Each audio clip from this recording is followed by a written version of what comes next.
黑石城灵气最稀薄的南城老巷，老巷房屋陈旧，租住在这里的人都是黑石城最底层的修道者。在一间简陋但干净素雅的女人卧房里，黑暗中，一个年轻男子和一个风韵犹存的成熟妇人靠得很近。师娘，我们不能这样。叶璇看着面前的成熟冷傲的女人，她是叶璇的师娘周韵，她哪怕身穿着保守的长裙，也遮掩不住她那完美傲人的身材。叶璇没想到师娘会让自己和小师妹成亲，毕竟小师妹可爱漂亮，笑起来的时候眼睛像月亮一样皎洁，脸上的梨窝格外甜美。可能是因为小师妹时日无多，毕竟在这残酷黑暗的黑石城，想要活下去，实力是第一位。而一个师门的传承，尤其是像一个包括师娘在内已经只有3人快要灭绝的师门，新的传承人更为重要。像叶璇和小师妹，一个5系杂灵根，这辈子可能都是练气期；小师妹虽是4系灵根，但天生毒体，命不久矣。师娘周韵不想曾经辉煌的师门传承断绝，她希望叶璇和小师妹能够结为道侣，早些生儿育女。如果幸运的话，生出一个天赋惊人的后代，那师门传承就有希望了。周韵怀着这种心情，问叶璇是否愿意和小师妹陆清月成婚。你不愿意？不是，我不知道师妹是否愿意。叶璇话音未落，门帘掀开，一位长相漂亮可爱的妙龄女子，她有着一双明媚清澈的眸子，精致小脸上笑起来挂着浅浅的可爱梨窝。陆清月眸子里带着一丝羞意，白皙手指捏着裙角，羞怯怯道：师兄，清月愿意。叶璇深吸了一口气，清月答应的这么干脆。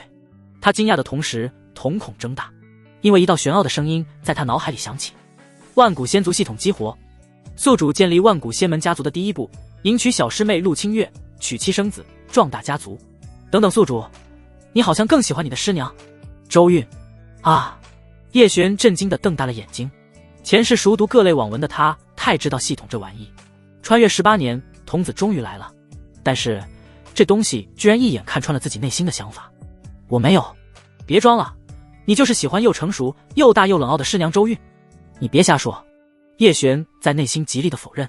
系统仿佛魔鬼一般，诱导人走向魔道歧途。娶周韵为什么不行？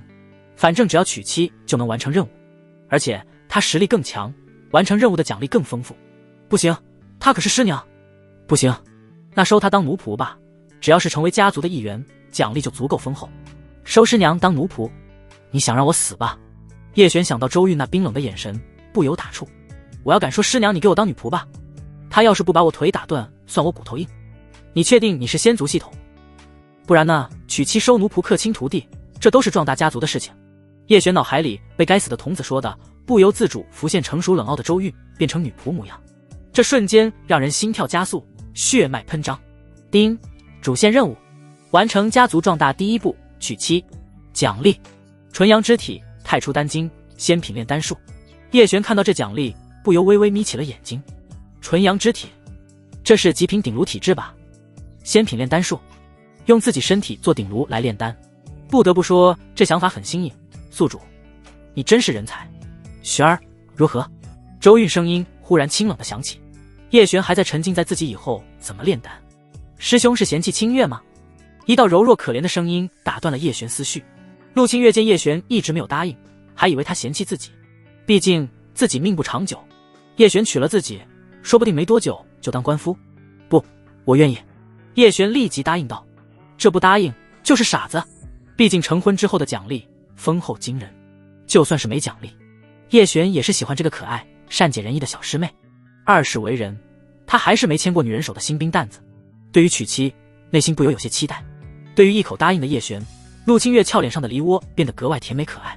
明日恰逢良辰吉日，便定于辰时3刻吧。周韵似乎早就给两人看好了成亲的日子。叶璇和陆清月对视一眼，陆清月双颊染霞，轻声乖巧道：清月全凭师娘做主。叶璇颔首，有劳师娘费心安排。周韵看着两人微微点头，她心里也长松了一口气。你们先出去吧。在两人一起离开后，周韵脸上忽然变得惨白，她身子微微颤抖，立即盘腿打坐，运气缓和体内之毒。再这样下去，自己的修为将会越来越低，身体也会越来越差，甚至以后会成为累赘。本来3人就在这处处充斥弱肉强食，压榨的生存困难。周韵不由紧紧皱起了精致的柳眉。第2日辰时，晨曦升起，照亮了昏昏沉沉的破败老巷子。叶璇门上贴的红红的大喜字，让这条老巷子多了些许生机。巷子里的道友们纷纷祝贺：“叶老弟，恭喜啊，早生贵子！”“同喜同喜！”叶璇穿着大红长袍，一脸笑容抱拳回道：“叶小道友，你这就是近水楼台先得月，早成婚好啊！像我们上了年岁，都没这心思了。你是没心思吗？你是没力气了吧？哈哈！”众人哄笑着喝喜酒，纷纷又口头祝贺一番。至于礼金，大家在黑石城都生存不易，这房屋租金、15枚下品灵石，都有不少人因为交不出来，被执法队赶到城外去。去了城外，没了护城大阵的庇护，那离死也就不远了。不管是灵石还是丹药，都是在这里生存下去的必需品。住这里的修道者命贱着呢，在那些黑石城核心区的修道强者眼里，就是免费的奴隶而已。9枚下品灵石，叶璇看着手里的散发着点点荧光的9枚灵石，这可是一笔巨款。随即抬头看向面前带着野性的女人，她叫吃酒娘，是个猎妖者。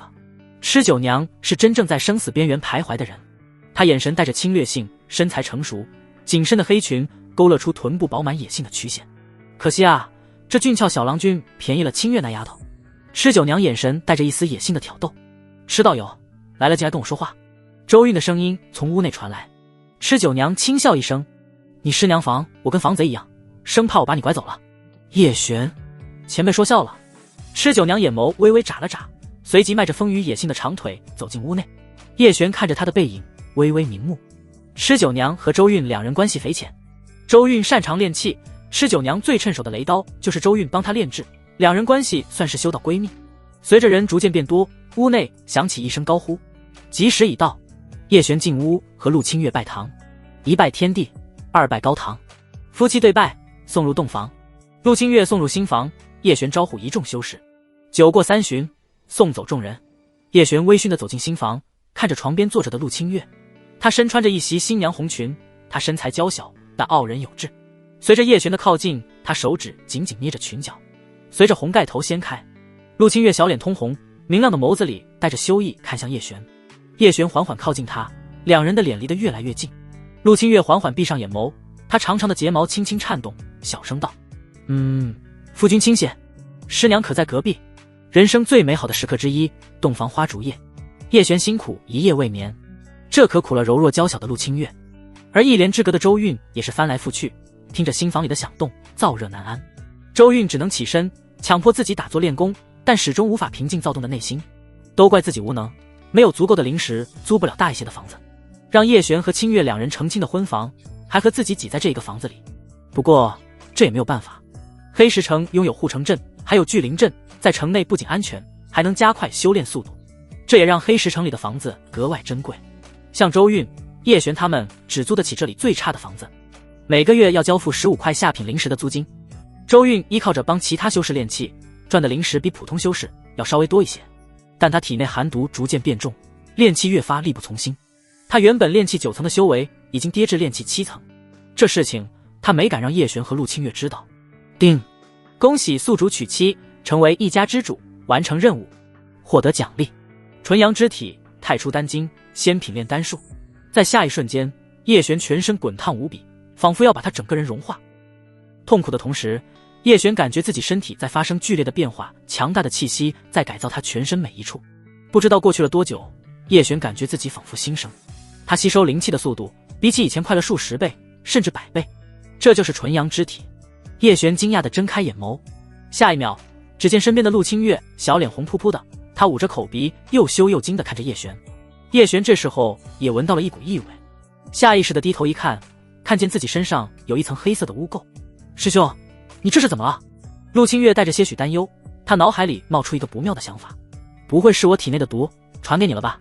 师兄，都怪我，我们不该成亲的。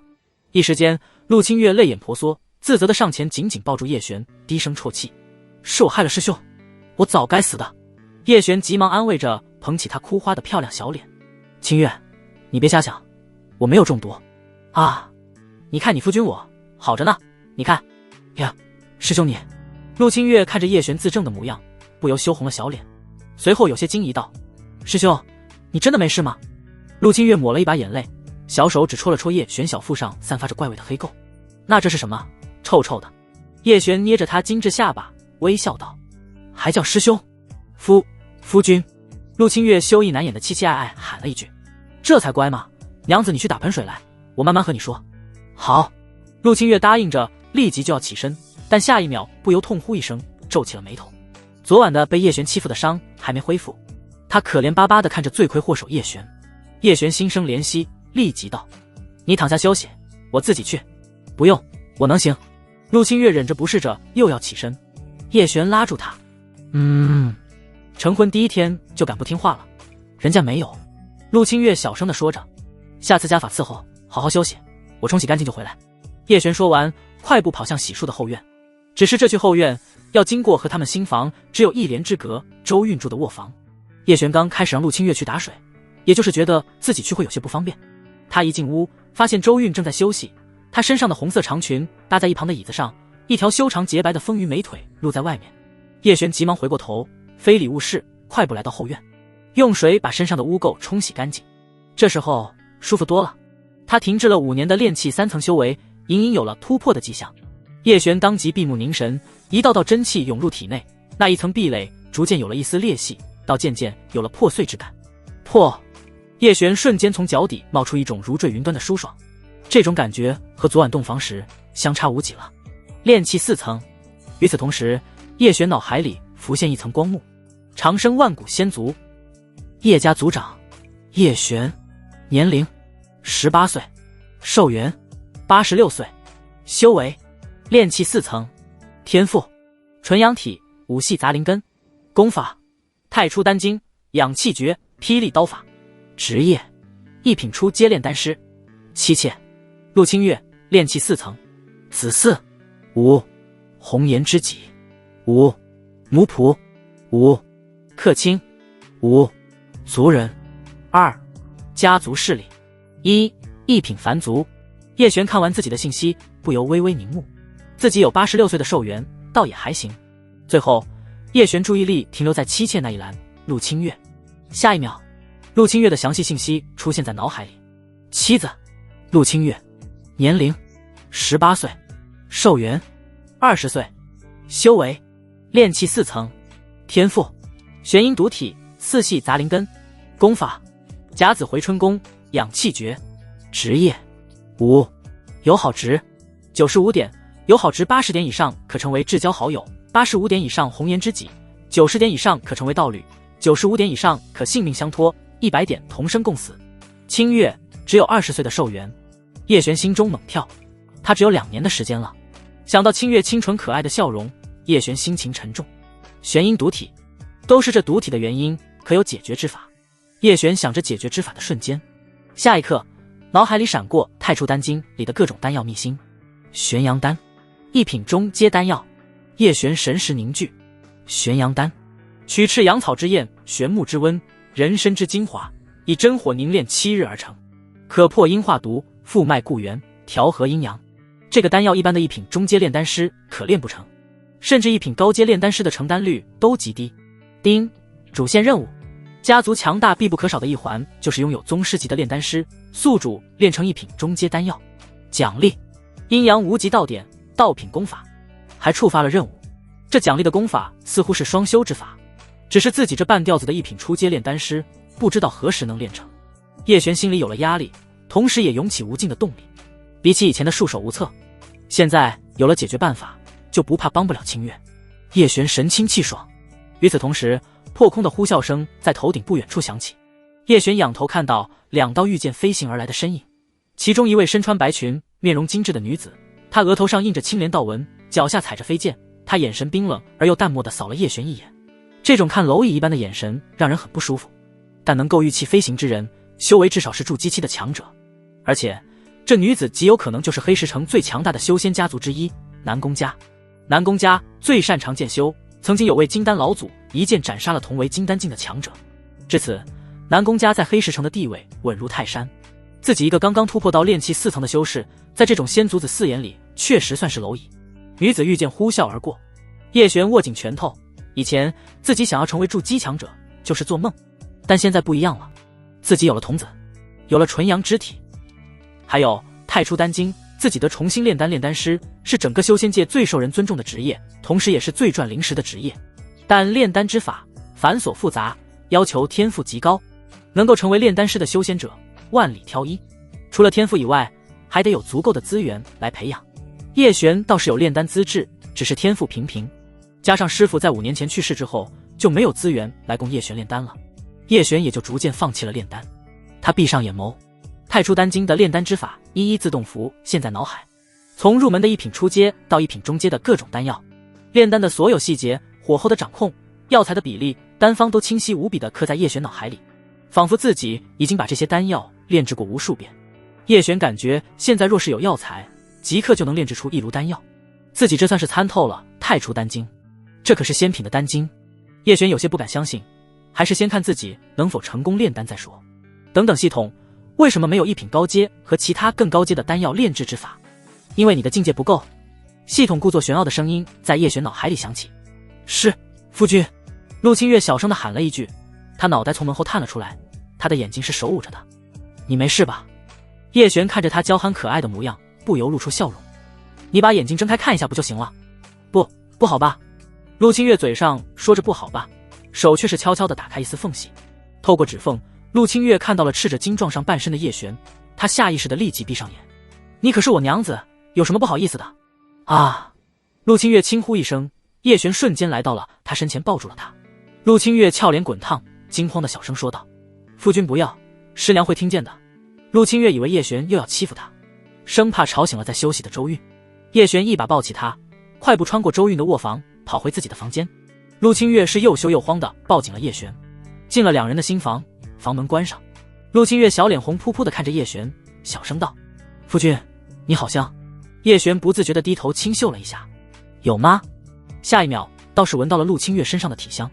叶璇凑到了他的下巴脖梗处，师妹你也香。无。陆清月发现以前一向正经的叶璇现在有些梦妄，不过他喜欢这样的叶璇。对了，夫君，你之前身上那层黑垢是什么？是你的功劳。叶璇笑着说道。陆清月一脸疑惑，我的功劳？叶璇把他放在床榻上。对。陆清月小脸发烫，微低着头，我什么都没做。叶璇笑着在他娇嫩的红唇上轻印了一下，你做的可不少，先好好休息，我出去一趟。叶璇说着就要起身。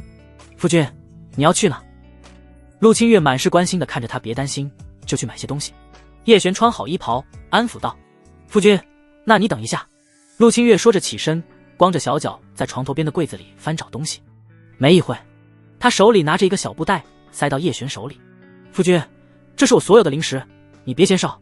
叶璇看着手里沉甸甸的布袋，心中不由感动，上前一步抱紧了娇柔弱小的陆清月。陆清月在他耳边柔柔地说道：师兄，清月活不了多久了，清月希望你能好好的活下去，还有你要照顾好师娘。傻瓜，别瞎想，我会治好你体内的毒。叶璇捧着陆清月的小脸，认真坚定地说道：等着我，很快就回来。叶璇说完，快步出了房门。黑石城生存着数十万的修仙者，其中数量最庞大的就是最底层的炼气期修士，其中又以炼气初期和中期最多，这也衍生了极多的底层黑市，专门提供给低阶修士们交易。离南城老巷最近的黑市最为繁华，来这里买卖的修士最多。叶璇在各处闲逛，每一个小摊都买了一些药材，2炉1品中阶金元丹的药材都买齐了，花了11枚下品灵石。叶璇有些肉疼，难怪炼丹师稀少，这炼丹太费灵石了。这要是炼成了还好，要是炼废了，那可就血亏。叶璇自己本身全部家当就是3枚下品灵石，承亲收的礼金，吃酒娘给了9枚下品灵石，其他人总共5枚下品灵石，加上陆清月给自己的全部家当11枚下品灵石，总共28枚下品灵石，现在还剩下17枚。叶璇还得给陆清月买炼制玄阳丹的药材，玄阳丹的药材可比金元丹的药材要贵许多，这是百年赤阳草，道爷我可是拿命换来的，最少20枚下品灵石。卖药材的瘦子修士穿着一件破旧道袍，神情夸张地说道。叶璇淡定地竖起2根手指头，2枚？你一边玩去。瘦子摊主被叶璇这个还价给整急眼了，最少18枚，2枚，15枚，这可是我拿命拼死一只高阶畜生换来的，2枚，10枚，真的不能再少了。你看看我这条腿，就是抢这药材断的。瘦子修士挽起了道袍，露出断掉一截的小腿。叶璇微微凝目，沉声道：5枚。哎，小子，看你诚心想买，8枚卖你了。叶璇转身就走。卖！瘦子修士发出了杀猪般的叫卖声。你小子真抠门，道爷拿命换来的好东西交给你了。他一边说着，一边恋恋不舍地把赤阳草包好交给叶璇，同时低声道：收好，小心贼羞。叶璇看着他郑重道：多谢前辈。瘦子修士摆了摆手：快走快走。叶璇收好赤阳草，然后又兜兜转转，讨价还价，买下炼制玄阳丹的其他2种药材，加上赤阳草，总共花费了14枚下品灵石。叶璇身上只剩下3枚下品灵石，这可真是一夜回到成清钱啊！还好以前的炼丹炉还在，不然钱都不够用。叶璇买好了药材，赶紧赶回家中。一进门，看到了师娘周韵和陆清月在一起说着话。师娘，清月。夫君。陆清月小脸羞红的轻声唤了一句：璇儿。周韵看着他微微颔首：清月一直在担心你，这下该放心了吧？叶璇笑着道：师娘，我去买了些药材，打算重新炼丹。周韵美眸里闪过一丝惊讶。重新炼丹，他心里有些忧虑。炼丹不仅要花费巨额灵石，还可能荒废自身修炼，这对于他们在这底层修士来说是走向灭亡的选择。要是以前他没有受伤，实力没有倒退，他定然要全力支持叶璇，但现在实在是太难了。师娘，我知道你的担忧，咱们没有底蕴去炼丹，但再让我试一次，如果这次2炉丹药都失败了，我就再也不炼丹。叶璇郑重地说道。周韵看着叶璇坚毅的神情，微微点头：好，你安心炼丹，师娘会为你护法。多谢师娘。叶璇看向陆清月：清月，你快去休息吧。叶璇和周韵都看得出来，陆清月已经很是疲惫，他昨晚的经历周韵可是一清二楚，轻声道：月儿，去吧。那好吧，我送你。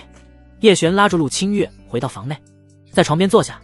叶璇，脱了，躺下。陆清月小脸红扑扑地看着叶璇，羞怯道：夫君，你不会还想师娘等着你呢？傻丫头，瞎想什么呢？让你休息。叶璇笑着捏了一下他的粉脸。陆清月羞得无地自容，立马拉起被子遮住整个脸。叶璇笑着走出房间，来到周韵的房内。作为底层修士，是没有专门的炼丹房，只能找一个相对僻静的空间。叶璇以前就是在周韵房内炼丹。师娘。周韵微微颔首，在一旁闭目打坐。叶璇将丹炉取出，稳稳地安置在屋内中央。刹那间，预先备好的药材一一悬浮于半空。此次他要炼制的是一品中阶里最常见的金元丹。只见叶璇双手指尖飞速结印，淡青色的灵气如游龙般自指尖溢出，轻柔却又精准地将悬浮的药材尽数包裹。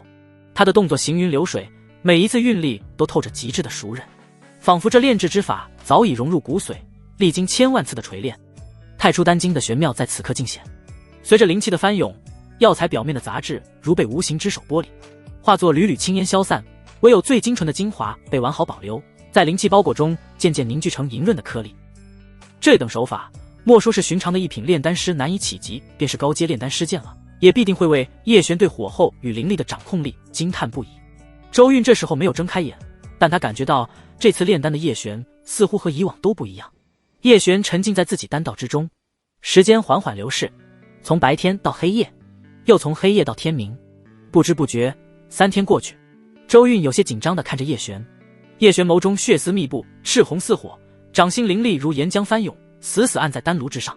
丹炉剧烈震颤，他丹田猛地一沉，浑身灵力如决堤之水轰然注入炉中。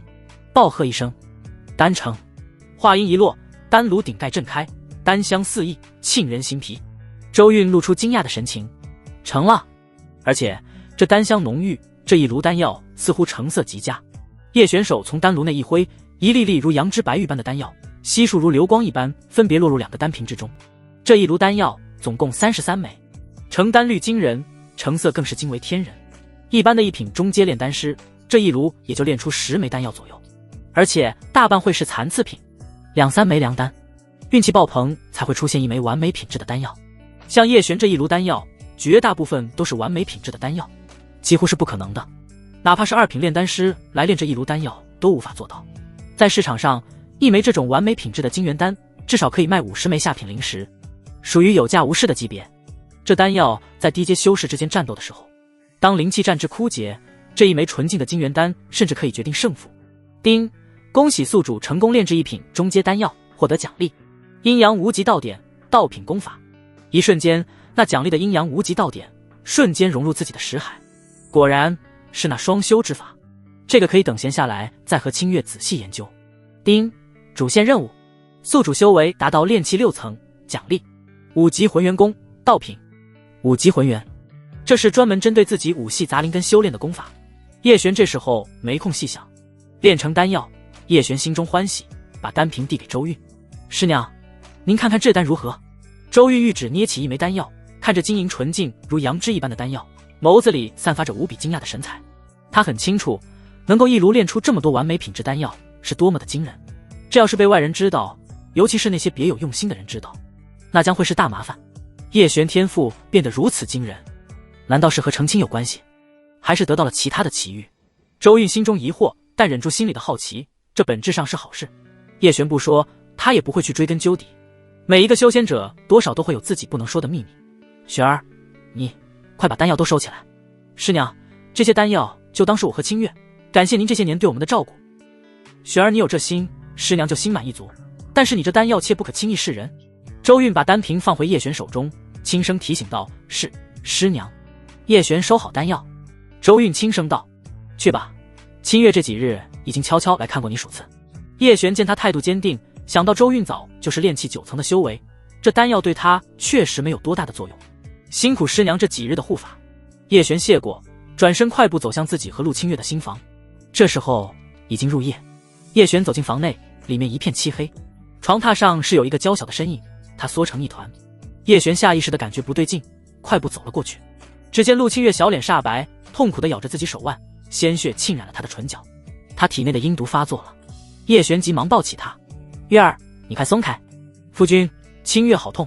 陆清月低声呻吟着，眼神无助可怜地看着叶璇。叶璇心中无比难受，同时自责不已。自己应该先给清月炼解毒的玄阳丹。宿主，除了玄阳丹，其实你还有其他的办法给他解毒。其他办法？叶璇心中顿时激动。快说。双修之法，你的纯阳之体本就带着天地之间最好的纯阳之气，自然就能化解他体内的阴毒。叶璇明白了，那之前自己获得的阴阳无极道典就有大用了。叶璇脑海顿时浮现道典的修炼之法，他按照修炼之法运转灵气，全身闪烁着淡淡光晕，仿佛圣洁之光笼罩着他。叶璇心中惊讶，自己居然这么快就悟透了，和太初丹经一样，仿佛自己已经修炼过1000万遍。使用功法之时，信手拈来。叶璇下意识地想要扶着陆清月，但看他这情形，要他运功和自己修炼几乎不可能，那只能全靠自己来了。一夜时间缓缓流逝，这一晚上，一连之隔的周韵再次饱受折磨。他又羞又躁，辗转反侧的睡不着，修炼又无法心静。周韵暗叹自己的定力是越来越差了，难道是因为修为下跌的原因吗？直到天蒙蒙亮，一切才归于宁静。周韵缓缓陷入沉睡之中。与此同时，隔壁的陆清月精致瓜子，脸红扑扑的，他一双明亮的眸子满是惊讶：“夫君，我体内的毒好了，我好像还变强了一些。”陆清月感觉自己炼气4层的实力稳固了不少，这难道也是叶璇的功劳？叶璇虽然早有预料，但也没想到这阴阳无极功法如此强悍，不仅能治病，还能修炼，真是一举两得。叶璇握着他洁白的手腕，一脸认真道：“你体内阴毒太过顽强，一时还不能痊愈，需要为夫以后每日为你治疗才行。”每日都需治疗。陆清月红唇微张，露出了狐疑的表情。那要治多久？少则100天，多则1000日。啊！陆清月呆萌地眨了眨眸子。还要配合为夫给你炼制的玄阳丹一起服用。叶璇一脸认真地说道。他这倒是没有骗陆清月，双管齐下，才能更快更好地给他解毒。只是用其中一种方法，解毒效果都会减半。玄阳丹，可还没炼好，你先服下这金元丹，稳定你体内的灵气，这样也就能暂时压制陆清月体内的阴毒。叶璇拿出一粒金元丹弹入他口中。陆清月服下金元丹，顿时感觉一道无比精纯的灵气融入静脉之中，居然不需要任何的炼化。陆清月虽然吃过的丹药很少，但从未吃过这么纯净的丹药，他都能感觉自己的实力隐隐强化了一些。夫君，这是你炼制的丹药吗？陆清月惊喜地看着他。叶璇微笑点头，把丹药瓶递给陆清月。这些你留着修炼，我继续炼丹去了。陆清月俏脸泛红。夫君，你不休息一下吗？叶璇捏了捏他红扑扑的小脸。昨晚休息够了，神清气爽。陆清月，叶璇现在是干劲十足，冲进周韵的房间。下一秒，他立即又退了出来。周韵在换长裙，幸好周韵反应极快，马上拉上了长裙，遮掩住她那成熟妙曼的身姿。进来吧。周韵声音从里面传来。叶璇有些不好意思地走进屋内，看了一眼周韵。周韵倒是神情平淡，仿佛刚刚什么都没发生一般，但细心的话还是能够看到她耳朵泛红。有何事？师娘，我想继续炼丹。对于现在如此努力上进的叶璇，周韵心中颇感欣慰。好，接下来的1周时间，叶璇沉浸在炼丹之道，周韵和陆清月两女轮流替她护法，整整7天时间。随着叶璇一声轻喝，丹香四溢，弥漫着整个房间。周韵已经逐渐习惯了，陆清月还是特别激动。叶璇的成功比起他自己成功还要欢喜。师娘，月儿，辛苦你们了，快去好好休息吧。周韵看着叶璇，眼神冷傲关怀。陆清月这时候扶着叶璇回到两人的房间，叶璇也实在是疲惫，躺下没多久就睡了过去。他睡着之后，陆清月忙前忙后，动作轻巧地给他脱下鞋子，解开衣袍，动作冷傲，生怕吵醒了叶璇。随后打来热水洗脚，擦身子，照顾得无微不至。当叶璇醒来的时候，已经是第2天，感觉怀里温香软玉，抱着很是舒服。怀里的玉人是陆清月，看他睡态娇憨可爱，红唇娇艳诱人。叶璇微笑着轻应了一下，然后起身拿出丹瓶，其中2瓶装着赤阳丹，这是给陆清月服用的，自己后一炉炼制的金元丹，数量和第1炉丹药相差无几，这代表叶璇的炼丹实力是稳定的。第1炉的完美品质丹药并不是偶然，2炉丹药总共炼制了66枚丹药，陆清月只吃了1枚，后面都没舍得用。叶璇留下一半给自己和陆清月，剩下的一半打算全部卖出去，怎么卖这丹药就是个问题了。一次出手这么多完美品质的丹药，肯定会引人注意，一旦被别有用心之人盯上，那可就是大麻烦。叶璇思忖着来到门口，正好从周韵房里出来了一个熟人，吃酒娘。她凹凸有致的丰腴身子被一袭黑色劲装包裹着，一双健美丰腴的美腿迈着有力的步伐朝着叶璇走来。吃前辈。叶璇朝着对方拱手道。吃酒娘带着妩媚的笑意打量着叶璇，轻昵道：璇儿啊，修为倒是有了不少长进。叶璇没想到他眼光如此毒辣，听周韵说他是炼气8层的强者，最擅长搏杀，没想到寻道侣还有这等一处，弄得我更心动了。吃酒娘说着靠近叶璇，她身上带着一股掌控不住的野性，这女人绝不像表面这么简单，要是被她妩媚动人的表象迷惑，可能死都不知道怎么死的。前辈说笑了，我可没说笑，你不知道，我早就和你师娘说过，要让你做我的道侣。她一直推脱说你还小，没成想一转眼就把清月那丫头许给你了。叶璇微微愣住，吃酒娘带着幽怨道：你师娘她自己孤家寡人一个，就怕我找个年轻俊朗的道侣，过上逍遥快活的日子。叶璇，前辈，您肯定是误会师娘了。吃酒娘露出失望的表情，终究是她的人，处处替她说话。她说完转身就要离开。前辈，留步。叶璇跟了上去。吃酒娘停住脚步，转身疑惑地看着他。还有事？前辈，师娘说您人脉甚广，晚辈想跟您打听一些事。吃酒娘柳眉微微一挑，说晚辈最近炼了几炉丹药，运气好侥幸炼出了一点好丹，想问前辈是否认识丹方的人。叶璇的话说得半真半假，在这黑石城想要活下去没一点心眼，怎么死的都不知道。你要卖丹药？吃酒娘神情凝重了几分。丹方的人我倒是认识，但交情不深。叶璇微微皱起眉头。吃酒娘接着道：如果你愿意，我可以帮你引荐。叶璇，那就多谢前辈。吃酒娘，不客气。璇儿，他说着凑近叶璇耳畔。璇儿，你会双修之法吗？叶璇不动声色。不会，不会。吃酒娘一脸遗憾地走在前面，扭动着充满野性的丰腴桃臀。可惜了，你看起来挺适合双修之法的。他没有看出自己的纯阳肢体吧？叶璇看着他的背影，微微挑眉。这娘们真是风情啊！心动了吗？他倒是可以当你师娘的代餐，给他脖子套上链子，肯定好玩。狗系统玄奥的声音再次响起，叶璇顿时心里一跳。狗系统，闭嘴！下一秒，他脑海里出现一条条的讯息：名字吃酒娘，性别女，年龄36岁，寿元118岁，修为炼气7、8层，天赋3系金火木灵根，功法狂焰刀法、归元秘法，职业猎妖人，友好值77点，友好值80点以上可成为至交好友，85点以上红颜知己，90点以上可成为道侣，95点以上可性命相托，100点同生共死。吃酒娘对自己的友好值倒是还挺高，但比起友好值高达95点的清月，还是差了许多。对了，还不知道师娘周韵对自己的友好值是多少？童子，快给我看看！嘿嘿，我就知道你对你师娘贼心不死，愣着干嘛？走啊！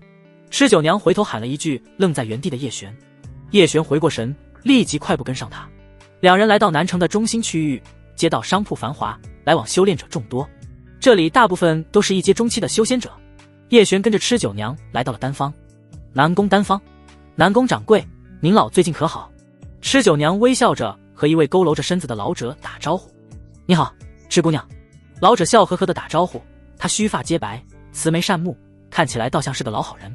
他的胸口处挂着一枚灵石胸章，胸章上刻有一个太阳，3颗星星，这代表他是一名1品高阶炼丹师。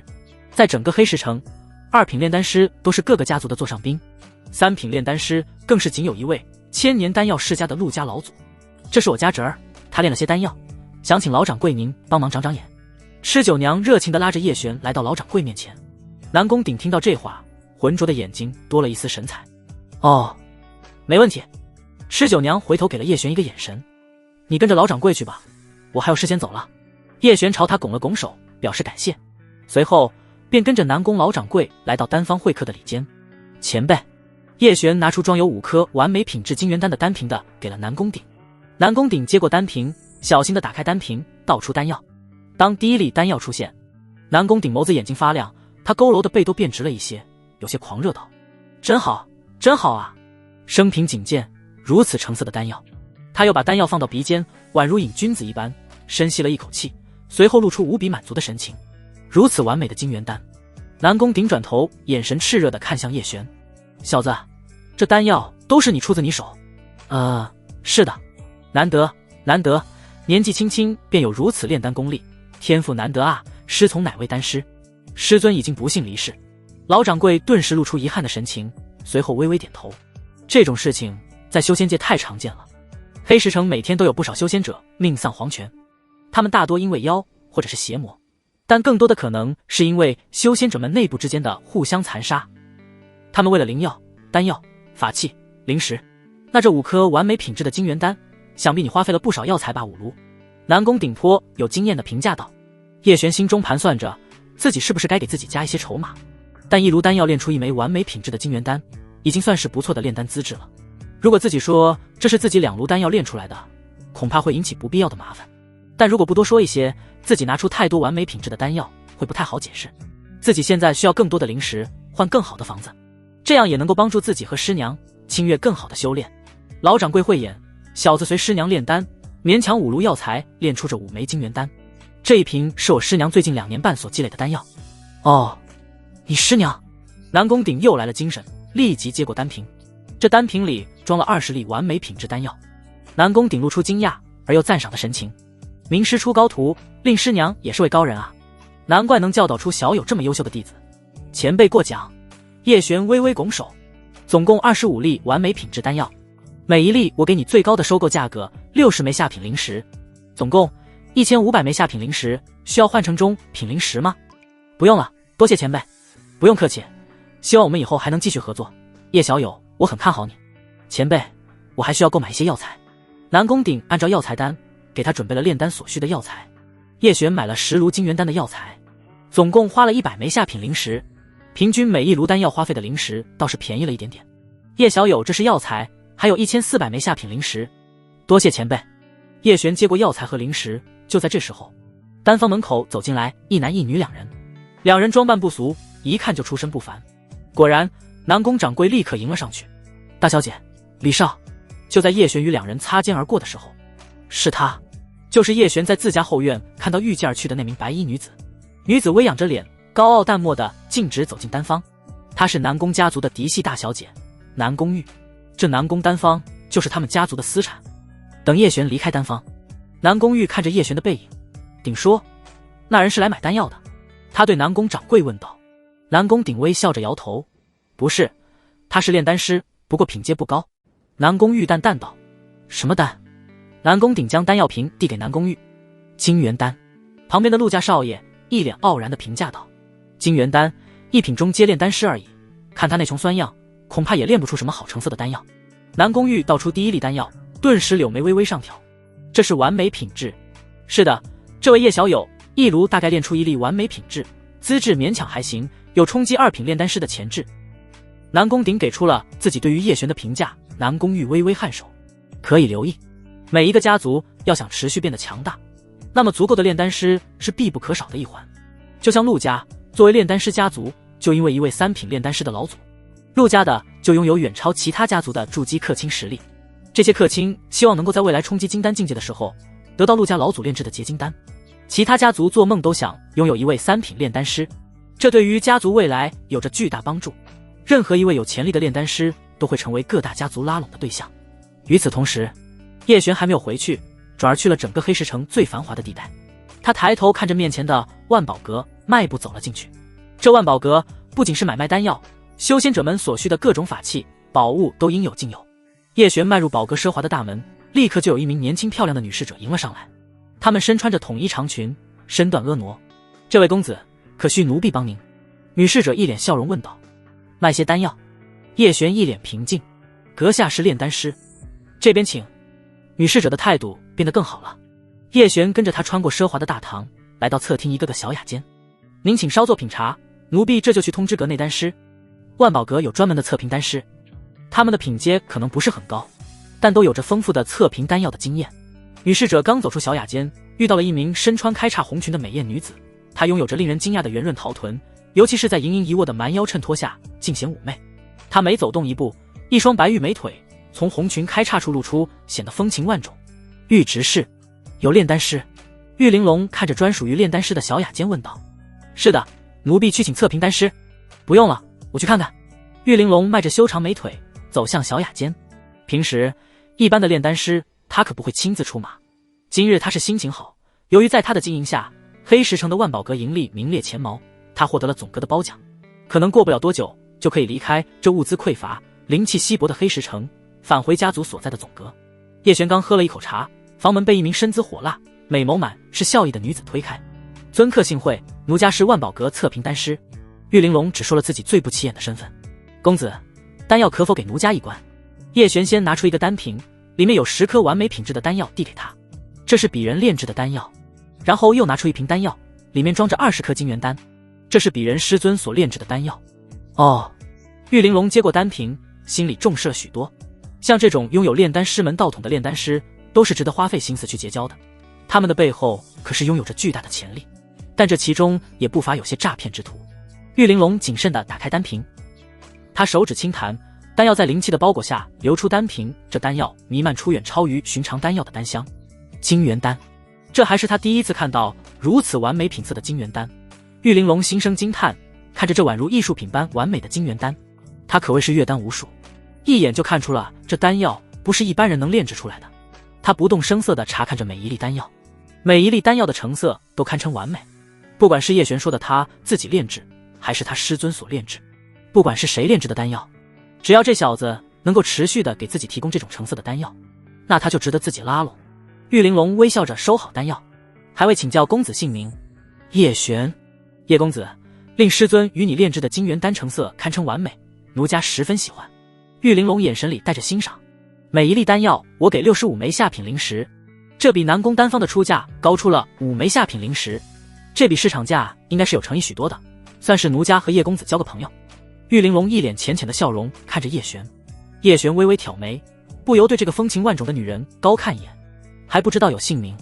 面对一板一眼的叶璇，他轻撩了一下耳边长发，露出妩媚的笑容。奴家姓玉，名玲珑，叶公子可以叫奴家玉姐姐，或者玲珑姐姐。玉姐姐。叶璇微微挑眉，心里已经有了一丝惊喜。他知道对方的身份，不过这也多亏了系统。名字玉玲珑，家族玉家，性别女，年龄33岁，寿元125岁，修为炼气期9层，天赋3系水火木灵根，功法玉式凝气诀，水元术，职业黑石城万宝阁执事，友好值45点，一面之缘。家族势力102839点。万宝阁的执事，这身份在黑石城处于最顶层的位置。他靠的不是修为，而是万宝阁这遍布整个修仙大陆的庞然巨物，还有他背后传承数千年的家族势力。对方有意结交自己，这自然是好事。叶公子，可还有什么需要？我们万宝阁可是什么都卖哦。玉玲珑诱惑地说道。这女人一般人可顶不住，能做到她这个位置肯定不简单。劳烦玉姐姐帮忙准备10炉金元丹的药材，10炉养神丹药材，还有这个单子的药材5份。叶璇把玄阳丹所需药材早就列好，递给了玉玲珑。玉玲珑接过丹方，她美眸微转。养神丹可是一品高阶丹药，还有这丹方的药材，见多识广的她都猜不出这要炼的是何种丹药。不过她没有好奇的多问，毕竟两人的关系还太浅。玉姐姐，不知道你这里有没有较好一些的庭院出租？我们是有一些，不过位置不在城中心，偏南城3街。你需要的话，我可以让人带你去看一下。租金大概多少？这个地方的房子每月至少需要50枚下品灵石，需要的话，我这就遣人带公子去看。那就麻烦玉姐姐了。不客气。玉玲珑摇了一下手中的铃铛，马上就有人女士走了进来。她接过玉玲珑手中的丹药以及丹方，给叶公子准备好1300下品灵石，还有这丹方上面的药材。是。侍女微微躬身退出雅间。玉玲珑算是给了叶璇不少的优惠，毕竟10炉金元丹药材就要100枚下品灵石了，加上10炉养神丹的药材，这需要至少500下品灵石，还有2炉玄阳丹的药材。他总共只收了850枚下品灵石。1刻钟后，叶璇在玉玲珑派遣的女士带领下来到南城3街。这边街道看起来不如万宝阁附近，但是比起原来住的老巷子可要强了太多。在这里居住的修仙者的修为也要强上不少，普遍都在炼气后期。叶璇最后选了一处3间相房的小庭院，院子里还种了一些花草。最主要的是，这庭院里的聚灵阵作用明显强了不少，在这个地方修炼，实力会得到更快的提升。叶璇先交付了3个月的租金，每月108块下品灵石。交完3个月租金，他手上还有2379枚下品灵石。叶璇手握着门口的阵法之钥，快步赶回老巷子。他希望最好今晚就能搬过去住。一进屋内，陆清月就迎了上来。夫君。叶璇不由露出笑容，抱住身姿轻盈的他。师娘来了。呀，快放我下来。陆清月顿时俏脸羞红，轻轻翘起双腿。叶璇笑着亲了他一口，这才放下他。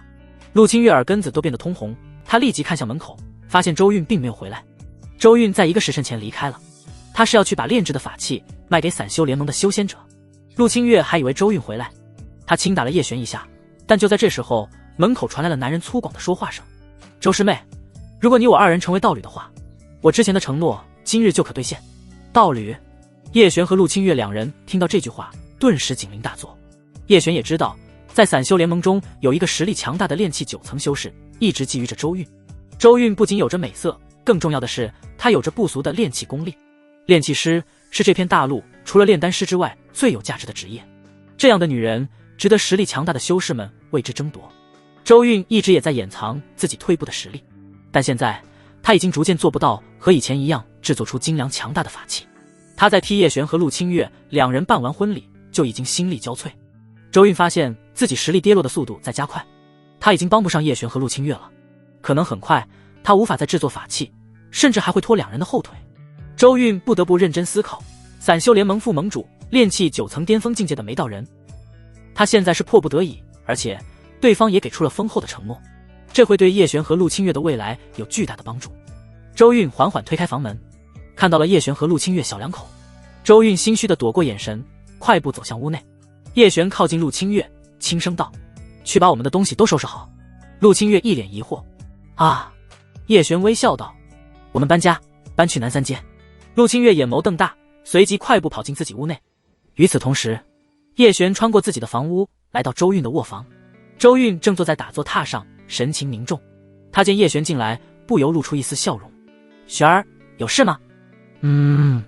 叶璇坐到了周韵旁边，然后从储物袋中拿出了一大袋灵石。“师娘，这是我上次炼制丹药卖的灵石。”周韵神情并没有太多的惊讶，他知道叶璇炼制的那些丹药值钱。这时候的他心里变得更为纠结。叶璇成亲之后再变得越来越好，不管是炼丹还是修炼都有了进步，而自己的情况在变得越来越差，甚至有些无药可救。他担心自己的体内毒越发厉害，后面将会不可控制。这样可能会把逐步变好的叶璇拖累。这是周韵的顾虑。师娘，我们现在不缺灵石了，修仙者永远都缺灵石，等你再变强一些，你就需要更多的修炼资源。周韵神情严肃地看着他，他要考虑的更多。叶璇见眉微挑，直接说道：师娘，我不同意你做他人的道侣。周韵神情变化，眼神带着一丝悲伤。师娘对你的帮助已经不多，这可能是最好的方式。修仙界的残忍这一刻体现得淋漓尽致，没有用处的修仙者都会被抛弃，尤其是每天都需要消耗灵石的黑石城。在这里，无用者被抛弃是再正常不过的事情。其中最常更换主人的就是那些强大修仙者们豢养的奴仆下人。叶璇看着神情落寞的周韵，心中不忍。师娘，不管发生什么事情，我和清月都会一直陪着你。周韵微微摇头，心中的隐秘不想告诉叶璇。叶璇望着固执的周韵，心中有着不解。于是叶璇开启了天眼，周韵的详细信息都出现在叶璇的面前。名字周韵，性别女，年龄38岁，寿元52岁，中毒状态，修为炼气7层，天赋3系水木精灵根，功法3元归一诀木金囚笼炼气，职业一品高阶炼气师，友好值89点。叶璇看完周韵的信息，心中一跳，师娘中毒了，他竟然一点都没有察觉，难怪他会有离开的想法。得知周韵中毒，叶璇就更加不会放他去做别人的道侣。而且周韵对自己的友好值已经达到了89点，这只要再增加一点，那就不是道侣的级别。叶璇没想到冷傲的师娘居然对自己有这么高的友好值，都有这么高的友好值了，那就不能白白让别人捡便宜。与其让周韵变成别人的道侣，那还不如肥水流进自家田。叶璇注意力停留在周韵的中毒状态上，顿时脑海里的童子有了回应。周韵中的毒是9重冰蛊毒，9重冰蛊毒，可有破解的办法吗？自然有，筑基期以下修士会快速跌落修为，没有解毒丹药会被这冰蛊毒慢慢折磨致死。但太初丹经里的古灵丹2品初阶丹药可解毒，需要2品丹药。古灵丹，叶璇深吸了一口气，自己现在可还练不出来。不过现在知道了周韵的心病，还有了解决办法，那叶璇就不用太过于心慌。他抬头看向周韵，师娘，给我最后1月时间，我会改变你的想法。如果那时候依旧选择寻找一位道侣，那我不再阻止你。叶璇说完，把决定权交给了周韵。他思忖着，微微点头。其实周韵也没有想好，理性的他知道自己的修为每况愈下，炼气也已经力不从心，他没有其他更好的选择。但感性的他并不想和别的男人成为道侣，而且这并不是一个道德的事情。叶璇算是给了递了台阶，周韵正好就暂时先答应下来，再等1个月应该也没问题。叶璇见周韵答应，不由露出笑容。师娘，您收拾一下，我们今晚就换一个住的地方。换住的地方？对，在南3街的庭院。周韵心中不禁有些感叹，叶璇现在做的就是他一直想要做的。这一刻看着叶璇，他心中不禁欣慰，璇儿真的长大了。1个时辰后，叶璇和陆清月、周韵3人前往新家。虽然还是租的，但环境比起以前的老巷子好了无数倍。他们离开的时候，周围的老邻居们不由打招呼：周师姐，你们要搬走？叶璇小子，你们不会搬去城外吧？你师娘和师妹这娇滴滴的身体待在城外可受不了。大家第一时间是想不到叶璇3人会搬去更繁华的区域，黑石城的房子太贵了，他们在这里住着活着都十分艰难。要是更昂贵的城区，以周韵带着2个拖油瓶的情况，那几乎是不可能的。毕竟已经有不少散人在传周韵炼气的水准越来越差，找他炼气的散人修仙者也越来越少。加上陆清月天生毒体，不仅帮不上忙，还要丹药抑制毒体，这种情况下他们肯定交不上房租了。老巷子里的不少修仙者无比惋惜地看着周韵，大家还是很看重周韵这个实力与颜值具备的冷美人，毕竟她的修为和炼气实力在这里都属于佼佼者。就这样流放去城外，太可怜了。如果可以，他们是非常愿意收留周韵这位成熟大美人的。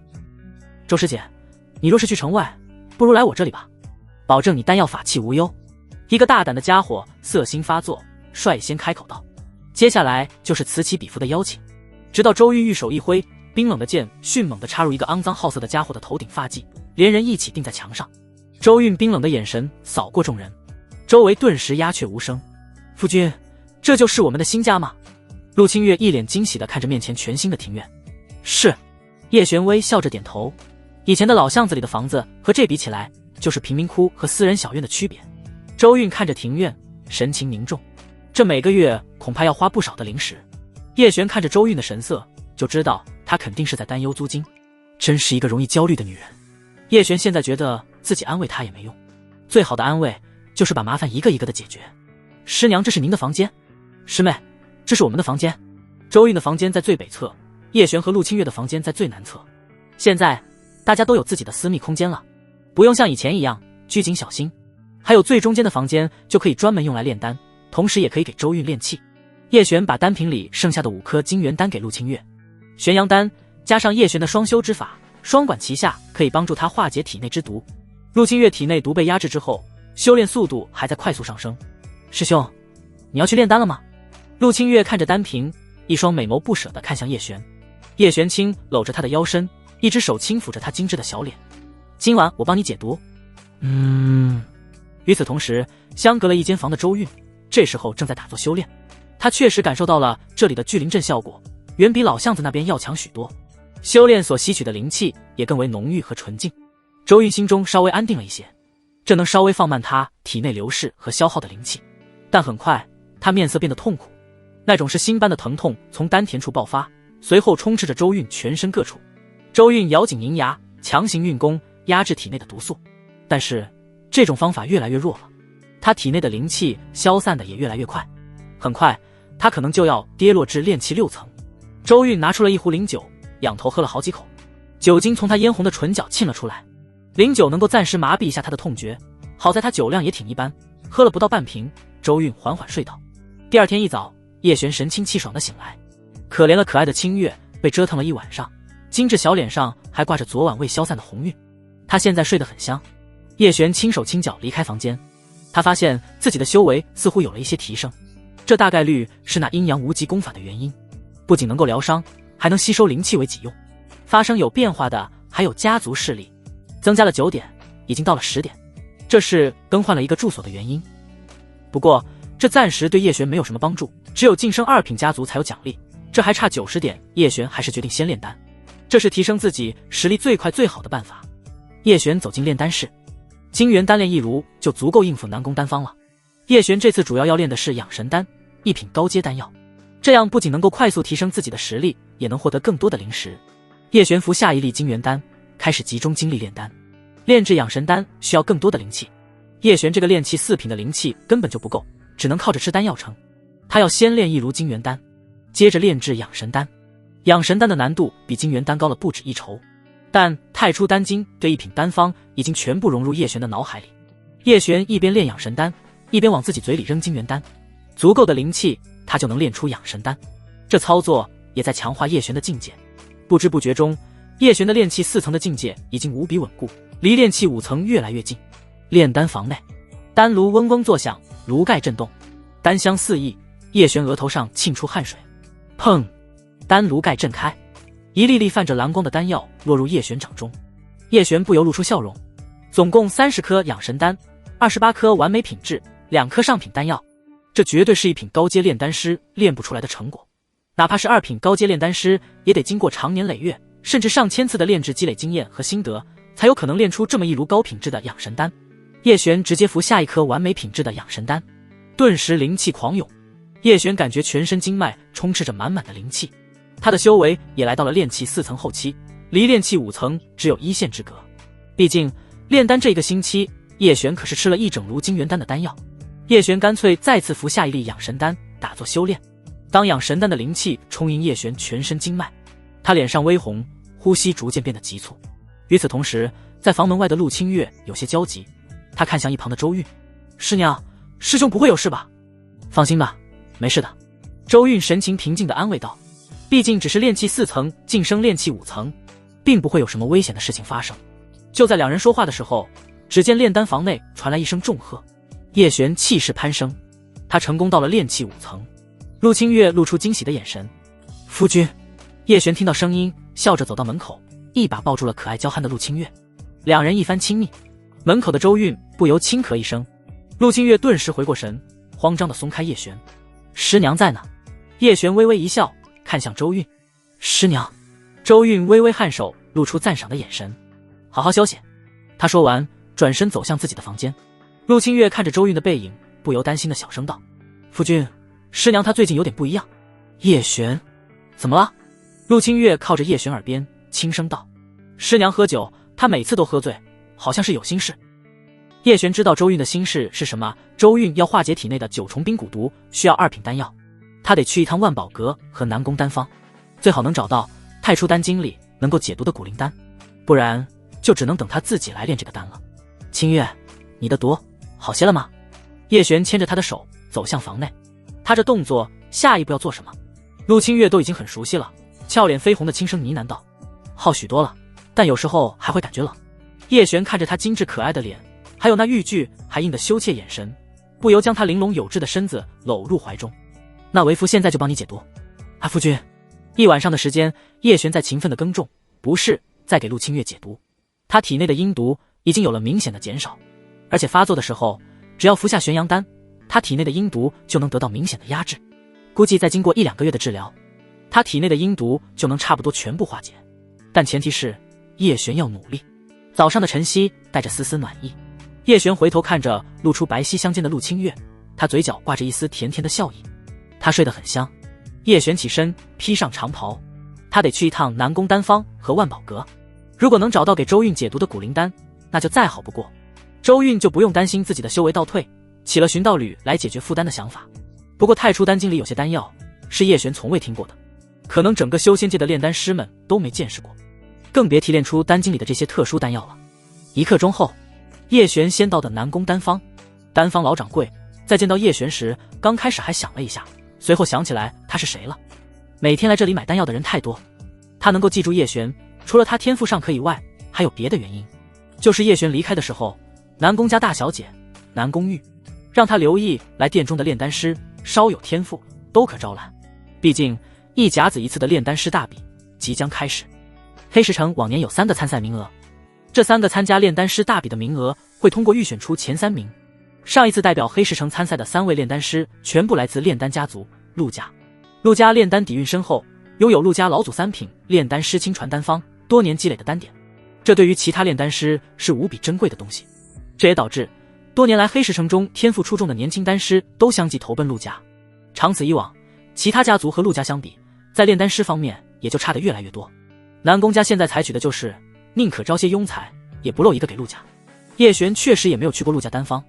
老掌柜，叶璇朝着南宫鼎微微拱手。南宫鼎面带笑意：“小有客气，今日还是卖丹吗？”叶璇摇头：“丹没炼出来，今日想买丹。”南宫鼎捋了一下花白胡须，颇有自信的模样道：“小友想要何种丹药？我们南宫丹方随意挑选。”叶璇：“古灵丹。”老头愣了一下：“什么丹？”叶璇：“古灵丹，贵丹方可有？”南宫鼎露出努力思考的表情，表情凝重道：“这是何种丹药？”叶璇：“前辈也从未听过。”南宫鼎尴尬的轻咳一声：“没听过。”叶璇点了点头：“那打扰前辈了，我再去别处问问。”南宫鼎看着叶璇，嘴里招揽的话又咽了下去。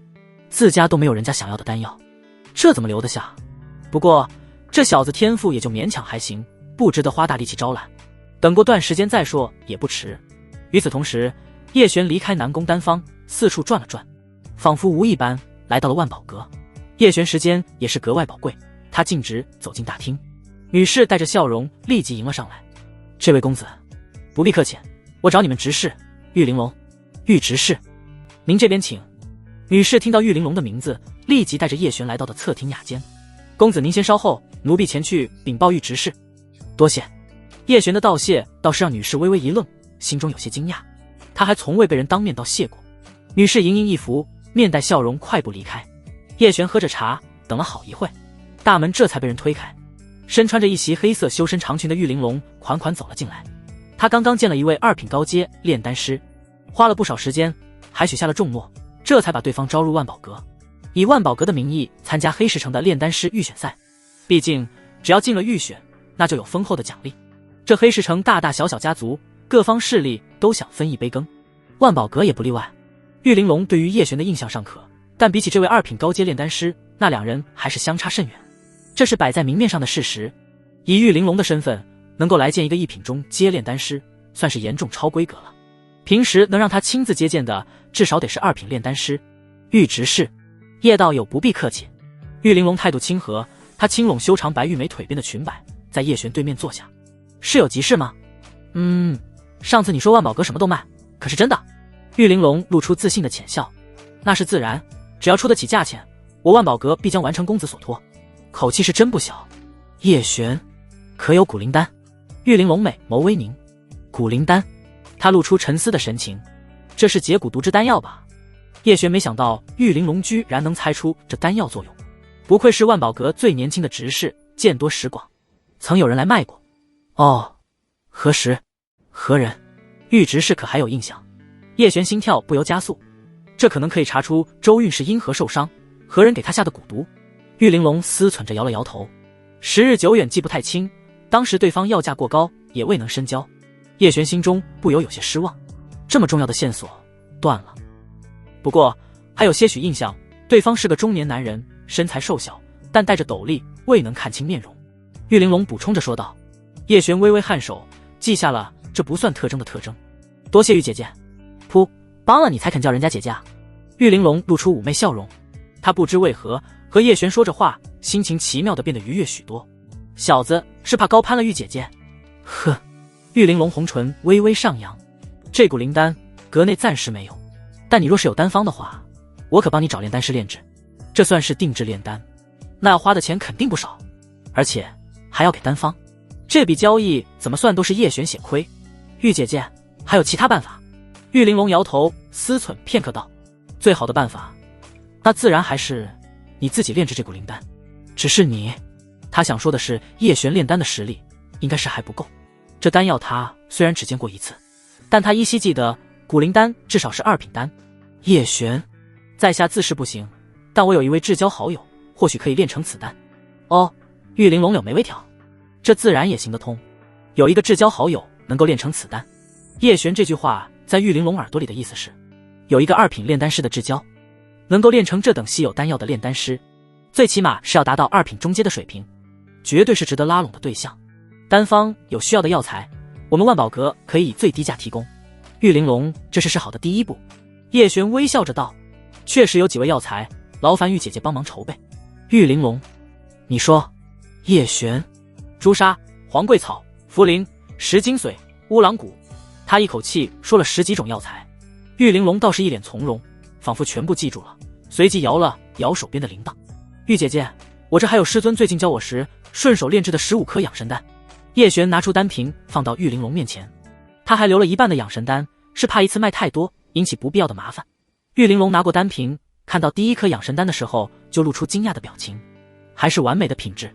这小子的师尊也不简单啊，教学时候顺手炼制的丹药都是完美品质。虽说这只是1品高阶丹药，但成色真好，玉玲珑自己都能服用。他修为停滞在炼气9层已经2年多，服用的丹药倒是也不少了。这种完美品质的养神丹，他见过很多，也吃过不少。不过他吃的那些完美品质的养神丹，似乎和叶璇师尊炼制的还有一些差距。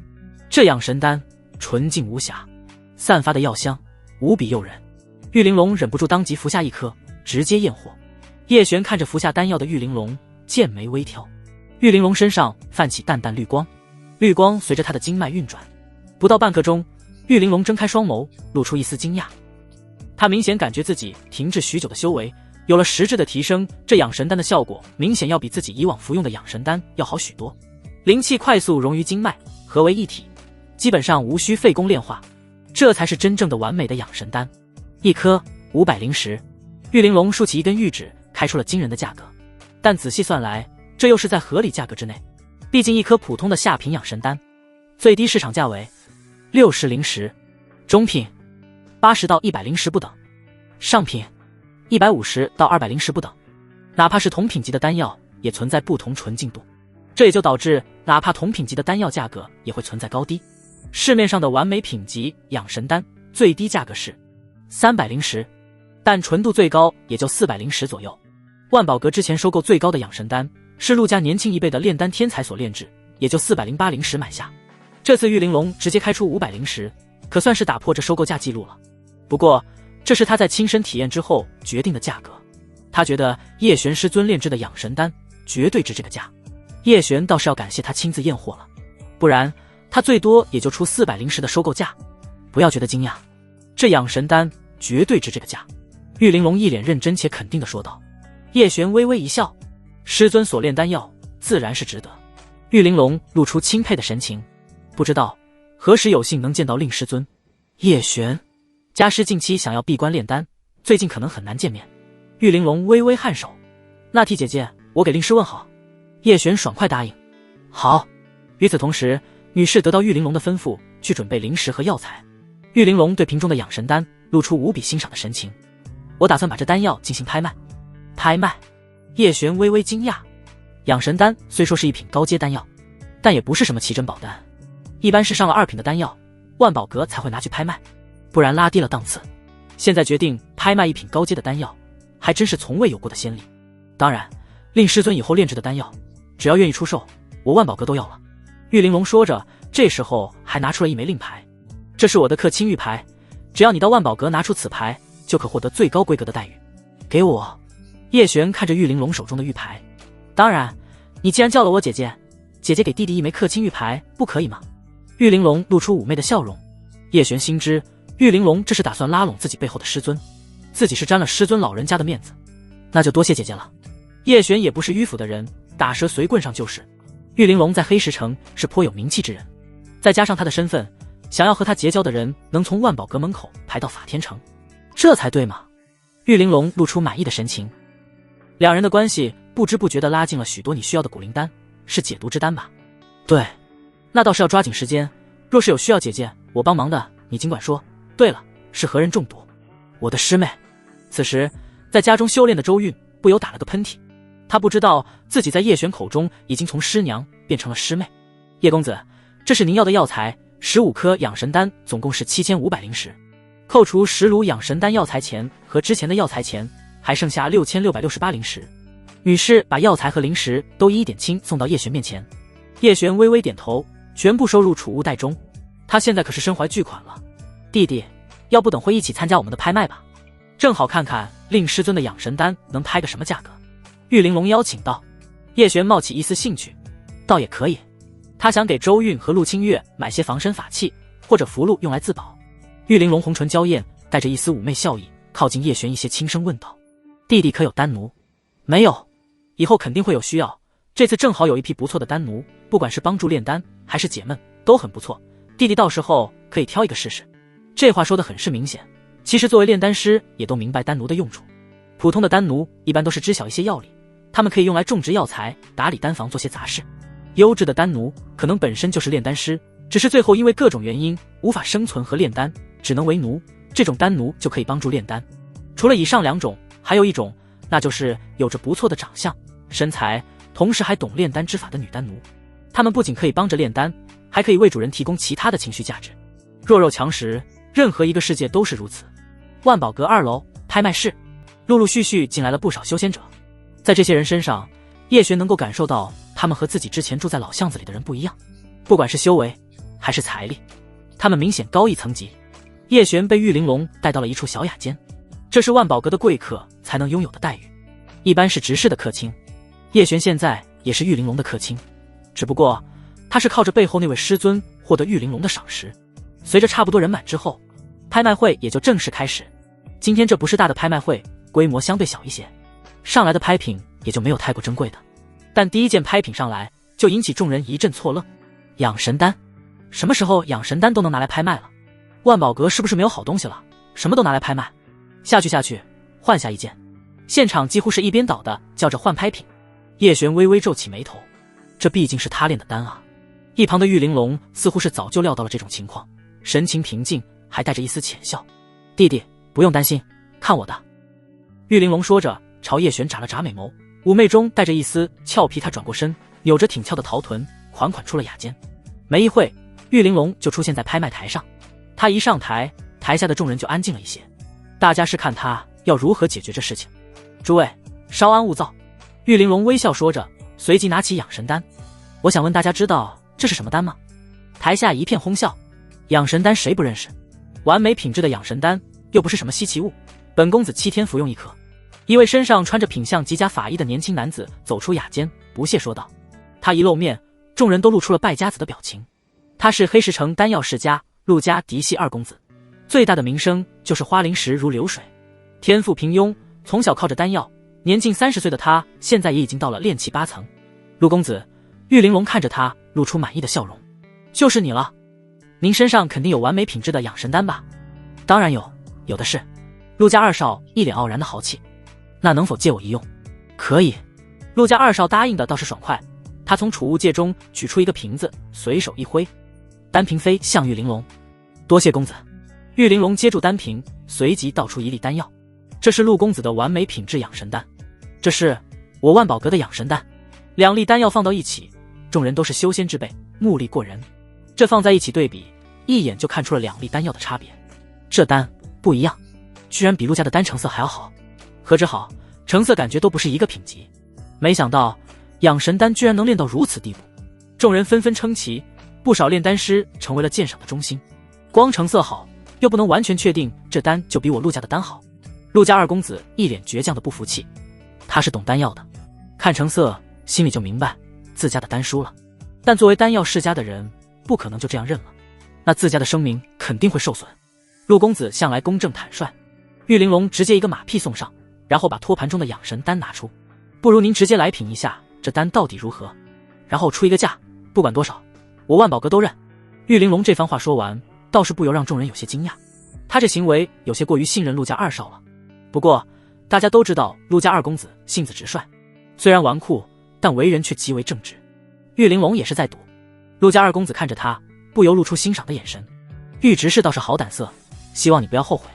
玉玲珑神情自信，绝不后悔，送去给陆公子。众人之前不愿意看这拍品，但现在都露出了饶有兴趣的神情。这就是看八卦讲品牌故事的魅力了。大家也想看看能让玉玲珑如此推崇的丹药在陆家2少这里会得到什么评价。陆2少接过丹药，丹香入鼻，神情瞬间凝重起来。这丹和自家完美品质的养神丹很不一样，他闻着丹香，心中不由升起了一股渴望，极其想要尝尝这丹药到底如何。他手一抛，丹药进喉，下一秒他神情几番变化，随后瞳孔中露出震惊之色。诸位稍后片刻。陆家2少说完，直接打坐。众人一脸惊疑地看着他。不到半刻钟，陆家2少睁开眼眸，一丝光芒闪过，他露出惊喜的眼神，立即抬头看向玉玲珑。这丹还有多少？我全都要。价格，玉执事你来定。陆家2少这话一出，拍卖现场顿时一片哗然。这2极反转来得有些过于突然，众人惊讶的同时又有些狐疑。这丹药效果这么好，陆家2少不会是托吧？毕竟他陆家就是黑石城最大的卖丹户，这让众人不由心生怀疑。陆浩，这丹真有这么好？另外一个雅间走出来一个身穿红色长裙的年轻女子，她面容精致，红唇娇艳，一双眸子宛如秋水，但最引人注目的还是那傲人的上围。她叫洛雪。她一出现，拍卖场里不少男人露出欣赏的眼神，这源自于她的母亲洛青衣。洛青衣，黑石城城主，修为高强，深不可测，是黑石城众多修仙者的倾慕之人。听闻洛青衣不仅修为惊人，她的长相也是美艳无双。在老巷子里一位散修吹牛，洛青衣长得美艳不说，她最诱人的便是她那完美身姿，只要看一眼便会让人心生邪念。多少强者打着道侣双修的名义，希望能够一清芳泽，但洛青衣根本看不上。洛雪天资也极为不错，水火双灵根，年仅20的她已经是炼气8层的修为，也是黑石城年轻一辈中的天骄之女。陆浩见到洛雪，不由眼睛一亮，露出笑容，彬彬有礼道：洛姑娘，陆某对你绝不会有半句虚言。洛雪与陆浩不同，她极少服用丹药来助长修为，根基不稳会让之后的修炼变得困难重重，所以洛雪对于丹药的了解也远不如药罐子陆浩。而且这养神丹对修为提升明显，几乎无需炼化，仿佛全然来自天地之间的灵气。陆浩这么一说，让众人越发觉得他就是个托，哪里有如此纯净的丹药？你是说这丹药不会毁坏修炼根基？洛雪露出惊疑的眼神。对，陆浩肯定地说道。也就是你洛姑娘，我才告诉你，其他人问我都不说了。陆浩一脸坦诚地说道。话已至此，诸位信与不信随意。他说完转而朝着玉玲珑道：玉执事，这丹药要是拍卖的话就出个底价，要是不拍卖那就直接卖给我，价钱绝对让你满意。不愧是败家子，就是豪横。玉玲珑微微一笑，他是赌对了，这是叶璇的丹药确实极品，让一向挑剔的陆家二公子都挑不出毛病。陆公子勿急，单自然还是要拍的，这底价就由公子来定吧。陆浩大手一挥，500灵石。他这底价让其他人都不由露出惊讶的神情，真是败家子啊。陆浩见场下没人跟拍，不由露出笑容。505，一位同样是炼气8层的中年男人喊了，看得出来他是被陆浩说心动的人。炼气后期想要提升修为是艰难的，有时候服用的丹药过多，那药性已过，对修为几乎就不会有提升。所以陆浩刚刚所说的话，对于修为停滞的修仙者来说，那就是绝世好丹。600灵石，陆浩直接加了近100的灵石，其他人都露出了惊讶的眼神。601，另外一个炼气9层的修士咬牙喊道，对于他们炼气后期的人来说，这丹药的诱惑力极大。700，陆浩的报价就是要断绝了其他人争抢的心思，这个价格其他人也确实没有再继续报价。恭喜陆公子。玉玲珑一脸笑容，他的计划算是成功了。他服下一粒，拍下一粒，第一粒丹药按照之前说的，就按底价500灵石给陆公子。哦，那就多谢玉指示了。陆浩满脸笑容，颇为满意，不过同时又带着期待。这养神丹应该还有吧？有，不过今日就不拍了，见好就收，名人效应加饥饿营销。玉玲珑是真有手段，叶璇心里有些佩服他了。丹药有限，不过我们会继续在后面的场次拍卖，接下来诸位请看第2件拍品。玉玲珑掌控着全场节奏，他微笑着说完，随即下场。接下来就交给拍卖师了。没多久，玉玲珑就来到了叶璇所在的雅间，脸上挂着一丝笑容。玉姐姐的手段今日算是见识了，果然厉害。叶璇微笑着夸了一句。玉玲珑轻撩了一下自己及腰的长发，平静中又带着一丝得意的矜持。尚可而已。叶璇剑眉微挑。此时台上在拍卖的是一把飞剑，2阶上品，是把不错的武器，底价2000灵石。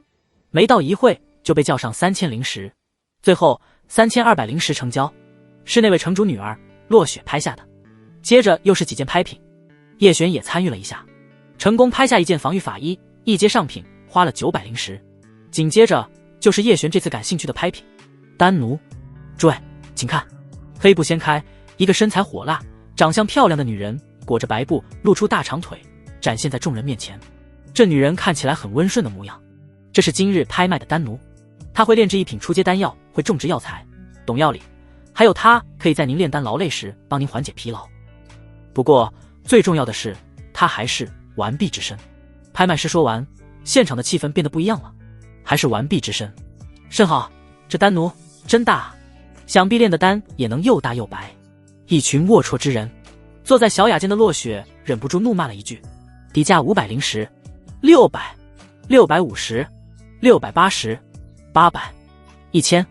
拍卖场里顿时安静了许多。丹奴有的是，但这么漂亮的还是比较少见。但出价1000灵石已经超过很多人的预算了，想要一清方泽，没有足够的财力，可是养不起这丹奴。1050、1100、1200、1500。这时候已经到了白热化。陆浩见自己爱慕的对象落雪忽然加入战局，还直接把价格猛地提到1500灵石，他马上放弃了争夺。1600。没想到另外一间雅间的客人喊价了，落雪这时候不由皱起了眉头。其实这已经超过了平时的价格。另外一个雅间的家伙是谁？明知道是自己要，还跟着抢。1700。落雪咬牙再加了一次。1800。对方再次加价。落雪柳眉紧皱，这家伙是要定了。其实这样救人并不是一个好办法。最后再加一次，对方要是再跟，就给他吧。1900。2000。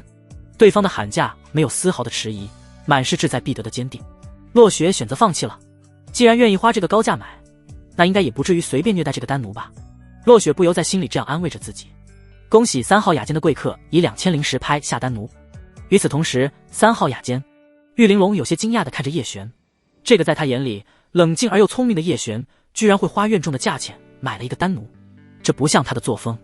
难道被美色迷昏头了？男人上头之后，不排除有这个可能。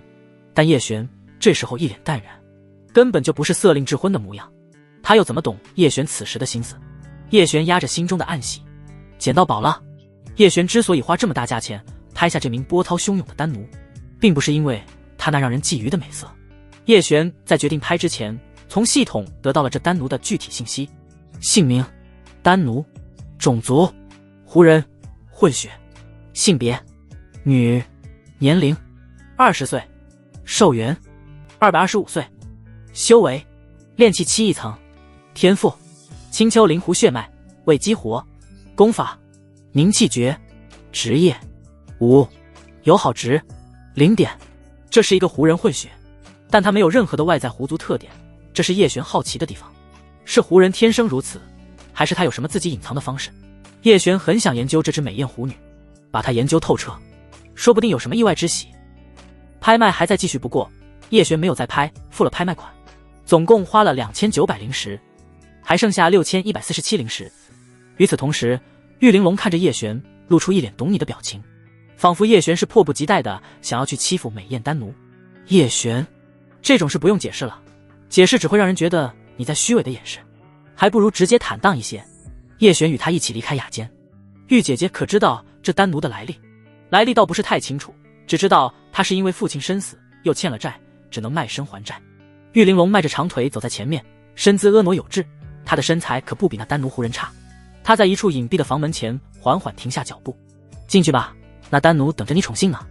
叶璇推门走进房内，只见一道丰乳桃臀的撩人身姿靠在屋角。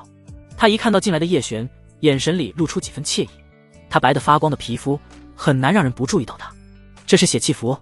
玉玲珑将一张符箓递给叶璇，血契需要主奴双方自愿，血契签订成功，主人死，奴也死，但奴死，主人并不会死。叶璇率先接过血契符，滴下一滴精血，血符闪烁着阵阵蓝光。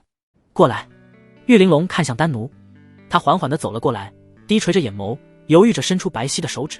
只有自愿滴下自己的精血，血气才会生效。血气生效就意味着此生基本上失去自由，若是遇到好人，可能少受点苦；运气不好遇上恶人，还不如就此死去。狐女抬头看向叶璇，眼神里带着一丝审视和警惕。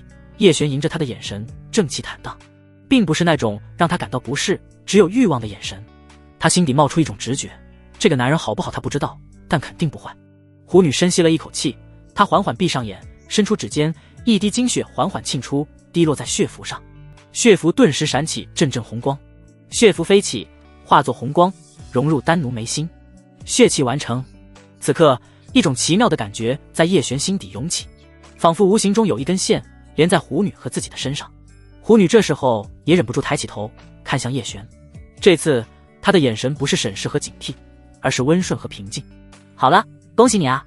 玉玲珑露出一丝深意的眼神。叶璇，狐女跟在叶璇身后，玉玲珑把她送到万宝阁门口。我就不送了，马车送你了。辛苦玉姐。叶璇微微拱手。玉玲珑美眸微眨，语气柔媚。只要弟弟你记得尽快卖给我们丹药，我再辛苦也愿意。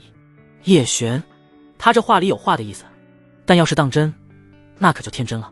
叶璇和狐女走出门口，看到了停好的马车，两人一起上车。马夫赶车驶向南苑3街。马车里，狐女坐在一旁，静静地看着叶璇。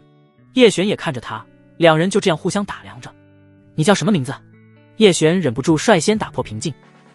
狐女低声道：奴家狐妹儿。叶璇，狐妹儿，你家中可还有亲人？狐妹儿微微摇头。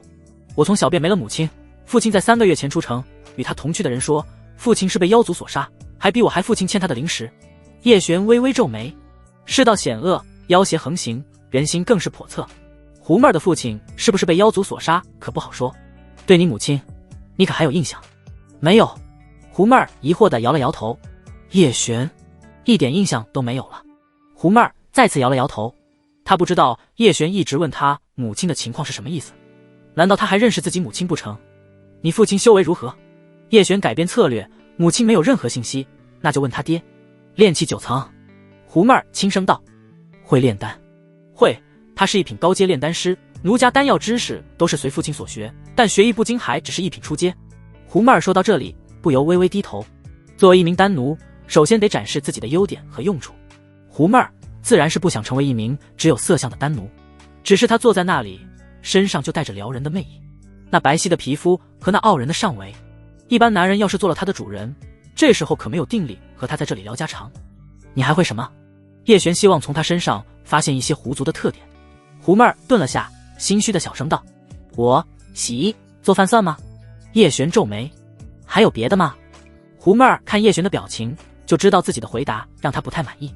他轻咬红唇，他知道男人的一些爱好。暖床。叶璇一愣，随即重重的咳嗽起来。自己真没向那方面引导啊。叶璇仔细看着狐妹儿的面容，想要寻找一点狐人的特征。耳朵不是狐耳，她皮肤白皙，也没见毛发。对了，还有一个地方。你起来。狐妹儿有点疑惑，但还是起身，转过去，趴下。啊！狐妹儿脸色一变，有些惊慌。难道自己看错了这个男人？这时候就迫不及待的要对自己。快点！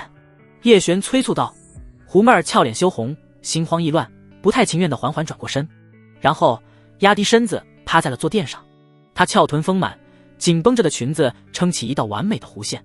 狐妹儿紧咬着红唇，她不知道叶璇要做什么，但还是照他说的做了。经过刚刚的短暂接触，她的直觉告诉她，这个男人并不是色欲熏心的人。当他趴下之后，才感觉这个动作有些羞耻，他又有些后悔了。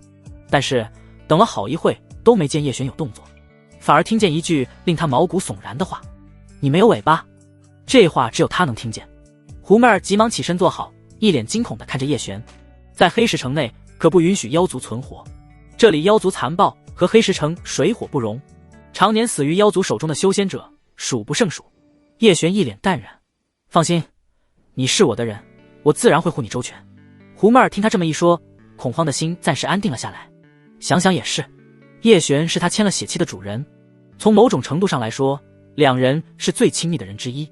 作为丹奴的狐妹儿应该要无条件信任叶璇，而且把他的身份公布出去，对叶璇也并没有好处。等你想和我说的时候再说吧。叶璇说完，这时候马车缓缓停下，马夫动作利索，率先跳下马车，一脸笑容朝着掀开门帘的叶璇拱手：“叶公子，到您府上了。”辛苦。叶璇拿出一枚灵石扔给马夫，马夫惊喜地接过灵石：“谢公子赏。”叶璇和狐妹儿先后下了马车，马夫看了狐妹儿一眼，随即立马低下头，心中暗叹了一句：“好大。”狐妹儿跟在叶璇身后，身姿扭动，细腰桃臀，无形中散发着妩媚的气息。马夫看着狐妹儿走进门内消失不见，这才缓缓回过神。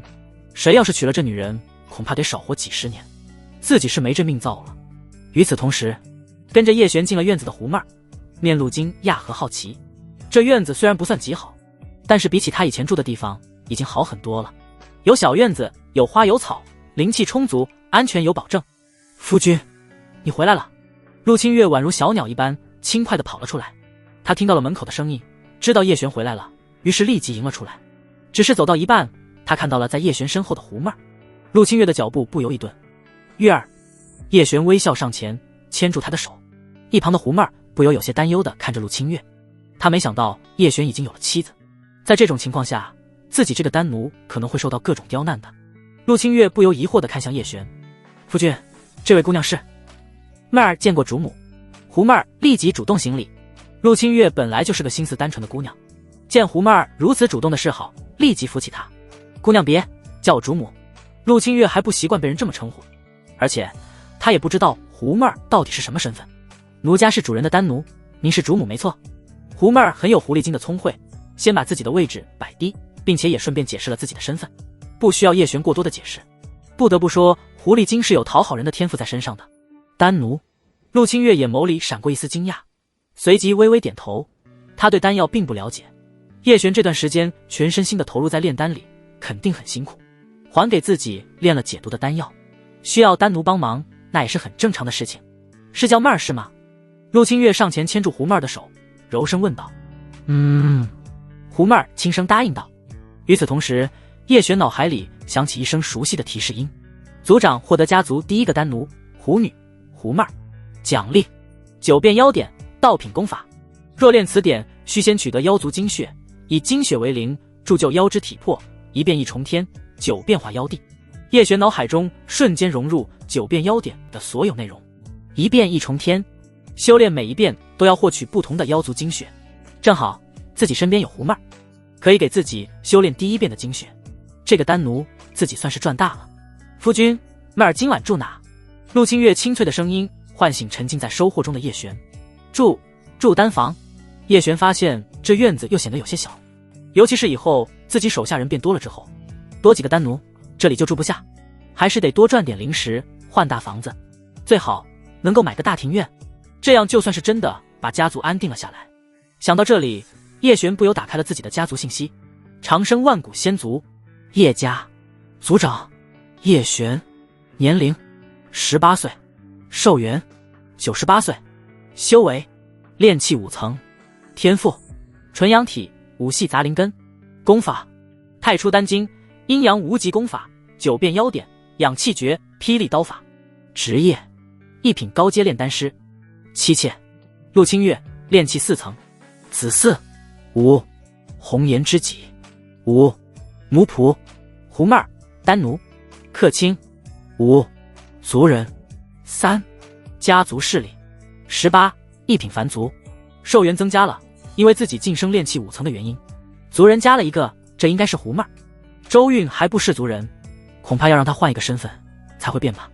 此时家族势力也成长了8点，一步一步的变强，但是现在还完全不够。叶璇心中还满是紧迫感，尤其是周韵体内的毒留给自己的时间不多了，自己答应了1个月的时间，现在还剩下20多天，自己能炼成2品丹药古灵丹吗？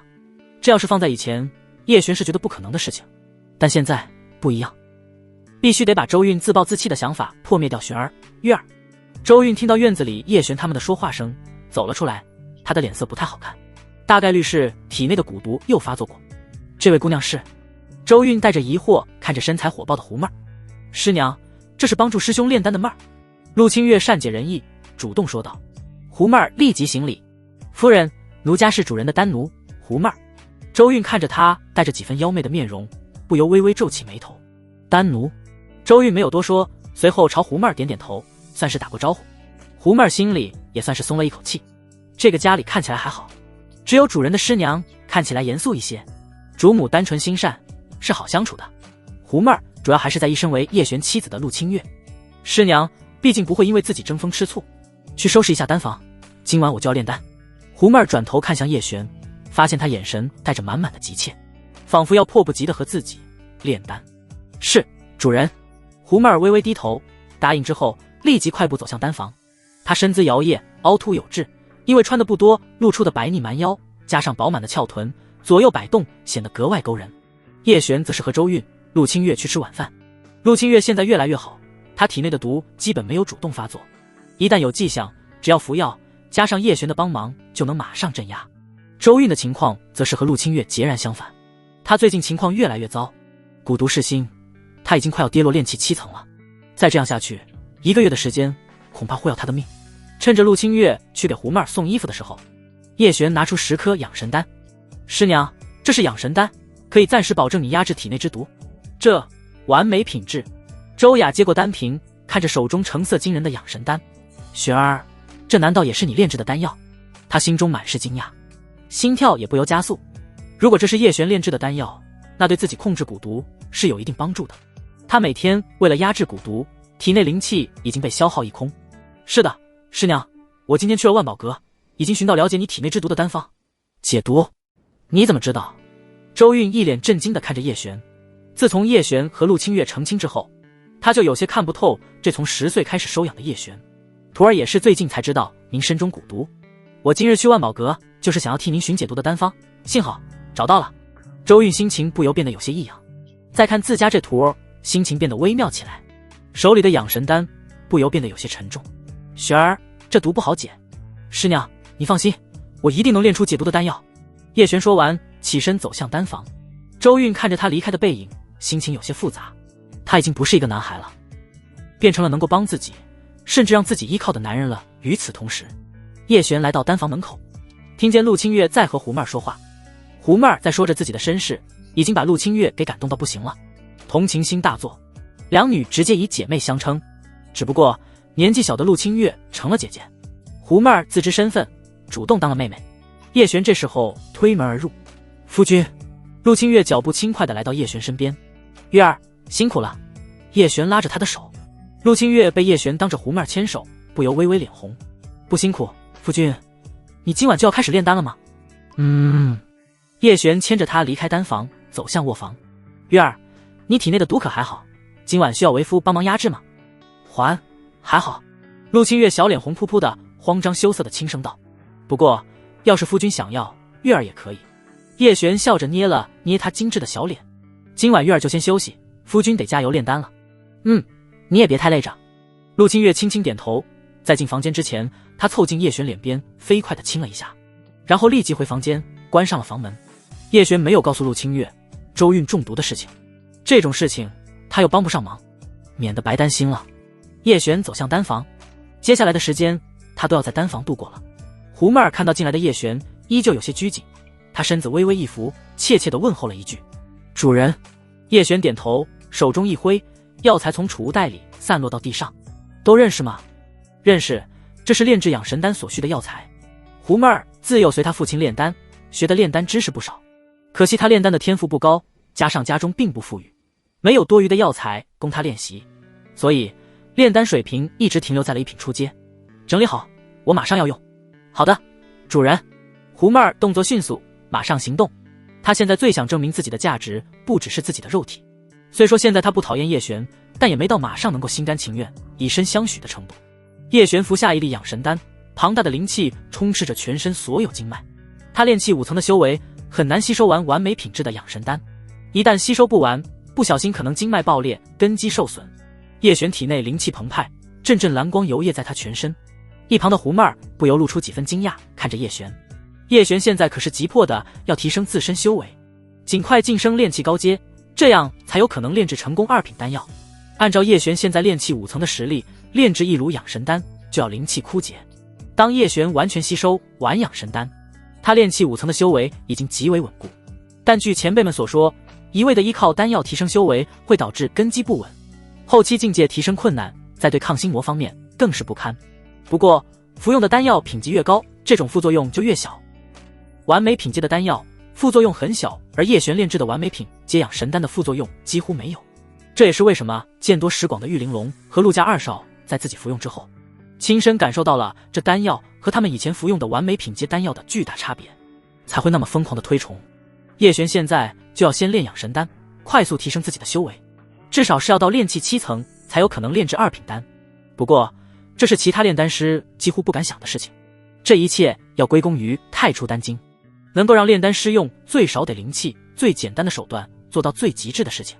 不过能不能成功，叶璇也不知道。主人，都准备好了。胡妹儿的声音响起，她的速度倒是超过叶璇的预期。叶璇微微点头，开始准备炼丹。胡妹儿这时候就是半个护法，陪在一旁静静看着叶璇。她看着叶璇的炼丹手法，不由感到惊讶，很不一样，但是却没有浪费任何的药力。她是怎么做到的？胡妹儿惊讶中带着专注。丹奴能从主人身上学到炼丹，那也是他的本事。胡妹儿不可能一次就看明白，她需要仔细学习研究，再自己亲自动手，才可能做到叶璇的1/10炼丹手法。这就是炼丹天赋的差距。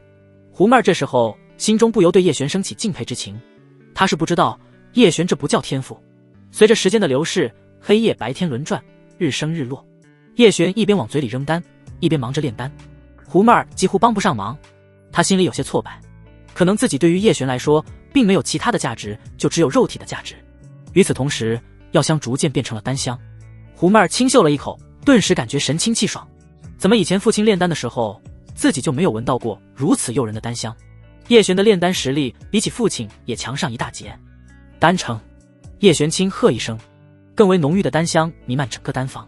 胡妹儿面露惊喜，成了！这可是养神丹，1品高阶丹药，叶璇居然一次就能炼成，而且看起来这一炉丹的品质也绝对不低。下一秒，他嘴巴张得更大，眼眸瞪圆，居然全是完美品质的丹药。不对，有一颗不是，但这是一个炼气5层1品高阶的炼丹师能做到的吗？闻所未闻。丹成的一瞬间，叶璇就往嘴里塞了一粒，同时看了一眼处于震惊中的胡妹儿。他是吃不了，炼气1层吃了这丹可能会经脉爆裂，不过他的实力还是应该要提升。现在胡妹儿毕竟是自己人了，这是金元丹，服下吧。胡妹儿看着叶璇递来的丹药，眼神惊讶。你以后是我的人，总不能太差劲，你也不想自己只有色相吧？叶璇这么一说，胡妹儿立即一口吃下了丹药，顿时心口前一片火热。他有些想要脱下自己的衣裙，但想想叶璇还在身边，他立即收敛心神，吸收药力。叶璇在一旁看着他，以免药力过猛把他补坏了，但下一秒他身上泛起淡淡白光。狐妹儿身上的气息在变强，他并没有补坏的迹象，反而像是药力不够。狐妹儿果然不简单，他突破了炼气2层。下一秒，忽然一条白毛狐狸尾巴从他屁股后面冒了出来。叶璇看着在狐妹儿臀后摇曳的狐狸尾巴，不由微微凝目。狐女，果然是狐女。狐狸尾巴露出来了。狐妹儿缓缓睁开眼眸，她惊讶自己停滞许久的修为得到了提升。不过还没高兴，下一秒瞬间变脸，她的身子不由微微一颤，仿佛被戳中了什么奇怪的地方。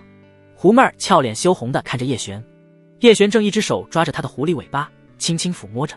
狐妹儿脸色变得逐渐奇怪，勾人的身子轻轻扭动着，还忍不住发出轻哼声。不是吧？叶璇脸色微变，这尾巴不会是他的。狐妹儿一脸绯红，想拒绝叶璇摸她尾巴的手，但又说不出口。你不舒服？叶璇明知故问。狐妹儿媚眼如丝，轻轻摇头。那我松开。叶璇说着要松开，但手上并没有丝毫要松开的迹象。他观察着狐妹儿，看她已经快要软倒在自己怀里。玩得差不多了，先收手。狐妹儿轻哼一声，差点摔倒在地上。她低着头，羞慌交加，不知道怎么解释自己隐藏着的狐狸尾巴。叶璇一脸平静道：每个人都有自己的秘密，等你真心想和我说的时候再说吧。狐妹儿红唇微抿，她其实刚刚已经想说了。谢谢。叶璇又扔了2颗金元丹给她。你继续修炼吧。狐妹儿一脸惊喜。别高兴得太早，这丹药可不白给你，我需要你一滴精血。叶璇一脸淡然地看着他。狐妹儿没有丝毫犹豫。好，他倒是还懂得知恩图报。只见他闭上眼眸，手指点在眉心，一丝精血缓缓溢出，下一秒飞向叶璇。9变妖点。叶璇修炼第1变狐变，狐妹儿的精血融入体内，一只小白狐在丹田内缓缓出现。天赋神通，灵狐幻境，让敌人处于幻境之中，实力越强，幻境越难以破解。叶璇微微挑眉，这倒是好天赋神通。就在叶璇研究狐变的时候，狐妹儿在叶璇身上感受到了一股特别亲近的气息，忍不住想要靠近他。始祖狐族。狐妹儿心中惊讶无比，只有比他血脉更纯正、更古老的狐族才会让他如此。但下一秒又摇了摇头，不可能，自己之前就从没有这种感觉，是刚刚给了叶璇自己的精血之后才发生了这种变化，那就很有可能是因为某种功法。如果是功法，那就更令人感到恐怖了。尤其是妖族，叶璇要是伪装成狐妖，狐族在短时间都不可能发现端倪。狐妹儿现在觉得叶璇这个主人有些过于神秘。差不多熟悉了第1变狐变，能够拥有狐族的气息，还有狐族的速度，甚至是体质都得到了增强。这变化叶璇很满意。接下来就是继续炼丹。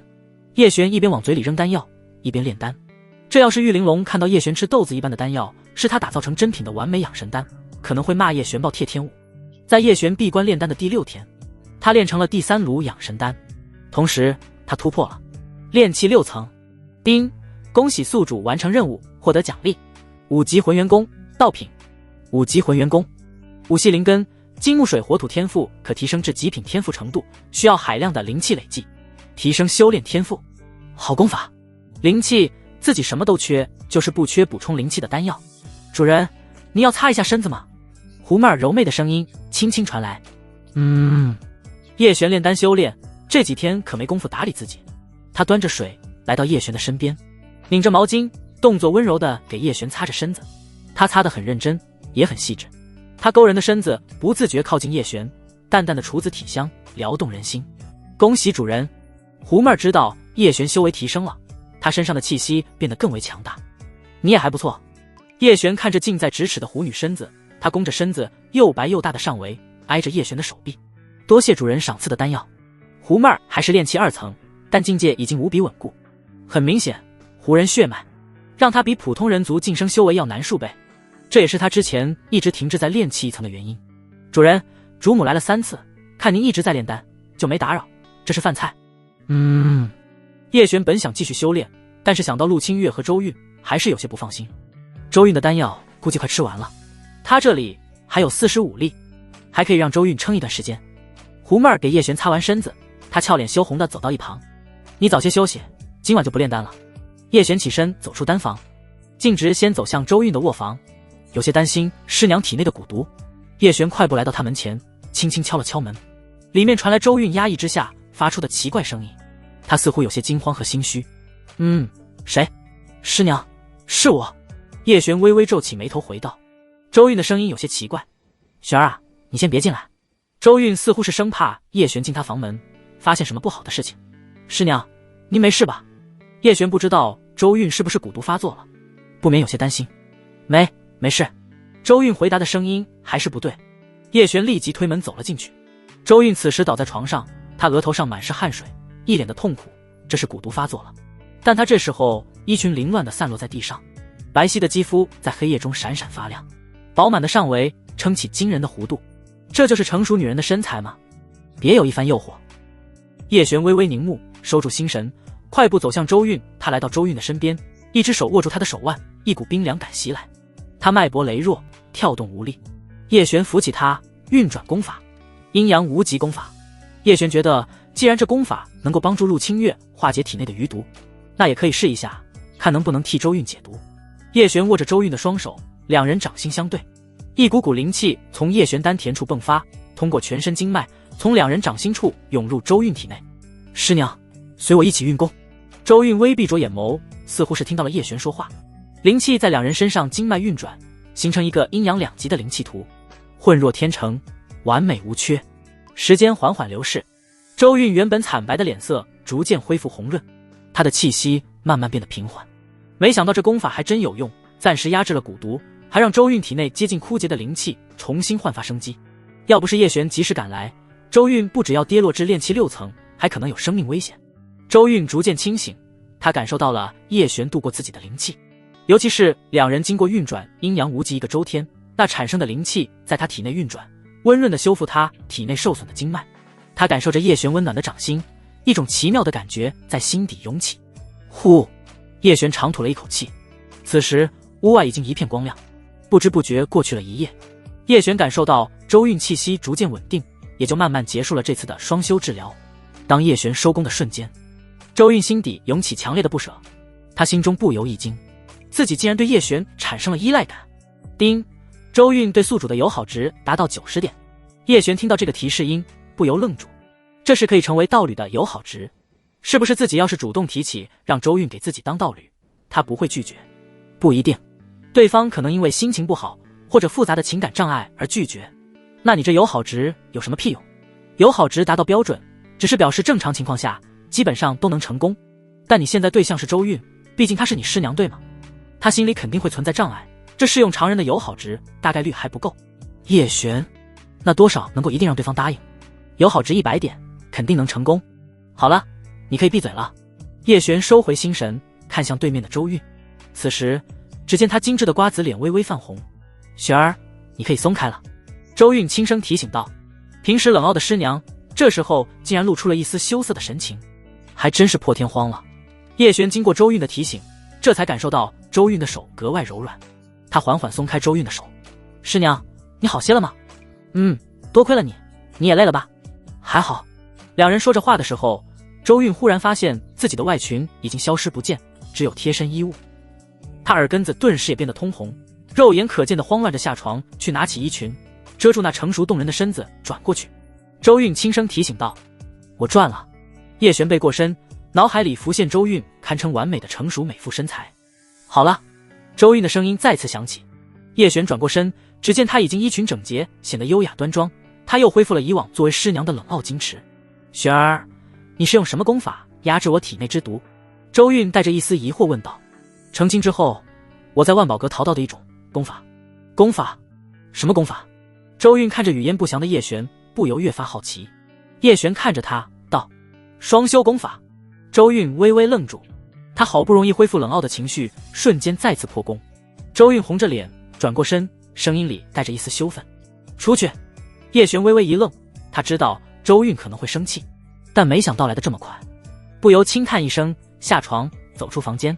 随着房门关上，周韵顿时神情黯然，她看着叶璇失落的神情，心中也不由有些后悔，自己刚刚是不是有些不近人情了？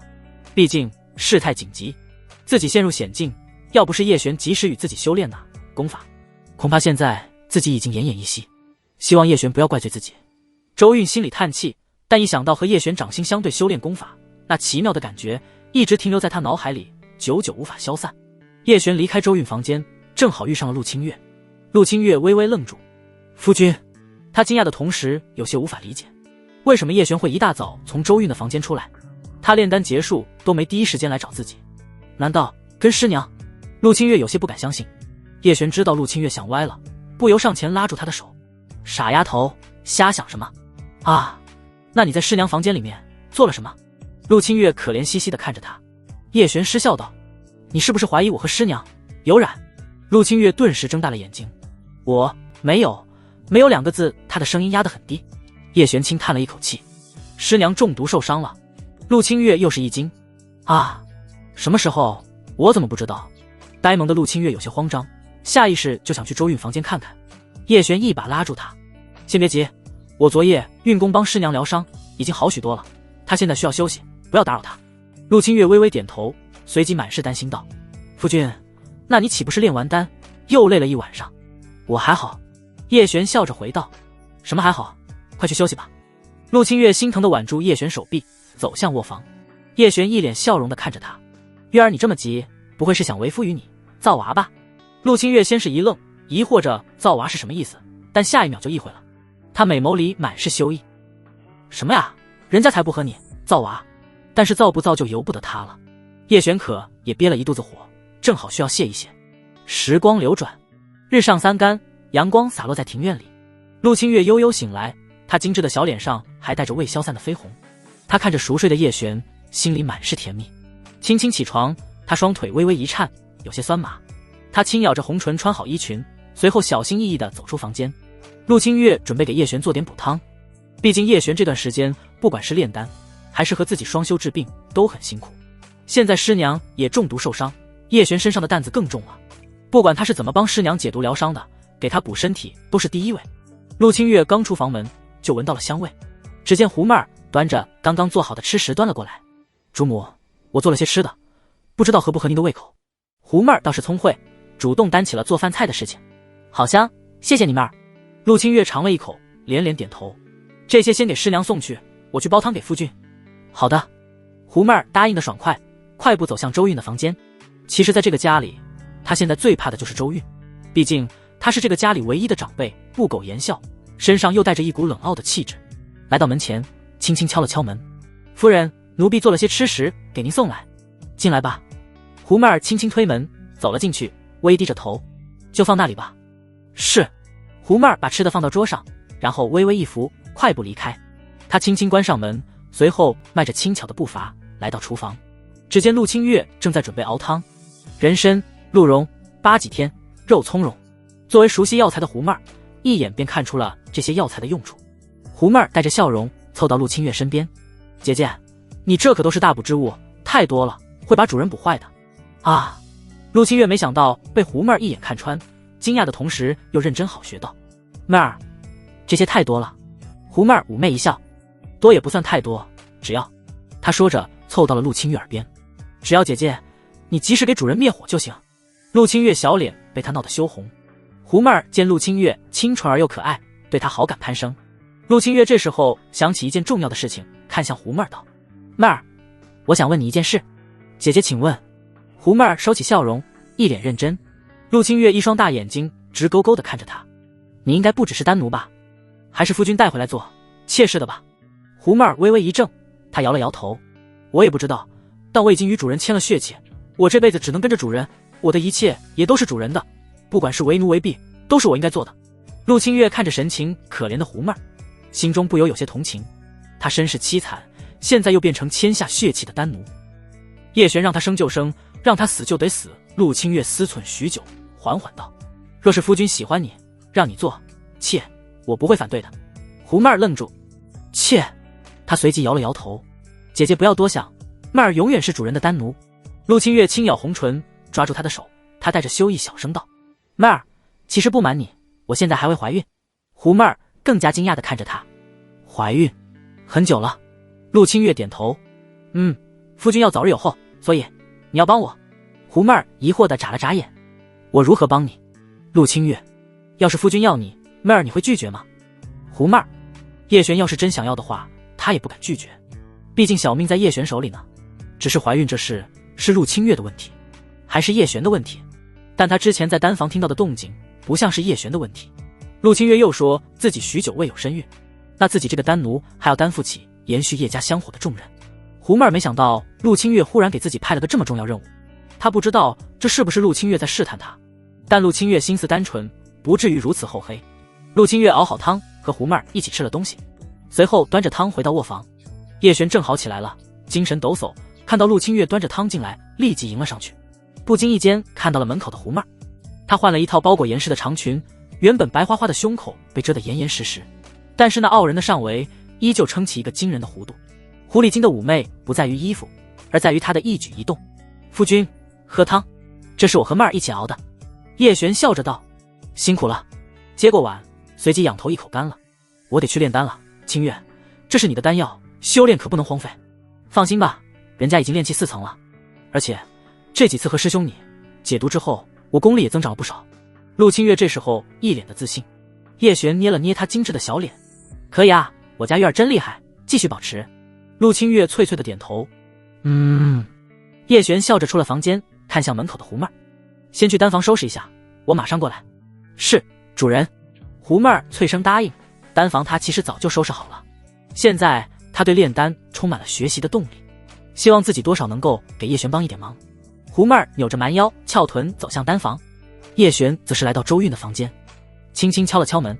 师娘，进。周韵的声音有些纠结，估计这时候怕看到叶璇会有些尴尬。叶璇知道他的想法，也就没进去。师娘，你还好吧？还好。周韵的声音倒是平静了一些。我还要继续炼丹，如果你体内毒再发作，就来丹房找我。周韵声音顿了一下，听到叶璇要离开的脚步声，不由道：别太累了。知道，师娘。叶璇答应一声，快步走向丹房。不继续赶着炼丹是不行，答应了周韵1个月的时间帮他解决体内之毒，不能食言不是。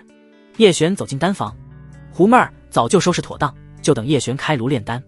叶璇和之前一样，主炼养神丹，一边炼丹一边嗑药，偶尔炼出一颗不是完美品质的丹药，就给了胡妹儿。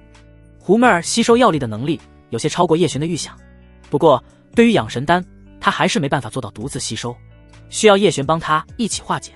随着叶璇的投喂，胡妹儿已经来到了炼气3层，而叶璇在疯狂炼丹和吃药的情况下，已经直接突破至炼气7层。恭喜主人！胡妹儿眼眸中闪过惊喜，她现在已经完全归心叶璇这个主人。叶璇没有想象中的欺负她，也没有把她当牛马用，是真正的丹奴。不过比起普通的丹奴待遇要好万倍，谁见过给丹奴服用完美品质金元丹、上品养神丹的？胡妹儿感觉跟着叶璇炼丹是这辈子最幸福的时候，她现在特别期待炼丹，尤其是叶璇帮她化解药力的时候，一股暖洋洋的感觉温暖着她全身每一处的细胞，宛若新生般的美好。这也让她忍不住的想要靠近叶璇，好几次她都差点没忍住投怀送抱。好了，叶璇收工，他发现阴阳无极功的用处颇多，不仅能够解毒治病，还能提升修为，现在还能帮胡妹儿吸收多余的药力为己用。胡妹儿恋恋不舍地收回自己手，她掌心还有着叶璇手上的余温。就在这时候，门口传来了轻盈的脚步声，胡妹儿快步起身跑向门口，没一会她走了回来。叶璇看向她，是师娘。胡妹儿微微摇头，是清月姐姐，说是有万宝阁的客人想见主人。叶璇微微挑眉，万宝阁的人要见自己，是玉玲珑派来的吧？有说是谁吗？他叫玉玲珑。玉玲珑，他亲自来了。叶璇还以为他会派人来见自己，既然玉玲珑亲自来了，那自己也得和他见一面。叶璇起身走出丹房，正好看到了庭院里的玉玲珑、陆清月。现在叶璇发现自己这院子要是来个客人，连会客的地方都没有了。叶弟弟。玉玲珑一脸笑容地看着叶璇，语气亲昵。叶璇微笑上前，玉姐姐。玉玲珑看他的眼神露出几分惊讶，这才多久没见，叶璇居然已经炼气7层了，这修为晋升的速度有些惊人。叶弟弟越发俊朗有神了。玉玲珑语气带着几分由衷的夸赞。玉姐姐就不要如此客套了，是有什么事吗？叶璇的直男发言。玉玲珑笑了笑，不瞒弟弟，自从上次你给的养神丹拍卖之后，就供不应求。但那陆家二公子就守住我万宝阁，说有多少他要多少。叶璇微微挑眉，拿出一瓶丹药递给他，这里有10颗养神丹，是我师尊新炼的，多谢弟弟，这次我按每颗丹600灵石的价格收。玉玲珑豪气地把6枚中品灵石放到叶璇面前，1枚中品灵石等于1000下品灵石。叶璇也不客气，全都收下。玉姐姐，往后要是来拿丹，倒也不必亲自来，这次来我还有事。玉玲珑靠近叶璇一步，两人肩挨着肩。原本在旁边的陆清月和胡妹儿都先回了房间。什么事？你可知我们前周1甲子1次的炼丹大会？听说过。这次我们黑石城有3个参赛的名额，这名额会通过全城的预选赛选出。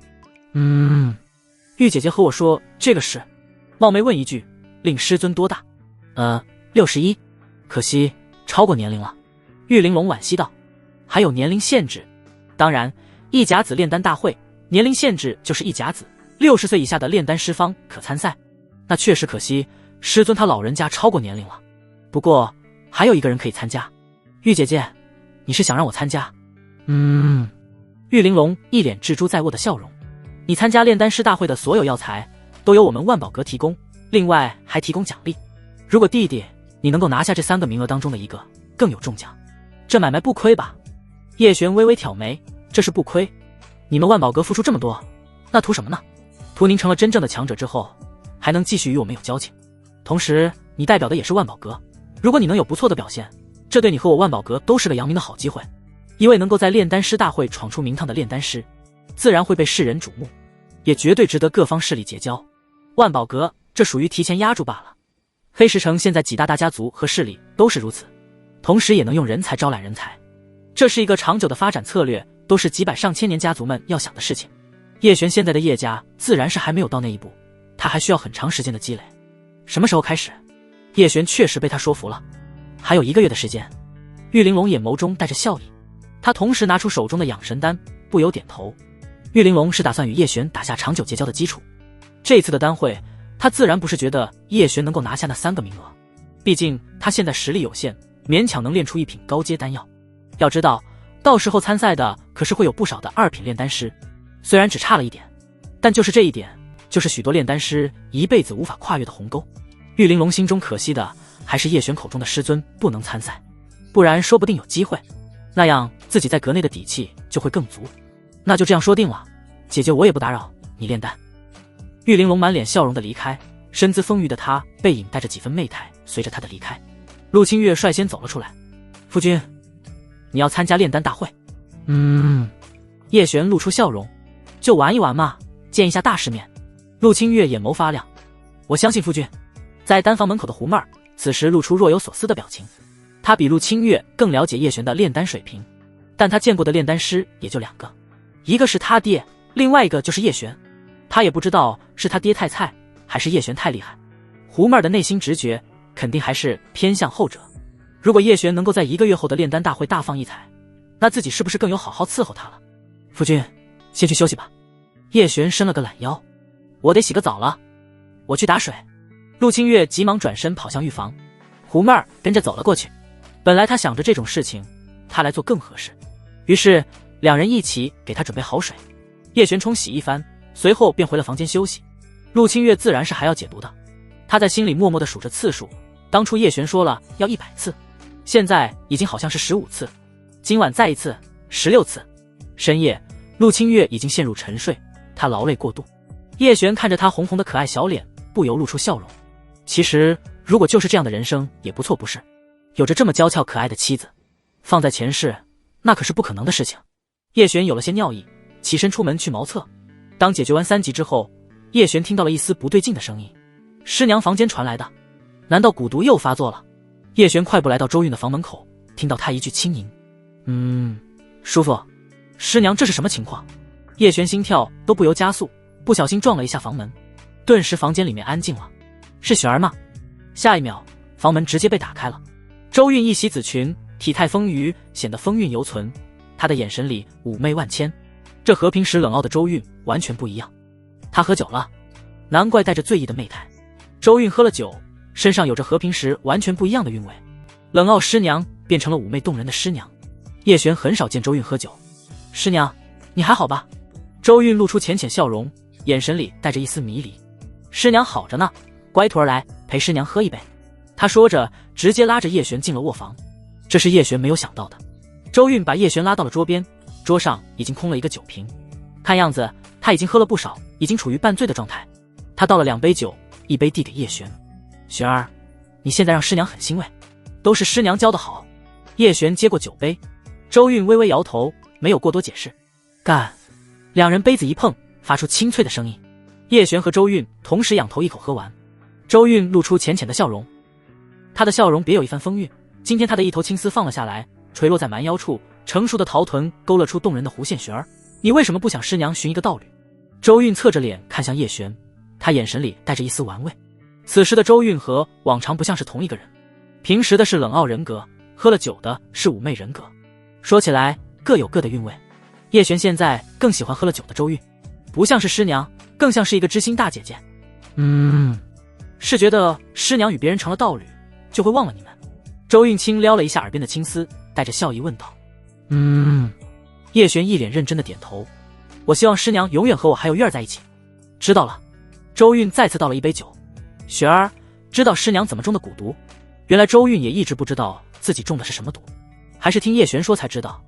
不知道，我自己也不知道。周韵把玩着手中的酒杯，但我大概知道，是在一次和散人联盟寻找炼气石之后，就开始渐渐不对劲。师娘的意思是，散人联盟中的人对你下了蛊毒。周韵清了一声，再次喝下杯中酒，她脸上的红晕更甚。叶璇，师娘可有怀疑的人？周韵微微摇头，还没有具体的人，但大概是那次去的10几人中的一个。叶璇，师娘，那吃酒娘可是散人联盟的人？周韵点头。叶璇，他可知道？周韵微微摇头，他不完全算是散人联盟的，只是有些时候散人联盟需要打手的时候会寻他一起，本质上与我一样。下一秒他露出调侃的浅笑。对了，九娘一直对你颇有好感，还数次和我说想与你做道侣呢。可怎么不喜欢他那样的？哼，我就知道。周韵露出几分得意的胜利笑容，似乎要是叶璇喜欢吃九娘，那他就输大发了一样。两人现在聊的话题有些过于奔放，这要是放在以前，叶璇是不敢想能有一天和他聊这样私密的话题。那喜欢什么样的？丹奴妹儿那样。可男人喜爱美色倒也没什么，实力高强者妻妾道侣成群，尤其是那些大家族，为了延续家族未来，这都很常见。喝醉了的周韵思想开放程度已经远超叶璇的想象。你若是想要将那丹奴收入房中，师娘不反对，但不可冷落了月儿。周韵说着，自顾自又喝了一杯。若想后院清静，不可独宠一人。他醉意越来越浓，媚态也越发撩人。好热。周韵解开紫色长裙，随手扔在一旁。她成熟有致的丰腴身段无比勾人。叶璇不由深吸了一口气，微微转过头。周韵露出笑容，对叶璇的反应收入眼底。就在这时候，周韵忽然面色一变，她柳眉紧皱，捂住傲人的上围，蛊毒发作了。师娘！叶璇上前立即扶住她。周韵蛊毒越来越厉害，她红润的脸色逐渐发白，可见有多痛。她已经软倒在叶璇怀里。好痛！周韵轻呼一声，一只手紧紧抓住叶璇的手臂，她贴着叶璇，身姿微微颤抖。叶璇深吸了一口气，立马抱起她放到床榻上。阴阳无极功法。师娘，快运功！周韵这时候不知道是因为喝了酒，还是太过痛疼，都没办法集中精力运功。叶璇无法这样和他修炼功法。周韵脸色越发惨白，眼神迷离地看着叶璇。叶璇见情况紧急，没办法了，他微微上前搂住周韵，对着她红唇印了上去。周韵仿佛这一瞬间酒醒了，也恢复了理智。她震惊地看着叶璇，满是不可置信。下一秒，一股男子阳刚之气扑面而来，这让她不由心跳飞快加速，全身火热。两人拥吻这一刻，有种意乱情迷的美感。好在周韵心底泛起强烈的理智，急忙推开叶璇。师娘，快运功！叶璇没有多做解释，而是焦急地催促道。周韵轻咬了一下红唇，不知道自己这时候该骂他，还是该做这个欺师的家伙。但感受到叶璇掌心袭来的暖意，他下意识地运转功法，灵气涌入他的掌心，融入经脉之中。时间缓缓流逝，他心绞的痛觉逐渐变弱，逐渐消失，甚至从叶璇那里涌向他体内的灵气，让他感觉无比舒适。不知不觉中，周韵心里已经对叶璇产生了一丝依赖感。周韵希望能够永远处于这种状态，不需要再被蛊毒折磨。叶璇运转功法，现在他已经越来越熟练。在完全压制了蛊毒之后，周韵酒精上头，渐渐陷入沉睡之中。叶璇收工，将他缓缓放倒在床上，眼神不自觉地落在他娇艳的红唇上。刚刚自己真亲了，现在想起来不由有些惊叹自己的胆大妄为。希望明天周韵醒来会忘记昨晚发生的一切，至少忘记自己亲了他。叶璇觉得还是直接去炼丹，正好可以避开和周韵见面。要是他记得的话，两人见面多少会有些尴尬。叶璇推门进了丹房，但一进去脚步一顿，只见一道性感的身子，白花花的肌肤，长裙散落在肩后。胡妹儿正在擦洗身子，此时的她有种犹抱琵琶半遮面的动人风韵。胡妹儿也没想到这时候叶璇会来丹房。今天天气炎热，加上隔壁房间的异响，她有些燥热，于是就打了一桶水擦洗一下。没想到刚进行到一半，叶璇突然闯了进来，顿时让胡妹儿羞得心慌意乱，急忙拉起裙子遮掩住自己的身形。她低声轻唤了一句：“主人。”叶璇轻咳一声，没想到刚从周韵房间出来，又遇上了胡妹儿。不过胡妹儿的身份终究不是周韵那样让叶璇棘手，她神情平静地走进丹房。怎么这么晚才沐浴？叶璇反问道。胡妹儿轻抿红唇：“天热，奴家出了些汗，就想着擦一擦身子。”叶璇摆了摆手：“完了。”胡妹儿轻嗯一声，就算没擦完，她这时候也不可能继续了。主人这么晚不休息，是要炼丹？对，那我马上就来。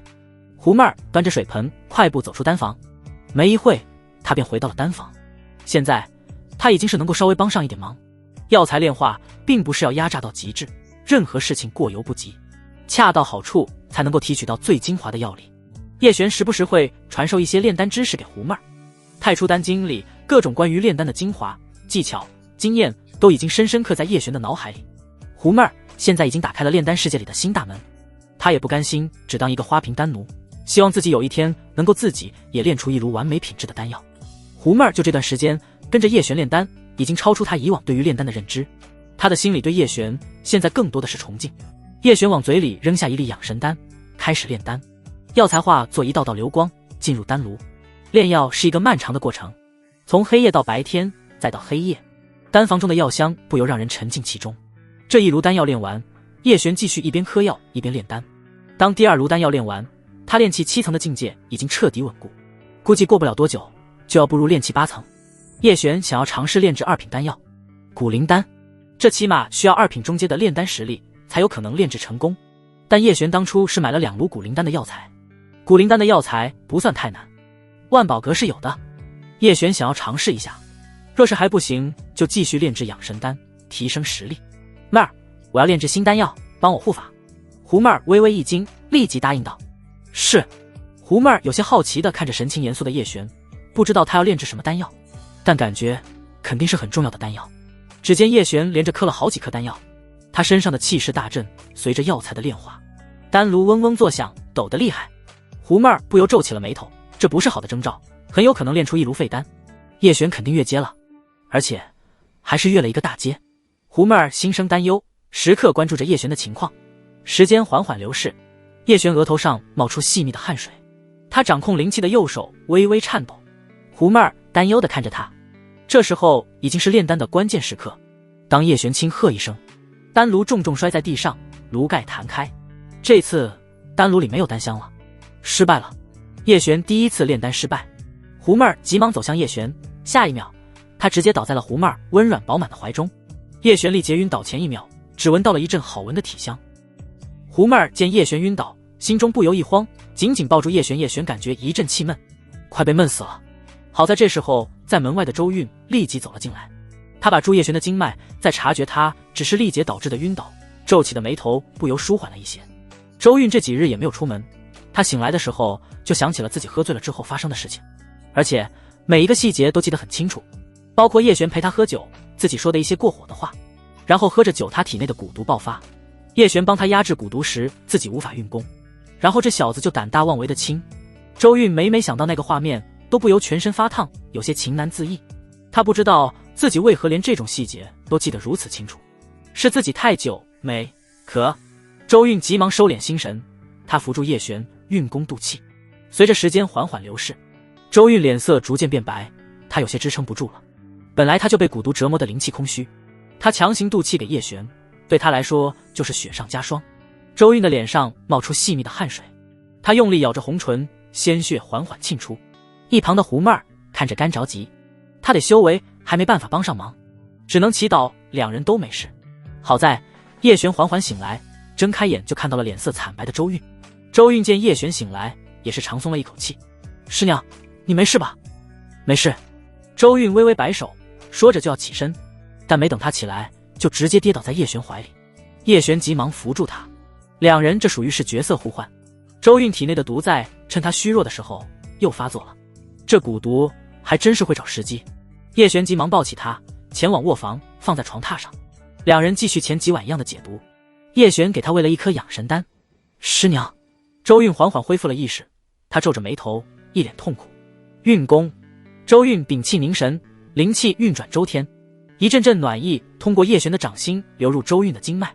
呼！叶璇往嘴里连着丢了2粒养神丹。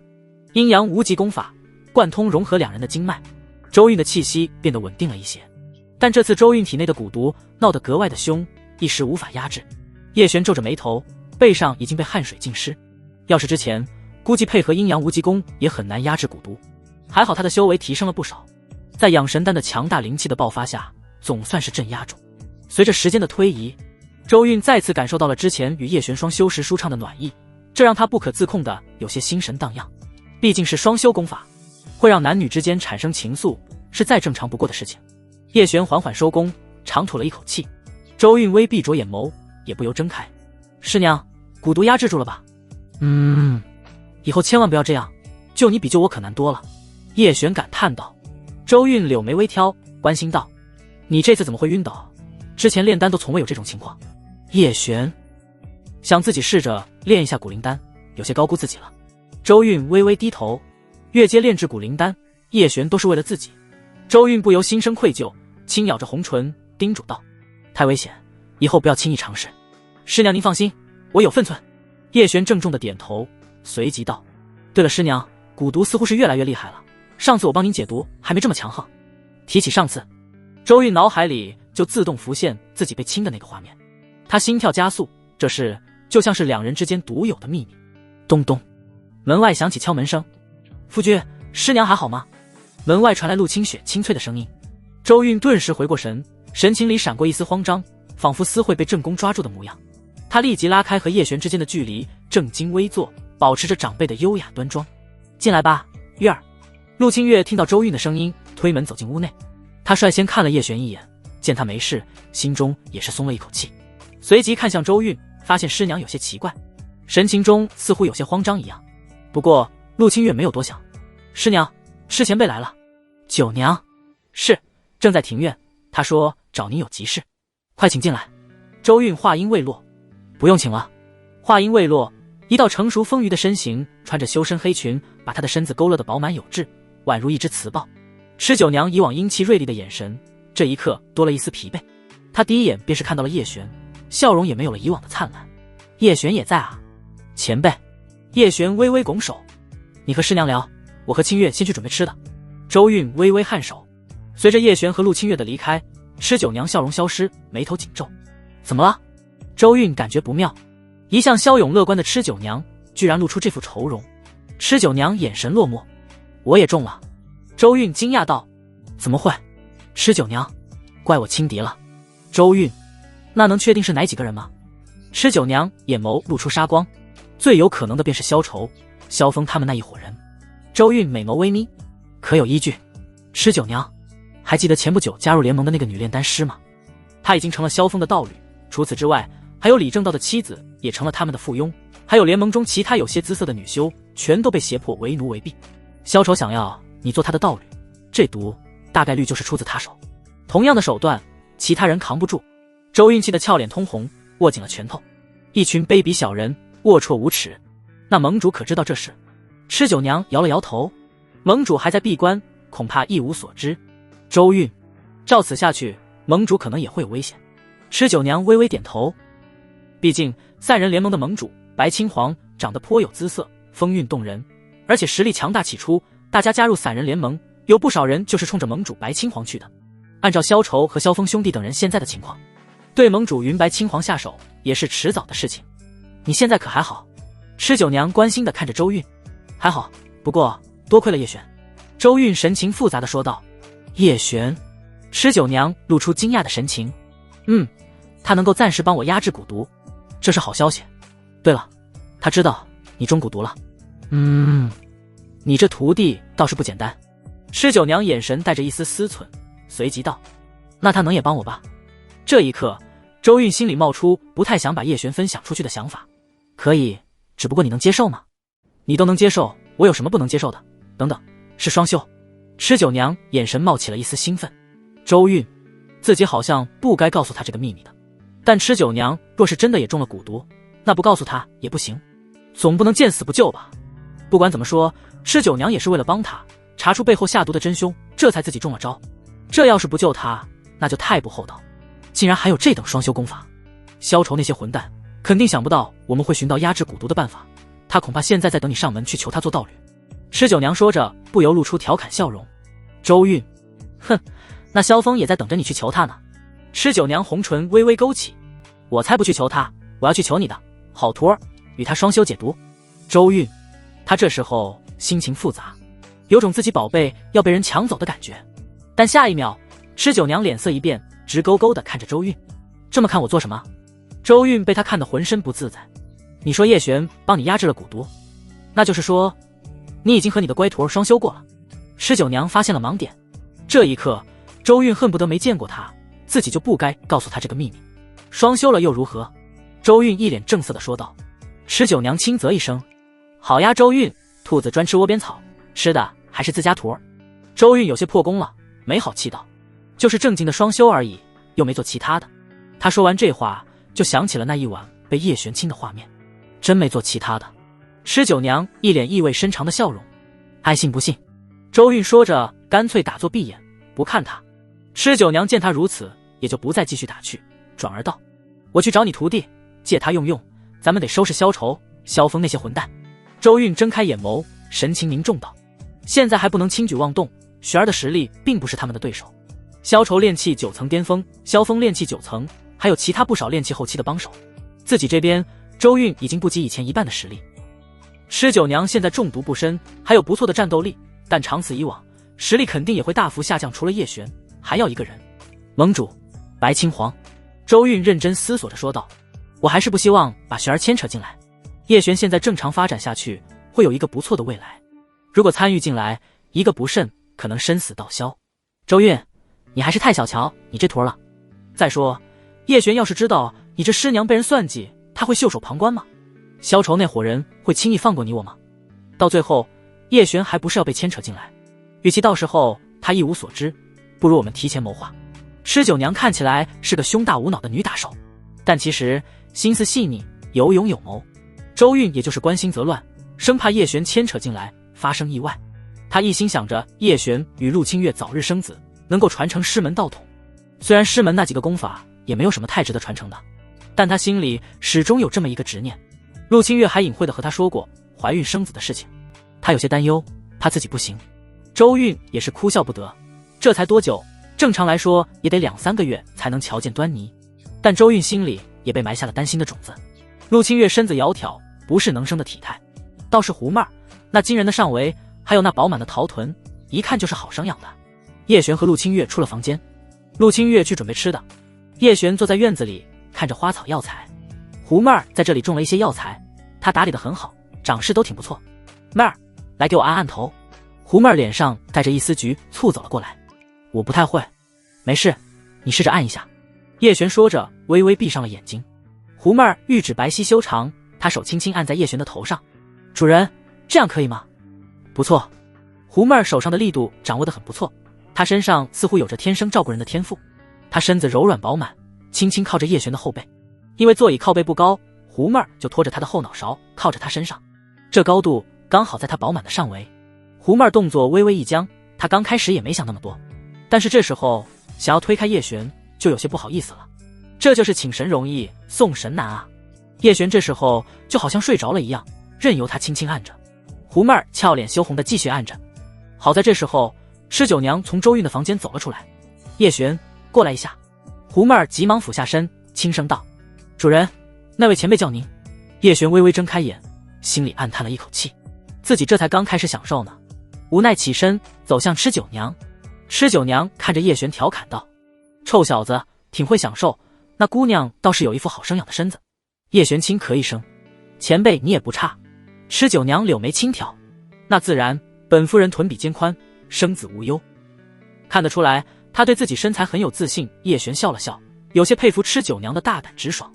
这个时代的女娘们都偏保守矜持，但吃酒娘显然不在此列。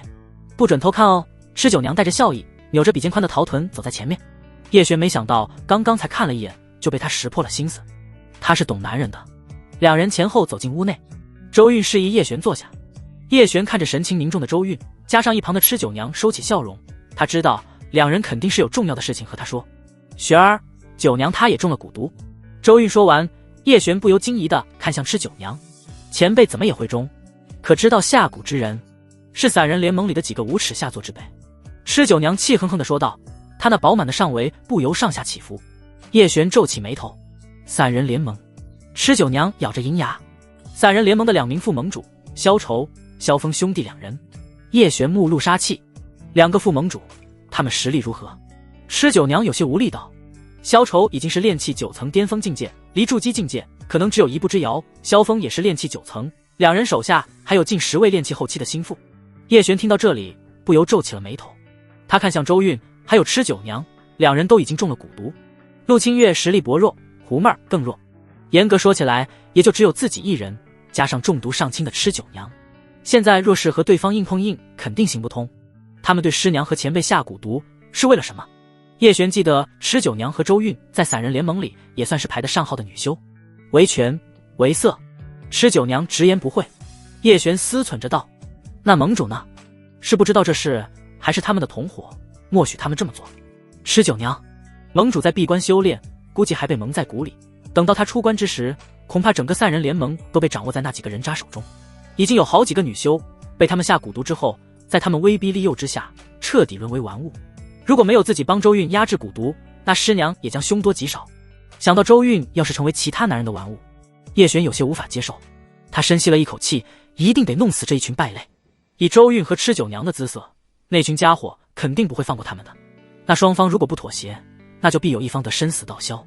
叶璇心中的紧迫感再次骤升，本以为能够暂时压制周韵体内的毒，就能稍微放松一回，但现在背后下蛊毒的凶手已经露出头，而且对方已经蠢蠢欲动。如果周韵和吃酒娘一直都没有被蛊毒收服，散人联盟的那些家伙肯定会查到自己头上，到时候不只是自己，还有陆清月、胡妹儿估计也都逃不掉。叶璇想到这里，不由深吸了一口气。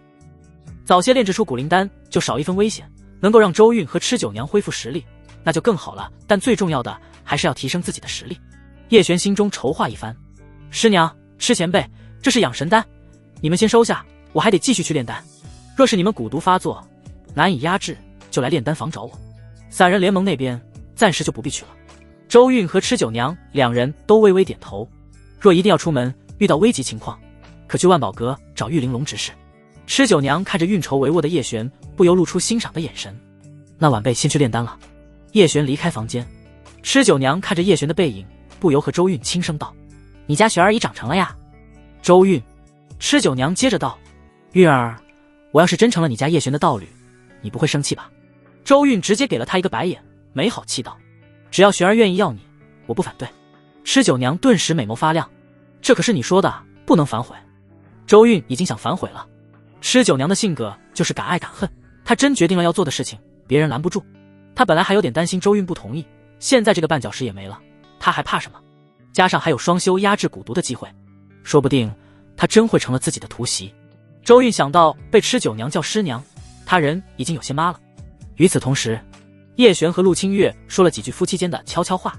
陆清月也感受到了情况不对，他只会无条件的支持叶璇想要做的事情。叶璇回到丹房，胡妹儿这时候急忙跟在他身后。叶璇继续炼丹，蛊灵丹现在还不是他能炼成的，境界上相差太远，自己根本支撑不了蛊灵丹需要的庞大灵气，强行继续自己可能被反噬，从而经脉受损。还好上次自己有养神丹的支撑，才能让自己化险为夷。叶璇现在不敢轻易尝试了，最好的选择就是继续炼制养神丹，这是目前最快增长修为的方式。妹儿，你也可以学着炼丹了，从最基础的凝气丹开始。胡妹儿重重点头，这是她无比期盼的事情。叶璇主动提起，她自然是要全力以赴。叶璇把自己身上剩下的最后几颗晶元丹扔给了她，随后开始炼丹。叶璇实力的提升最大的好处就是能够提升炼丹的时间，他现在已经能够做到1天半炼制1炉养神丹。最开始他需要至少3天的时间才能炼制成功，现在已经缩短了一半的时间。如果自己实力继续提升，那炼丹的时间还能继续缩减。叶璇现在炼丹已经无比娴熟，自己炼丹的间隙还能指导一下胡妹儿。胡妹儿炼丹天赋确实一般，好在他有叶璇这个细致教学的师傅。叶璇第1炉养神丹炼成总共36颗，这数量是目前新高，只有1颗丹药是上品丹，其余皆是完美品质。叶璇直接往嘴里扔了1颗验货，果然还是一如既往的精纯，没有丝毫停歇，继续炼制第2炉丹。当叶璇第2炉丹炼成，丹香四溢，正要验货的时候，丹房里响起一声巨响，炸炉了。胡妹儿精致妩媚的脸上满是黑色，一头秀发凌乱，有些狼狈。她一脸郁闷又可怜地看着叶璇。叶璇忍俊不禁，只是没掌握好火候，小问题，注意观察成丹的变化，继续加油。胡妹儿轻咬红唇，这是小问题吗？都炸炉了。叶璇这个主人倒是一点都不心疼药材，还鼓励他，这要说出去谁会信呢？但叶璇越是如此，胡妹儿内心就越愧疚，觉得自己辜负了叶璇的信任。他要是还炼不好这1炉丹药，就不知道该怎么面对他了。要是再炼不好这1炉丹，他觉得自己该好好考虑自己是不是不适合炼丹，早些放弃才是正道。叶璇现在对他可不像是主人对丹奴，更像是师傅对徒弟，不只教他炼丹，还给药材，如此恩情无以为报，恐怕只能以身相许了。胡妹儿想着，俏脸不由泛起一层羞红。如果陆清月真的不能怀孕，她也愿意做那个替叶家传宗接代的人。现在她要担心的是叶璇未必愿意要自己，毕竟炼丹都这么差劲，生的孩子天赋可能也不好。胡妹儿想到这里，心里不由有些沮丧，但同时又涌起无穷的动力，一定要炼好这1炉丹药。胡妹儿这边思绪万千，叶璇这边已经开始炼第3炉丹药。他还不知道旁边的胡妹儿已经做好了给他生孩子的思想准备。叶璇沉浸在炼丹世界之中。第3炉、第4炉，养神丹的丹香弥漫在丹房之中。第4炉丹药再次创造新高，成丹38颗。叶璇按照惯例自己先验货。叶璇顿时感觉神清气爽，他的境界已经到了炼气7层后期，离踏入炼气8层也只有1指之隔。感觉来了，叶璇又连着往嘴里扔了2颗丹药，他衣袍无风自动，气势暴涨。叶璇轻喝一声，在心胸之中仿佛有一个巨大漩涡疯狂旋转。破！灵气震荡，一旁炼丹正处于紧急关头的胡妹儿整个人不由一颤。完了！他咬紧牙关，稳住心神。与此同时，叶璇缓缓睁开眼眸，眼神里闪过一丝金光。炼气8层，叶璇感受着自己丹田内增长数倍的灵气。现在是不是有机会炼一下古灵丹？还是先忍忍，不然要是自己再被抽干灵气，有些危险，也浪费药材。毕竟古灵丹是2品中阶丹药，还是先从2品初阶丹药开始吧。比如从炼气期蜕变到筑基期的关键丹药筑基丹，太初丹经里也有关于炼制筑基丹的各种细节，但现在还没有炼制筑基丹的药材，得先去万宝阁一趟。与此同时，一旁的胡妹儿脸上全是细密的汗水，她掌控灵气的左手已经忍不住微微颤抖。叶璇这时候发现了他这就要炸炉的瞬间，集中心神。叶璇轻喝一声，胡妹儿整个人都不由挺直了一些，她神识凝聚在丹炉之上，淡淡的丹香逐渐飘散出丹炉。胡妹儿面露喜色，咬紧牙关。丹成。叶璇抬手轻扶着她光滑细软的蛮腰，一手朝着丹炉一挥。胡妹儿虚弱地看向叶璇，主人，丹成了吗？叶璇手中现出10颗色泽不一的丹药，其中有1颗完美成色的丹药，还有1颗上品，其余大部分是中品，1颗下品。这是胡妹儿的第1炉成丹，成色倒是都还不错。成了，还不错。胡妹儿露出微笑，她总算是没辜负叶璇的一片苦心，不然她真无颜面对叶璇了。来，炼丹师都得第一个品鉴一下自己的丹药，看看自己这丹是因为哪些方面的原因。叶璇将1粒中品凝气丹放入他口中，手指轻轻划过他的红唇，柔软而又温热。胡妹儿脸微红的服下丹药，他枯竭的灵气开始逐渐恢复，只有一颗完美成色。胡妹儿有些沮丧，毕竟叶璇每一炉丹药几乎就只有一颗丹不是完美品质，自己可是他手把手教出来的，怎么就差了这么多？做得不错了。叶璇鼓励了他一句，胡妹儿心中倒是安定了不少。就在这时候，门外响起了脚步声，施九娘来了。叶璇，你师娘蛊毒发作。叶璇立即起身，快步走向周韵的卧房。周韵这时候正在依靠自身的修为压制蛊毒，但显然已经力不从心。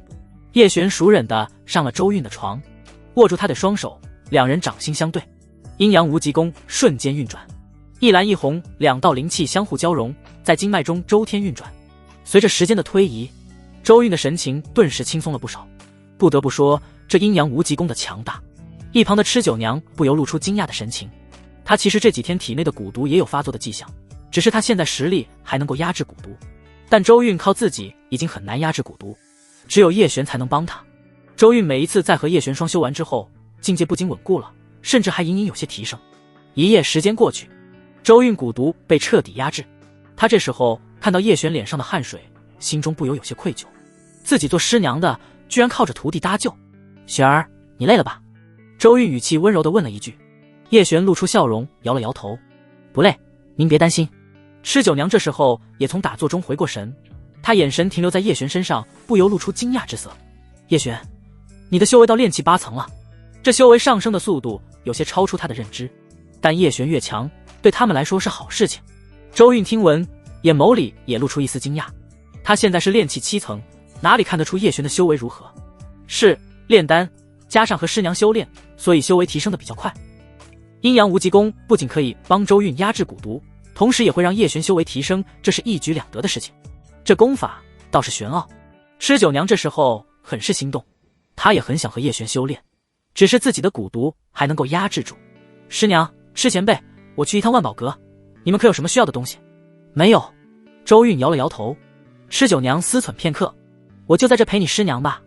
她是担心散人联盟会来人找麻烦，不过在这城中，尤其是拥有小型防御法阵的庭院，加上执法队的存在，安全度还是很高的。不用担心周韵、陆清月他们在这里有危险，但有蚩九娘这个炼气9层的人在，总是多一分保障。他上次就是在炼气8层巅峰，上次外出有了收获，晋升到炼气9层，但同时也被下了蛊毒，这就是福祸相依啊。叶璇轻轻点头，那就有劳前辈。蚩九娘摆了摆手，以后都是一家人。他这话叶璇没太在意，但周韵可是听明白了，这女人是打定主意要给自己当徒弟媳妇了，她内心是有点不能接受的。与此同时，叶璇和陆清月说了一些夫妻间的悄悄话，同时把上次拍卖的法袍送给了他，还给了1000的灵石。陆清月一开始是不要的，但架不住叶璇给他戴了高帽，这可是给你管家用的，咱们叶家以后好不好？你有一半的责任，以后咱们要是有了孩子，可也要花费不少灵石，未来的叶家主母不会这点责任都不敢担吧？你要是实在不愿意，我就把这法袍、灵石都交给妹儿，让她来管。我答应。陆清月一听叶璇要把家底交给胡妹儿，立刻答应。不管怎么说，她愿意让胡妹儿成为姐妹，但她现在终归还不是。陆清月还是不放心的，于是立即接下了叶璇给的灵石和法器。叶璇笑了笑，在她精致小脸上亲了一口。陆清月红着脸目送叶璇离开庭院。叶璇出了门，径直前往万宝阁。此时临近炼丹大会，主城区内比起往常热闹了许多，炼丹师们备受追捧，往往身边都围绕着不少人。叶璇低调穿过长街，来到万宝阁。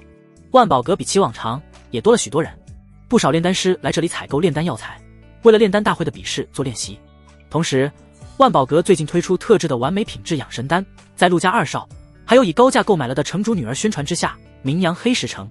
在这正值炼丹大会的时间段，这养神丹成了众多炼丹师研究的对象。若是能够窥得其中炼丹的诀窍，那必然能够在炼丹大会上大放异彩。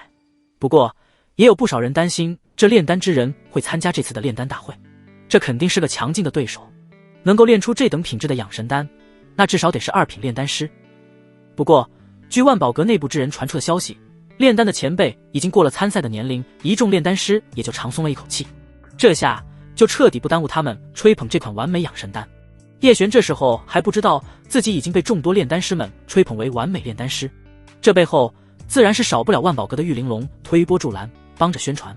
他就是要做出一款其他万宝阁都没有的东西，这样他才能更快更好的提升。如果这个计划能够成功，那估计他很快就能够真正执掌黑石城的万宝阁。叶公子，女士一脸笑容的迎了上来。她是玉玲珑的人，叶璇当初第一次来的时候就是她接待的。现在叶璇已经成为了玉玲珑的客卿，她也获得了玉玲珑的提拔和赏识，所以她对叶璇很是亲近。您要见执事吗？公子请随我来。女士领着叶璇来到单独的雅间，奉上茶水。公子稍后，奴婢这就去通报执事。女士快步离开。叶璇这边刚喝了一口茶，门外就传来了急促的脚步声。玉玲珑来的倒是挺快，她快步走进来，一脸笑容地迎向叶璇。叶弟弟。叶璇笑着回应。玉姐。玉玲珑身段窈窕有致，带着一阵清香，但在她背后还有一人，是个身穿白袍的女子。尽管白袍将她身子包裹得严实，但也能看出她身材火辣。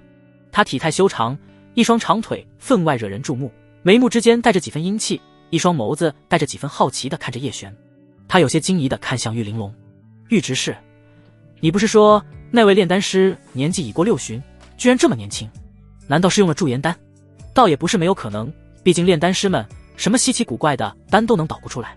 驻颜丹，2品丹药而已，倒也不算什么高深的丹。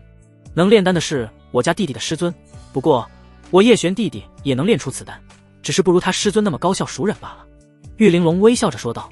叶璇此时微微皱眉，看着这忽然出现的年轻女人，在她身上，叶璇感受到了一股盛气凌人的气势，而且她的身份现在可还不能人尽皆知，毕竟散人联盟这个威胁还没解决。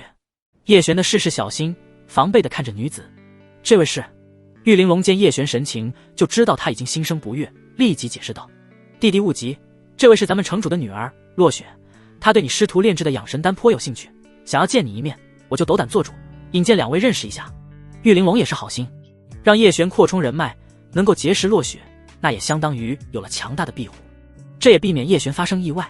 修仙界不缺各种天才，重点是能够顺利成长活下来的天才少之又少。玉玲珑也是不希望自己苦心经营白白浪费，而且这对叶璇来说绝对不算是坏事。落雪听到玉玲珑的介绍，她的傲气收了些许，朝叶璇拱了拱手，幸会，阁下勿怪，是我让玉执事带我来见你。叶璇微微颔首，也没再多说什么。叶道友是会参加此次的炼丹大会吧？可惜。落雪有些惋惜地说了一句。玉玲珑知道他是什么意思。叶璇微微皱眉。骆道友，有话不妨直说。落雪端起茶，轻抿了一口道：炼丹大会的炼丹师高手云集，黑石城虽说不是炼丹大城，但2品炼丹师也不少。叶道友应该还不是2品炼丹师吧？就算是能炼出完美品质的1品丹药，但终究抵不过最下品的2品丹药。若是假以时日，以叶道友的资质，2品丹药肯定不在话下。但现在炼丹大会的选拔已经不足20天，道友恐怕做不到吧？这就是我说的可惜之处。他的话确实勾据在理，但要是套在叶璇身上，那就行不通了。叶璇还以为可惜什么，他神情平静。多谢骆道友关心，不管结果如何，全力以赴便无遗憾。落雪眼眸发亮，这人倒是意志坚定，哪怕这次炼丹大会不成，以后定然会有一番成就。母亲大人手下就缺一位强大的炼丹师，叶璇此人可作为备选。叶璇不知道自己这时候被落雪打上了主意，他现在最关心的还是筑基丹。玉姐姐，请帮我准备10份这丹方上的药材。玉玲珑笑着接过丹方，原本以为还是养神丹的丹方，但仔细一看，发现不对，这是师尊所需。叶璇一脸平静地撒谎道：哦，甚好。玉玲珑一脸欢喜，这要是炼出天品筑基丹和那些养神丹一个品质，那自己的计划就能前进一大步了。落雪对那丹方满是好奇，但这种事玉玲珑不会对外说的，这是他们这种商会的职业素养，对炼丹师们的丹方保持绝对保密。不过炼丹师们也会不信任这种商会，会故意加减一些药材，或者在不同的商会购买药材，以此来混淆丹方。当然最好的方式还是炼丹师们自己种植药材，这样最安全。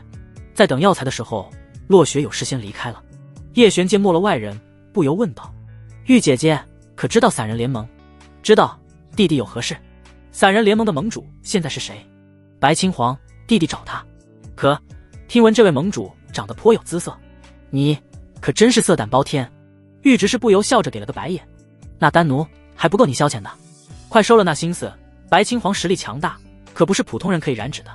姐姐见过他，帮我引荐一番，必有重谢。你还真想？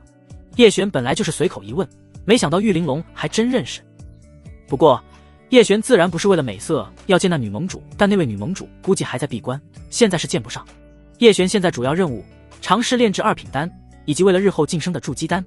如果在和散人联盟的那几个家伙撕破脸的时候，自己能够晋升筑基境界，那就完全不用担心了。太初丹经里最好的2品初阶丹药为固元丹，叶璇再给了玉玲珑10颗养神丹，他自己炼一炉丹就能吃10几颗。养神丹现在对叶璇的提升已经没有之前那么强大，若是能够成功炼出2品的固元丹，叶璇就能够更快的提升自身修为。玉姐姐，再给我10份金元丹的药材，10份养神丹的药材，还有这个丹方上的药材10份。玉玲珑接过丹方，一眼就看出了其中药材的珍贵，其他的倒是好说，这个丹方恐怕是用来炼制2品丹的吧。叶璇笑而不语，这些药材都便宜，你那养神丹的钱估计都得搭进去。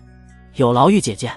玉玲珑笑容甜美，叶璇需要的药材越名贵，就证明他要炼的丹品阶越高，这个对他可是有好处的。等所有的药材筹备完成，玉玲珑朝叶璇伸手道，还需要1258灵石，或者再给2颗养神丹。给。叶璇给了2颗养神丹，结清欠款。有了这些药材，就不怕赚不到灵石。玉姐姐，那位盟主大人要是出现了，你可记得通知我。好，放心吧。玉玲珑笑着答应。叶璇收好所有药材，返回自家院子。一路上，叶璇看到了不少家族在招揽炼丹师，参加接下来的炼丹师大会。2品炼丹师都是各大家族的重点招揽对象，但现在几乎没有野生的2品炼丹师了，要么有依附的家族，要么本身就出身大家族。就连叶璇这样隐藏极深的人都被万宝阁挖掘了，所以现在想要招揽到炼丹师几乎不可能。叶璇一路低调回到家中，一进门便看到了在院子里照顾药材的胡妹儿。他现在是彻底沉迷炼丹，这药材不知道什么时候能用得上。主人。胡妹儿见到叶璇微微一伏，陆清月第一时间从房内跑了出来，他上前抱住叶璇。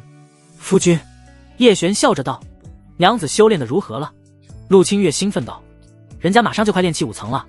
叶璇笑着点头，我家娘子天赋异禀，厉害。陆清月一双眼眸被哄得笑成了月牙。妹儿，走，咱们去做些好吃的给夫君。他一脸开心地拉着胡妹儿。胡妹儿被陆清月这句话给弄脸红了，不知道，还以为她也是叶璇的娘子呢。她和陆清月一起进了厨房，叶璇则是直接盘坐在院中修炼了起来。自身功法还是得练练，不能全靠丹药堆修为，不然实战对敌的时候就是空有一身修为，没有实战的银枪蜡笔头。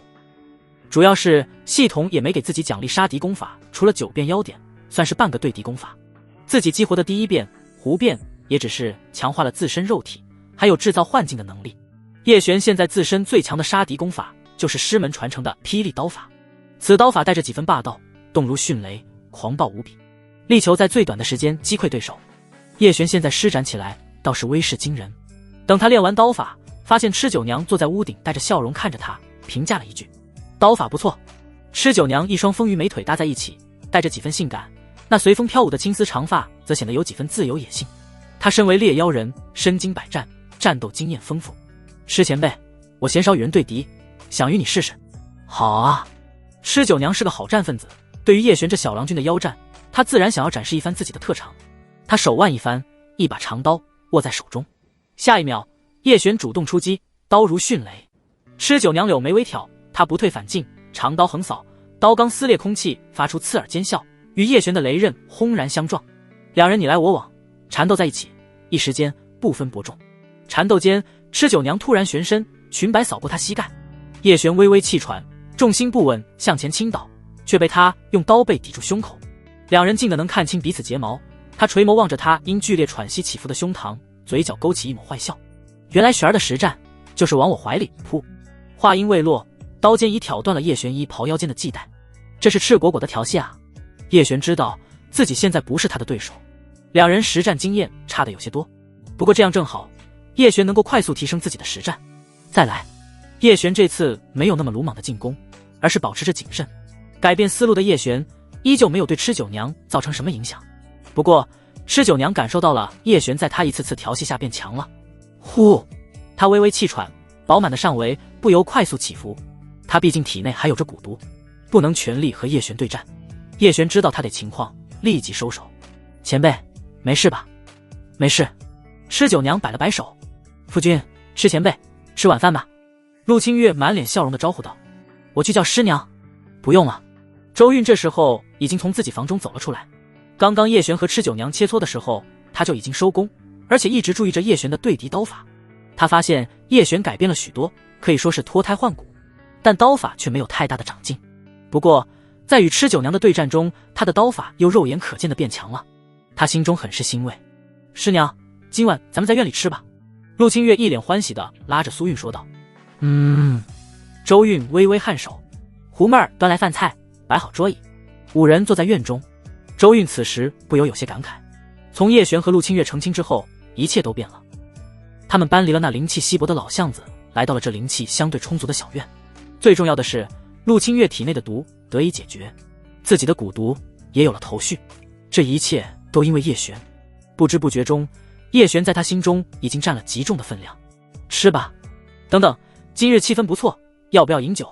吃酒娘带着笑意看向周韵。一提喝酒，周韵就不由想起自己醉酒的那一晚，叶璇亲她的画面还历历在目。她此刻浑身发烫，宛如蛊毒发作。不喝。周韵毫不犹豫地拒绝，她怕那一晚的事情再一次上演。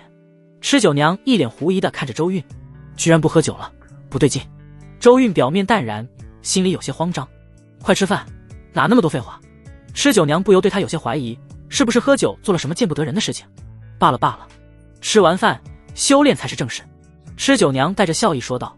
胡妹儿也很想快点吃完饭炼丹，她完成第一炉丹之后，就盼着叶璇带她炼丹。陆清月不想拖叶璇的后腿，也是在努力修炼。不过她最迫切的事情倒不是修炼，而是给叶璇生孩子。叶璇每次炼完丹都与她有鱼水之欢，但她肚子一直没动静，心里忍不住有些着急。她看了一眼胡妹儿，她那大屁股就是大家所说的适合生养。胡妹儿现在对于叶璇的亲密度和刚开始已经了巨大的反转。叶璇从他对自己的友好值从当初刚到院子的0点涨到90点，就是最好的表现。因为胡妹儿单独的身份，加上叶璇平时对他，包括教他炼丹，他对叶璇的友好值涨得飞快。现在只要叶璇一句话，他就会自愿成为他的道侣。众人吃完饭，胡妹儿立即收拾碗筷，陆清月也帮着一起。她心思单纯善良，从来没把胡妹儿当作奴仆。吃酒娘则是和周韵一起回了房间，他们现在住在一起了，同住同修炼。叶璇静直去了丹房，准备炼制2品丹固元丹。2品丹药与1品丹药存在巨大的区别。第一个难点就是需要海量的灵气炼化药材，这一步都完成不了，后面就不用想了。叶璇直接扔了2颗养神丹进嘴里，庞大灵气蓬勃爆发，包裹着药材开始炼化。这是一个煎熬的过程，不仅是在炼药，同时也是在炼人，打磨心性，这是修炼之中最为重要的一点。随着时间缓缓推移，第1天、第2天、第3天、第4天，叶璇所有的丹药已经全部耗尽。叶璇后背被汗水浸透，他远远低估了2品丹药的难度，哪怕只是2品初阶，也让他几乎油尽灯枯。一旁的胡妹儿一脸担忧，他知道叶璇肯定又是在越阶炼丹，要是以前的养神丹，叶璇都能一边指点他一边炼丹。胡妹儿准备随时给叶璇喂丹药，或者叫吃酒娘和周韵来救人。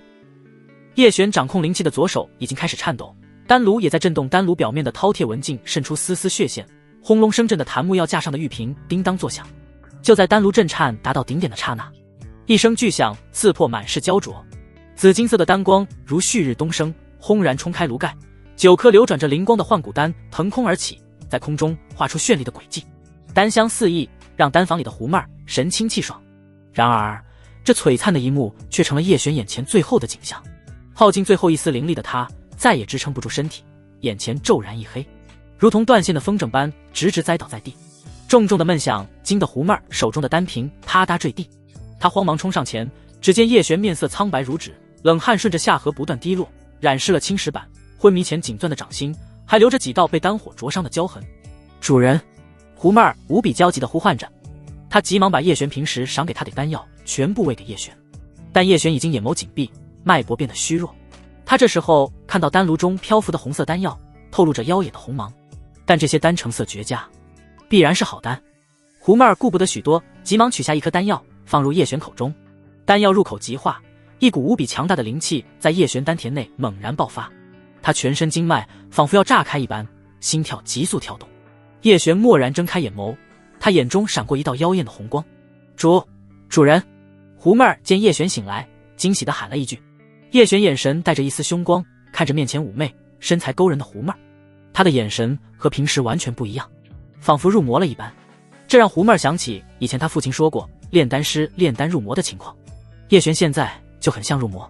狐妹儿察觉到了危险，她下意识地往后挪动着撩人的身子，但叶璇速度极快，双手直接抓住了她双肩，按在了地上，凑到了她白皙的脖颈。好香的女人。下一秒，狐妹儿衣裙飞洒在丹房，她看着入魔的叶璇，缓缓闭上眼眸，用着仅让两人听见的声音软糯道：主人别急，妹儿是你的。丹房的动静自然是引起了隔壁周韵和吃酒娘的注意，两人此时就在门外。他们之前想进去的时候，发现叶璇已经不对劲，下一秒叶璇就扑倒了狐妹儿。他们知道这时候再进去就已经晚了，而且很明显叶璇需要释放，他们两个进去可能不仅制止不了叶璇，反而会把他们自己也搭进去。狐妹儿肯定是跑不掉了，不过她应该是没有生命危险的，一旦有的话，吃酒娘和周韵是会出手的。但两人看着丹房内的情况，逐渐脸红。他们两人不约而同地转过脸，对视了一眼。这种经历他们还都没有过。你快看着，免得狐妹儿受伤。你怎么不看？丹房内一片火热，那滚烫的气息让周韵和吃酒娘不敢直视，他们只能用神识注意里面的动向。但哪怕是神识，周韵和吃酒娘都对丹房内发生的事情一清二楚。赶紧结束吧，这对他们是一种煎熬。只是叶璇并没有如他们所想的那么快就结束。1个时辰过去了，狐妹儿逐渐变得虚弱，气息紊乱。吃酒娘和周韵都不由露出了凝重的神情。如果继续下去，狐妹儿可能有生命危险，我们要不要强行制止？吃酒娘声音带着一丝犹豫。周韵微微摇头，强行制止可能会让璇儿被心魔反噬。吃酒娘，那怎么办？我们总不能不管狐妹儿的死活吧？周韵，我还不是那种人，我有办法，但问题是你愿不愿意？吃酒娘心中有种不妙的感觉。我愿不愿意？你先说什么办法？周韵缓缓道：你体内蛊毒已经快要压制不住了吧？吃酒娘，什么意思啊？周韵神情复杂道：璇儿的阴阳无极功可帮你压制，趁现在你的修为还没像我一样跌下来，趁早压制，说不定有奇效。而且你不是一直说要给我当徒媳吗？这也是最好的机会。吃酒娘，一向直爽的她犹豫了。吃酒娘看了一眼丹房内的情况，道：你确定她现在还有理智，使用阴阳无极功？周韵说出了一个她知道的秘密。你可能不知道，阴阳无极功只要两人真正灵体双修，它就会自行运转。灵体，那不就是？吃酒娘随即惊讶看着他，你怎么知道？你该不会？周韵脸一红，没好气道：不是你想的那样，是他与清月一起的时候，我无意得知的。吃酒娘不由露出调侃的笑容。哦，周韵一脸认真道：若是不信，现在你自己用神识查探便知真假。吃酒娘柳眉微挑，收敛心神，她的神识之力不强，但好在和叶璇只有一窗之隔，她感受到了两股交融在一起的强大力量，这就是阴阳无极功。那为何不让清月去？清月有身孕了啊，就是昨日傍晚清月来见我的时候告诉我的，我也亲自为她探了脉，确实有孕。吃酒娘神情凝重，在这种情况下不可能让一个个刚刚怀孕的人去，万一动了胎气，那也不是小事。至于周韵，她这师娘的身份实在是不好下场，那这重担只能落在她的身上。你如果不愿，那我也不能见死不救。周韵一脸认真地补了一句，她这话的意思是她愿意代替狐妹儿。吃酒娘顿时意志坚定，你不可，还是让我来吧，再等等，若是狐妹儿真的不行了，我便去。吃酒娘说完，感觉自己的心跳都在飞快加速。她虽然已经36岁，平时口花花，性格外放，但一心修炼，还不知肉味。她一直和周韵说要当叶璇的道侣，当这一天真要到来的时候，而且是马上就要破身，她一时间之间有些遭不住。别紧张，眼睛一闭，很快的。周韵还是头次见吃酒娘紧张羞涩，忍着笑意劝说道：很快，那你去。吃酒娘这时候感觉自己全身上下都像是被火烧着的一样。周韵本来就做好了这个准备，她总不能看着叶璇走火入魔，也不能看着狐妹儿就这样死去，只是现在有了吃酒娘这个更好的选择。如果吃酒娘最后也顶不住，周韵声音悠悠道：酒娘，你进去之后量力而行，如果实在撑不住便换我。吃酒娘，现在形势危急，不该再想其他的事情了。救叶璇其实也是救自己，叶璇若是身死，自己的毒也就大概率没办法化解，消愁那些无耻之人肯定不会放过自己。吃酒娘想到这里，内心顿时坚定了许多。胡妹儿气息微弱，周韵说这话的时候，不由看向吃酒娘，低声道：“你先进，我救他，你拖住璇儿。”吃酒娘深吸了一口气，用力咬着红唇，坚定地点了点头。下一秒，她率先闪身进了丹房之中。叶璇双眸赤红，回身看着进来的吃酒娘，眼神落在她丰腴娇躯之上，露出一抹邪异的笑容。臭弟弟，来啊！吃酒娘带着一丝妩媚的笑容，迈着修长健美的长腿走到丹房的另外一侧。叶璇被她吸引，缓缓朝着她走去。姐姐漂亮吗？叶璇发出低吼声，下一秒宛如猛虎一般冲向吃酒娘。吃酒娘面对入魔的叶璇，没有束手就擒，被他随意欺负。他的实战能力比叶璇要高深许多，但两人这时候体内灵力相差甚远。叶璇就像是拥有无穷无尽的灵力供他战斗。这时候吃酒娘尽可能的与他保持距离，缠斗，不让他那么快的就得逞。另外一边，周韵见叶璇已经被吃酒娘吸引，他立即进入丹房，顺手抄起地上破碎的长裙，包裹住奄奄一息的胡妹儿，立即闪身离开。第一步计划完成，接下来要看吃酒娘顶不顶得住了，不然周韵也难逃一劫。就在这时候，两人的打斗声惊醒了另外一边的陆清月。她披着一件白裙，露着白皙的肩膀，惊慌地跑了过来，一到门口看到周韵抱着神形憔悴的胡妹儿。师娘，妹儿怎么了？师兄呢？周韵宽慰道：雪儿炼丹出了一点意外，妹儿受了些伤，你先带她去休息。陆清月惊疑地看向丹房内，只听见里面的打斗声越来越激烈，甚至还有吃酒娘的惊呼、气喘声。没事的，酒娘正在帮她。周韵抱着胡妹儿，快步走向陆清月的卧房。清月，过来。陆清月一步三回头地看向丹房，总觉得有些不对劲。她跟着周韵回到房间，发现胡妹儿好像并没有什么明显的外伤，倒是衣裙怎么散落，而且还。周韵没跟陆清月解释太多，这时候不让她担心是正确的。听见其他声音不要出来，照顾好她。周韵说完，快步出了房间。她再次来到丹房门口，里面的打斗声停止了。什么情况？酒娘这么快就被制服了？周韵神识探入，下一瞬俏脸满是羞红。还真是如此。周韵这时候不由想起叶璇和陆清月的新婚夜，和今晚莫名的有几分相似，只是今晚危险万分，她自己也可能堕入深渊，而且她现在不得不时时刻刻关注着里面的情况。只要吃酒娘发出求救的信号，她就得立即进去救人。时间一分一秒的流逝，原本一片漆黑的夜空，天边慢慢有了一丝微光。吃酒娘的耐力超出周韵的预料，当晨曦照亮天边，丹房也逐渐平静。周韵不由长松了一口气，她这时候才惊觉自己已经浑身是汗，背后发凉。周韵又在门口等了半个时辰，确定叶璇和吃酒娘休战之后，她才缓缓离开。与此同时，丹房里一片狼藉，叶璇和吃酒娘两人衣袍散落一地。又一个时辰过后，带着暖意的阳光照在叶璇的脸上，他悠悠醒来，身上带着一丝痛觉，仿佛和人无比激烈的打了一架一般。这时候身旁传来一声柔媚的轻哼声，叶璇微微一愣，立即转头看去，吃酒娘。她脸上还带着未消散的红晕，红唇微微上扬，仿佛在回忆着经历的美好。她眼神往下，瞳孔不由放大，立即拿起身边的衣袍盖住吃酒娘的玉体。叶璇深吸了一口气，强迫自己冷静下来。昨晚发生了什么？自己连着4天炼制固元丹，在油尽灯枯之际终于就要成功，但是也在这一刻，成丹之力反噬自己入魔。胡妹儿被自己，对了，自己记得是胡妹儿，怎么变成吃酒娘了？下一秒，他脑海里传来熟悉的声音：叮，恭喜宿主成功炼制2品丹药，成为2品初阶炼丹师，奖励丹道之魂，强化神识之力，免受丹魔反噬。叮，恭喜宿主收服拥有妖族血脉狐女，获得奖励一族之魅，所有妖族对宿主的友好度加10点。叮，恭喜宿主拥有3位道侣，获得奖励子嗣之福，叶家子嗣，修炼天赋至少是5系灵根，每3个之中会有1位特殊灵根。这奖励有些丰厚，每一样都很是重要。叶璇不由查看自己和家族的信息变化。长生万古仙族，叶家族长叶璇，年龄18岁，寿元118岁，修为炼气8层，天赋纯阳体5系杂灵根，功法太初丹经9变妖典养气诀、霹雳刀法。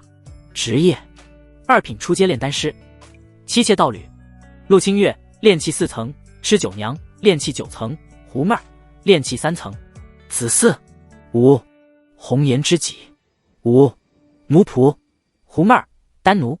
客卿5，族人4，家族势力33，一品凡族。变化果然很大。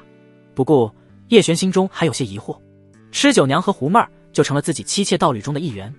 不过叶璇内心还是个负责的人，他已经知道昨晚肯定是狐妹儿和吃九娘舍身救了入魔自己，就因为这个自己也该回报他们。叶璇看了一眼搂着自己陷入沉睡的吃九娘，心中不由微微感叹，好大，比自己想象的还要大。叶璇深吸了一口气，屏气凝神，强迫自己冷静下来。他缓缓拿开吃九娘的手，轻轻起身。吃九娘比他想的要睡得沉，肯定是昨晚太累了，毕竟他可是刚破身就经历了长达3个时辰的蹂躏，要不是他本身修为还行，体质过人，说不定这时候人已经废了。好在叶璇是有运转阴阳无极功帮他修复伤势，经过这一晚，吃九娘不知道会成为耐战王，还是会有心理阴影。叶璇帮他盖好衣袍，修长的美腿是盖不住，让他多了一丝勾人的妩媚。叶璇转过头，从丹炉中取出昨晚炼好的丹，总共18颗丹。这丹药不对，成色完美，但是带着一丝危险的气息，这就是成丹之时产生入魔的丹道之力。叶璇微微挑眉，这丹对于其他人来说可能就是避而远之的毒丹，而自己刚刚获得的丹道之魂就是这入魔丹道之力的克星。这完美品质的固元丹，叶璇也不舍得毁掉，他现在手里都没有丹了。为了炼制固元丹，自己所有存货都消耗一空。叶璇捏起一颗泛着妖艳红光的固元丹，扔进口中。下一瞬间，他丹田之内的灵气翻山倒海，如同火山爆发一般汹涌而出，冲向自己全身经脉各处。叶璇立即打坐，屏气凝神，运转大周天，操控着这汹涌澎湃的灵气。这就像是一场艰苦的持久大战。时间缓缓流逝，1个时辰过去，叶璇忽然全身一震，终于长吐出一口浊气，药力全部炼化。叶璇的修为也稳固在炼气8层后期，离炼气9层也不远了。叶璇看了一眼身旁陷入沉睡的吃九娘，自己该怎么报答她呢？现在自己身上没有拿得出手的东西，原本养神丹就不错，但昨晚已经被自己消耗一空。就在这时候，吃九娘缓缓睁开眼眸，她看到叶璇的瞬间，心里顿时一慌，有种做贼心虚的感觉。尤其是想到昨晚发生的一切，吃九娘一双修长有力的美腿不由紧紧并在一起。她俏脸滚烫，看向叶璇。叶璇也有些局促和尴尬。前辈，你醒了，感觉还好吧？吃九娘咬着红唇，大胆直接地问道。还叫前辈？你是不想负责？叶璇，吃九娘这么直接，那叶璇也就不必扭扭捏捏了。我自然会对九娘负责。叶璇上前搂着她光滑白腻的腰身，慢慢起身。吃九娘起身时，不由皱起了柳眉。昨晚的伤势还没恢复，不知道叶璇是因为入魔了才那般强悍，还是平时也如此。吃九娘想到这里，不由心跳加速。叶璇扶着她在一旁的椅子上坐下。吃九娘打量着她精壮的上身，好奇道：你可恢复了？叶璇点头，手握着她的手腕。吃九娘手微微一震，看向他，心脉羸弱紊乱。来，运转大周天。叶璇握着她的手，一股股带着暖意的灵气从叶璇手中流向她体内各处经脉。吃九娘立即跟着一起运转周天，一股源源不断的灵气从叶璇体内涌向她，她体内的灵气逐渐融合，合二为一。吃九娘感觉自己体内灵气逐渐稳定，那原本蠢蠢欲动的蛊毒被压制得动弹不得。她惊讶道：这是那双修功法？叶璇微微颔首，吃九娘昨晚就感受了一遍，只是太过于粗暴，她没来得及细细体会。这次温润万物般的灵气洗涤着她全身经脉，让她感觉如火新生，真好。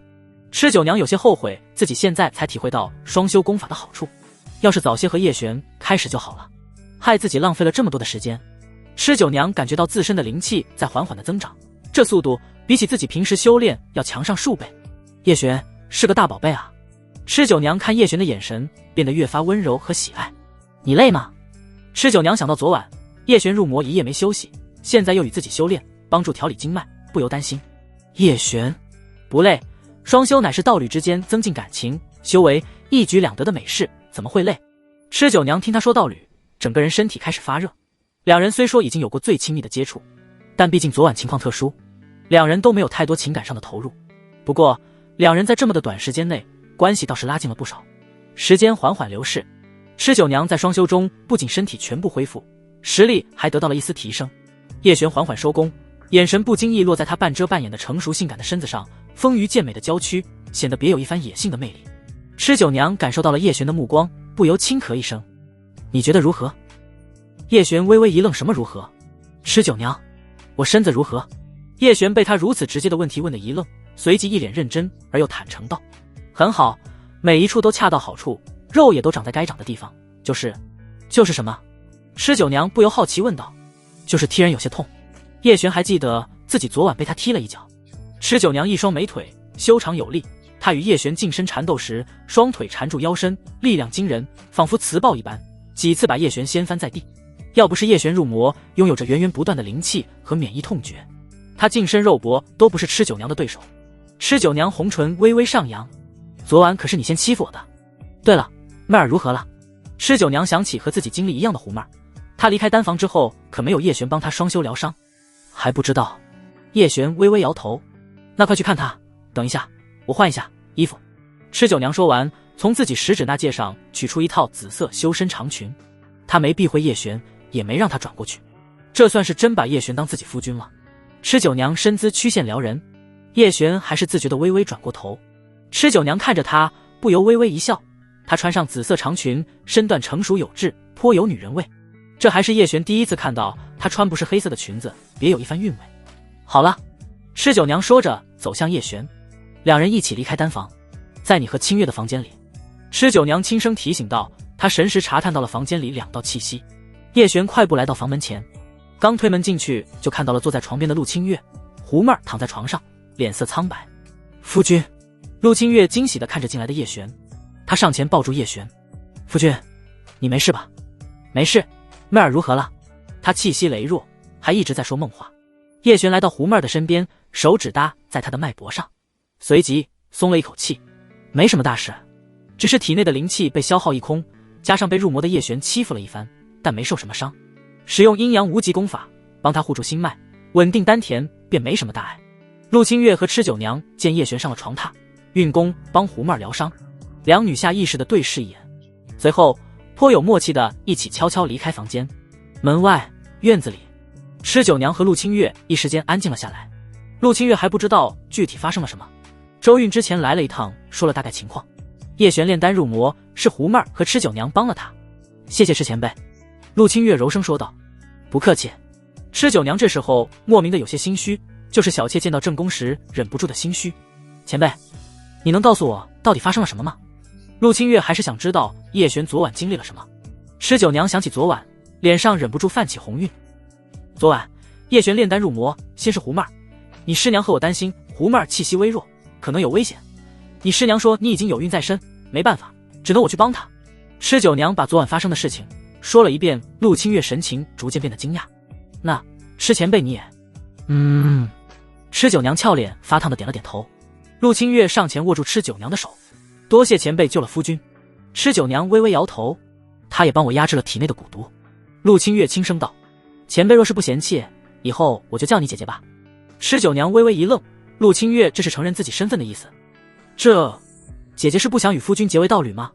不是，那等妹儿身体好了，就让师娘为姐姐，妹儿与夫君定个日子。陆清月一脸真诚的笑容。吃酒娘，好了，这下真成了周韵的突袭，要叫她师娘了。吃酒娘想到那画面，莫名的还有些刺激。叶璇在屋内继续给胡妹儿疗伤。临近傍晚，胡妹儿已经清醒，她体内的经脉全部得到修复，并且修为有了不小的提升，稳定在了炼气3层后期。她一双妩媚的美眸直直的看着叶璇。经过昨晚，她得心算是彻底留在了叶璇这里。叶璇也没有辜负她，仔细的为她修复经脉身上的伤势。妹儿，感觉如何？叶璇收工看着她。胡妹儿轻点了下头，已经好多了，我修为还有不小的提升。叶璇心中安定下来，两女的舍身相救的恩情算是还了一些。这时候房门悄然打开一丝缝隙，陆清月探出头来，一脸可爱。夫君，妹儿妹妹饿了没有啊？胡妹儿听到陆清月的声音，下意识心底一慌，低声唤了一句：“清月姐姐，好些了吗？”陆清月笑着走了进来，拉着胡妹儿的手，亲近地问道：“那我们去吃点东西，补补身子。我给你做了好吃的。”陆清月这个姐姐做的可是相当到位，年纪不大，但关心是面面俱到。叶璇心中颇感欣慰，自家清月是一点都没娶错。有了妹妹，就不管你的夫君了吗？叶璇带着笑意问道。陆清月立即另外一只手搂住叶璇的手臂：“怎么可能？夫君在月儿心里永远是最重要的。”胡妹儿在一旁学到了。陆清月不仅是单纯善良，她还有一颗对叶璇全心全意的心，偶尔自然地流露出来，那可真是惹人稀罕。从叶璇看她那宠溺的眼神就能看出来。陆清月拉着两人出了房间，院子里桌椅摆放好，散发着香味的零食。周韵和吃酒娘两人已经做好了，叶璇、陆清月和胡妹儿一起坐下，这下真成了一家人了，气氛变得有些微妙。尤其是叶璇看向吃酒娘和胡妹儿的时候，吃酒娘倒是还好，性子直爽大方，加上她和周韵是好闺蜜，脸上挂着浅浅笑意。胡妹儿则是新媳妇见到长辈一般，低着头默默吃饭。璇儿，周韵放下碗筷，看着叶璇。叶璇，师娘何事？周韵看了一眼身旁的吃酒娘还有胡妹儿，缓缓道：“酒娘和妹儿对你一片真心，牺牲了自身贞洁，帮你压制丹魔反噬。既然他们二人愿意，那师娘就做主，你与他们在3日后成亲。3日后是黄道吉日，适合婚嫁娶妻，立于子嗣。你们觉得如何？”周韵不忘询问陆清月，毕竟她是当家主母。陆清月微笑点头，全凭师娘做主。叶璇看了看吃酒娘和胡妹儿，好。胡妹儿自然没有异议，微低着头轻声答应。妹儿多谢师娘，清月姐姐，奴家以后定然好生照顾主人。陆清月笑着道：“以后不要叫主人了，叫夫君才对。”胡妹儿俏脸羞红。在周韵身边的吃酒娘看了眼叶璇，想到要叫她夫君，总还是有些不好意思开口。但另外一个她倒是很期待。她看着周韵，忍不住道：“以后你还是可以叫我姐妹，我就叫你师娘，咱们各叫各的。”周韵总感觉自己养的宝贝徒弟被吃酒娘这个坏女人给抢去了，她心里一时间有些空落落的。接下来的3天，叶璇忙着炼丹，周韵和陆清月忙着收拾院子，准新娘吃酒娘和胡妹儿两女帮着打理张贴喜字，整个院内张灯结彩，显得喜气洋洋。3天后，距离吉时不到半个时辰，丹房里忽然迸发出一声爆响。正在描眉抹唇的2位新娘子，还有帮着收拾的周韵、陆清月，都心里一惊。4女齐齐赶忙来到丹房外，担忧地看向丹房内。下一秒，里面响起叶璇无比畅快的声音：“成了！”丹香从丹房内弥漫而出，4女同时面露喜色。下一秒，叶璇从丹房内快步走了出来，一出门就看到了吃酒娘、胡妹儿2女穿着喜气的新娘红裙，不由面露笑容。“娘子，我没错过拜堂洞房的时辰吧？”吃酒娘轻声回了一句：“拜堂不知道，但洞房的肯定没错过。”叶璇这次经历3天，练成了2品丹固元丹，这也多亏了之前那一炉带着魔性的固元丹。叶璇服了5颗，不仅练成了这一炉丹，还成功晋升到了炼气9层，可谓是双喜临门。叶璇急忙从丹房出来，就怕误了成亲的吉时。陆清月拉着叶璇去穿上大红新郎袍，吃酒娘和胡妹儿也已经装扮完毕，穿着新娘长裙来到了周韵的房间。叶璇快步迎了上去，一左一右牵着2人来到周韵的面前。这是一场没有外人的婚礼，陆清月担任起了主事。吉时到，1拜天地，2拜高堂，夫妻对拜。叶璇左右给吃酒娘和胡妹儿一人对拜一次，送入洞房。陆清月亲自目送叶璇将2女分别送入一旁的丹房和卧房。丹房是胡妹儿的房间了，卧房就是暂借原本陆清月和叶璇的卧房。随着家里人变多，这小院子已经不够住了，很有必要换一个大庭院。不过这得等洞房花烛夜之后再说。叶璇先送了胡妹儿进房间，然后再和吃酒娘一起进了卧房。叶璇缓缓揭开她的红盖头，吃酒娘穿着新娘红袍，身子丰腴有致，成熟女子韵味尽显。她美眸带着期待望着叶璇。叶璇到了交杯酒，吃酒娘起身来到桌前，拿起酒杯，2人手臂贴在一起，一起喝了交杯酒。喝完交杯酒的吃酒娘心跳不由加快，一向大胆直爽的她俏脸上泛起一层红晕。她知道接下来是该洞房了。叶璇看着韵味十足、带着野性的成熟女人味的吃酒娘，不由靠近她一步。吃酒娘站在原地，眼神直直的，带着几分渴望看着她。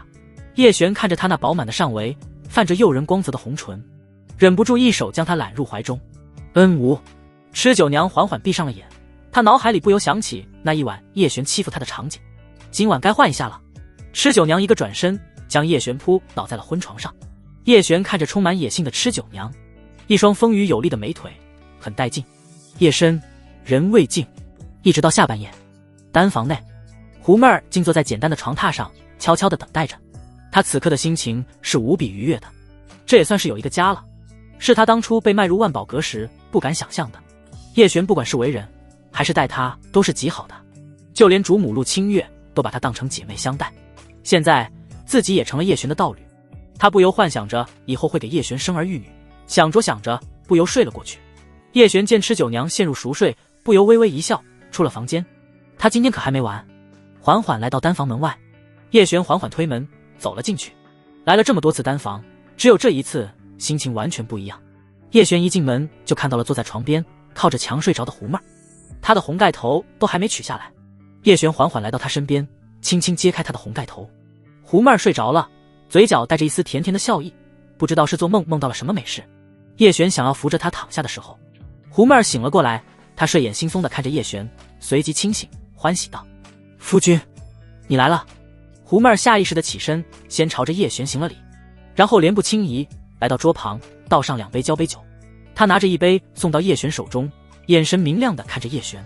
叶璇微笑着与她双手相交，两人看着对方，一起仰头喝下交杯酒。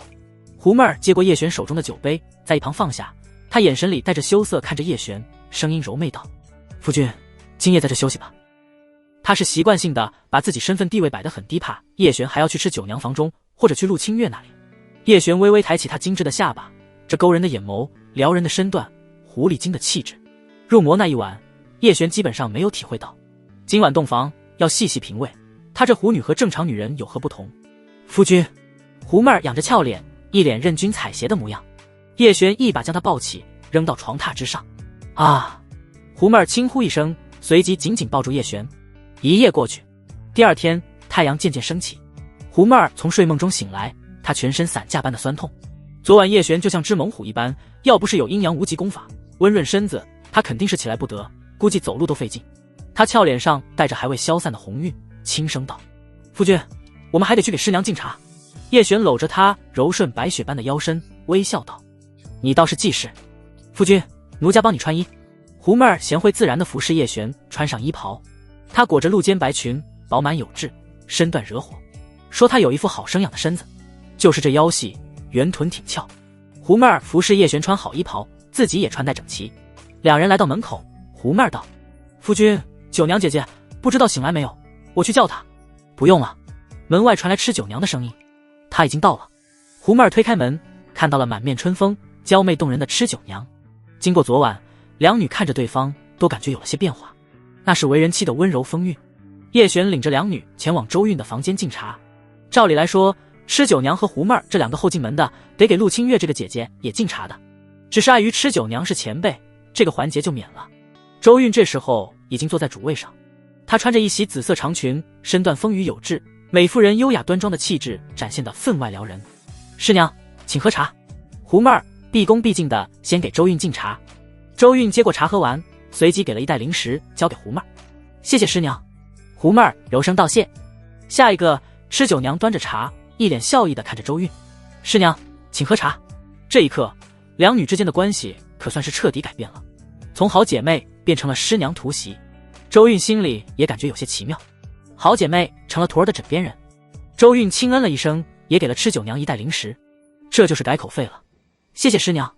吃酒娘仿佛没有任何的不适，师娘叫的比胡妹儿都顺口许多。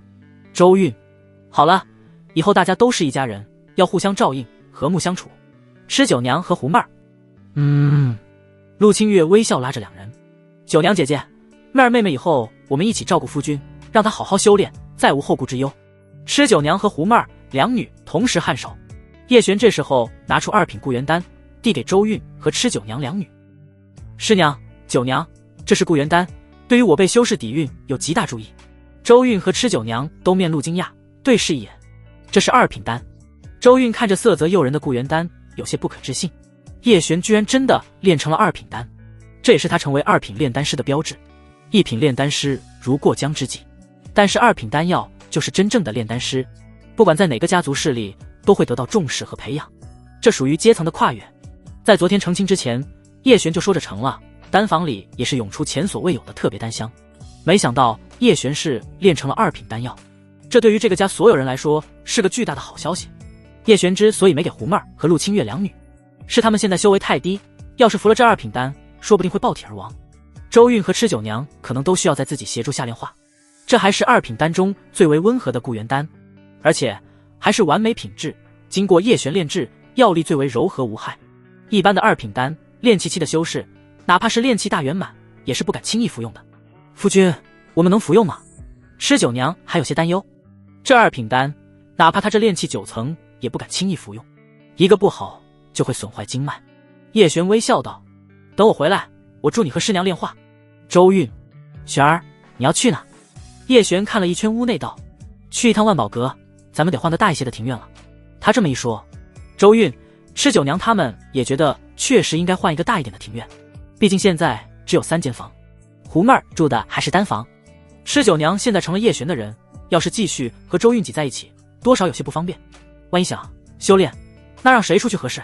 叶璇出了院门，刚出了街口，发现人来人往，这比起前段时间又要热闹许多。离炼丹大会越近，就越热闹了。叶璇径直来到万宝阁，门口的女士还是老熟人，见到叶璇，满是笑容迎了上来。叶公子，您随我来。现在都不用叶璇说什么了，女士就直接领着叶璇进了客卿雅间。您请稍后，玉执事马上就来。叶璇笑着微微点头。果然，这次玉玲珑来得很快。她穿着一袭红裙，身材勾勒的很是性感撩人。她风风火火走了进来，满脸笑容。叶弟弟，几日不见，你这修为成长的可是相当惊人。玉玲珑美眸满是惊讶的看着叶璇，她的修为又长了。每一次见面，叶璇都能给她惊喜，这也让玉玲珑坚信叶璇背后肯定是有高人。她也对叶璇的师尊越发的感兴趣。叶弟弟，这次可有带领师尊的丹药？有。叶璇拿出一个丹瓶放到他手中，玉玲珑接过丹瓶，带着几分期待。当丹瓶打开的刹那，丹香弥漫而出，他的瞳孔不由放大。2品丹，完美品质，这是2品初阶丹中最为难炼的固元丹。玉玲珑没想到叶璇给了自己这么一个惊喜，他得完美丹系列终于可以升级了。在这炼丹大会期间，这固元丹必然会受到众多炼丹师的追捧。玉玲珑在黑石城这么多年，很少会收到固元丹。固元丹炼制复杂，成丹的品质鲜少能达到上品，它需要炼丹师拥有惊人的炼药掌控力，任何药力不能差1分1毫，不然成丹品质会下降。这也造成了炼丹师很少炼制固元丹。物以稀为贵，固元丹最珍贵的地方就是能巩固修士的底蕴，减少入魔被心魔反噬的概率，这对于修为在筑基期以上的修士来说格外重要。玉玲珑满是痴迷地看着手中的固元丹。叶弟弟，你真是我的福星，令师尊不能参加这次的炼丹大会，真是太可惜了。玉玲珑感叹说道。凭借这份能够炼出完美品质固元丹的实力，玉玲珑猜测叶璇的师尊至少是个2品中阶，甚至是2品高阶炼丹师。如果他老人家能够参加炼丹大会，说不定就能获得3个名额中的1个。5颗。玉玲珑思忖着该给一个什么价格。2000灵石的保底价，拍卖价格若是高于2000灵石，再分你3成，如何？这个出价算是极其厚道了。玉姐姐出价，我自然是满意的。叶璇点了点头。玉玲珑出后面的3成，是为了拉拢叶璇背后神秘的师尊。还有一事，玉姐姐，你手中可还有大一些的庭院？大一些的庭院，有的，我让人陪你去看看。那有劳姐姐。跟姐姐还客气什么？玉玲珑扭着蛮腰，招来了女士，让她去拿了灵石，陪叶璇一同去看房子。叶璇收下10枚中品灵石，与女士一起前往更靠近黑石城中心的区域。这边环境变得更好，道路宽敞干净，种植了不少灵植，灵气也变得越发浓郁纯净。在道路的尽头，叶璇看到了一个巨大的擂台，擂台中央站着一个身姿傲人的女子，她气息强大，她成熟丰腴的身姿被一袭素袍包裹着，尽管如此，也能让人感受到宽松素袍里是有着惊人的饱满曲线。在她周围站着一派执法修士，一个个面对着她都微微低头，不敢直视。那是谁？叶璇轻声问了一句女士。公子不认识她。女士略显惊讶，仿佛在黑石城该人人认识这个女人。女士靠近叶璇，在她耳边低声耳语，她就是咱们黑石城风姿绝代的第一女修。女修第一人，能当得起这个称号的只有黑石城城主洛青衣。据说她已经是结丹境的修为，以她的天资早晚会迈入传说中的元婴境界。这是真正的天骄修士。黑石城几大千年家族对他是毕恭毕敬。叶玄远远看着对方，下一秒，那身穿素衣的女子随意地瞥了自己一眼，一种莫名的窒息感充斥自己的胸口，叶璇不由脸色突变。这就是结丹境的修士吗？叶璇感受到了自己与对方不可逾越的巨大鸿沟。炼丹大会最后的预选赛就在这里举办，洛城主应该是来查看此地有无纰漏。女士轻声地和叶璇说完，赶紧拉着他去了最后一处庭院。洛城主可不是他们这些人能惹得起的，敬而远之最好。叶公子，这是最后一处庭院了，你看看，有2进院子，前院有花草林植，还有小鱼塘，里面养着灵鱼。前院有正厅、正房，东西2侧偏房；2进院有东西厢房，还有3间妻妾卧房。最后的后院就是修炼、炼丹、炼器的房间。这比起叶璇现在住的小庭院可要大了3-4倍，而且这里的聚灵阵的效果也要强大许多。叶璇看了一圈，满意的点了点头。就这里了，叶公子，这一处庭院每月需要500灵石。叶璇刚赚了1万灵石，倒是不在意这些小钱。吃酒娘、胡妹儿他们跟了自己，也该有间像样的房子。叶璇先交付了1个月的定金，还有1个月的房钱，自己身上还剩下15000的灵石。叶璇这时候不由想着什么时候能够买一处大庭院作为自家府邸，这才算是家族真正有了根据地。还是得抓紧时间提升修为，实力才是一切。哪怕有了自己的府邸，没有实力，说不定什么时候就被人抢走了，那辛苦的一切都是徒劳。叶璇从万宝阁获得进入庭院的阵法之眼和口诀。玉玲珑笑着恭喜叶璇又乔迁新居。叶璇到了巨蟹，便赶回小院。夫君回来了。陆清月第一个迎了上来，她一脸清纯可爱的笑容。叶璇一把抱起她，夫君小心一些。陆清月小声提醒道。这2天忙着成婚，叶璇还不知道她怀孕一事，疑惑地看着她。陆清月咬着她耳朵，夫君，你要当父亲了。叶璇心脏猛跳，看着精致可爱的陆清月。清月，你怀孕了。陆清月满是笑容地点了点头。这是喜事。叶璇急忙轻轻放下她。师娘可知道？我不会是最后一个知道的吧？陆清月歪着头想了想道，在这个家里，夫君好像还真是最后一个知晓的。叶璇忍不住捏了捏她可爱的小脸。对了，月儿，你先收拾一下东西。我们要换一个更大更好的院子了。换大院子？那岂不是要很多灵石？咱们灵石够用吗？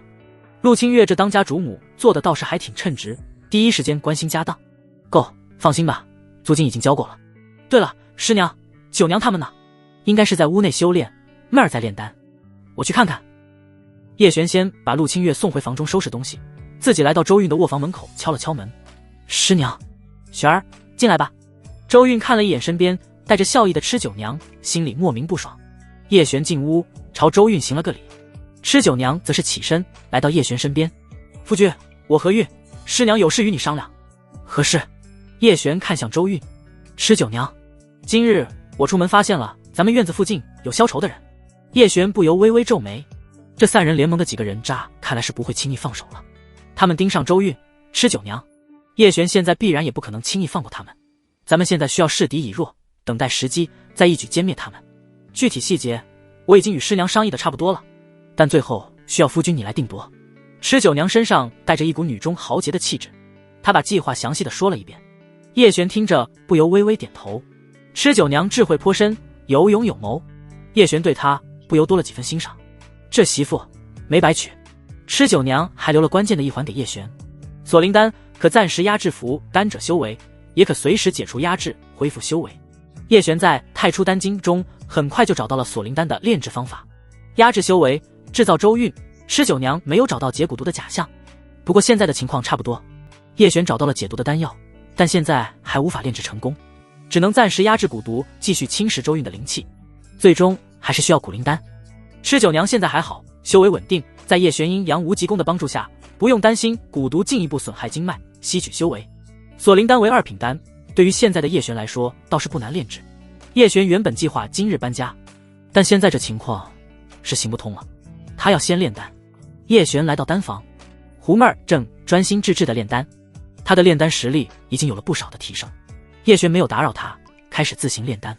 3日后，陆清月收拾好了家当，她发现周韵和吃酒娘都面带疲态，一脸疾病缠身的虚弱模样。陆清月上前急忙扶住了周韵，胡妹儿则是扶着吃酒娘。叶璇看了一眼四女，率先走出了庭院。就在这时候，一行人快步迎了上来。周道友，知道友。当手的黄袍男子满脸络腮胡，一脸粗俗的笑容的朝着周韵和吃酒娘拱手。许久未见，萧某对两位道友是分外挂念啊。他的眼神不自觉扫过周韵和吃酒娘。周韵修为严重跌落，只有炼气6层的修为。吃酒娘，这娘们倒还是炼气8层。萧副盟主客气了，来此可是有事？周韵神情冷淡地看着他。周道友，我大哥对你甚是挂念，知道你身体不适，特意派我来请您过去，帮你查探身体。萧峰眼神在周韵丰腴有致的身上停留，尤其是那饱满的上围，他的笑容里带着光明正大的淫邪。周韵对他很是厌恶，你大哥又不是术士，怎么帮我？萧峰嘿嘿一笑，一脸自得道：周道友，你是否每到半夜时分就心如刀绞，浑身如针扎，而且修为每况愈下？周韵美眸微眯，直接祭出了自己的长剑，直指萧峰。你为何知道的这么清楚？哎，周道友别激动，听我说，最近盟中有不少人中了此毒，都是这等症状，所以我才有此猜测。萧峰说的一脸恳切。没想到周道友真是中了此毒，万不可继续拖延，再不解毒，恐有生死道消的危险。周韵，你有解毒之法？萧峰笑着仰起头。不是我，是我大哥，他为了盟中诸位道友，费尽心思，付出极大代价，总算是寻到解毒之法。只是要想解此毒，必须由我大哥亲手治疗。话说到这里，意思很明显了，想要解毒，得去找萧愁。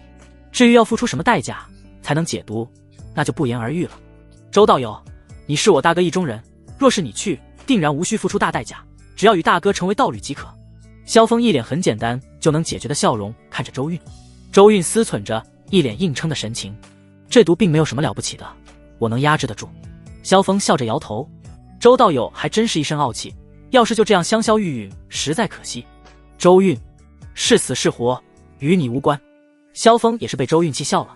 行吧，周道友若是日后撑不住，记得马上来盟里寻我大哥，定可保你不死。他说完，又看向一旁的吃酒娘。吃道友，最近身子可还好？好得很，不用你操心。吃道友的脾气还是如此火爆，就是不知道到了床上会不会求饶。啪！一声无比响亮的巴掌声，吃酒娘狠狠地给了萧峰一巴掌。你这臭女人，竟敢打我！萧峰怒不可遏，取出一把大斧，径直砍向吃酒娘。叶璇早有准备，一刀挡下，将吃酒娘拉到身后。吃酒娘微微一愣，随即露出一抹笑容。她还从未被人这样保护过。你小子，马上滚开，不然我杀了你！你大可试试。叶璇岿然不动，眼神冷冽地看着他。盟主，万宝阁好像有人来了。萧峰的手下小声地提醒道。萧峰这时候才想起来，这是万宝阁的地方，在这里住的多少与万宝阁有些关系。他通过盟中探子得知叶璇这小子经常往万宝阁跑，还有女士陪着外出，看起来和万宝阁里的人关系匪浅。萧峰这才没敢轻举妄动。万宝阁的庭院有简单的阵法相护，虽然他们能破掉，但一旦毁阵就会惊动万宝阁和执法队的人，他们还不敢正面和这两大势力有摩擦。要是以前在老巷子，那就简单许多了。你小子倒是有了几分出息，不过光靠别人可不行，没了万宝阁的庇护，我随时都能捏死你。萧峰一脸凶恶地盯着叶璇，放狠话。叶璇一脸恬淡，他服下锁灵丹后，现在表露出来的实力不过炼气6层，萧峰自然是不会放在眼里。他看着周韵、吃酒娘、叶璇他们离去的背影，不由露出一抹狂妄而又自傲的笑容。早晚有一天，你们会跪着求我的。周韵，看到时候你能有多傲，吃酒娘你能有多野。只要周韵、吃酒娘两女一天没有化解体内的蛊毒，那他们就不怕周韵、吃酒娘反抗。这是萧愁、萧峰兄弟二人制服了那么多女修带来的自信。去，跟着他们。叶璇一行5人来到了他们的新房子。一进院子，几女的眼睛都不由泛光。院子好大，妹儿，看，这里还有金铃铃鱼。这里只住我们5个人吗？妹儿，你要住哪间房？叶璇在一旁微笑看着陆清月他们欢喜地挑选着房间。转灵时的快乐在这一刻也得到具象化了。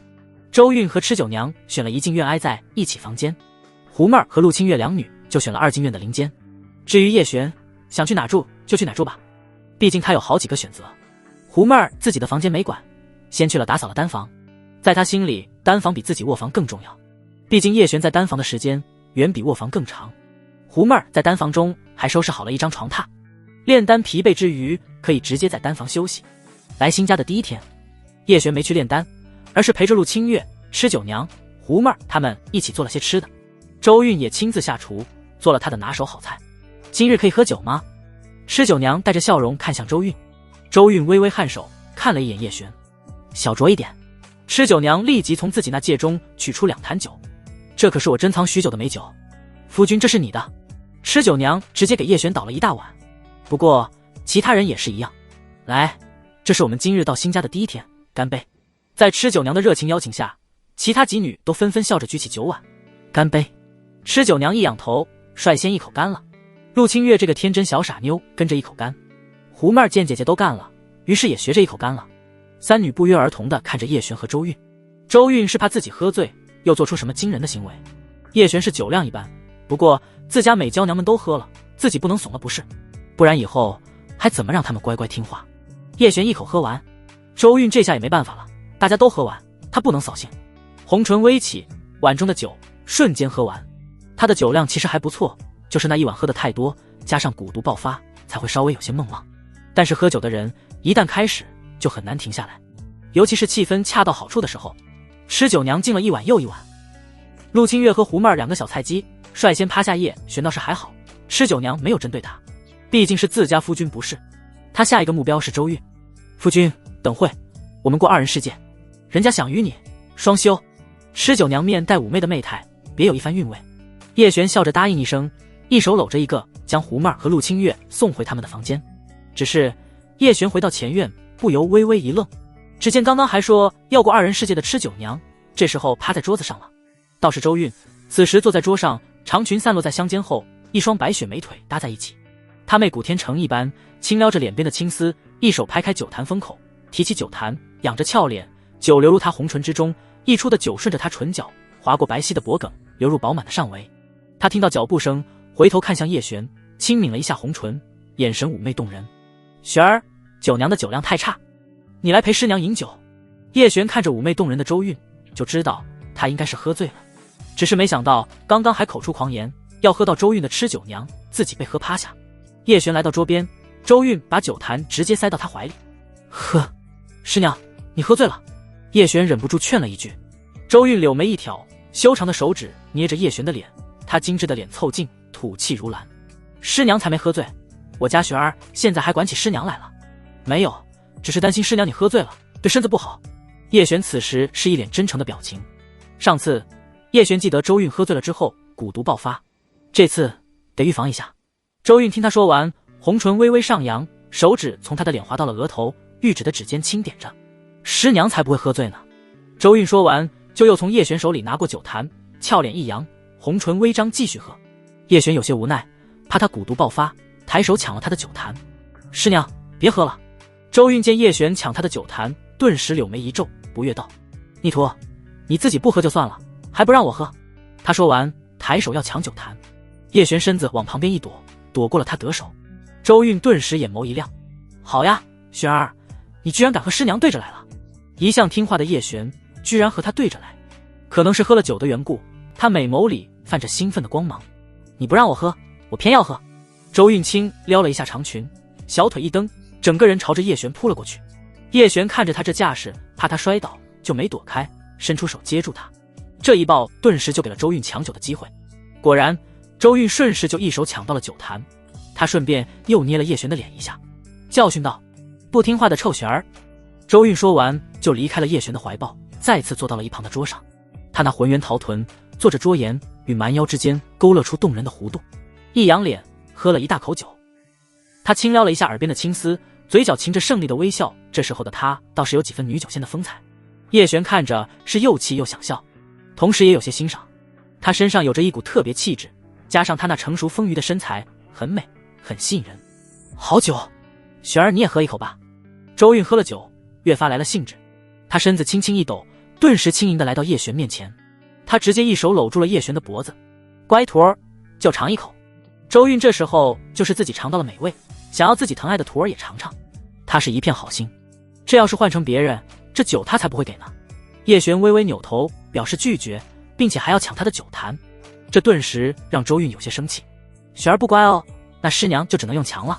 周韵醉态妩媚地说完，自己仰头又喝了一大口酒。他一只手捧住叶璇的脸，下一秒，绯红的俏脸凑近，红唇直接印了上来。叶璇瞳孔震惊般的放大。周韵在给他灌酒，这太疯狂了。喝醉了酒的周韵简直是放浪形骸。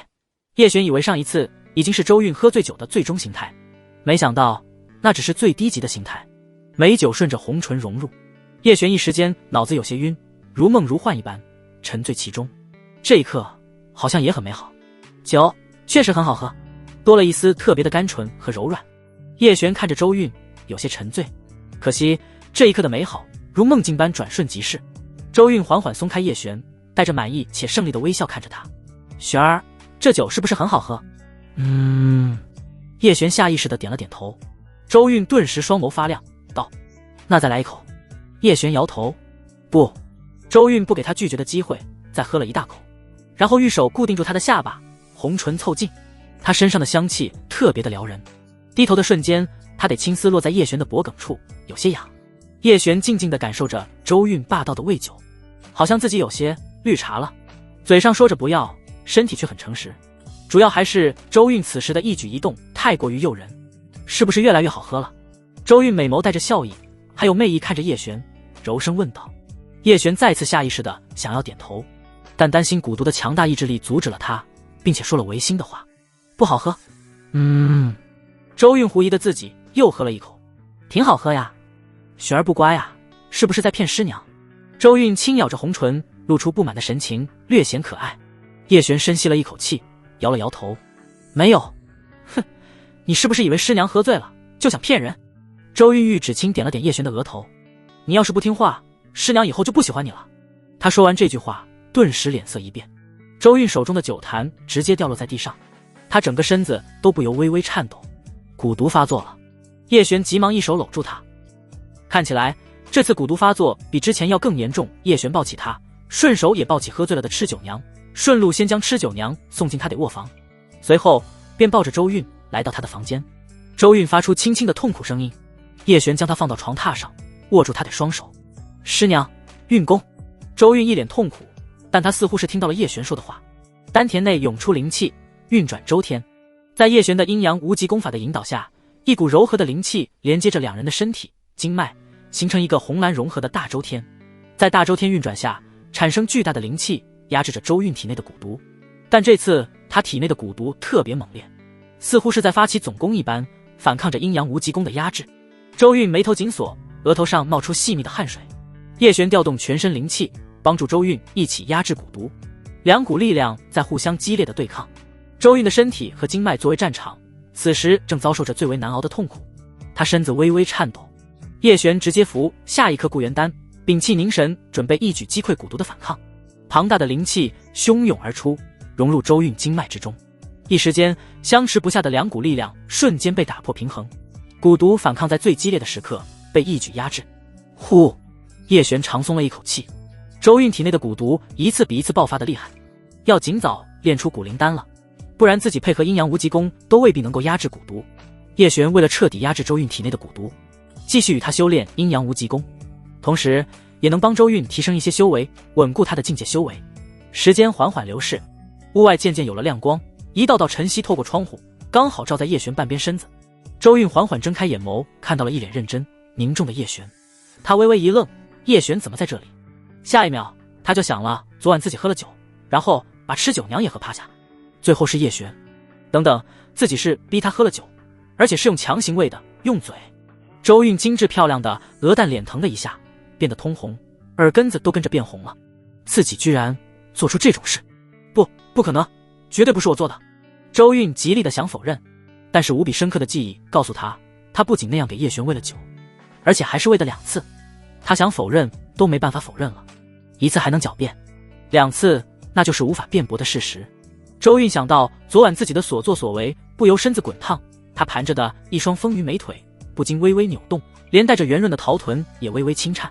自己这算是欺负了自己的徒儿，又还要让对方救自己。周韵心里不由满是对叶璇的愧疚，自己这个师娘当得太不称职了，什么都帮不上，还给叶璇添麻烦。自己以后要是能帮他做什么，不管付出什么，他也愿意。此时晨光照在叶璇侧脸上，显得阳光而又坚毅。周韵看着他，有些微微出神。就在这时候，叶璇睁开眼，见周韵一直看着自己，不由心里一跳，师娘。叶璇松开握住周韵的手，像往常一样恭敬行礼。周韵微微颔首，她脸不可控制的微微发烫。两人这时候就像是修行了一晚的道侣，气氛莫名的有些暧昧。好在叶璇立即下了床榻。师娘，你体内的蛊毒暂时得到压制。周韵运功感受了一下，随即点头。师娘以后还是少喝酒，对蛊毒可能有影响。昨晚九娘、清月他们都喝醉了，你快去看看清月他们吧。周韵略显慌张的强行打断了叶璇说昨晚他喝醉的事情。现在想想，他感觉没脸见人了，师娘的威严全部丧失。叶璇看他如此敏感，就没有再说，微微拱手，然后转身离开了周韵的房间。不知道师娘喝醉酒之后会不会断片，强行为自己喝酒，还记得吗？叶璇思忖着，快步走向旁边吃酒娘的房间，打开门看了一眼，发现她长裙散落在地，露出丰腴有力的美腿。叶璇走进屋内，来到吃酒娘的身边，握住她的手腕，脉象平稳，蛊毒没有发作的迹象。难道这蛊毒不受酒的影响？那位何师娘2次喝醉酒之后，蛊毒都发作。叶璇微微皱眉，缓缓松开吃酒娘。就在这时候，吃酒娘睁开了眸子，柔情地看着叶璇。夫君就要走了吗？作为前辈的吃酒娘，现在已经完全融入了自己是叶璇妻子的身份。她伸手拉住了叶璇的手，手指交叉紧握。夫君就成亲那日，与我，人家想。吃酒娘眼神里带着一丝热烈和炙热。叶璇看着她那傲人的上围，还有那丰腴有力的美腿，顿时也不禁心跳加速，一手搂住她的腰，缓缓放倒在榻上。夫君，人家是想与你修炼，无恩。叶璇从吃酒娘房间出来，已经临近傍晚，一只手关上房门，另外一只手不禁揉了揉腰。酒娘的腿真是有力，不过今天她的腿肯定是没力了。叶璇看了看夕阳西下的太阳，不由心生感叹，修炼太费时间，现在还不是享受的时候，得抓紧时间去炼丹了。叶璇快步走向后院的丹房，不过刚到2进院，就看见了忙碌的胡妹儿和陆清月两女，他们已经准备好了晚饭。陆清月看见叶璇，露出一丝甜甜的笑容。夫君，他和胡妹儿是在4时1刻先后醒来。胡妹儿去做了吃食，本想去叫叶璇在院子里转了一圈，最后发现叶璇在吃酒娘房间，然后红着脸急匆匆地离开了。夫君，饿了吗？要不要吃点？胡妹儿已经端着菜走了出来。叶璇看着体贴入微的两女，不由微笑点头。师娘呢？师娘在修炼，我给她送去。夫君，酒娘姐姐还在休息吗？胡妹儿轻声问道。叶璇眉头微挑，看来妹儿知道自己之前在酒娘的房间里，那等酒娘姐姐醒了，我再给她送去。胡妹儿柔声说道。叶璇吃完，随即快步去了丹房。距离炼丹大会越来越近，外有散人联盟那些恶狼盯着，尽早提升修为已经迫在眉睫。如果能够跨入筑基期，那很多麻烦将会迎刃而解。新丹房比起以前的丹房宽敞了许多，各类药材、丹瓶都整齐地摆放在木架上，地上干净无尘，丹炉上还有着一丝药香。胡妹儿倒是收拾得挺好。叶璇要继续炼制固元丹。上次叶璇炼制固元丹用了近4天的时间，但随着实力的增强以及亲身经历之后的经验，叶璇这次希望能够在3天之内炼制成功。丹炉的炉盖打开，药材随着灵气的包裹而漂浮进入丹炉之中。接下来的炼化药材是一个漫长的过程，但叶璇现在已经不会有丝毫的急躁，他稳如泰山般灵气源源不断，不急不缓包容着整个丹炉。就这样，时间缓缓流逝。深夜子时，胡妹儿进了丹房，她轻轻走到叶璇身边，盘腿坐下。她的注意力在叶璇身上，见他没有任何的异样，于是才开始自己炼丹。第2日，两人同步炼丹中，期间陆清月来了一趟，送了一些吃食放在丹房门口。第3日，胡妹儿丹成，她已经能够熟练炼出一品初阶的凝气丹，丹药的成色也颇有长进，一炉丹已经有了至少1颗完美成色的丹药。就在她内心欢喜的时候，叶璇那边丹炉微微颤动，炉盖震动，发出震耳的声音，强大的灵气仿佛要爆冲出来。呼！叶璇眉头微皱起，还是很吃力。他立即服下1粒固元丹，强大的灵气瞬间填满他整个丹田、经脉，源源不断的灵气涌出，炉盖顿时安静了下来。丹炉重重被按在青石板的地上。丹成，下一刻丹香四溢。呼，2品丹还是比自己想象的要难炼制。叶璇手一挥，炉盖稳稳落在一旁，10几颗泛着蓝光的丹药一一落入丹瓶之中。胡妹儿看着那丹药，不由露出惊喜的神情。他转头看向叶璇，眼里满是崇拜和痴迷。恭喜夫君，辛苦了。胡妹儿手里拿着白净的毛巾，轻柔地给叶璇擦着脸上的汗水。叶璇这时候也看到了他炼成的凝气丹，不由露出笑容。完美成色的凝气丹，吴家娘子也是炼丹奇才啊。胡妹儿不由脸红，娇嗔着轻声道：夫君就知道取笑奴家。叶璇笑了笑，发觉自身修为已经稳定在了炼气9层初期，想要到炼气9层中期还需要积累。自己之前炼制的养神丹作用也不错，但现在的固元丹提升修为的作用更为明显。胡妹儿端来了吃食，两人吃完，胡妹儿又去打了热水，她柔声道：夫君，洗个热浴吧。现在天气炎热，叶璇炼丹自然是出了不少汗，在胡妹儿的服侍下宽衣解带。他看着叶璇健美的背身，他身上滚烫的男人荷尔蒙扑面而来，让胡妹儿不由整个人都像是火烧着一般。青葱白玉的指头划过叶璇的背肌，按上肩头，他身子轻轻靠了上去，带着一股幽香。夫君，妹儿，给你按按肩膀。叶璇进了浴桶，微微闭上眼眸，枕靠在胡妹儿的肩边。胡妹儿的玉手从他的肩头缓缓按上颈部，再到头上，他动作温柔而又恰到好处。叶璇露出享受的神情，但下一秒，一双白玉的美腿踏入浴桶中，紧接着一道温香软玉的身子投入叶璇怀里。夫君，妹儿帮你按一下腿。1个时辰后，叶璇身上换了一件青色长袍，神清气爽地走出来，牵着一脸柔弱的胡妹儿，她一双美眸妩媚的宛如秋水，娇滴滴的。妹儿，你去休息。夫君难道还要去炼丹吗？别累着身子。胡妹儿一脸关心地看着他。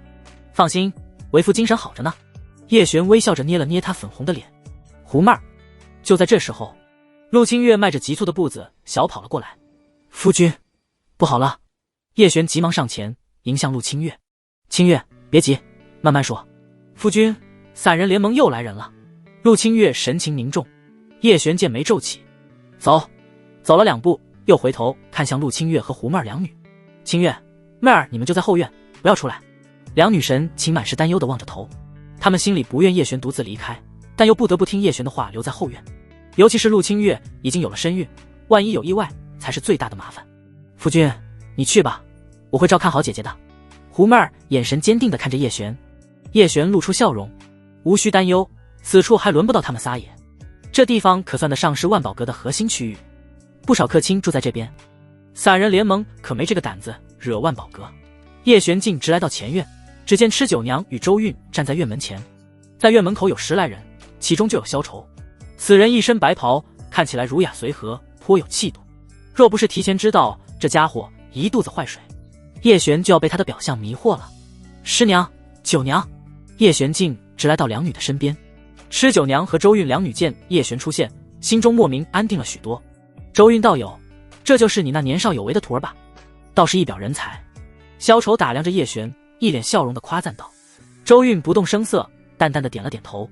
吃酒娘，萧道友，你说盟主出关，想要见我？萧愁微微点头。这是盟主灵信，吃道友一看便知真假。吃酒娘接过信，指尖灵气融入，身子微微一怔。他看向周韵和叶璇，微微颔首。确实是盟主白青黄的灵犀。盟主见我所为何事？吃酒娘现在行事谨慎了许多，可能是以为人妻，不像以前独自一人无牵无挂。萧愁微微一笑，缓缓道：最近黑山矿脉挖出了宝贝，矿脉最深处藏着一处古仙墓，有阵法师前去查看，说是古墓入口的阵法在吸收天地灵气，待阵眼蓄满灵气，届时古墓阵法大门就会打开。这可是我辈修士获取大机缘千载难逢的好机会。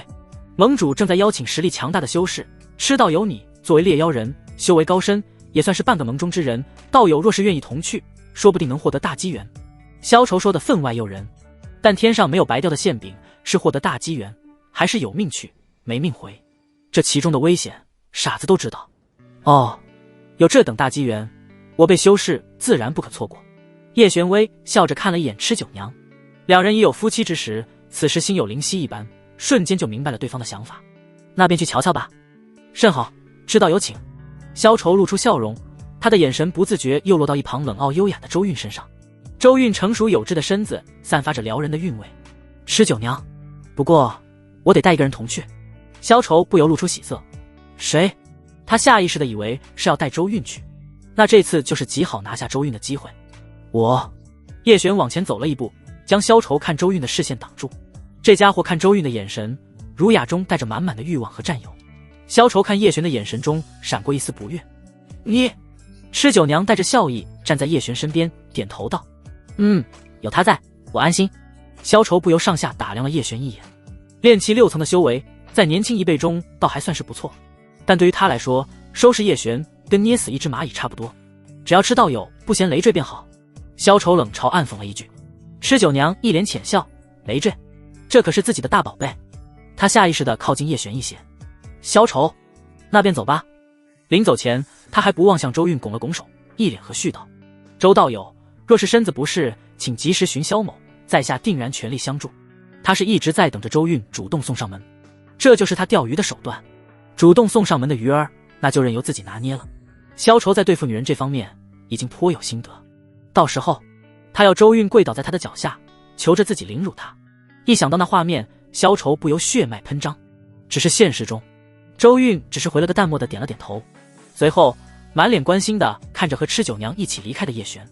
叶璇和吃酒娘随着3人联盟的众人穿街走巷，一路上听闻了不少关于黑山矿脉的古墓消息。临近炼丹大会，又挖出了古仙墓，再过几天这消息散出去，肯定会有大批附近城池的强者闻讯赶来分一杯羹。古仙墓对修仙者们来说实在太有诱惑力。届时黑石城定然热闹非凡，在临近南城中心区域一处幽静的府邸大门，叶璇与吃酒娘2人跟着萧愁走了进去。附近有着不少人，全是3人联盟的修道者，这些人对于萧愁都表现得极其恭敬。穿过长廊，叶璇与吃酒娘跟着萧愁来到最为宽敞的大堂。大堂内，一道窈窕有致的女子身影赤足站在青玉高台上，一头青丝长发如月华披散，发间插着一只幽蓝火黄的发簪。她的面容覆着薄纱，只露出深邃双眸，墨色瞳孔泛着金光。她身着绣着银丝暗纹的素白衣裳，包裹着诱人身姿，饱满的翘臀，紧绷的腰线，修长的丰腴双腿，举手投足流露出动人风情。她就是3人联盟的盟主白青黄。3人联盟的盟主白青黄，这个女人身上带着神秘而又强大的气息。她那傲人汹涌的身材，哪怕只露出一双深邃的眸子，也能感觉面纱之下是无比美艳的面容。白青黄作为3人联盟的掌控者，他的实力早已迈入了筑基境界，在联盟中他是最为强大的那个人。萧愁、萧峰兄弟哪怕现在掌控了联盟中的绝大部分人，但他们对白青黄依旧是毕恭毕敬。盟主，吃道友来了。萧愁朝着台上白青黄拱手道。白青黄淡淡的轻嗯了一声，他眼神扫过吃酒娘，随即又落在了酒娘旁边的叶璇身上。在这瞬间，叶璇感觉如芒在背，身心难安。白青黄眸子里带着一丝惊讶和好奇。见过盟主。吃酒娘对于白青黄这个盟主还是颇为尊敬。酒娘不用客气。白青黄说话的时候，眼神还是在叶璇身上，问道：“这位是？”吃酒娘拱手介绍道：“这是周韵道友的徒儿叶璇。”他没说叶璇是他道侣的身份。周韵，他的徒儿。白青黄显然记得周韵，眼眸中审视的意味更重。炼气6层的修为，这次可帮不上我们。古仙墓中任何一点危险，都可能要了你的小命，还是不要被贪念害了性命，好好回去修炼吧。白青黄一双美眸看叶璇时带着明显的轻视，但他这话倒也没说错。一个普通炼气6层的修士进入这种古墓，那就是自寻死路。叶璇，盟主说的对，我这区炼气6层的修为，进入古墓就是死路一条。白青黄露出惊讶的眼神：“小子，你明知是死路一条，那为何还要来？”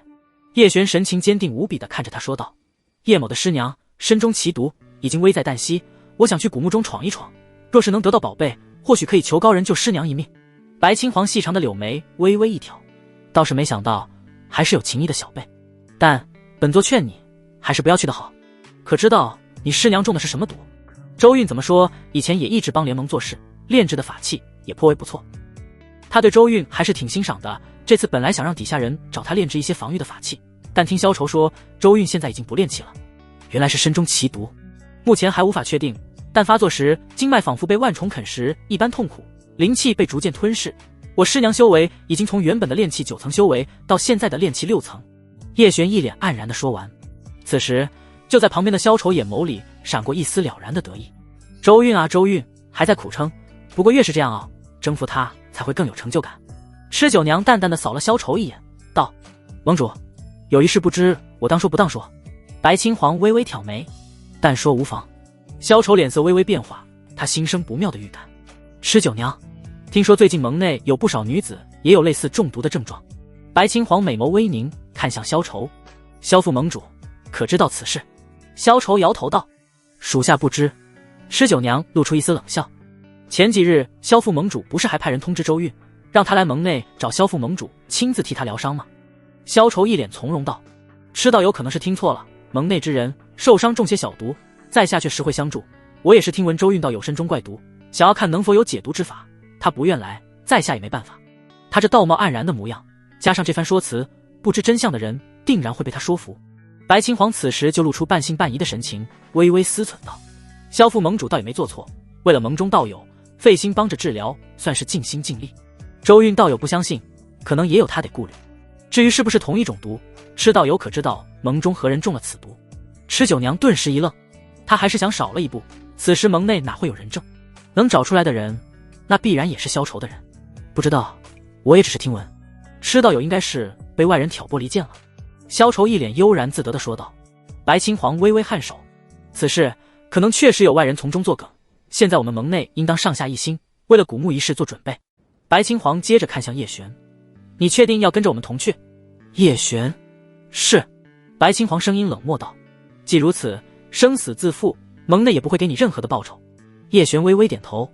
白青黄转头看向吃酒娘，接下来的几日，酒娘你便在盟内休息，届时古墓阵眼打开，咱们就立即前往。吃酒娘拱手应下，好。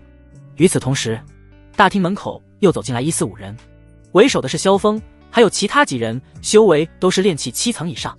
盟主，我们先下去了。吃酒娘主动说道。白青黄微微颔首。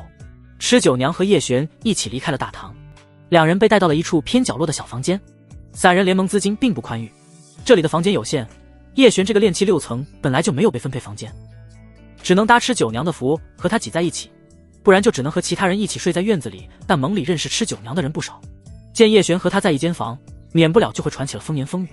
哟，一向洁身自好的吃道友，现如今也有了小道侣。吃道友这个年纪，说小也不小了，30如狼，40如虎，嘿嘿。不得不说，吃道友这个身材真是又大又翘，我还是喜欢吃道友那双腿，一看就特别有劲，一般人可受不了。小子，可悠着点，你才炼气6层，别被吃道友给榨干了。一群嘴贱货，是不是找死？吃酒娘使出长枪，带着无比狠辣的威势，直接扎在了一个嘴贱的猥琐男人的双腿中间之后，再有下次，扎的就是别的地方了。从这次之后，盟内的风言风语稍微好了一些，但这些家伙背地里还是会偷偷口嗨几句。吃酒娘虽然性格泼辣，但她不管是修为还是长相身材，在盟内都属于最顶级的。这些家伙眼红嘴馋得很，之前可就有不少修士对他献过殷勤，只是吃酒娘都冷漠回绝了。现如今被一个毛头小子拿下了，再不过过嘴瘾，那就要羡慕嫉妒疯了。不过也有人色心不死，怀着一丝期盼道，只是同住一屋而已，又不一定。那个，对，同住一屋说不定是在修炼呢。每个世界都有自己的专属舔狗，替自己的幻想找各种各样的借口。叶璇与吃酒娘同住一屋，两人第一晚就一起修炼着阴阳无极功，正经的修炼。毕竟古墓危险，能提升一些修为，就多一丝保命的机会。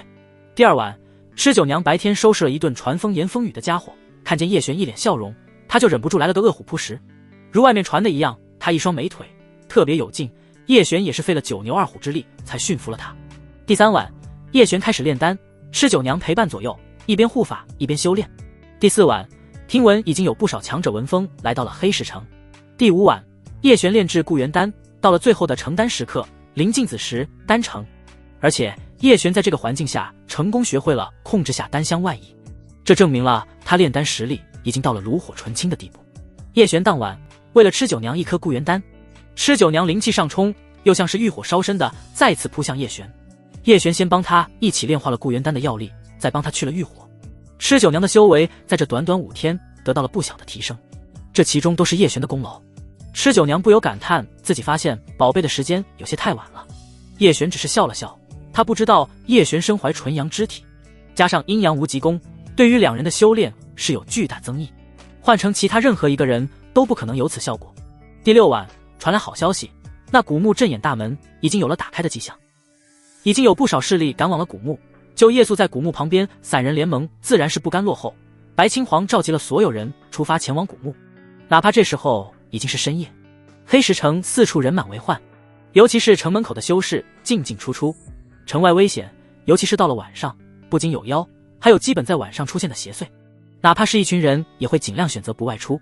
但现在所有人为了传说中古墓里的宝物而出发，贪欲打败了恐惧，加上现在修为高深者众多，一般妖族和邪祟都会避而远之，有不少胆大的散修就会跟着大部队一起前往古墓。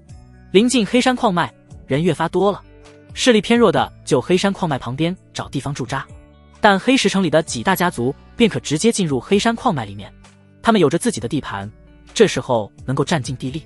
对于这种情况，其他人都是敢怒不敢言，只能背后悄悄议论。陆家、南宫家、李家都进去了，咱们洛城主没来。没有，倒是他女儿洛雪与陆家一起进去了，这次怕是宝物要落在三大家族手里了。那倒是未必，没看见这几日已经来了不少筑基强者吗？筑基可不是三大家族的对手，至少得在金丹期以上，金丹期的强者也来了好几位。叶璇、吃酒娘与散人联盟众人在临近黑山矿脉旁边选了一处空旷的驻扎，散人联盟在黑石城势力只能排在中等，进不了黑山矿脉内部。与此同时，一道流光划过夜空，直奔黑山矿脉而来。下一秒，一道纯白身影如星辰一般落在了黑山矿脉的入口，所有人都纷纷看向那道绝美身影，他身上散发着一股强大的威压，一张清冷绝艳的脸庞，他的眼神冰冷无情，在他眉心之间有着一抹若隐若现的道纹。在他的身上，众人感受到了大道无情的冰冷，还有与世隔绝的天仙之气，让人看着他那绝美清冷的脸都不敢有任何的欲念，生怕亵渎了他。他是谁？三大家族的人居然都出来了，他们是来迎接这女子的，绝不简单。这女子背后恐怕有了不得的势力。陆家二少居然在那女子面前卑躬屈膝，南宫大小姐在这女子面前也黯然失色呀。李家大少爷被那仙子无视了呀。听到了吗？落雪称呼那仙子江道友，江姓。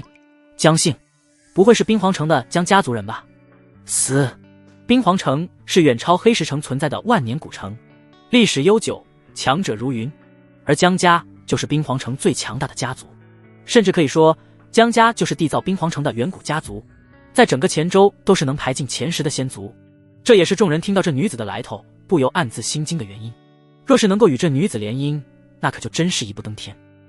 不要命了，这都敢想？面对着议论纷纷的众人，那女子面无表情，依旧冷漠如山。这种议论声不能引起她情绪上丝毫的波澜。此女道心无比坚固，在三大家族的众星捧月中，女子神情漠然地走进了黑山矿脉之中。叶璇微微皱眉，这等身份的人都来了，其他人还能有什么机会获得宝贝？九娘，若是有危险，切勿逞强，第一时间跑。叶璇在吃九娘耳边轻声说道。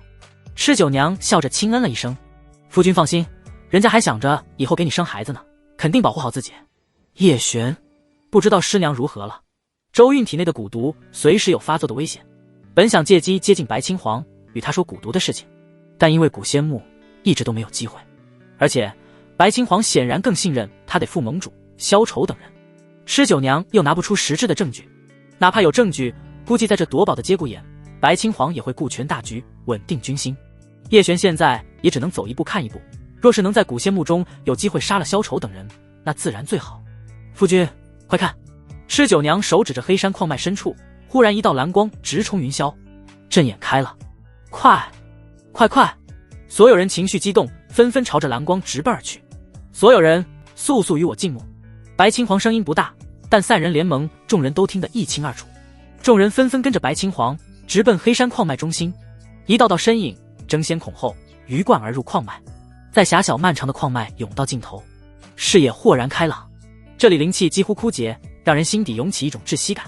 在众人面前伫立着一座足有10米高的巨大石碑，窒息感就是这石碑散发出来的，而石碑就是阵眼，也是古仙墓的入口。所有人都纷纷朝着石碑冲去。为了墓中的宝物，修士们都已经红了眼。叶璇扫了一眼墓上写的字，上面写着3个苍劲古朴的大字：洛九天。这是墓主的名字。叶璇来不及多想，就被吃九娘拉着与散人联盟的众人朝着入口冲去。大家跟紧，不要掉队，进了古墓不要惊慌，跟着我。白青黄作为盟主，倒还是合格的。叶璇在踏入蓝色光幕的瞬间，眼前一黑，下一瞬发现自己身处一片冰湖之上，远处立着几座雪山，这古墓里面别有洞天。好冷！散人联盟中修为低下的人不由搓了搓手，不由开始发抖。吃酒娘靠近叶璇，感觉到了一丝别样的暖意。夫君，你身上好暖和啊！吃酒娘略显惊讶的又靠近叶璇一些，叶璇也感受到了自己并未感觉到寒意，反而像是纯阳之体自动触发一般，主动抵抗着冰寒之气，全身暖洋洋的。太冷的话，就先运转你们的功法护体。白青黄声音传到众人耳边。这时候，先于散人联盟进入的不少人开始纷纷朝着远处的冰山冲去，那边似乎已经传来了打斗声。这时已经找到宝贝了。叶璇定睛看去，是2名中年男子，两人看对方的眼神都恨不得杀了对方。哼，2个情种为了个死去的女人都打到这里了。知情人看着不由直摇头。黑石城内不准生死相斗，所有修士们的恩怨情仇都在黑石城外进行。死在黑石城外的修士，一大半是死于其他修士之手，死于妖族邪祟的反而是一小半。这小插曲并没有影响其他人。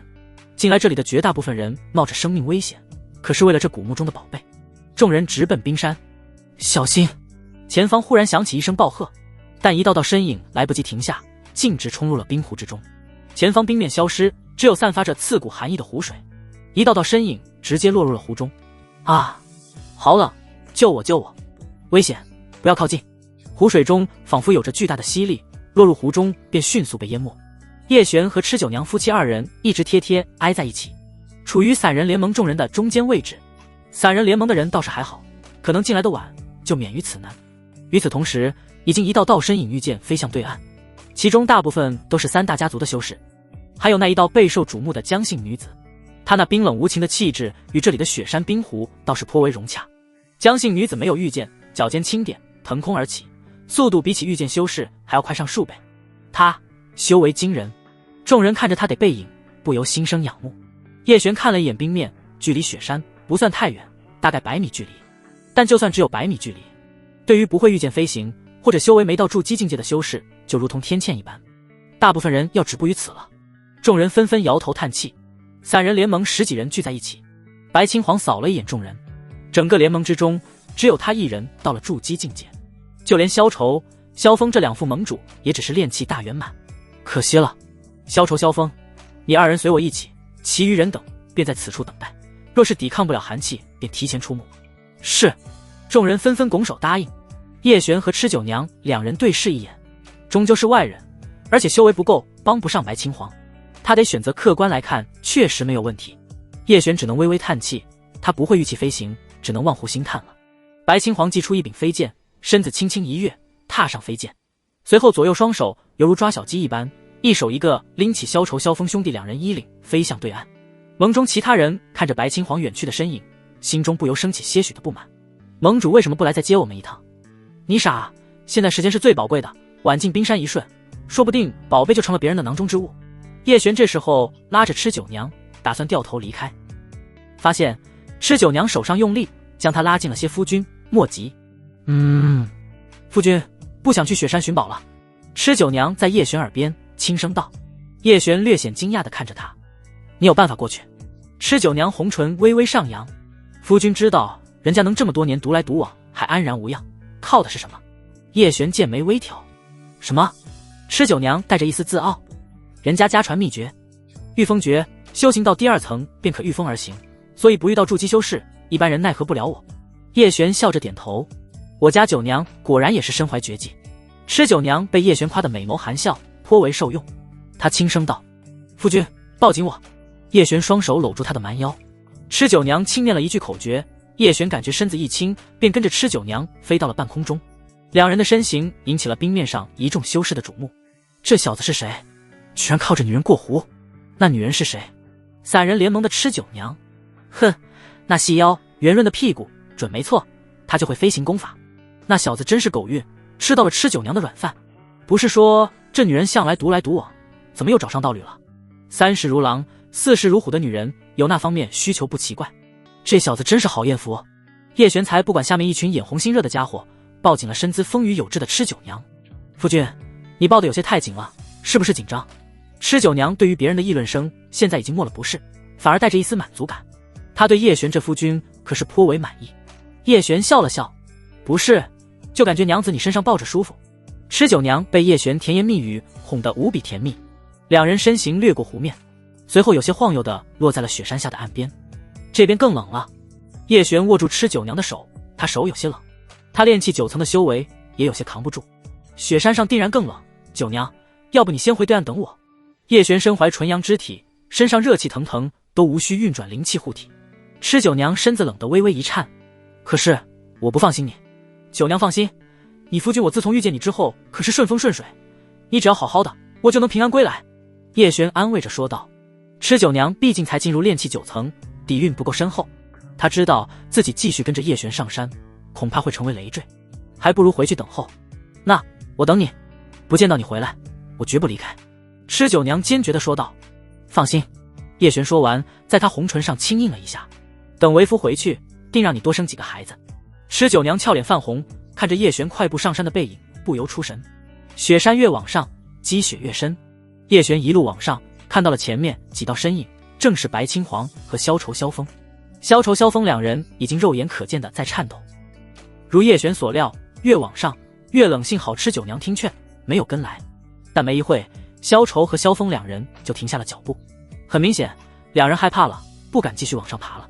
只见两人朝着白青黄拱了拱手，白青黄脸色冷漠，回了个眼神，便继续往上走。召集了这么多人手，最后没一个有用的。白青黄心里自然是有些不满，但他也知道继续让萧愁和萧峰跟着上去只是寻死。但修仙之路若是没有坚韧不拔的意志和道心，那想要有所成就也是极难得。与此同时，叶璇和下山的萧愁萧峰两人相遇，两人惊讶地看着叶璇，有些不敢置信。这小子不是炼气的修为6层吗？怎么过来的？又怎么敢爬到这里来？他们两个，一个炼气大圆满，一个炼气9层后期，都扛不住。这小子简直就是自寻死路。萧愁萧峰两人看叶璇的眼神仿佛在看死人一般。小子，这是你能上来的吗？还不滚回去，想死吗？萧愁没好气地骂了一句。叶璇对两人熟视无睹，但这时候其实已经在心里盘算要不要动手杀了他们。若是现在是单独一人，趁他们这时候大半精力在抵抗寒气，自己出手定然可成功。但他们两人，叶璇一人胜算实在不高。你们要滚便滚！叶璇冷漠地回了一句。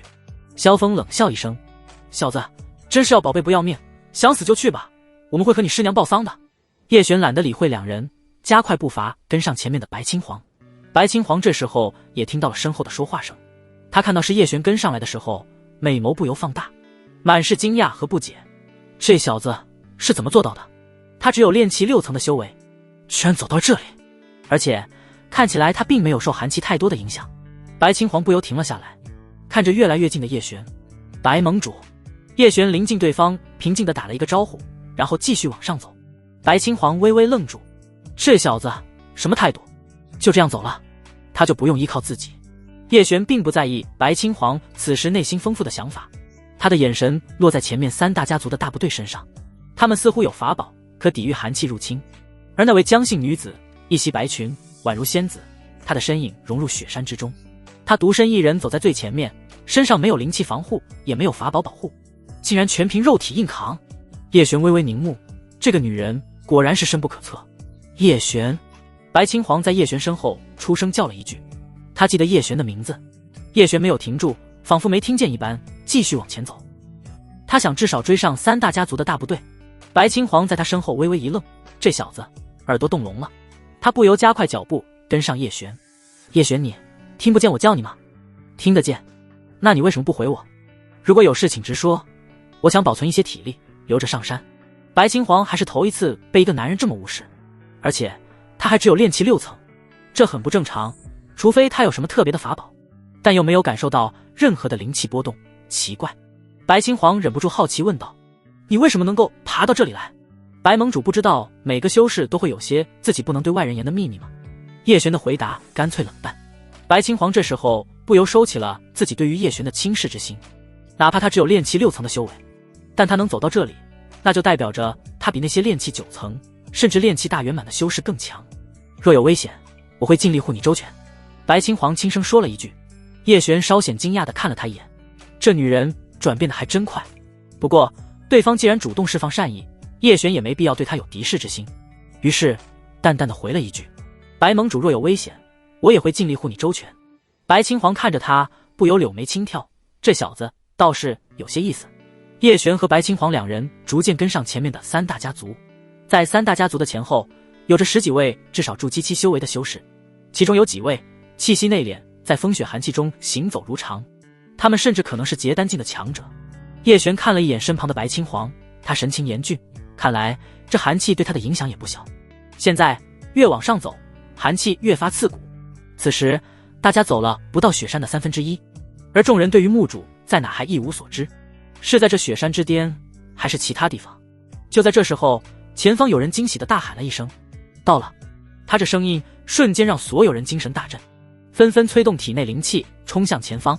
叶璇和白青黄自然也是不甘落后，不过当众人都迈上一处青石平台，都不由微微一愣。这里只有一处石台，还有继续往上被冰雪覆盖的台阶，不少人都露出失望之色。到这里，大家都几乎费尽了自身的灵气，尤其是身上没有抵御寒气的修士，到这里已经是他们的极限。继续往上，轻者冻伤经脉，重者可能变成冰雕。就在所有人犹豫之时，忽然在上山的入口处响起一道清冷的声音：你是何人？说话的是那江姓女子，她想要继续上山，却发现在上山的台阶处坐着一位须发皆白的老者。众人纷纷看去，露出惊讶的神色。这老者看着并不像是人，因为他身形透明，飘渺如幻。你们这群小辈擅闯本座之墓，还问我是何人？老者面露不满，扫了一眼众人。众人心里一惊，这老者原来是墓主的一缕残魂。江姓女子这时候也不禁露出惊讶之色，随即朝着老者微微拱手行礼：晚辈江凤熙，见过前辈。江凤熙，江家的女娃娃不错不错。老者微微颔首，露出一丝笑容，看着江凤熙。其他人都不由露出不妙的神情。江凤熙给了这墓主不错的印象，会不会影响到墓主给他镇墓之宝？其他人立即纷纷朝墓主行礼，学着自报家名。尤其是三大家族的人，他们家族毕竟在这里盘踞1000年之久，说不定和这位墓主有些渊源呢。但老者神情并没有什么变化，显然对三大家族并没什么兴趣。叶璇身旁的白青黄刚刚也跟着行礼，他起身后急忙朝挺直了腰板的叶璇使眼神：你小子愣着干嘛？行礼啊！白青黄以为他被吓住了，还轻扯了一下他的袖口。叶璇一脸平淡看了他一眼，依旧无动于衷。要么做第一个，要么就做最后一个，从善如流，与其他人一样，那谁会注意到你呢？果然，那老者看向了叶璇，只是他看向叶璇的眼神带着一丝惊讶，同时还有欢喜。那种欢喜就像是叶璇炼丹时看到了稀缺药材时的喜悦。叶璇心底本能地涌出一丝不妙。众人顺着老者的眼神，这时候也纷纷看向了叶璇。大家注意到他了，同时也不由露出惊讶的神情。炼气6层的修为，这小子怎么混上来的？三大家族里的有位炼气7层修为，靠着护身法器上来的小子，对于叶璇很是不屑。还有比自己更混的，他身上定然是有着某种强大的护身法器。有人已经盯上叶璇了，匹夫无罪，怀璧其罪。弱者拥有宝贝，那可不是好事，反而是死罪。如果这一趟某些修士没有在这古墓中获得宝贝，那叶璇就会成为他们的猎物。这种情况在修道者们的世界里太过于常见。白青黄微微皱眉，叶璇这小子有危险了。你们所有人来我这墓中，想必是要我一生中最珍贵的宝贝吧？老者的声音吸引了众人的注意力，众人看着他的眼神不由冒光。本座修为一般，也就止步元婴后期，可惜啊，化神失败。他这一说完，众人不由爆发出狂热的眼神。元婴后期的超级强者，他留下的宝贝，自己要是能够获得，那岂不是一步登天？这是所有人的内心想法。但我这宝贝啊，放在了这雪山之巅。众人不由自主地看向那山巅，眼神里满是渴望。第一位抵达山巅之人，最有可能获得至宝。但是再继续上山的人，别怪我没提醒你们，护身法器都不可再用，不然后果自负。老者说完，身影逐渐消失于冷风之中。下一秒，那江凤熙便化作一道白色幻影，奔向山顶。其他几位结丹境的强者也是纷纷行动，紧随其后。三大家族的几位家族子弟顿时犯难了，他们之中大部分都是靠着身上的法器护身来到这里。在网上要是不能使用护身法器，那肯定不行。大哥，咱们试一试，说不定那老家伙骗人的呢。之前对叶璇颇为鄙视的李家三少，朝着旁边的李家嫡长子李道乾说道。李道乾神情冷淡的微微摇头，还是小心为妙。你若是想要试试真假，便试试。李家三少犹豫了片刻，还是不敢冒险，自己的命贵啊。他立即看向身边的家族供养的护法，筑基初期的修士，实力还算不错。你去。护法脸色有些难看，但还是硬着头皮上了。他祭出法器，缓缓踏上台阶。下一秒，法器瞬间破碎，李家护法直接化作一座冰雕，众人不由露出惊骇之色。这有些恐怖。这一幕也让其他心怀侥幸者默默地收起了护身法器，纷纷朝着山顶冲去。白青黄看向叶璇，轻声劝道：“你还是就止步于此吧。”他以为叶璇也是靠着法器走到这一步的。李家那护法可是筑基期修士，也瞬间化作冰雕，你不要心存侥幸。白青黄自觉做到这一步，也算是无愧于心。叶璇要是继续往上走，生死道消，他也没办法。白青黄说完，快步上山。这时候，三大家族的人也都已经做出选择，一大部分人都没有继续上山。李家大少、李道乾、陆家大少，还有南宫家的南宫玉，几人都是筑基期修为，他们选择继续上山。小子，你怎么不继续上山了？李家三少面带嘲讽笑意看着叶璇，区区炼气6层，还妄想上山，怎么可能？李家三少一脸惊愕地看着跨入上山台阶的叶璇，其他人也纷纷露出不敢置信的表情。这家伙怎么做到的？他只是炼气6层的修为啊！他用了护身法器，肯定是老东西，快出来杀了他啊！破防的李家三少急得乱叫。叶璇回头看了他一眼，淡淡的说了2个字：“小丑。”随后头也不回的快步上山。李家三少一张脸憋得通红。叶璇现在处于最后面的位置，每往上一步，那寒气都会变得刺骨一分。这种变化让人心惊，这不是寻常的寒气。叶璇虽然在最后的位置，但抬头就能看到好几道颤抖的身影。太冷了。叶璇丹田中涌出丝丝暖意，融入经脉4肢之中，这是纯阳之气。都说宝物有缘者得之，自己这算不算？毕竟纯阳之体极为稀有，千万修道者都未必有一人。而这个冰雪寒风环境下的考验，对自己几乎没有影响。叶璇在上山的时候没有表现得太出众，就是不想引起其他人的注意。毕竟前面的江凤熙太过引人注目，他才是所有人心里的最大对手。叶璇逐渐加快脚步，那江凤熙领先大家太多了，再不抓紧时间，到了山巅也是一场空。当叶璇超过第一个人的时候，对方露出无比惊讶的眼神，这小子不是炼气6层吗？怎么可能爬到这里来？震惊和不解充斥着每一个被叶璇超过的人。叶璇在网上看到了3大家族的人，李道乾、陆远、南宫玉3人，这几位在黑石城都是呼风唤雨的人物，如今看起来有些狼狈。叶璇如一阵清风一般超过他们3人。这是何人？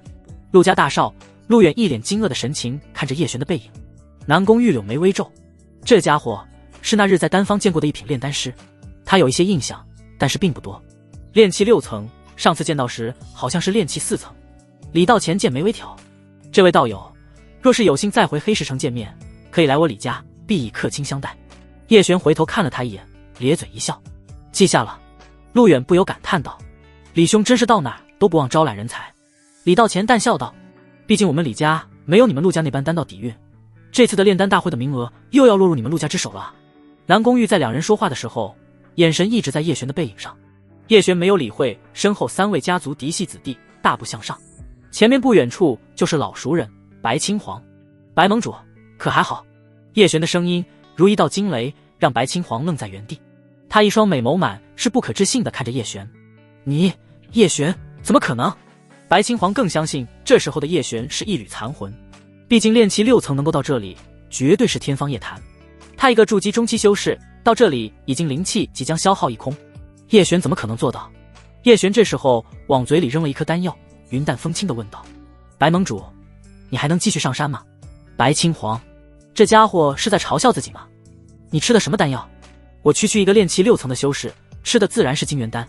叶璇吃的肯定不是金元丹。白青黄虽不是炼丹师，但这点眼力还是有的。他从腰间拿出丹瓶，一粒蓝色丹药弹入红唇之中，2人一起迈步上山。白青黄看着他，不由问道，你会炼丹？会一点。叶璇神色平淡地说道。白青黄倒是看不出来还是炼丹师，不如你以后加入我们联盟吧。他心里冒起了爱才之心，而且就叶璇这一天的表现，比起他盟中的修士要强上不知道多少。叶璇要是能够成为他的人，那定然是一大助力。叶璇听着不由微微一笑，加入散人联盟。白青黄微微颔首，我绝对不会亏待你，还有你师娘体内的毒，我也会全力相助。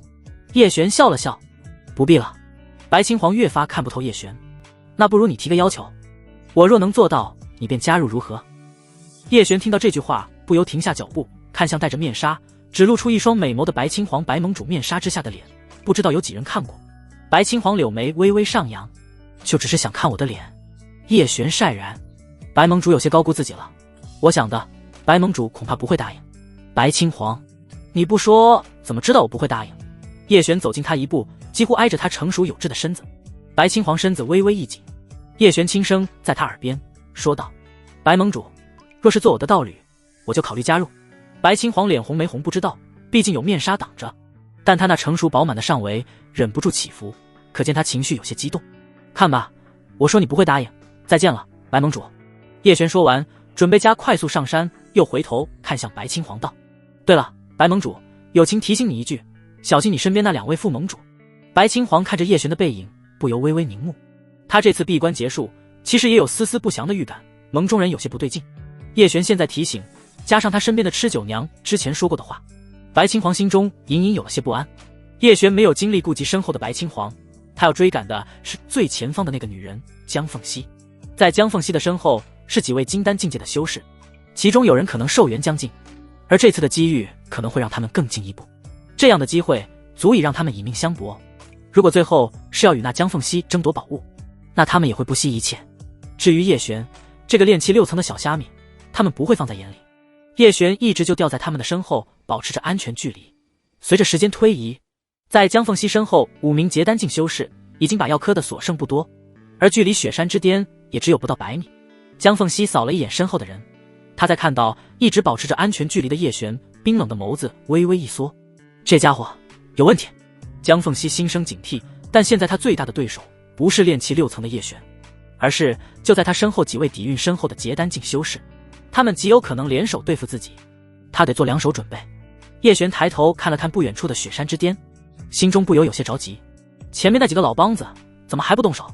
那江凤熙都要登顶了，他们不斗起来，那自己就真的一丝机会都没有了。毕竟论修为，叶璇可不是他们其中任何一个人的对手。叶璇微微咬牙，正要准备施展攻心计的时候，前面那几个老家伙终于是忍不住了。只见几人忽然加速，成合围之势追上最前方的江凤熙。但江凤熙可不是简单的人物，他凤眸微凝，扫过追上来的5人，5名结丹境修士，他自己也不过结丹境初期，想要以1敌5几乎不可能。硬拼的话，现在已经失去了先下手的机会，只能选择第2个办法。诸位前辈，晚辈江凤熙来自冰皇城江家。江凤熙自报家门，江家作为万年古族的超级家族，族内强者如云，根本不是一般人可以招惹的。他自报家门，一是威慑，2是许诺。晚辈知道诸位千辛万苦来此是为了墓中宝物，我也不要求诸位放弃这次的机会，只希望诸位能与我公平竞争。若是愿意，来日至我冰皇城都将会获得后代。江凤熙神情平静地说着，但若是诸位前辈非要联手围攻我，那晚辈也定让他付出代价。你们的家族或者师门也将成为江家的死敌。他这一番话顿时让5名老家伙犹豫了，甚至打起了退堂鼓。毕竟江凤熙的要求很简单，只要他们不联手对付他，公平竞争宝物，不仅没有任何的危险，还能够获得江家的一个人情，这可是血赚不亏的买卖，没有几个人能拒绝。叶璇没想到这女人居然胸大还有脑子，几句话就把这几个老家伙给搞定。如果他们不动手，那叶璇就真没机会了。现在只能静观其变，毕竟叶璇的实力不允许他做出其他的选择。江凤熙见搞定了几个老家伙，于是立即转身快步上山。其他几个老家伙这时候自然不甘落后，紧随其后。叶璇深吸了一口气，有没有最后的机会超过他们？好像不行。江凤熙和几个老家伙这时候都拼命了，一边往嘴里塞丹药，一边全力运转着体内的灵气，直冲山巅。原来他们都留了一手。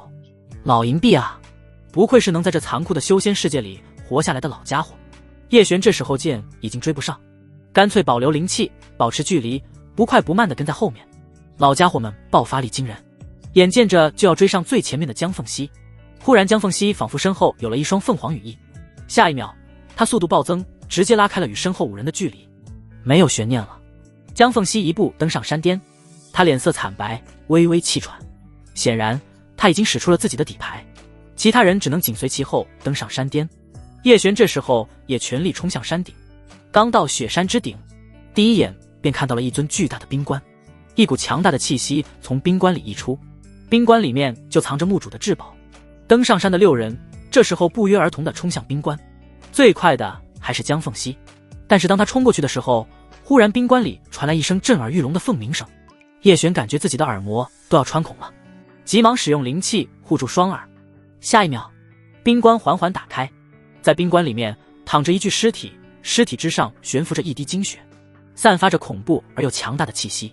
这是精血传承，获得它就能够获得墓主的毕生心血，珍贵程度已经不言而喻。叶璇深吸了一口气，只见那江凤熙一直冰冷的神情都有了一丝激动，他纵身一跃，直奔冰棺。但是另外结丹境5人，有1人直接拦住了他得去路，其他人直接超过了他，率先到了冰棺。其中1人速度比其他人更快一些，伸手就要取下精血，异变突生，一道锐利的冰箭直接射穿了那一只手，随着一道庞大的凤凰身影落在了冰棺前。这是冰凤凰，这是墓主的元婴化身。江凤熙露出了惊讶的神情，他终于明白了那老者为什么用欣赏的眼神看着他了。其实在感受到冰棺内那一滴精血的时候，他就该明白了，老者身怀冰凤凰血脉，这下他彻底放心了。其他人若是没有凤凰一族的血脉，根本就没办法获得那一滴精血传承，哪怕强取也会被反噬。冰凤凰的反应也验证了江凤熙的猜想，5位结丹境的强者与冰凤凰战成一团。叶璇，这是机会吗？但下一秒，只见其中1位结丹境强者在那冰凤凰一道冰息下变成了冰块。叶璇热起来的心又凉了，没有机会，自己上去绝对死得更快。叶璇往后退了好几步，不想引起那已经狂暴的冰凤凰注意，但江凤熙注意到他了，他眼神依旧冷得毫无感情，只是看了叶璇便没有任何的动作。江凤熙更关心冰凤凰和其他4位结丹境的战斗，冰凤凰杀了一个又弄残了一个，没想到元婴修士的化身都如此强大，结丹境在他面前根本就是玩具。不过终究只是墓主死后的元婴化身，气息很明显的在变弱，还剩下2人。江凤熙果断出手，他手中幻化出一把宝弓，散发着无比惊人的气息，一看就不是一把高品阶的宝弓。江凤熙手指勾起拉弦，下一瞬，一道流光爆射向与冰凤凰缠斗的结丹修士。砰！一声巨响，一声哀嚎，那中箭的结丹修士鲜血染红整片胸口。江凤熙不给他任何喘息的机会，接着继续射出2箭。砰砰砰，一箭穿过他的眉心，一箭正中丹田。修炼几百年长生之路就这样被3箭射得烟消云散。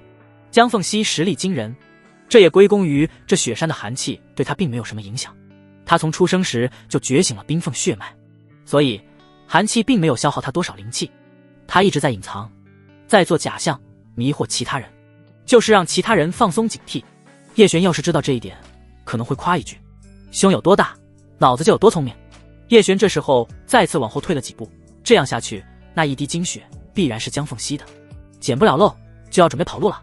江凤熙这女人太危险，杀人不眨眼。紧接着第2个也死于江凤熙和冰凤凰的联手之下。5个结丹境修士已经3死1残，还有1个已经跪下，完全放弃抵抗，夺宝的结局已定。叶璇没有一丝的犹豫，直接转头就跑。MD 刚开始以为自己身怀纯阳之体，免疫了这寒气的魔法伤害，下意识觉得自己是天命之子，能够获得这墓中的至宝，谁知道真正的天命之子是那江凤熙。叶璇逃跑的速度极快，江凤熙淡淡的瞟了一眼叶璇的背影，算他聪明，再继续停留片刻，那下一个死的就是他了。江凤熙没有丝毫的心慈手软，手起剑落，最后1人也彻底死去。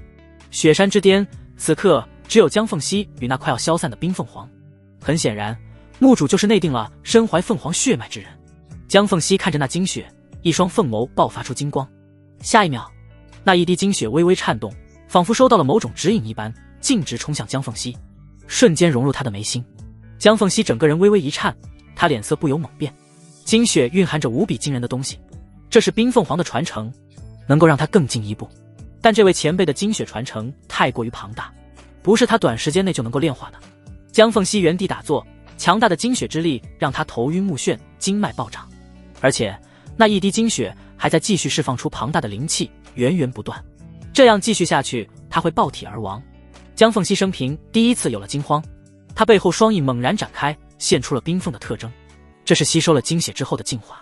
但接下来他可能就要葬身于此。还有办法吗？江凤熙冷静地想一想，一定还有办法。对了，那个逃走的家伙。江凤熙想起了叶璇，炼气6层能够平安无事地到达山顶，没有护体法器的情况下，那就只有一种情况，他体质过人。在江凤熙所知的各种特殊修道体质中，有一种是冰寒之气的天然克星，纯阳之体，而纯阳之体又是双修圣体。江凤熙想到这里，绝美的脸庞不由泛起一丝红晕。没有其他的办法了。江凤熙化作一道白色残影，直奔雪山之下。叶璇这时候一边下山，一边正在吐槽晦气、白忙活一场的时候，身后传来一道惊雷般的奔走之声。叶璇心里一惊，不妙，江凤熙那娘们不会是要赶尽杀绝吧？自己都提前跑了，他还不放不过自己。果然，最毒妇人心。叶璇下意识立即运转全身灵气，全速朝着山下狂奔而去。但是两人实力差距太大，他区区炼气9层，江凤熙可是结丹境，两人差了2重天。叶璇停下了脚步，看着瞬间出现在自己前面的江凤熙。完了！叶璇拱手：“江道友，在下。”叶璇话没说完，就被江凤熙扼住了命运的喉咙。死，或者跟我走。他声音冰冷，带着一丝轻颤，但这时候叶璇可听不出来。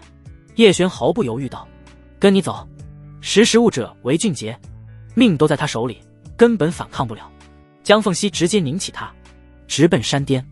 叶璇，怎么还回山顶？江凤熙，闭嘴！叶璇，这女人这么霸道，以后夫妻生活肯定不和谐。再次抵达雪山顶，江凤熙将他放下，眼神冷冽地看着他：“你是纯阳之体。”叶璇，这女人怎么什么都知道？助我炼化，保你不死。江凤熙见他神情变化，就知道自己的猜测没有错。他现在没空解释自己是怎么知道他是纯阳之体，而是手指成剑一挥，叶璇身上的衣袍碎裂。你要做什么？纯阳之体，你可有道侣？有，双修过。运转你修行的双修功法，这不合适吧？叶璇心中已经激起千层浪，这画风突变，怎么就要把自己当道侣了？等等，这女人心机深沉，她不会要吸干自己吧？照我说的做，不然就死。江凤熙紧咬红唇，她体内的灵气已经快要爆发了，但一想到要和面前的叶璇双修，她心底又不由泛起一股羞意。那你怎么保证双修完不会杀我？叶璇深知对方冰冷无情，若是帮完他再杀了自己，未必就做不出来。江凤熙俏脸通红的威胁道：“你不按照我说的做，那你现在就死。”叶璇抬着头，眼神无畏的看着他：“与其救了你之后让你杀了我，不如你现在就动手，一命换一命。”叶璇再赌他不敢。江凤熙深吸了一口气，咬牙切齿。只见他白皙手指轻点眉心，一滴精血流转在他指尖。灵伴契约，凤凰一族的灵气，两人精血相融，一损俱损。江凤熙声音已经冷淡，只是他现在额头上已经冒出了细密汗水，他已经快要坚持不住了。叶璇微微凝目，这灵气似乎有些像他和胡妹儿签的主仆契约。怎么保证不是我死你活的契约？你若不信，那我只能用强了，你也反抗不了。江凤熙有些急了，他没时间和叶璇在这耗了。用强？叶璇人傻了，这是你这种像仙子一样的人能说出来的话吗？死了的纯阳之体对你肯定没用。江凤熙深吸了一口气，他真想一巴掌拍死叶璇。自己都用灵气，他居然还怀疑，真把自己当成什么阴险狠毒的女人了。叶璇心中也在犹豫，毕竟这是在赌命。有办法了，我可以帮你，但是只能帮你一半。你应该是无法完全吸收那一滴精血传承吧？叶璇一眼看穿了江凤熙的麻烦，若不及时炼化，你将会经脉爆裂而亡。江凤熙，叶璇，灵气暂时我们不签，等我帮你控制住体内的精血传承再说。他已经知道怎么握住江凤熙的把柄了，随后挺起胸膛，一副壮烈现身的模样。来吧！江凤熙看着他精壮的上身，绝美的脸庞不由泛起红晕。他白皙玉指缓缓搭在长裙的系带上。等等，双修不一定要那样吧？江凤熙的手指停在了白裙系带上，虽然他从未与人双修过，但多少还是听闻过双修，一种是最纯粹最直接的灵肉交融，这种方式修炼最快，另外一种就是单纯两人以灵相交，运转功法，修炼大周天。我倒是都行，就看你急不急。叶璇一脸平静的神情看着呼吸已经变得很是急促的江凤熙，他红唇紧咬，先不要那样。叶璇剑眉一挑，行。他也怕万一沾了江凤熙的身子，事后他恼羞成怒砍了自己。叶璇直接一手握住他皓白的手腕，拉到怀里。你……江凤熙惊愕地看着他，叶璇一脸淡定地说道：“你若是没经验，就听我的，这个我熟。”江凤熙，这是什么值得骄傲的事情吗？还很熟，一看就不是什么好男人。江凤熙忍不住在心里想着，但下一秒又不由立即挥散这个可怕的想法。自己为什么要在乎一个无赖的男人双修经验是否丰富？集中精神，叶璇一声轻喝唤醒了他。江凤熙轻抿红唇，运功，纯阳之体加上阴阳无极功所双修的灵气瞬间成为了一股无比独特的灵气，从叶璇体内涌入江凤熙的经脉之中。江凤熙原本的紧皱的柳眉瞬间舒展，好舒服。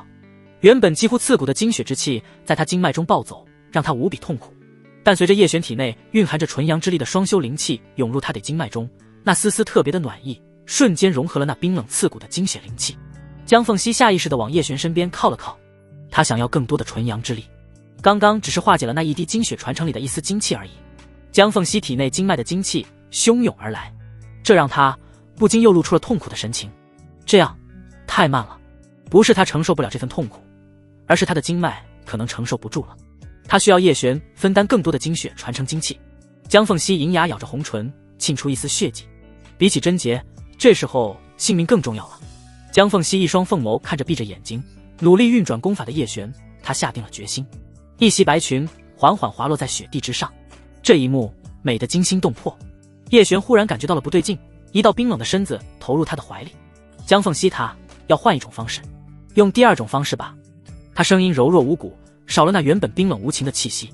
叶璇，他也没想到那一滴精血传承居然如此恐怖，一丝精血之气就让他费尽心力。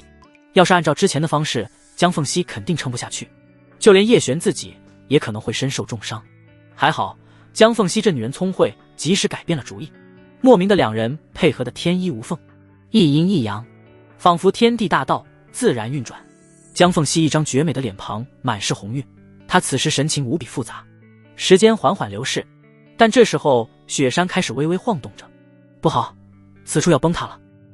墓穴至宝已经被江凤熙收入囊中，那墓穴自然也就没有存在的必要。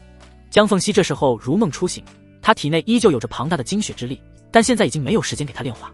她俏脸通红地看着叶璇，你快松开，你不松开我怎么松开你？叶璇看着她说道。江凤熙，她立即松开叶璇，玉手一挥，一袭白裙笼罩着她性感有致的完美身形。现在的她暂时封印了体内的精血之力，但过不了多久，可能就又需要叶璇帮忙。现在最重要的还是先逃离古墓。江凤熙下意识的迈腿离开，下一秒双腿一软，差点摔倒。她红着脸无言地看了叶璇一眼，都怪这家伙蛮牛一般，没有丝毫的莲花惜玉。叶璇轻咳一声，一只手扶住了他。江凤熙轻轻甩开了手，脚尖轻点，身形飘起。哎，我不会飞啊。叶璇看着即将崩塌的雪山，不免有些惊慌。江凤熙飞到半空中，身形一滞，他轻咬红唇，真想就这样让叶璇埋在雪山之中，让他其人太甚。江凤熙最终还是身形一转，掠过山巅，一把拧起叶璇。你能不能温柔一点？这样拧着我很没面子。那你刚刚对我怎么不温柔？可江凤熙俏脸发烫，他就多余和叶璇说话。叶璇看着山下冰湖的冰面逐渐融化，他快速地搜寻着吃九娘的身影。九娘，九娘，九娘是何人？江凤熙忍不住问了一句。叶璇，我家娘子。江凤熙真不该和这家伙说话，但是他看着叶璇如此心慌意乱的模样，心中不由微微触动。她长什么样子？漂亮，身材好，身上有着一股不服输的野性。对了，还有一点，桃臀赛过肩。江凤熙忍不住翻了个白眼，这家伙真的是什么粗鄙话都说得出口。江凤熙神识远超叶璇，粗略扫过冰面上的一众修道者，就大概能够清楚对方的样貌修为。最东边的山脚下，他为什么一直看着山顶不逃？只见在叶璇和吃九娘分开的雪山底，他一直在等叶璇。眼见着雪山崩塌，都还没看见叶璇的人影，他顿时眼眸通红，心如死灰。吃九娘无视着逃窜的其他修道者，木然地看着雪山之上。哪里？叶璇焦急地看向东边山脚。江凤熙干脆带着叶璇直接飞向吃酒娘。叶璇这时候也看到了吃酒娘，看着他站在原地，看着崩塌的鹅雪山，仿佛一心求死一般，不逃不避。酒娘！叶璇怒吼一声。站在原地的吃酒娘微微一愣，随即猛然抬头四处张望，搜寻着叶璇的身影。夫君的声音，自己是听错了吗？吃酒娘看到叶璇朝着他飞来，不由一脸惊喜。夫君！酒娘，快走！叶璇拉着他的手，跟着江凤熙一起飞离崩塌的雪山冰湖。夫君，你还活着，太好了！吃酒娘忍了许久的泪水，终于是忍不住决堤而出，她紧紧抱着叶璇，发泄着自己刚刚的惊慌和绝望。没事了，没事了。叶璇轻轻拍着他，得被安慰道。江凤熙看着生死相依的两人，心中微微有些复杂。出口就在前方。吃酒娘手指着即将崩塌的出口，急忙道。江凤熙速度极快，哪怕带着叶璇和吃酒娘，也没有影响到他分毫。快快快，滚开！让本少爷先走！你们这些贱修，滚开，别挡路！李家三少咆哮着，一脚踹倒一个挡路的修士。哪怕他是炼气9层，但是在李家三少这个炼气8层的公子哥来说，他的命也贱如草芥。被踹的修士都敢怒不敢言，纷纷避开三大家族的众人。就在他们马上就要出去的时候，三道身影急速落下，一道洁白如仙的绝美身姿，同时身上冰冷的让人不敢靠近。江道友！李家大少李道乾一脸欣喜地看向江凤熙，但下一秒脸色不由几番变化。从他愤怒的眼神中，叶璇感受到了李道乾的嫉妒和羡慕，甚至还有一丝杀气。叶璇离江凤熙很近，手都挨在一起，看起来很是亲近。这小子怎么会和江凤熙一起出现？还是被对方亲昵的救出来的？哪怕是被拎着衣服，有些狼狈，但在李道乾看来，这都是莫大的荣耀。他深知江凤熙的尊贵身份和家族背景，叶璇这不起眼的炼气6层的修士，凭什么被对方亲手救出来？真是脏了江道友的手。先出去再说。江凤熙打断了试图讨好的李道乾，他率先朝着出口正眼迈出。叶璇拉着吃酒娘紧随其后，一道道身影出现在黑石矿脉。大家最好奇的还是谁获得了这次墓中至宝。他们在那冰湖雪山之下什么都没找到，光吹寒风冷气，冻得瑟瑟发抖，一无所获。而且有人已经受不了寒气，想要出去，发现阵眼已经关闭，不能出去。直到雪山崩塌，大家纷纷朝着出口逃命。叶璇这时候也看到了散人联盟的众人，白青黄依旧脸上挂着薄纱，神秘美艳。正好这时候白青黄也在看着叶璇，两人经过登山那一段，彼此之间多了几分认同。当然这一切的改变主要还是叶璇的实力在白青黄心里发生了质变。一个仅仅炼气6层的家伙能够超过他，他是不会信的。而且叶璇也极有可能上了山顶，毕竟他是和江凤熙一起出现的。白青黄有些好奇，在山顶上到底发生了什么。其他几位结丹境的前辈居然全军覆没，其中可是还有3大家族的族老。要说他们死于雪崩是不可能的，那必然是在夺宝的时候发生了意外。至于是怎么说的，就要问江凤熙了，他是最有可能获得至宝的那个人。但3大家族敢强行逼问江凤熙吗？对方身后的家族可不是他们惹得起的，但如果就这样不管不问，那肯定也不行。毕竟3大家族都有一位族老，那可是家族千百年积累的底蕴和靠山。陆家大少陆远朝着江凤熙拱手问道：江道友，冒昧打扰，请问可否在雪山之顶上见到我族中前辈？为何不见他们出没？3大家族的人不约而同纷纷聚拢靠近江凤熙。李道乾也不由皱起眉头，如果族老身死，这对他是很不利的事情，甚至会影响他以后继承家主之位。江凤熙神情依旧冰冷，甚至带着一丝不悦。到山顶他们便发生了冲突，为了墓宝互相残杀，不料那冰棺之中有墓主残留的元婴化身护宝，我身受重伤，只能先行下山。你们族中前辈修为比我高深，依旧在山顶争夺，至于最后如何，我就不得而知了。江凤熙的话真假参半，其他人又没去山顶，完全分辨不出他说的哪一句是真话，哪一句是假话。陆远皱起眉头，他有些不信。江道友可否告知是谁和谁厮杀？我并不认识其他人。哦，那你离开之时，可有前辈已经陨落？没有。江凤熙回答的冷漠干脆。陆远还想继续追问的时候，李道乾打断了他。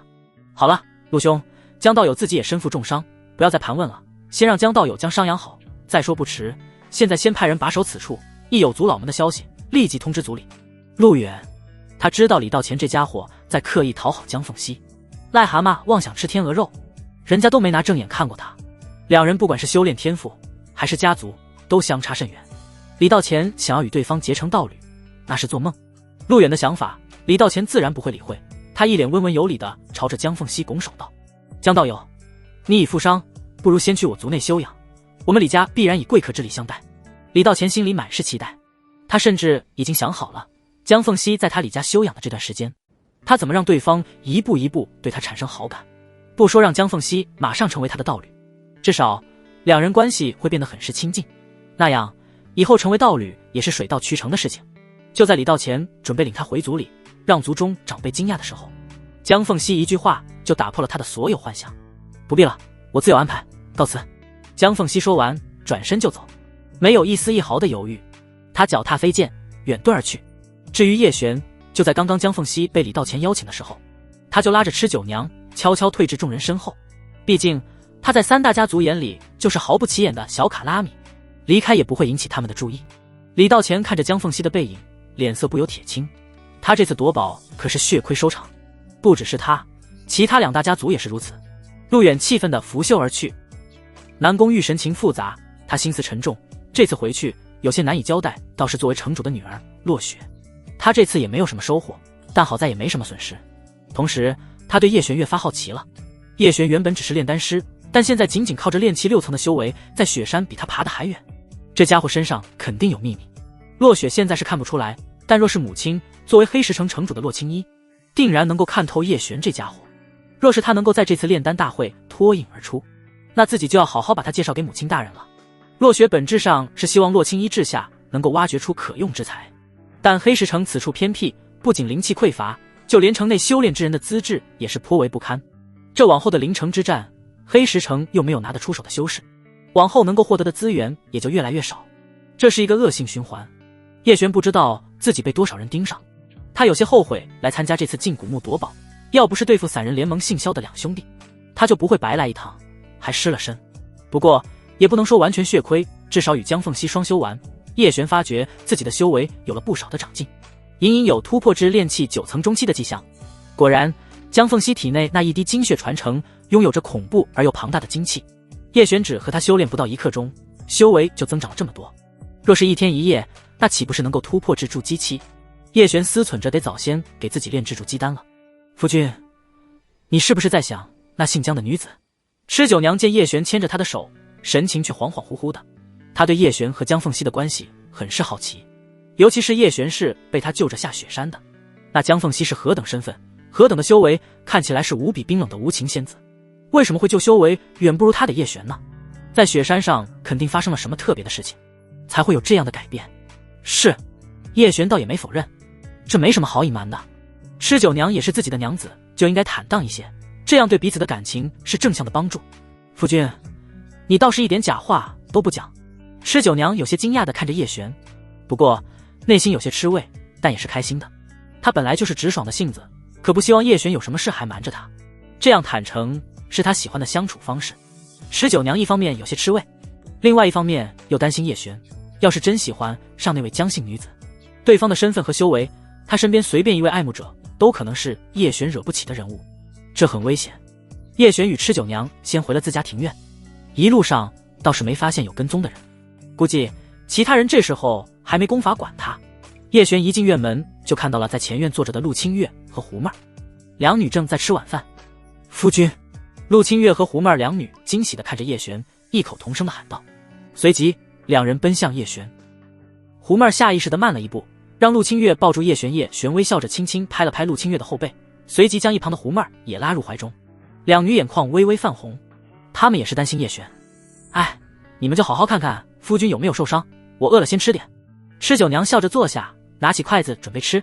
陆清月和胡妹儿也急忙松开叶璇，先是体贴入微地检查一番，看有没有受伤，然后又急忙拉着叶璇坐下。夫君，你饿了吧？快尝尝人家做的红烧灵芝肉。叶璇吃着连连点头，味道不错，我家月儿的厨艺又长进了。对了，师娘呢？叶璇话音一落，周韵已然来到了院子里，她听到声音就立即出来了。周韵对叶璇也颇为担心，毕竟寻宝的修士10个死9个都是很正常的，这次又是众人传闻最大的古墓，其中凶险，更难以预测。叶璇和吃酒娘两人都能够平安归来，他是长松了一口气。师娘，叶璇看向周韵，他神色憔悴了些，看着叶璇的眼神带着几分担心。没受伤吧？没有，师娘。叶璇微笑着道。那就好。周韵微微点头。吃酒娘这时候终于忍不住了，一脸醋味地说道：这个家就没有一个人关心我吗？陆清月和胡妹儿那么关心叶璇也就算了，周韵好歹也是她的好姐妹，关心叶璇这坨之后，好歹问一句自己啊。陆清月和胡妹儿不由同时露出笑意，但又急忙忍住，然后连忙道：酒娘姐姐没受伤吧？来，尝尝这个灵肉，很好吃。哼，迟来的关心被草芥。吃酒娘没好气地说了一句。周韵，你有那祖传的功法，还会受伤？吃酒娘，周韵，你快陪我喝一杯，我就原谅你。周韵顿时想到2次喝醉之后和叶璇发生的事情。第一，我是你师娘；第二，我不需要你原谅。他不可能再喝酒了，不然说不定会和叶璇发生什么事情。前2次还多亏叶璇把持住了他自己。事不过3，万一叶璇没把控住自己，那后果……周韵想着就不由全身滚烫，仿佛发烧了一般，想要泡在冰水里面冷静一下。吃酒娘见周韵神情复杂，不由关心道：你没事吧？师娘。周韵微微摇头：没事，你们吃吧，我去修炼。他说完起身离开。吃酒娘看着周韵那比他还要成熟的身姿，不由露出若有所思的神情。夫君，有空的话你还是去看看师娘，感觉她有些不对劲。叶璇微微颔首，他是担心周韵体内的蛊毒可能又在蠢蠢欲动了，这次实力上升了不少，倒是可以尝试炼制蛊灵丹，这样就少了后顾之忧，到时候要收拾萧愁和萧峰2人也就简单许多。叶璇吃完东西先去清洗了一番，帮叶璇沐浴更衣的事情，胡妹儿就主动承担了，她极尽温柔地解开叶璇长袍，手忽然微微顿了一下。怎么了？叶璇疑惑地问了一句。胡妹儿微笑摇头，没事。他嗅到了另外一个女人的味道，作为带有狐族血脉的他，好像天生就对各种味道比较敏感。叶璇身上有其他女人的味道，不是吃酒娘身上的，也不是陆清月和周韵身上的，但他不会多问。叶璇想告诉他的时候，他自然就会知道。夫君，这次去那古墓中应该很危险吧？还好。叶璇握着他的手，妹儿，进来让夫君抱抱你。胡妹儿俏脸不由泛红，轻嗯了一声。下一秒，她身上的长裙落在地上，修长的美腿迈入浴桶中，靠在叶璇怀中。叶璇与胡妹儿在一个时辰后离开了浴房。胡妹儿走路走得很慢，扭动着性感身姿，她和叶璇又一起去了丹房。本来已经精疲力尽的胡妹儿还想着陪叶璇炼丹，主要是她对炼丹也颇为痴迷，同时胡妹儿也想增长自己的炼丹实力。叶璇让她去休息，她不愿意去，就让她在一旁陪着。叶璇这一次想在炼制蛊灵丹之前尝试炼制筑基丹，毕竟自己的修为已经到了炼气9层中期，提早准备筑基丹有备无患。若是连筑基丹都无法炼成，那比他高一阶的蛊灵丹肯定也不行。妹儿，你近几日丹炼的如何？叶璇准备好药材，不由问了一句，但胡妹儿并没有回应。叶璇心中一惊，立即转头，只见胡妹儿一脸惊恐地看着身边站着一道凹凸有致的绝美身姿，对方穿着一袭黑裙，气息内敛，身上散发着一股无比摄人的寒气。这女子仿佛刚从冰窖里面出来一般，站在她身边就能感觉到一股冰冷感袭来。而这女子的出现，叶璇也没有任何的感知，由此可见她比自己的修为要高深许多。胡妹儿简单的推测，知道身边这女子绝对不简单，她能够这么轻易的闯入庭院，那也就代表她已经破了护院的阵法，能够如此无声无息的出现，她想杀人，他们可能都反抗不了。从她看叶璇那冰冷的眼神，胡妹儿心中就预感到对方就是冲着叶璇来的，她心中不由生出一丝担心。夫君，胡妹儿轻声喊了一句，身子微转，下意识地挡在叶璇身前。妹儿，没事。叶璇神情淡然，拉住胡妹儿，悄悄掏出来匕首的右手。他不是来杀我的，是吧，江道友？江凤熙看着叶璇，眼神里带着一丝无奈。他本想趁着还能压制体内的精血之力赶回冰皇城，但是没出黑石城的范围就发现自己不行了，于是只能转头。胡妹儿听叶璇这么说，也立即收起了自己手上的匕首，同时她也想起来一件事。叶璇洗浴之前身上残留的女子香味与面前这神秘女子身上的香味一模一样，刚刚惊慌之下倒是忘了这么明显的线索。胡妹儿长松了一口气，心里也是确定对方是和叶璇认识，并不是来杀人的。妹儿，你先去休息吧。叶璇安抚般轻轻拍了拍她的肩膀。胡妹儿轻嗯了一声，先走出了单房。当单房的房门关上，原本一脸冰冷的江凤熙身子微微一晃，差点倒在地上。叶璇立即上前扶住她。江凤熙，都这样了，还要保持自己高冷的无情仙子人设？你怎么知道我在这里？我快压不住那精血了，先与我修炼。江凤熙声音依旧清冷，哪怕是求人也是带着一股冷傲。叶璇也懒得和他计较，先救他的命吧，毕竟他也算是救过自己和吃酒娘。叶璇一把抱起他，你要做什么？江凤熙眼眸放大，带着一丝惊慌。叶璇一脸淡定道，江道友难不成想要我在这地板上与你炼化精血？江凤熙她白皙的脸肉眼可见的开始变红，都已经不是第一次了，还这么紧张。江凤熙，这该死的家伙，动手就动手，为什么总是喜欢说些羞人的话？这样就能让他有压制自己的快感吗？也是，自己作为结丹境的修士，他这区区炼气6层的家伙肯定充满了征服感吧。江凤熙心中有些不爽，但又拿叶璇没什么办法，现在自己还得求他和自己修炼。江凤熙作为天之娇女，不管在哪都是万人敬仰的存在，多少青年才俊将她奉若天仙，不敢有丝毫的亵渎之心，何曾被人这样对待过？当叶璇粗鲁地将她扔在床榻上，江凤熙心底不禁冒出一股奇妙而又复杂的感觉。江凤熙是从未被人这样粗暴的对待，她这天之娇女的身份，在叶璇这里好像一点都不管用。江道友，你救我一命，我救你一命，别一直觉得自己是什么天之娇女，我就把你奉若天仙，帮你炼化完那精血传承，我们就互不相欠。叶璇说着，一把将她搂入怀中。江凤熙下意识的身子微微一抖，一只手护住了饱满的上围。她轻咬红唇，一张清冷的脸上挂着不满和羞意。叶璇看着这结丹境的强者在自己手里一副可怜小白兔的模样，心里也是带着一丝快感，但同时心里也不禁有些后怕。他要是真动怒，给自己来一掌，不死也得残。叶璇还是觉得自己需要克制一点，别真惹怒了他。但江凤熙又给叶璇一种奇怪的感觉，他似乎对于自己的粗鲁并没有真的生气。运功，叶璇熟练的运转阴阳无极功。江凤熙红着脸微侧过头，任由叶璇摆弄，他只要听叶璇说的去做就行。毕竟炼化精血之力这事情，叶璇是专业的。在丹房之中，叶璇如同一道熔炉，融化着江凤熙体内的冰凤精血之力。江凤熙原本经脉中无比痛苦刺骨的冰冷感逐渐消融，从叶璇经脉中传至他经脉中的灵气无比温暖。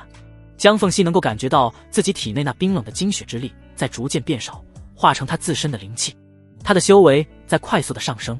与此同时，他也发现叶璇凝重的神情，他额头上冒出细密的汗水。时间缓缓流逝，一夜的时间转眼即逝，从晚上到第二天午后，在这期间，陆清月、吃酒娘和胡妹儿他们都来过一次。胡妹儿把昨晚江凤熙忽然出现的事情告诉了他们，吃酒娘一听就知道是他，知道对方大概率不是来为难叶璇的，可能是有其他的事情，只要叶璇没有危险，他们就放心了。叶璇深吸了一口气，缓缓停下，收工。江凤熙一双凤眸缓缓睁开，带着一丝疑惑看向叶璇，怎么不继续了？江道友，你是想累死我吗？叶璇此时满头是汗，双眸赤红。高强度的炼化精血之力，加上江凤熙体内的精血之力强悍无比，他得格外小心，不然一不小心就可能被那精血之力反噬，那就麻烦了。江凤熙见他确实很疲累了，他倒是还好，毕竟源源不断的灵气滋润修复着他的经脉，还有身体，哪怕有时候有些痛，但比起那奇妙的感觉也不值得一提。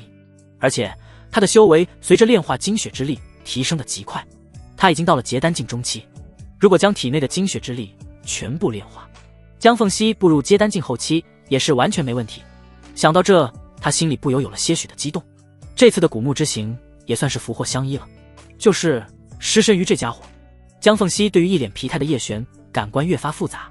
叶璇深吸了一口气，服下一颗固元丹，他的丹药快要消耗完了，但好在他的修为已经到了炼气大圆满。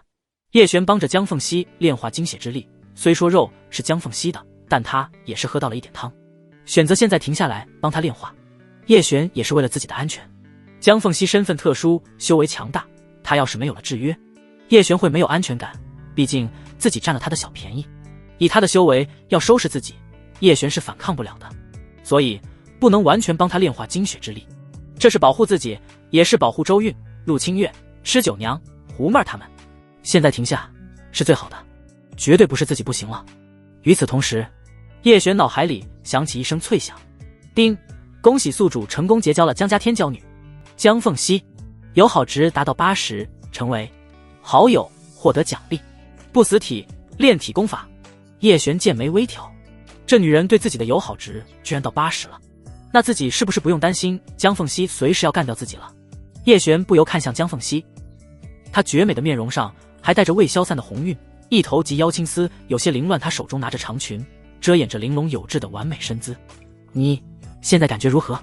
江凤熙微微一愣，这还是叶璇头次关心她，这家伙也不像自己想的那样无情冷血。他假装冷淡地回道：还好。江凤熙友好值增加1点。叶璇啊，这就加了1点友好值，他是不是有些缺爱，所以才会一直那么冷冰冰的？其实是为了保护自己。你饿了吗？结丹境的修士已经辟谷了。那你……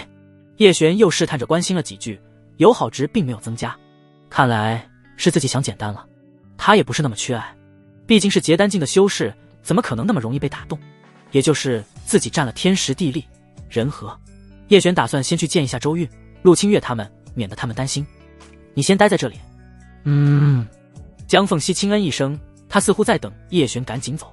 叶璇离开丹房，江凤熙是长松了一口气，他急忙套上自己的长裙，随后运转功法，稳定住自己体内的短时间暴涨的灵气。叶璇一出丹房，就看到了门口的胡妹儿，他一直在等叶璇，也怕是出什么意外。夫君，胡妹儿立即起身迎了上来，她上下打量叶璇，见他并没什么事，也就露出了笑容。妹儿，打点水。对了，有吃的吗？叶璇忙了这么久，不仅消耗体力，也消耗精神，他需要好好休息一下。有的，夫君稍等。胡妹儿就像是勤劳的小蜜蜂，立即去准备洗浴和吃的。她现在已经知道叶璇的一些小癖好，比如喜欢洗浴，然后自己给他按一按，最后一起泡澡，还说这是什么洗浴的标准流程。叶璇靠着浴桶，胡妹儿双手轻轻按着他的头。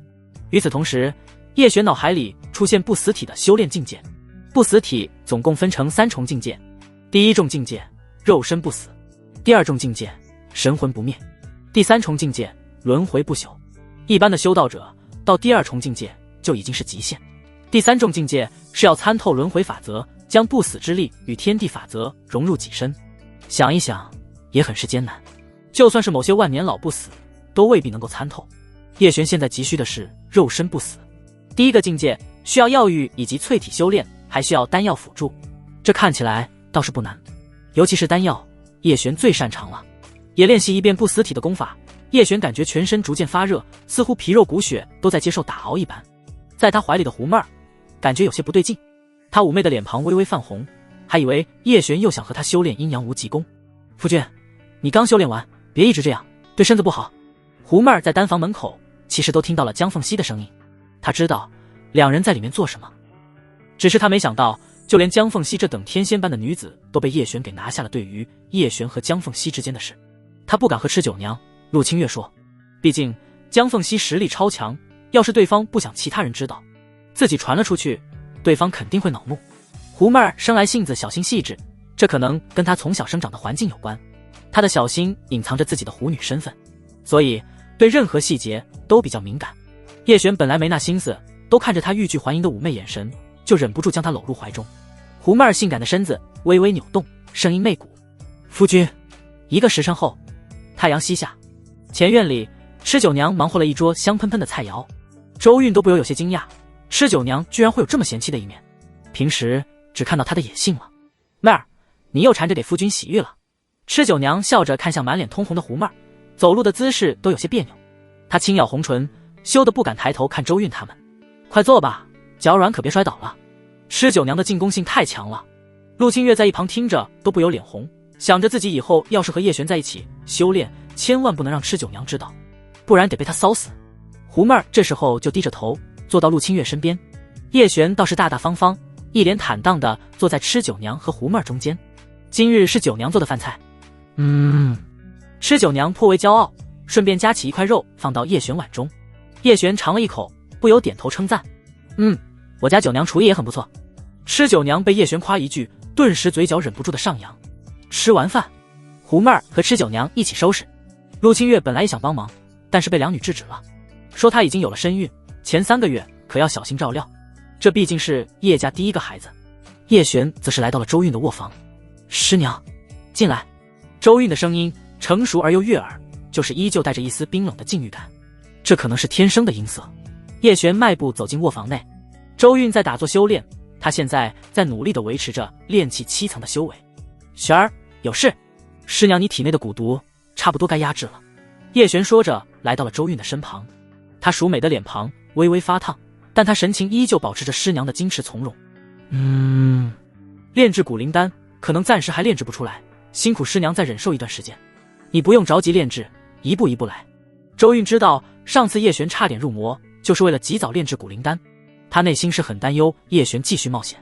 师娘还能撑得住？叶璇微微颔首，这时候也坐到了周韵的身旁。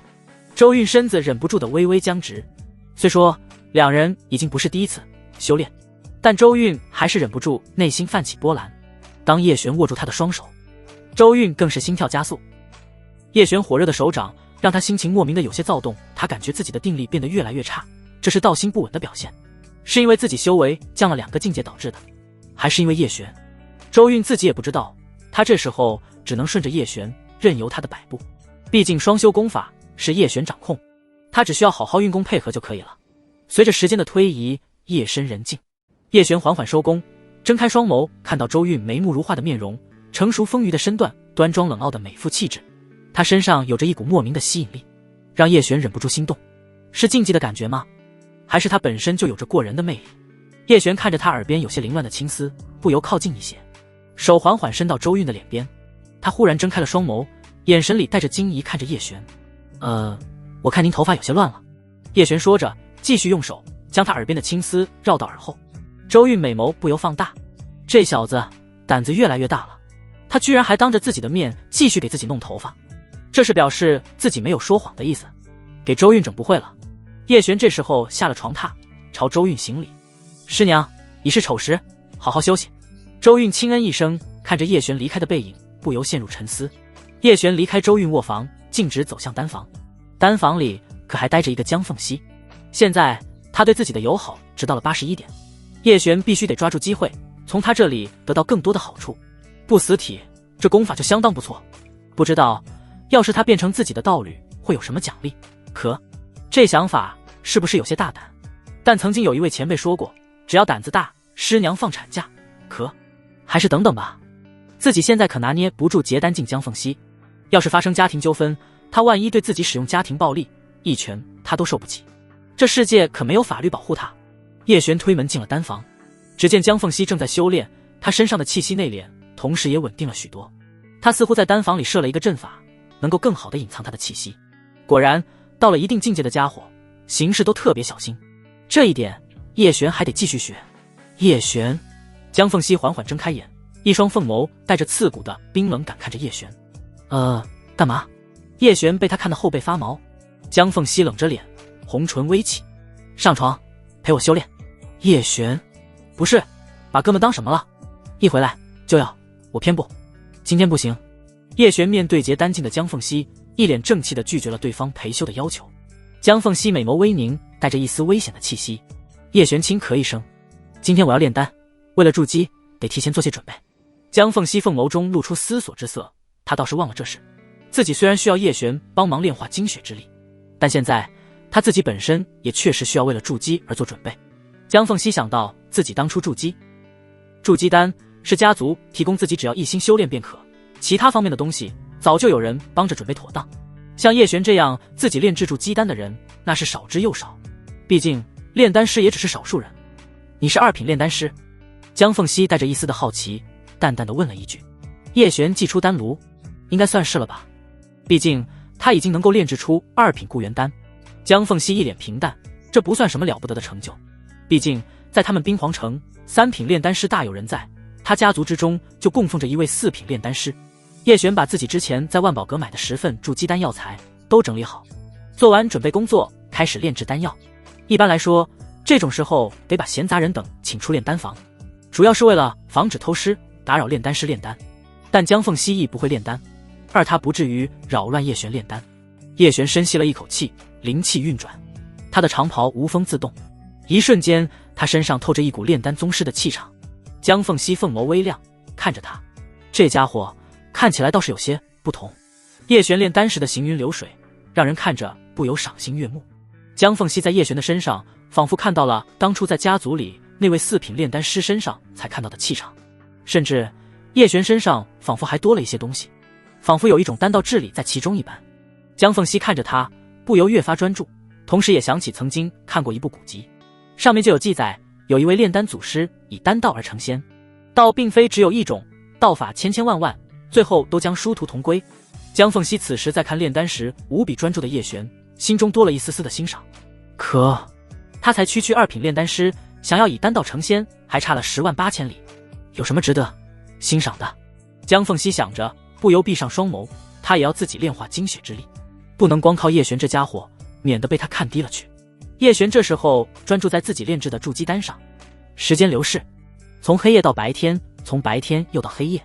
在这期间，陆清月、胡妹儿、吃酒娘和周韵他们都来看过叶璇，主要是担心他丹房里的神秘女人。还好有吃酒娘和胡妹儿，他们2个都见过江凤熙，也知道对方大概率没有敌意，他们只能安抚陆清月和周韵不用担心。而且对方的修为远高于自己这边的所有人，担心也没有用，他们加一起也打不过对方，还不如让他们安安心心的等着就好。叶璇现在在炼丹，那应该就是没事。到了第3天，叶璇脸色无比凝重，他这次可是没有服用丹药，体内的灵气已经接近枯竭，主要是已经没有丹药了，早就在古墓中消耗的七七八八，再加上与江凤熙修炼服用的丹药，他之前炼制的所有丹药都已经消耗一空。江凤熙修炼的时候，隐隐感觉到了叶璇气息有些不稳定，他凤眸微凝看着他，这家伙炼丹不会要失败了吧？听说炼丹师炼丹失败也是常有的事情，不足为奇。江凤熙看着他，好像只是因为灵气不足了，就这样失败是不是有些可惜？叶璇这时候后背已经被汗水浸湿，呼吸也变得急促，自己还是高估了自己。原本以为自己炼气大圆满，炼制这2品丹已经手到擒来，没想到还是如此艰难。叶璇运转丹田，经脉内所有灵气熔炼最后的药渣，准备成丹，但好像灵气已然消耗一空，眼看着就要失败了。叶璇心中长叹了一口气，自己事先该做好所有准备的。下一秒，在叶璇的背后忽然涌来一股冰冷而又澎湃的精纯灵气进入他体内。叶璇不由惊讶，别分心，好好炼你的丹。江凤熙冷冷的声音从背后传来，表面看起来冰冷傲娇的他，没想到出手的还挺及时，不然自己这3天时间白费了。叶璇屏气凝神，药渣瞬间炼化，他给的灵气太足了。叶璇一鼓作气准备成丹，筑基丹成丹所需的灵气比固元丹更为庞大，至少是他的3倍之多。好在是有了江凤熙这源源不绝的灵气供给，叶璇才能没了后顾之忧。丹炉上的道纹逐渐亮起，筑基丹上道纹也逐渐成型，那是蕴含着丹道之意的道纹。丹炉开始嗡嗡作响，仿佛里面困着一只洪荒猛兽就要冲炉而出。叶璇咬紧牙关，这时候要是让筑基丹炸炉而出，那就是废丹了。最好的情况也就是一枚凡品筑基丹，这筑基丹对于修为的提升十分有限，甚至在未来也会影响到筑基者以后得成就。江凤熙当初筑基服用的就是极为罕有的天品筑基丹，他未来的上限也会更高，而服用凡品筑基丹的修道者，最后的上限可能最多也就是金丹境界。但现在绝大多数普通的筑基修士，当初晋升时服用的就是凡品筑基丹，没有足够的家族底蕴和宗门扶持，想要凡品之上的筑基丹，那是难之又难，太昂贵了。叶璇自然是不会满足于一枚凡品筑基丹，他深吸了一口气，全力压制丹炉中的筑基丹。幸好有江凤熙的保驾护航，叶璇才能彻底压制他。丹道道纹逐渐浮现在筑基丹上，筑基丹上已经凝练了2道道纹，每凝练1道道纹都需要巨大的灵气和心力，还要继续。3道道纹及以下是凡品筑基丹，6道道纹及以下是地品筑基丹，9道道纹以下是天品筑基丹，而真正凝练了9道道纹的筑基丹被称为仙品筑基丹。丹炉表面流转的赤色灵焰突然扭曲成狰狞面孔，发出嗡嗡低鸣声。叶璇额角青筋暴起，指节因过度用力泛着青白。江凤熙柳眉微皱，他没想到炼制一枚筑基丹居然要耗费如此多的灵气。叶璇就像只为不饱的吞金兽，疯狂吸收着他传导的灵气。与此同时，第3道道纹在筑基丹表面蜿蜒浮现，叶璇丹田内灵力如同沸腾的岩浆，每运转一个周天都伴随着撕裂般的剧痛，他死死咬住舌尖，强迫自己保持清醒，以免发生跟上次一样被丹力反噬。而此刻筑基丹的炼制才真正开始，前3道道纹可以说是最简单的凝练的，越到后面越难，需要的灵气也越多。幸亏叶璇这次背后有一个支撑住自己的女人。江凤熙神情还算平静，虽说叶璇需要的灵气不少，但对于他这个结丹境中期的人来说还不算什么，现在他还能游刃有余。当第4道和第5道金色道纹如闪电劈在丹丸表面时，整座丹房的灵气开始疯狂倒卷。第6道道纹浮现时，丹炉剧烈震颤，炉盖缝隙中不断喷出紫烟，带着缕缕丹香，无比诱人。江凤熙微微挑眉，这家伙真有些东西，居然练成了地品筑基丹，差不多该收手了吧。但这时候叶璇猛地睁开眼，瞳孔中燃烧着2簇幽蓝火焰，他咬破指尖，将精血融入丹诀，霎时丹房内灵力如龙卷风般汇聚。按照太初丹典的记载，若是想要练成天品筑基丹，或者是传说中的仙品筑基丹，炼丹师就要付出血的代价，这也是天品筑基丹极其稀有的原因。越是高品阶的炼丹师，越不会去花费自身代价去炼制天品筑基丹，对他自身的损耗太大。筑基丹表面第7道道纹如活物般游动，第8道道纹凝练成功之时，丹炉中隐隐有龙吟凤鸣之声传来，叶璇心中也忍不住冒出一丝激动。8道道纹的天品筑基丹，江凤熙也不禁露出惊讶之色，真给这家伙练成了，自己体内的灵气都被快消耗了一大半，这要是低品阶的炼丹师是不可能做到的。江凤熙能够直接度给叶璇灵气，也是得益于2人双修过阴阳无极功，叶璇不需要经过周天炼化就能直接使用。该收手了吧？天品筑基丹应该也满足了吧？江凤熙心中暗想着，他准备收工之时，叶璇不仅没有停手，反而加大了力度。这家伙疯了吗？他还真要炼制仙品筑基丹。仙品筑基丹的成功率极低，100枚天品筑基丹都未必能够炼成1枚仙品筑基丹，因为哪怕你凝练了9道筑基道纹，还需要经历最后一道关卡丹劫。这考验的是炼丹师在凝练筑基丹的9道道纹，但凡其中有一道道纹含有瑕疵，最后都可能让这枚筑基丹在丹劫之中化为乌有，那之前付出的一切也将付诸东流。江凤熙此刻不由有些佩服起这个家伙了。既然如此，那就陪你练到底。江凤熙欣赏叶璇的魄力和毅力，他也是个果决之人，丹田内至冰至纯的冰凤灵力融入叶璇经脉之中，冰凤灵气让叶璇快要燃烧的热血得到了降温。2人从某种方面来说是天生一对，灵气相辅相成，无比的契合。第9道道纹所需的灵气有些惊人，江凤熙体内的灵气在快速流失，直到枯竭。江凤熙不由露出惊骇的神情，他立即从自己那戒中取出丹瓶，服下一颗丹药，快速自身恢复灵气。叶璇的灵气再次得到供给，源源不断。最后一道道纹缓缓浮现，在凝练成功的刹那，丹炉上空凝成一团黑云，团团笼罩着整个丹炉。丹劫来了，叶璇心中不由升起一股汹涌澎湃之情。来吧，丹劫！江凤熙见状，急忙挥出灵力屏障，将整个丹房笼罩在屏障之中。他也不知道自己的护法阵能不能保住这房子。丹炉炉盖被直接冲开，9道道纹的筑基丹宛如一个骄傲的仙人，傲然地直面着丹劫。黑云涌动，第1道丹劫落下，笔直劈在筑基丹上。第1道道纹散发着淡淡金光，第2道、第3道丹雷看起来都无比轻松。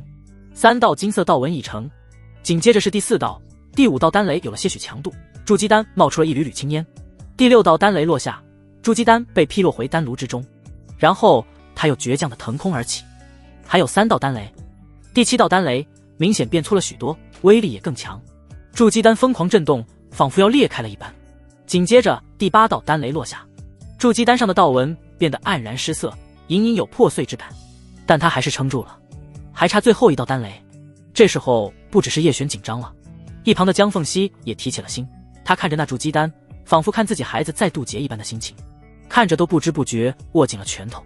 第9道丹雷在黑云之中孕育凝聚，黑云翻涌，最后出现一道与前面8道丹雷加在一起还要粗的丹雷，轰然劈下。砰！筑基丹在丹雷中翻滚，上蹿下跳，被径直劈入丹炉之中。丹炉嗡嗡作响，一道道雷光闪烁，下一瞬丹炉轰然炸裂，浓郁的青烟缓缓消散，一枚流转着9彩光芒的筑基丹悬浮空中。9道金色道纹首尾相连，组成神秘的太极图案，四周环绕着若隐若现的仙光。仙品筑基丹，叶璇双眸冒出金光，伸手一探，将仙品筑基丹紧紧握入掌心。好，道爷也成了。叶璇激动之余，不由转身与江凤熙分享：“江，你没事吧？”叶璇转头看到江凤熙脸色惨白，不由一惊，他体内的精血之力还未完全炼化，这时候灵气消耗一空，可是有着被那滴精血噬煮的危险。叶璇急忙扶住他，江凤熙美眸闪过一丝冷傲，看着他，红唇微起：“现在能上榻与我修炼了吧？”叶璇，江道友，都这时候了，你还缠我身子？叶璇笑着将他放到床榻上，这一次不像之前那么粗鲁，而是温柔的轻轻放下。江凤熙一双凤眸不由少了一丝冰冷，他白了叶璇一眼，这生动俏皮的表情出现在他脸上倒是难得。江道友，你说我们现在算是什么关系？叶璇说话时手放在了他的腰上，江凤熙语气略显僵硬：“互相帮助的普通道友而已。”叶璇看他冷冰冰的，就忍不住想要破他的防，搂着他的腰顺势倒在床榻之上。普通道友而已，江道友会和普通道友同榻而眠？叶璇的语气里仿佛带着一丝质问的醋意。江凤熙凤眸里闪过一丝羞意，这家伙怎么说话的？说的他好像什么浪荡女修一般，他可从未和其他男人同榻，别说同榻，其他男人连靠近他都没可能。你要就快些。江凤熙红着脸不想解释，只想叶璇早点帮他炼化精血之力。叶璇一脸正气道：“什么我要？不是江道友先说要的。”江凤熙俏脸通红，这家伙欺人太甚，怎么说也是自己救了他，还帮着他炼成了仙品筑基丹。他都眼馋的仙品筑基丹，这家伙不感谢自己就算了，还恩将仇报。江凤熙凤眸瞪着叶璇，深吸了一口气，然后一个翻身将叶璇压制。他红唇微起，冷声道：“废话那么多。”叶璇没想到江凤熙居然还有如此生猛的一面，斗得也差不多，该办正事了。人家帮了自己，自己也该滴水之恩，涌泉相报啊！江凤熙轻呼一声，再次和叶璇互换了位置，灵气从叶璇体内涌入江凤熙经脉之中，两人这时候都处于灵气枯竭状态，开始的温柔逐渐吸纳天地灵气，化为己用。随着江凤熙体内的精血之力的炼化，江凤熙和叶璇丹田之内的灵气变得无比充盈。只不过这一次，叶璇丹田内的灵气开始发生变化，变得更为精纯，更为浓郁。江凤熙似乎也察觉到了叶璇的变化，轻声道了一句：“你可以筑基了。”叶璇眉头微挑，直接服用筑基丹。江凤熙微微颔首，她绝美的脸庞上还挂着昨晚修炼时未消散的红晕。叶璇这时候自然是信他的，两人已经算是过命的交情。叶璇将仙品筑基丹纳入掌心，九彩光芒映得他俊朗的脸泛起奇异的光晕。江凤熙也不由好奇地看着这仙品筑基丹，他会给叶璇带来什么样的变化？叶璇将丹丸送入口中，仙品筑基丹入口即化，磅礴耀力如滔天巨浪，至精至纯的灵气在经脉中游动。丹田处原本涓涓细流般的灵力，在丹药催化下化作奔腾江河。这时候，每一条经脉灵力在冲刷之下产生剧痛，仿佛有无数钢针在肆意穿刺。叶璇额头上冒出细密的汗水，随着灵力不断汇聚，天地间灵气开始疯狂倒灌。叶璇周身被金色光芒包裹，体内骨骼发出咔咔作响，仿佛在进行一场脱胎换骨的重塑。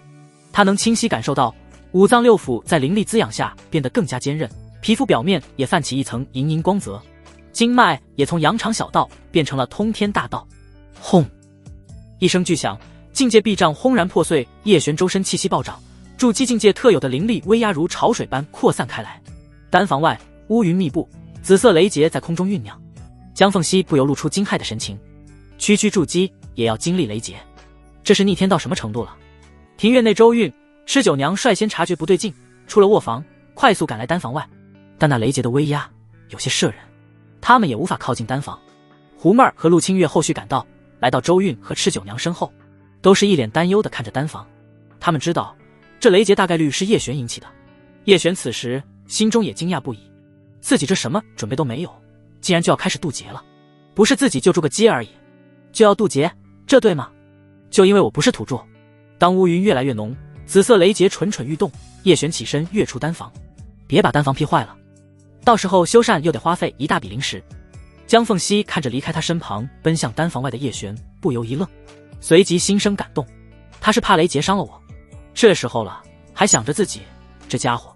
就在江凤熙自我感动的时候，叶璇傲然挺立在后院之中，眼眸微眯看着那浓浓乌云。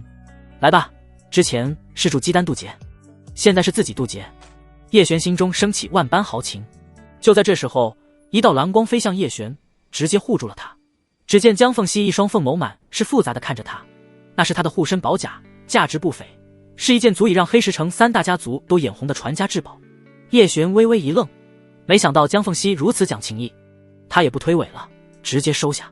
毕竟要面对的是雷劫，叶璇自己心里也没底，这时候多一个护身宝甲，说不定就能救自己一命。与此同时，乌云之中的紫色雷劫似乎已经孕育到了极限，充斥着令人窒息的威压感。一声巨响之时，紫色雷劫应声而下，直劈叶璇。但在触及叶璇身上的仙品筑基丹产生的9彩光芒时，被尽数吸收。这是护主仙品筑基丹带来的最后馈赠，雷劫成了养分。不远处观望的周韵、吃酒娘众女露出惊疑的神情。这什么情况？丹房里的江凤熙也是惊讶不已。她也算是见识不少大场面，但这种事情还是头一次见到。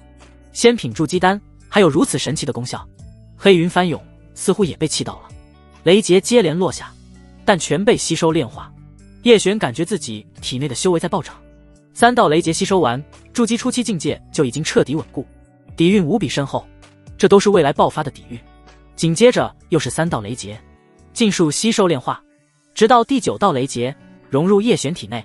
此时的叶璇感觉自己随时就能突破至筑基中期，他缓缓睁开眼眸，一道紫色雷电爆闪而过。从炼气期到筑基境界，叶璇感觉到之前的自己和现在差距有多大。自己之前能够跨境界炼丹，没出事也是大运气。夫君，陆清月、胡妹儿、吃酒娘他们纷纷跑到叶璇身边，上下左右查看一番，发现他没事之后，纷纷露出欢喜的笑容。只有丹房里的江凤熙看到这一幕，神情不由有些落寞。叶璇微笑着抱了抱陆清月他们，表示自己没事。吃酒娘在他们之中修为最高，他明显的感觉到了叶璇身上的变化，压抑着心中的惊喜问道：夫君，你突破筑基境界了？叶璇微微颔首，搂着他丰腴身子，在他红唇上用力亲了一下。吃酒娘胆子大，这时候也不由羞红了脸。周韵下意识的微微偏过头，同时心跳加速，他脑海里忍不住浮现叶璇亲他的画面。不过他这时候更高兴的事情是叶璇居然突破到了筑基期，这是大事。在他的宗门里，除了宗门祖师以及他的父亲，还没有人突破过筑基期。叶璇是第3个，现在是宗门的荣耀。他要烧香告知宗门祖师与父亲。师娘，叶璇主动来到周韵身边，也抱了她一下。璇儿幸不辱命，突破筑基期，以后我们还会越来越好的。周韵原本冷却的脸和身子，被他这么一抱，又不由变得火热滚烫。璇儿，你真棒。他被叶璇抱着心慌而又激动，说话都有些词穷。师娘去给祖师烧一炷香，告慰他们的在天之灵。叶璇微微颔首，松开了周韵。周韵心中也是长松了一口气，迈着修长美腿，快步走向自己的房间。叶璇这时候想起了在丹房里的江凤熙，他的宝甲虽然没派上用场，但他这份心，叶璇也是记在了心里。叶璇先让陆清月他们回前院休息，随后自己快步来到丹房，推门而入，看到坐在床榻上的江凤熙，他那张绝美清冷的脸，加上微闭着的眼眸，依旧还是那么的冷傲，真是傲娇啊。叶璇不由嘴角微微上扬，来到他的身边。江道友，多谢你的宝甲。江凤熙美眸缓缓睁开，看着他递过来的宝甲。我送出去的东西就没想过要回来，你留着保命吧。你这次筑基雷劫可是招惹了不少人的注意。叶璇被他这么一提醒，也想起了自己筑基之后察觉到的窥探神识，这些人定然都不简单，至少都会是筑基期以上的修士，说不定其中还有结丹境的修士。叶璇微微颔首，那就多谢江道友了。叶璇可就不跟江凤熙客气，自己还给他，他不要。再加上以他的身份，肯定不缺一件这样的护体宝甲，但叶璇缺啊。江凤熙神情淡然道：我要休息了。他这是赶人走啊？不是，这是我的丹房。算了，看你送了一件宝甲的份上，就不和你计较了，那就不打扰江道友休息了。叶璇美滋滋的出了丹房，今天可谓是收获颇丰，不仅成功筑基，而且还获得了一件宝甲。丁，恭喜宿主晋升筑基期，为未来的万古仙族正式向前迈出了第一步，获得奖励：鬼影道品功法。鬼影由神识凝练成一道神秘莫测的鬼影，一随心动，可杀人斩破于无形之中。叶璇微微挑眉，这功法好啊，杀人于无形之中。但叶璇现在修炼功法的时间不多，大部分时间都在炼丹中度过。好在收获也颇为不错。接下来只要练出了古灵丹，就要多修炼些保命杀敌的功法。叶璇思忖着来到了陆清月的房间。今天吃素，这段时间忙于炼丹，然后就是去古墓，回来又是炼丹，然后与江凤熙修炼。许久没有陪陆清月了。陆清月看到叶璇，心中也分外惊喜。他挽着叶璇开始畅想起了以后的生活，尤其是关于孩子。夫君，你给孩子想好名字了吗？陆清月很是期盼地问道。不知道男孩女孩，不好取名啊。叶璇搂着他变得丰腴一些的腰身说道。那就一样取一个，以后肯定用得上，说不定九娘姐姐、妹儿他们就有了呢。可我想想。陆清月等了一会，见叶璇没了动静，随后就传来轻微的鼾声。他睡着了，这段时间确实有些疲惫。陆清月也靠着他缓缓进入梦中。一夜过去，晨曦照耀在庭院的花草药材上，散发着勃勃生机。叶璇醒来，感觉神清气爽，低头看着睡得香甜的陆清月，微笑着轻轻起身。他推开房门，来到院中，闻到阵阵香味。叶璇循着香味来到了厨房，原来是胡妹儿在准备早上的吃食。叶璇悄然来到她的身后，胡妹儿身材散发着狐狸精的妩媚性感，柳腰翘臀。叶璇上前一步，轻轻搂住她。啊，夫君！胡妹儿轻呼一声，回头发现是叶璇，不由露出惊喜的笑容。早起的小娘子也是会受宠的。夫君今日怎么起这么早，还来厨房了？特意来看我家妹儿的。叶璇微笑着回道。胡妹儿嘴角忍不住挂起甜甜的笑意。这时代的女人被男人哄一句，能高兴3个月。不过仅限于胡妹儿这样的纯情狐女，像是老江湖玉玲珑那样的女子，那可不是一句话就能哄骗的了。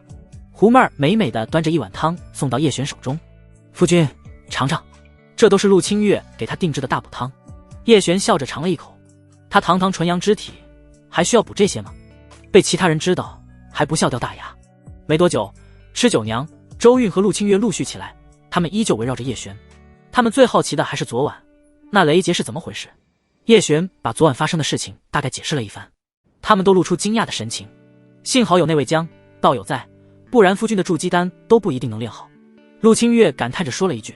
周韵，璇儿，你要好好谢谢人家，不要怠慢。叶璇，是，哪敢怠慢他，我人都搭进去了，经常守在丹房的胡妹儿最清楚。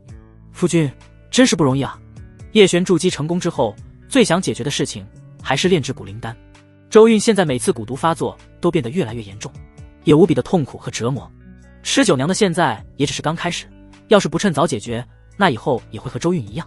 如果可以，叶璇想直接弄死萧愁和萧峰2人，以绝后患。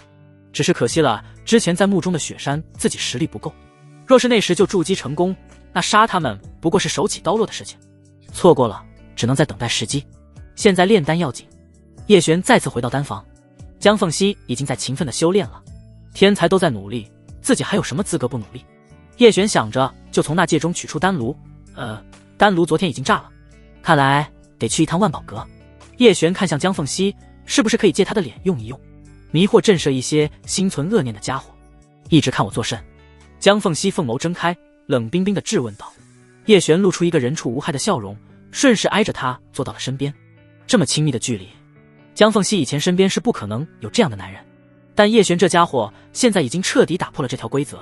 毕竟更亲密的事情都已经发生过了，而且江凤熙心中并不反感叶璇这种亲近，可能是已经逐渐麻木。有话就说。江凤熙实在忍受不了叶璇直勾勾地看着他。咱们出去逛逛。叶璇说完，江凤熙就直接闭上了眼睛。女人不都应该喜欢逛街吗？叶璇，你在雪山上的衣裙破了，我心里有些过意不去，作为赔礼，我想帮你买一件。江凤熙绝美的脸庞逐渐发烫，这家伙哪壶不开提哪壶。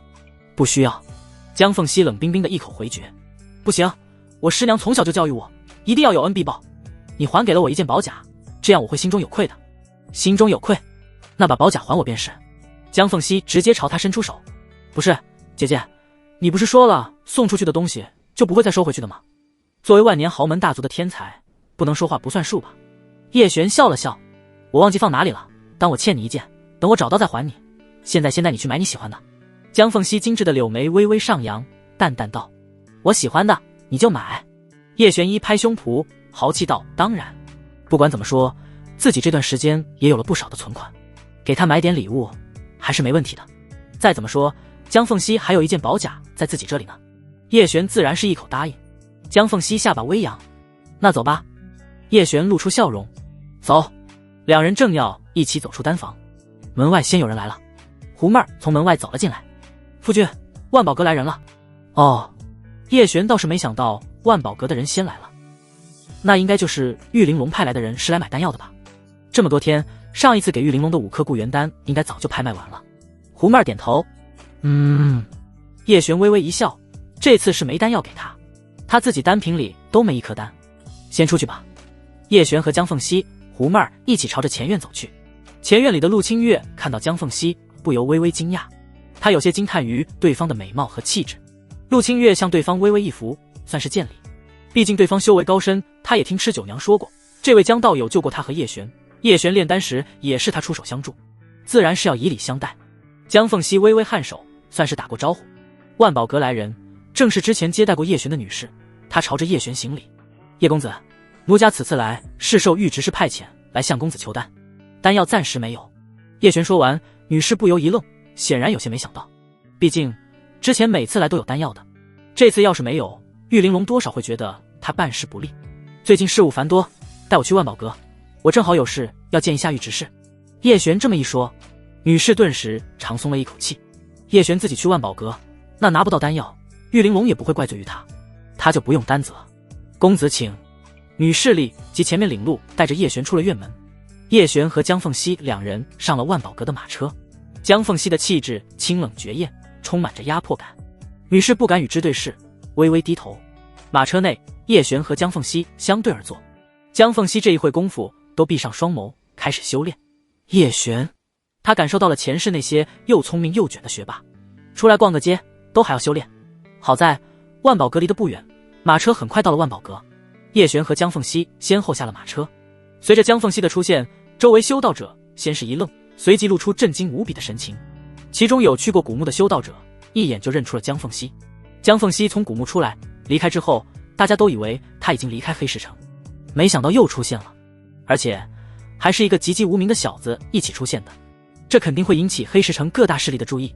3大家族想要调查自己族纳金丹强者们的下落，就要调查江凤熙，而江凤熙和叶璇一起出现，那叶璇也会成为重点关注的对象。但其实哪怕叶璇这次不和江凤熙一起出现，他也早就上了3大家族的调查名单，毕竟他也是上了古墓雪山的嫌疑人。他练气期的修为肯定伤不了金丹境的族老们，但有没有获得至宝，3大家族可不会轻易放过他。与其被动的被3大家族联手对付，叶璇就要主动的把江凤熙绑定在自己身上，毕竟他背后的庞然大物绝对能暂时庇护叶璇。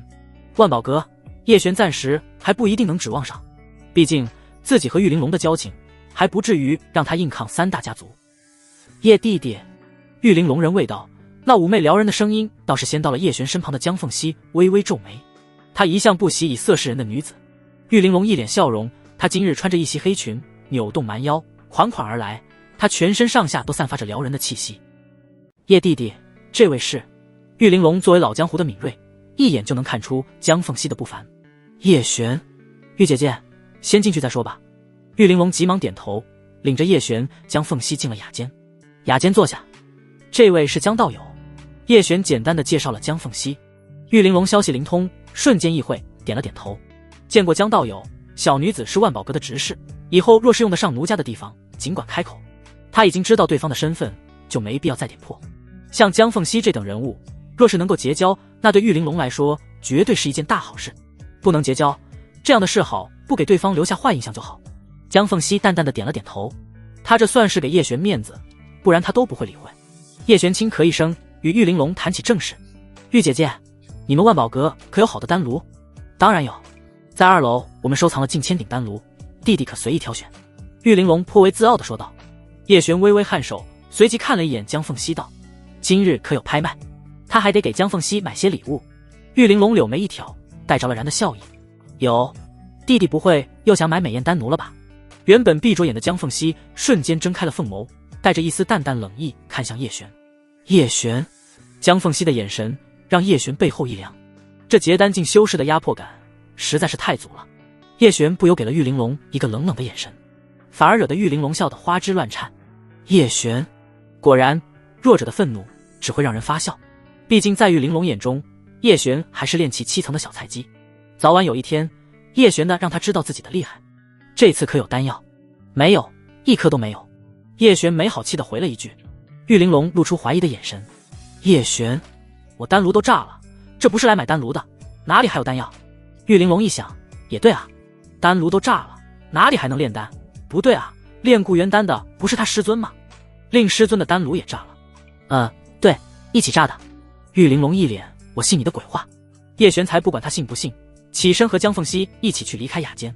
在万宝阁堆的2楼，这里有着各种各样的丹炉，价格低的10几、几十下品灵石，贵的到了几千上万，甚至几千中品灵石的价格。这对于叶璇来说也是天价。好的丹炉可以更好的炼化药材，吸收药力，自然还是为了能够更好的炼制丹药。这些是辅助炼丹的手段，叶璇现在已经不需要。太初丹经就是最好的炼丹之术。不过挑个好的丹炉，炼丹自然也会轻松许多，花费的时间会更少，也能更高产。叶璇左看看右看看，最后发现江凤熙把玩着一个青铜小丹炉，精致而又古朴，像一顶好丹炉。只是叶璇一看价格，直接放弃了想买的欲望，还是老老实实挑一个普通丹炉吧。最终叶璇选了一个1000灵石的丹炉，这比起自己以前用的丹炉已经强了不少，顺便也给胡妹儿挑了一个不到100灵石的丹炉。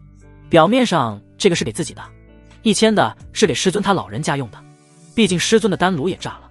玉玲珑给叶璇买的2个丹炉打了7折，也省了300多的灵石。拍卖差不多开始了。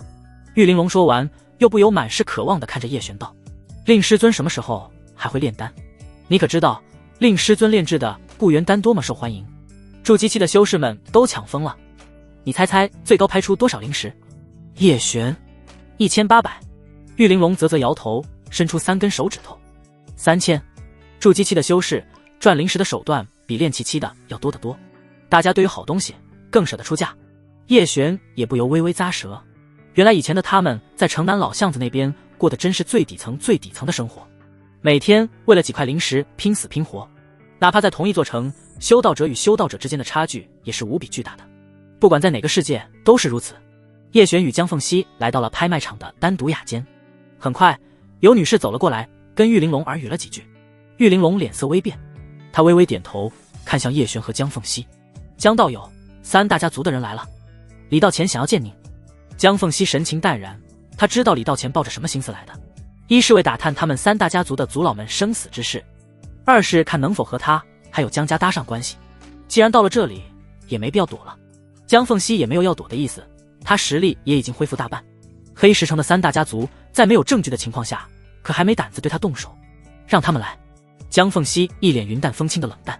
玉玲珑心中有些担忧，他也知道3大家族的族老在古墓中消失，大家都把矛头对准了唯一出来的结丹境强者江凤熙。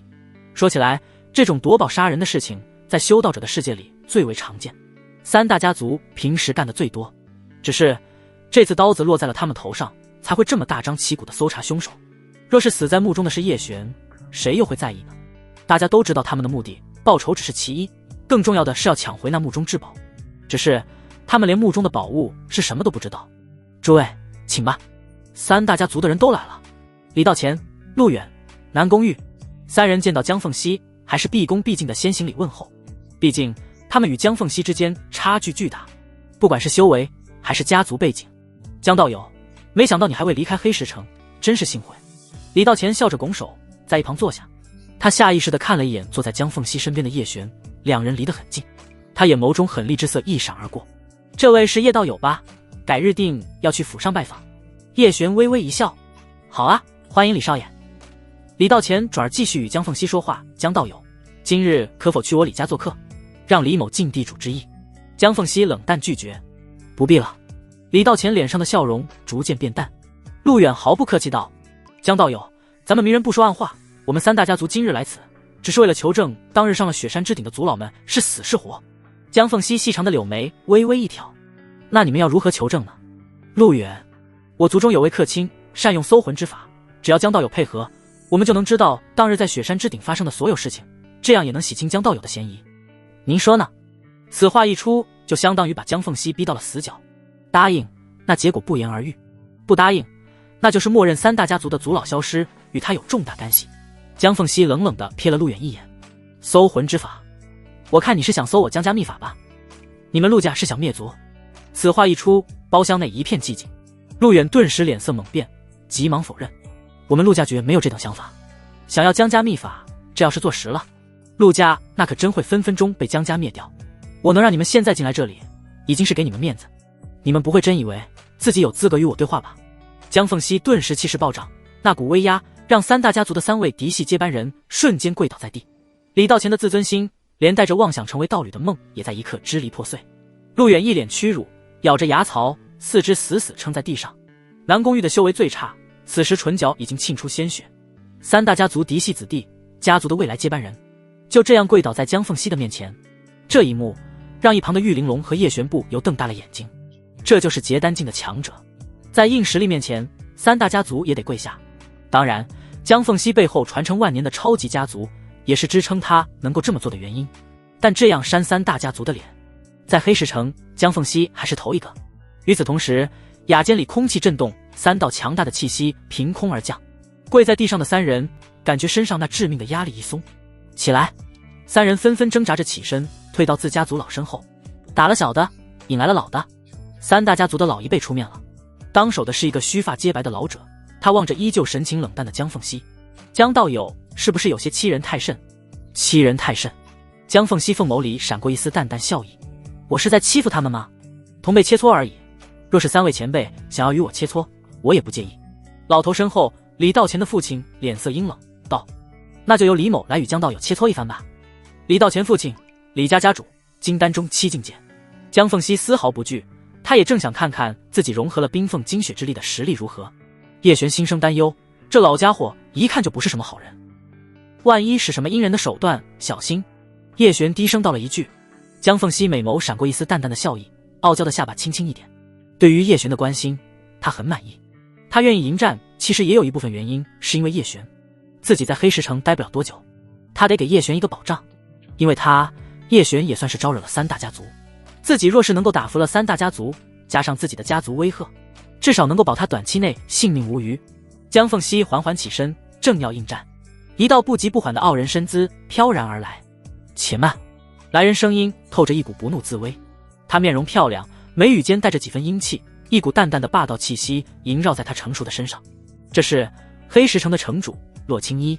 众人纷纷面露惊讶，尤其是在拍卖会场的众人，看着黑石城最顶层一个个大人物接连出现，可是惊呆了下巴。这要是打起来，直接会把万宝阁给掀了。洛青衣在黑石城也有着极高的威望，他身上的威压盖过了三大家族，红唇微起。江道友，远道而来是客。说起来，李家主作为前辈，与晚辈切磋，赢了也没有什么值得宣扬的，若是输了，未必好看。洛青衣迈着一双修长笔直的腿，走到了两人的中间。本座知道你们三大家族此番目中寻宝，损失严重，3位族老了无音讯，但这不是你们对江道友出手的理由。若是江道友在此出事，冰皇城江家来人问询，我该如何应对？三大家族该如何处置？关于木宝之事，向来都是有缘者得知，生死自负，诸位应该都心知肚明。洛青衣话说到这里，三大家族也知道，想要公开找江凤熙的麻烦几乎是不可能了，他们只能背后再寻机会。一场大战因为洛青衣的出现得到化解，这是万宝阁众人最想看到的结果。诸位前辈息怒，万事以和为贵，既然来了万宝阁，不如喝一杯灵茶，看一看我们这场的拍卖如何。三大家族的人面对万宝阁管事的笑脸，冷哼一声，拂袖而去。被这么打脸还留下看拍卖，那不是徒增笑柄吗？三大家族的人一走，热闹就少了一大半。江凤熙这时候朝着洛青衣微微拱手，多谢洛城主。江道友不必客气，我与你江家的一位前辈也算有几分交情。洛青衣神情平淡地回了一句，同时他的眼神落在了江凤熙身边的叶璇身上，淡淡的一个眼神，仿佛看穿了叶璇一般，眼眸微凝。叶璇身子一紧，心跳不由加速。江凤熙似乎察觉到了洛青衣对叶璇的打量，立即挡住了他的审视。原来如此，洛城主还有事吗？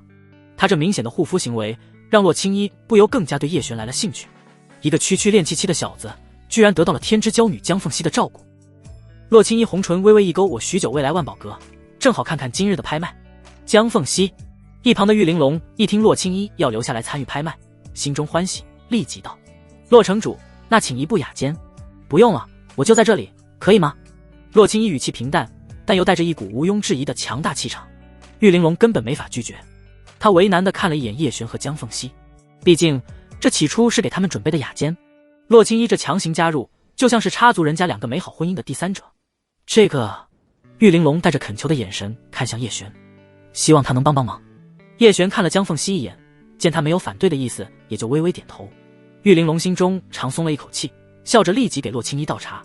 与此同时，门外又进来了一人，洛雪。她作为洛城主的女儿，自然也没人拦她。洛雪看了一眼叶璇和江凤熙，随后悄然坐到了洛青衣身旁。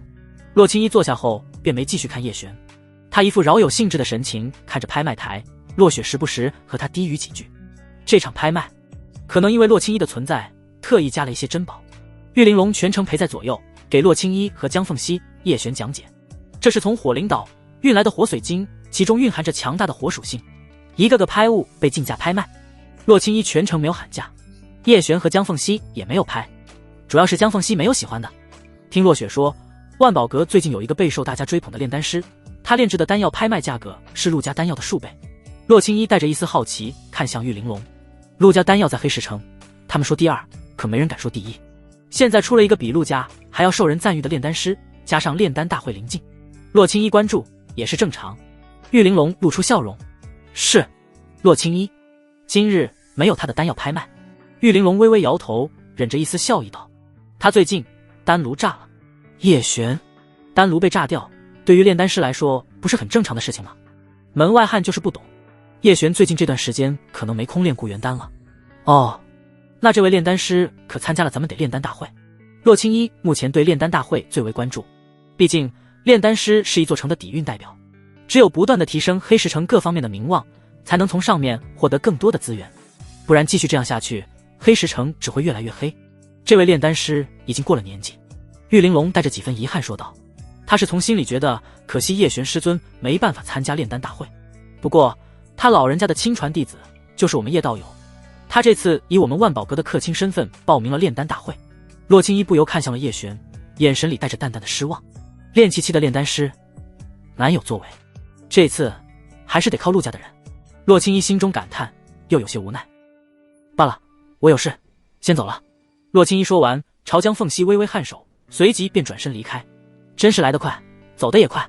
洛雪朝着叶璇微微一笑，又向江凤熙微微行了个礼，这才跟着洛青衣离开。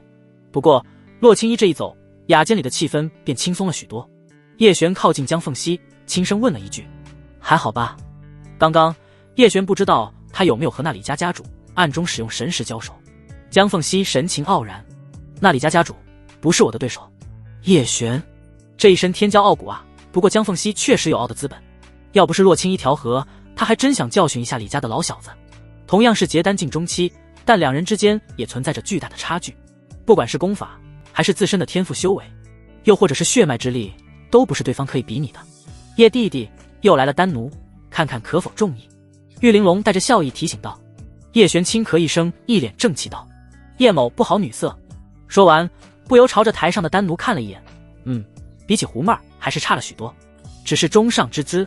江凤熙淡淡的也看了一眼，内心毫无波澜。不过对于叶璇说的自己不好女色，那也是扯淡。刚和自己炼化了精血之力，就去找了那叫妹儿的女子洗浴，除了他那师娘周韵，那院子里的陆姑娘还有九娘都是他的女人，身边美色不断，还说自己不好女色。江凤熙嗤之以鼻，冷哼一声。玉玲珑微微一笑，两位都不感兴趣，那就没有拍品了。叶璇露出遗憾之色，没有了吗？可惜我想替江道友买一样礼物的都没有机会了。礼物？玉玲珑嗅到了商机。那不如我给江道友推荐几种。江凤熙微微颔首。好。叶璇心中有种不妙的预感，果然女人最懂得怎么赚女人的钱。下一秒，玉玲珑就带着江凤熙去了女修们最为喜爱的衣裙、宝钗、首饰法器区。江道友，这条裙子是我们黑石城最有名的器师炼制而成，您穿起来也是格外的有气质，宛如九天神女。江凤熙看着灵镜中的自己，露出满意的神情。她看向叶璇，就她了。玉玲珑朝叶璇眨了眨眼睛，忍着奸商的笑容：“弟弟啊，不贵，这件法裙与我们江道友太配了。”叶璇，多少灵石？其他的不重要，叶璇只想知道玉玲珑和江凤熙宰他的这一刀有多痛。玉玲珑缓缓地伸出一根手指头，叶璇微微一笑：1000灵石啊，马上付给你。玉玲珑急忙摇了摇头：不是1000，10000。叶璇，你抢灵石啊？玉玲珑轻叹一声，看向江凤熙：是江道友配不上这条法裙吗？叶璇肉痛啊，果然在万宝阁挣的钱1分都别想带回家。嘿，绰绰有余，只是我觉得这法裙配不上江道友。江凤熙这时候玉手一挥，换下了蓝色法裙。我觉得这件不太好。他想起了叶璇的处境，加上家中的情况，可能没有多少灵石，这点灵石对他来说实在是不值一提，但是对于叶璇可能就是致命的数额。叶璇微微一愣，面对天价的法裙，主动放弃的江凤熙，他有一瞬间想到了一位女孩。买！叶璇直接把卖单挣到的10颗中品灵石付给了玉玲珑。江凤熙微微一愣，他有些没想到叶璇真给他买了。玉玲珑也有些惊讶地看着叶璇。叶璇又去挑选了一些药材，准备在炼丹大会开始前就待在家中炼丹了。毕竟现在外面可不安全，不管是散人联盟还是3大家族，估计都在盯着他。不过现在正值筹备炼丹大会，洛青衣对于城中的安全严格管控，应该是没什么人敢顶风作案。叶璇选完了药材，又痛失4000灵石，现在他全身上下只有1000灵石的存款了，真是一朝回到解放前啊！叶璇和江凤熙乘坐着万宝阁的马车返回庭院，江凤熙与叶璇一起进了院内。叶璇与陆清月、胡妹儿、吃酒娘他们打了一声招呼，便径直进了丹房。江凤熙自然也进了丹房。自从江凤熙来了之后，丹房成了他的住处，这让胡妹儿不由想起自己刚进叶家的时候。不过现在是3进的院子，房子也还有几处闲置的，只是江凤熙已经不愿意离开丹房了。几女自然都是同意的，有江凤熙这个结丹境的强者给叶璇护法，那他们就不用担心出现什么危险。叶璇这次要炼制的古灵丹，这丹药已经成了叶璇的心结，不炼制成功可谓是寝食难安。随着药材全部清点完毕，全部投入新买的丹炉之中，灵气从叶璇指尖涌出。筑基期，叶璇感觉自己现在提炼药力更为轻松简单了，他心中涌起一股畅快感。丹房内的2人，叶璇沉浸炼制古灵丹，江凤熙则是闭目炼化精血之力。时间缓缓流逝，一转眼1天过去，叶璇的古灵丹已经炼制的差不多，阵阵怪异的味道从丹炉中蒸发。随着丹毒全部炼化，古灵丹开始凝丹成型。在第2天的晚上，叶璇自晋升筑基期之后，体内灵气第一次消耗枯竭。叶璇手中结印，轻喝一声，丹成。丹炉重重一颤，炉盖缓缓打开。叶璇手中一挥，6颗黝黑的丹药从丹炉飞出，落入叶璇手中。深邃而又神秘的古灵丹，丹药成了，接下来就看周韵服用之后有没有用。叶璇看了一眼屋外，外面已经一片漆黑，深夜了，这时候周韵可能已经休息，明日再说吧。叶璇转头看向床榻上的江凤熙，神情冰冷，他整个人散发着淡淡蓝光，显得冰冷而又圣洁。他在炼化精血之力。叶璇缓缓坐到了他身旁，他刚坐下，江凤熙的声音响起：练完了。叶璇看向他，发现他依旧闭着双眸。你呢？江凤熙睁开双眸看着他，我自己炼化的有些慢。叶璇，这话的意思是让自己继续帮他。江凤熙轻咬了一下红唇，你助我修炼。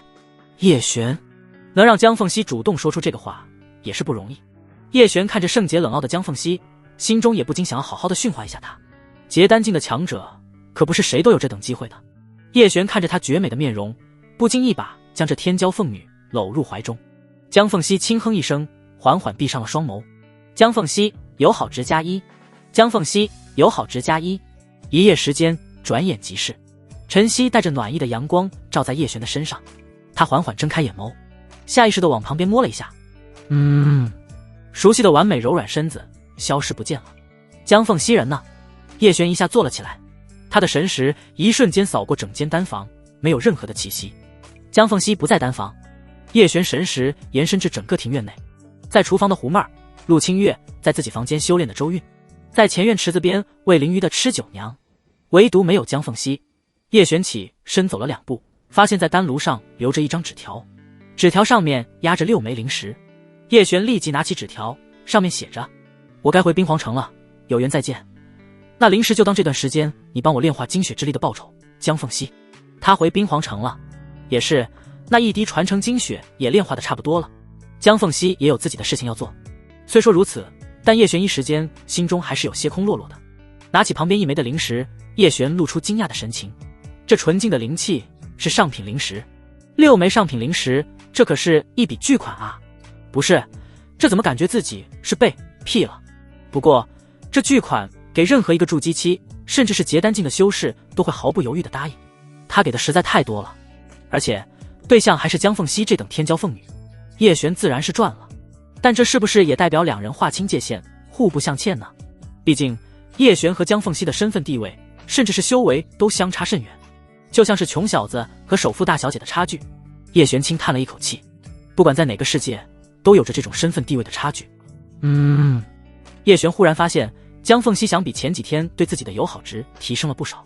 姓名：江凤熙，种族：人族，家族：冰皇城江家，性别：女，年龄：28岁，寿元468岁，修为：结丹境中期，天赋：体质：冰凤血脉，极品水灵根，功法：九转涅槃，冰皇啸，凤舞九天，冰皇之眼，道侣5，友好值95点，性命相托，家族势力122839点，95的友好值，这是基本上想要做什么，对方都不会反对。叶璇心中更是五味杂陈。那缘分就到这里结束了。有句话说得好，坏女人别放过，好女人别辜负。江凤熙算是好女人了，可惜叶璇机会渺茫。她是有着追求大道之心的，自己这等凡夫俗子，说起来确实配不上。叶璇深吸了一口气，自己也该回到属于自己的正轨。江凤熙还有些遥远，先解决眼前的困难。古灵丹已经炼好，先送去给师娘和吃酒娘，看两人服用之后效果如何。叶璇出了丹房，正好遇到喂完灵鱼的吃酒娘。夫君。吃酒娘略显惊讶地看着叶璇，毕竟这几日叶璇大部分时间都和江凤熙在一起修炼炼丹，能够抽出空的时间可是少了许多。酒娘，看看这是什么？叶璇拿出古灵丹递到吃酒娘面前。吃酒娘美眸轻眨了一下，随即露出惊喜，是古灵丹。叶璇微微颔首，不过还不能确定它一定就能解毒，你和师娘谁先试一下此丹药是否有效？吃酒娘立即道，我来。叶璇牵住她的手，还是与师娘说一下，看她如何想。吃酒娘思忖片刻，微微点头。两人一起来到周韵的房间。吃酒娘敲了敲房门，韵，师娘。吃酒娘平时都叫周韵，韵姐，但是叶璇在的时候，她还是得遵守前后辈的辈分，叫她师娘。周韵声音带着一丝虚弱，进来吧。叶璇和吃酒娘两人推门而入，发现周韵脸色虚白，柳眉紧皱，很明显她的蛊毒又发作了。时间上算起来确实已经差不多。叶璇快步上前，师娘快服下。周韵看到叶璇手上的丹药，不由微微一愣，这是？叶璇点头，古灵丹，师娘我炼好了。周韵心中不免有些激动，她捏起一粒古灵丹直接服下。周韵对叶璇已经是无条件的信任。服下丹药的瞬间，周韵神情微变，一股黝黑的气息从她体内猛然爆发。不好，她体内的蛊毒太过强大。夫君，快帮师娘压制蛊毒。吃酒娘急忙提醒道。叶璇身形一闪，在周韵身边坐下，手握住她的手腕处，灵气狂涌而入。现在的她已经是筑基期，比起之前，体内的灵气可要强盛数十倍，起到的压制之力也是云泥之别。但这次可是要彻底消灭周韵体内的蛊毒，他们的反抗也更为剧烈。要想彻底清除他们，这将会是漫长的鏖战。时间一分一秒的流逝，叶璇体内的灵气也在逐渐消耗。这若是换成以前只有炼气9层的自己，可能这时候已经灵气枯竭。屋外的天色逐渐变暗，吃酒娘告知了胡妹儿和陆清月，让他们两人不用担心。叶璇额头上开始冒出细密的汗水，这代表他的灵气快要消耗一空。没想到这蛊毒如此顽固，叶璇筑基期的底蕴已经无比深厚，甚至比许多筑基中期的修道者都要深厚，这时候都临近枯竭，蛊毒也已经快要被炼化，但还差着一口气。叶璇和周韵两人若是这时候放弃，那将会功亏一篑，丹药也没有了。周韵这时候也感受到了两人的处境，若是不彻底清除蛊毒，那将可能危及到叶璇。情况紧急。周韵看了一眼吃酒娘，轻声道，酒娘你先出去。吃酒娘微微一愣，不是，让我出去！你们要做什么？吃酒娘出了院子，心中不免有些担忧。毕竟叶璇灵气已经消耗一空，周韵情况危急，蛊毒还未化解。吃酒娘觉得就应该自己先试药，她体内的蛊毒还未深重，化解起来应该是更为轻松。这样，叶璇有了经验，在帮周韵解毒就会有准备。吃酒娘现在只能静静的等待。与此同时，卧房内，周韵服下了第3颗蛊灵丹，她与叶璇两人的灵气形成了一个完美的周天闭环。两人双修之下产生的灵气，再配合蛊灵丹的药力，瞬间压消融了一大半的蛊毒。随着两人双修的持续进行，蛊毒更进一步得到化解。时光流逝，一直到深夜，叶璇缓缓收工。周韵这时候身子微微一软，倒在叶璇怀中。他已经被透支了，不管是身体上还是体内的灵气。作为蛊毒和解毒的战场，他精疲力尽。好在叶璇与他双修功法时，还给他滋润了经脉，保留灵气。现在他体内的蛊毒已经被化解了一部分，再来2次，应该就能彻底化解。叶璇刚开始想的一次性化解，还是颇有难度。主要也是这蛊毒在周韵体内已经积存太久，想要一次彻底清除已经很难。周韵此时靠在叶璇怀中，脸色微微泛白。师娘，你还好吧？叶璇手握着她柔软的手掌，有些微凉。周韵感受到叶璇掌心的火热，不由感觉舒服了许多。尤其是叶璇灵气涌入她体内的时候，周韵感觉全身都无比舒服。她丰腴有致的身子不自觉地往叶璇怀里又靠了靠。叶璇，周韵这时候没察觉到自己这样的极品美妇，对于一个年轻男人的意志力是多么大的考验。叶璇深吸了一口气，集中精神。周韵恢复了些许灵气，但下一秒，她似乎是察觉到了什么，一张熟美的俏脸不由微微泛红。她看着叶璇的眸子不由闪过一丝慌张。随后，周韵立即离开叶璇的怀抱，坐直了身子。叶璇轻咳一声，有些尴尬。周韵轻咬了一下红唇，她心中五味杂陈，理解叶璇的同时，又不由心中暗道，她只是因为血气方刚的年纪忍不住而已。叶璇一向敬重自己，绝不会做出那种欺师的逆徒行径。璇儿，师娘已经好许多了，你也快去休息吧。周韵为了避免进一步的尴尬，提前下了逐客令。叶璇这时候微微点头，立即下了床榻，朝着他微微拱手：“师娘，您早些休息。”叶璇说完，转身快步离开周韵的卧房。周韵看着他消失的背影，一时间心中又不由有些失落感。他急忙收敛心神，摒弃杂念，打坐修炼。叶璇一出房门，看到了庭院中吃酒娘的身影，她那饱满挺翘的臀，还有那一双丰腴有力的美腿，太有辨识度。听到背后传来的关门声，吃酒娘立即转身，看到叶璇，她立即迎了上去，关切道：“夫君，如何了？你没事吧？”叶璇手搂着她结实性感的蛮腰，微笑道：“没事，师娘体内的蛊毒已经清除小半，再有2次，应该就能彻底化解。”吃酒娘微微松了一口气：“那就好，夫君，你也辛苦了。”吃酒娘一脸心疼地抱了一下叶璇，叶璇将她搂入怀中，轻声道：“现在该帮酒娘你解毒了。”吃酒娘脸红，心跳加速：“是正经的解毒吗？”叶璇不由失笑：“不然呢？”吃酒娘美眸带着一丝成熟女人的撩人韵味：“是正经的，那就算了。”叶璇愣住，随即一把抱起她：“好你个骚妇，看为夫用家法好好收拾你。”吃酒娘越发动人，她望着叶璇的眼神媚眼如丝：“夫君人家错了。”长夜漫漫，她认错认得有些早了。时光匆匆，一夜时间转眼即逝。叶璇第2天神清气爽地出了吃酒娘的卧房。酒娘体内的蛊毒已经化解，她的蛊毒因为及时得到压制，加上中蛊的火候尚浅，蛊灵丹配合叶璇，解毒过程比较轻松。厨房内，胡妹儿端着补汤送到叶璇手中：“夫君喝汤。”叶璇笑着接过，一饮而尽。对了，给酒娘送些吃喝的过去，她今天应该起不来了。胡妹儿和陆清月两女微微一愣，2双大眼睛不约而同地眨了眨，模样娇憨可爱。啊，好的。两女此时心知肚明，吃酒娘肯定是被叶璇家法伺候了。叶璇吃完之后便开始了自己的修炼，他现在获得的功法倒是不少，但都还没潜心修炼过。为了家族的未来，这些功法他都有必要修炼一番。叶璇进了丹房，他先要自省一番，明确自己现在实力上的优缺点。长生万古仙族，叶家族长叶璇，年龄18岁，寿元208岁，修为筑基初期，天赋体质血脉，纯阳体，5系杂灵根，功法太初丹经，阴阳无极功，9变妖点，鬼影、不死体、氧气诀、霹雳刀法。职业2品中阶炼丹师。妻妾道侣：陆清月炼气5层，吃九娘炼气9层，狐妹儿炼气4层。子嗣5，红颜知己江凤熙。奴仆5，客卿5，族人4，家族势力88，一品凡族。叶璇心神瞬间扫过自己的所有讯息，自己现在最强的应该是炼丹实力，然后就是阴阳无极功，这2个用的最多，其他的功法都是大差不差。9变妖典只修炼了第1变。狐变鬼影第1层，叶璇暂时只能控制自己的鬼影在丹房内行动。不死体有3重境界，第1重需要大量的丹药、药浴以及肉身锤炼打熬。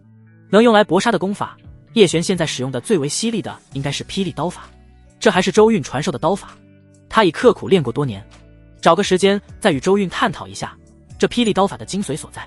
现在叶璇的抓紧时间修炼，这一修炼叶璇就彻底沉浸其中。他从晨曦微亮、太阳升起之时开始锤炼打熬不死体，他身体的肌肉线条逐渐变得明显，澎湃的力量让经常守在他身边的3女微微心惊，尤其是吃九娘，心中暗想，这强横的力量，以后自己双腿不会压制不了他了吧。吃九娘那双丰腴结实的双腿，想到日后2人的搏斗画面，不由微微发软。叶璇每日打熬完便开始药浴，配合炼体丹药，他的肉身在肉眼可见的变强，肌肉线条匀称而又充满了爆炸的力量。除了修炼不死体，叶璇炼丹之时偶然发现还能修炼鬼影。由于炼丹的缘故，叶璇神识强大，连带着依靠神识的鬼影修炼进度1日千里。鬼影第1层境界，暗影凝形，叶璇已经能够将鬼影幻化成各种武器攻击。叶璇发现鬼影的攻击还带有强大的腐蚀性，这一招在对敌之时诡异突然发难，估计能够有奇效。再配合9变妖典的第1变狐变的天赋神通灵狐幻境，一般的同境界修道者基本上难以应对。接下来的半个月时间，叶璇沉浸在修炼之中。不死体的第1重境界已经有了小成，吃九娘配合他的长枪都无法破了叶璇纯肉身的防御。叶璇运功不死体，体表就会泛起一层淡淡的金光。修炼的同时，叶璇也顺手炼制了几炉丹药，1炉古灵丹，1炉养神丹，3炉固元丹。古灵丹和养神丹是给周韵和吃九娘用的，固元丹叶璇打算卖一点给玉玲珑，余下的就给自己用。毕竟炼丹大会召开在即，叶璇需要做到有备无患。吃九娘体内的蛊毒已经彻底清除干净，古灵丹的药效极佳。周韵体内的蛊毒，叶璇在这期间又与他修炼化解了一次，但估计还残余着一小部分蛊毒。只要继续服用古灵丹，再配合叶璇双修炼化一次，周韵体内的蛊毒应该也会彻底清除，少了蛊毒的威胁，叶璇日后对付萧愁和萧峰就无需顾虑。吃九娘估计会比周韵率先进入筑基期，以前他可能还要担心去哪里寻筑基丹，现在有了叶璇，筑基丹就不是问题，他们都只需要安心修炼便可。炼丹大会正式开始前一天，周韵、吃九娘、陆清月、狐妹儿还有叶璇围坐在一起。周韵端着一杯茶，恢复了师娘的长辈风范。璇儿，今日师娘以茶代酒，先预祝你在炼丹大会一切顺利。多谢师娘。叶璇回敬了一杯茶。周韵放下手中的茶杯，她是不敢喝酒了。吃九娘怎么怂恿都没有用，毕竟只有周韵知道自己喝醉了之后干了什么，她可不敢再喝醉了。若是真的与叶璇发生了什么事情，那后悔就都晚了。夫君，我们也祝你一杯。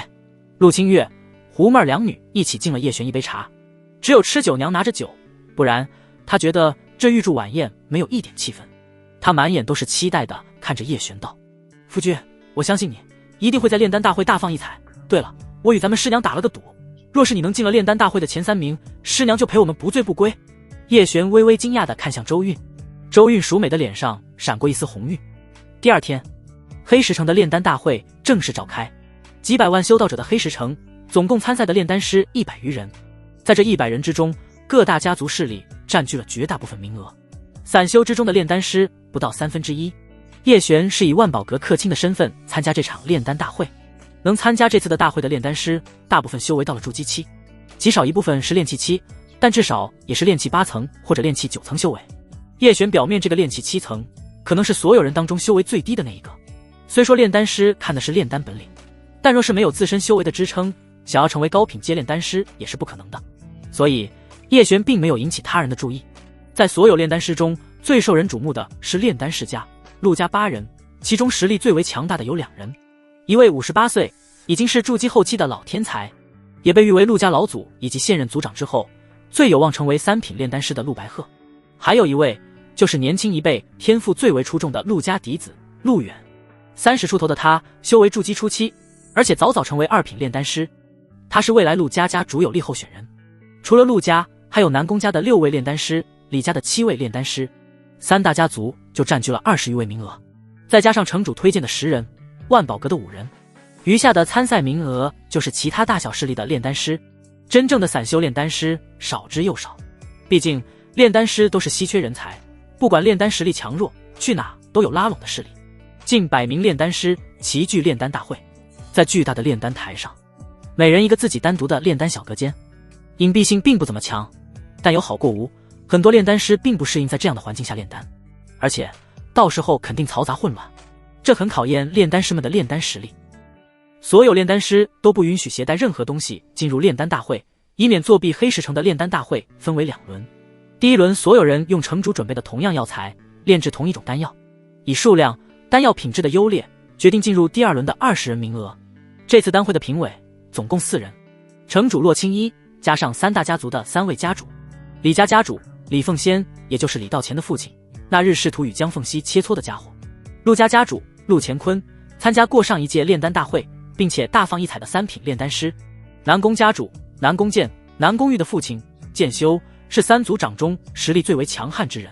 洛青衣神情严肃，扫过场下的一众炼丹师。本座洛青衣与3大家族族长共同见证此次炼丹大会全程。此次丹会给大家准备的药材皆是一样，若有发现药材异常的炼丹师，记得及时汇报给你身边的执法队，及时更换药材。若有发现徇私舞弊之人，本座也将严惩不贷，请诸位炼丹师恪守规则。洛青衣成熟威严的声音传遍整个黑石城。炼丹大会正式开始。叶璇眼神扫过面前的药材，这是培元丹的单方药材，最常见的2品丹药，用于培本固元，还有疗伤的效果。筑基期以下的炼丹师基本上不可能炼制成功，尤其是没有丹药补充灵气的情况，叶璇可能都做不到。所以这是筛选炼丹师的第一关。太初丹经关于培元丹的炼制方法，其中记载了最为特殊的一点，那就是炼制的灵气之火，它需要5行真火。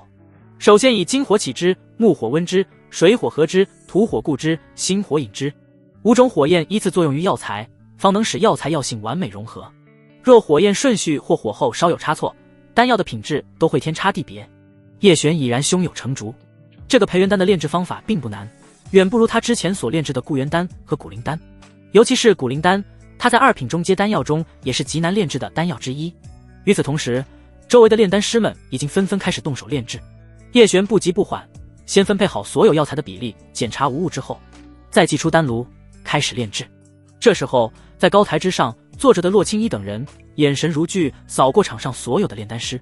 陆家主，这次除了陆家之人，可还有看好的丹师？洛青衣看向陆家家主陆乾坤，陆乾坤一脸云淡风轻的从容神情。南宫道友与李道友客卿中皆有炼丹好手，这话就是场面话。陆乾坤作为3品炼丹师，自视甚高，无论说话行事都带着一股孤傲之气。洛青衣也不在乎，随之看向一旁的李凤仙和南宫剑。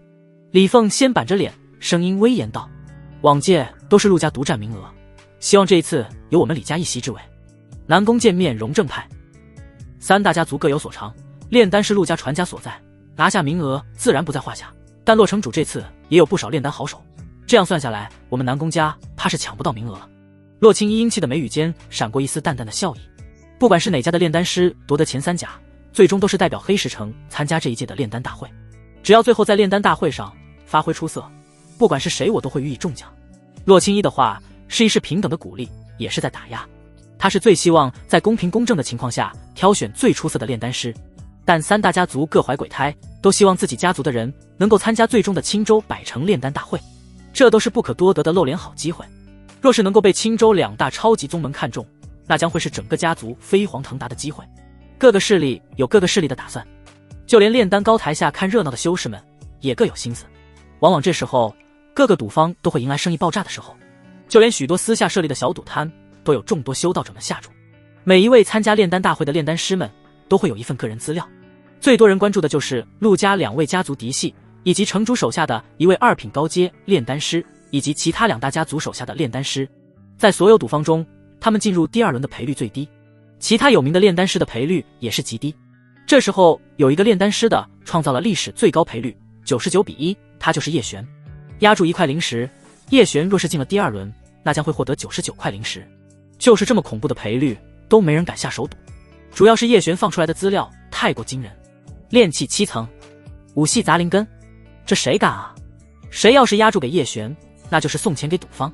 就算是万宝阁的玉玲珑，叶璇虽是他推荐的人，但他自己也不看好。要是叶璇背后的师尊参加，那他肯定就有信心。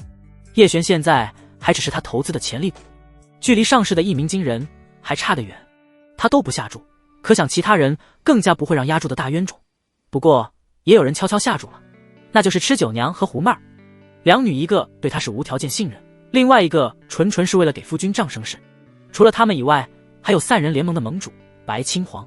3人联盟倒是也有自己的丹师，但是不入流，勉强报名进入，估计第1轮就会被刷下来。白青黄也是无意间看到了叶璇的资料，他有些惊讶，同时对资料上的内容表示怀疑。白青黄虽说不知道叶璇用了什么手段隐藏自己的实力，但他可以肯定这绝对不是叶璇的真实实力。他心里莫名有种预感，叶璇这家伙会跟当初墓中上雪山时一样，在炼丹大会上震惊所有人。白青黄心中又不由有些惋惜，当初这家伙和吃酒娘一起到盟里，自己没有看出这块金子，古墓之后再想把他招揽到自己麾下，恐怕是极难的。白青黄也知道现在各大赌方将叶璇的赔率提到了惊人的99:1，他随手拿出1袋灵石扔给身边的侍女，去永发赌方压住炼丹师叶璇。炼丹台下人潮人涌，被人群堵得水泄不通，周围各处的茶铺酒站都坐满了人。吃酒娘带着胡妹儿2人上了一处茶楼的雅间坐下，虽说离得远了一些，但勉强还是能够看到炼丹台上的人影。酒娘姐姐，夫君在哪？胡妹儿一脸焦急地问道。吃酒娘轻咳一声道，看不到，太远了，炼丹台又有隔绝阵法，神识查探不了的，咱们就在这等着吧。陆清月和周韵没来。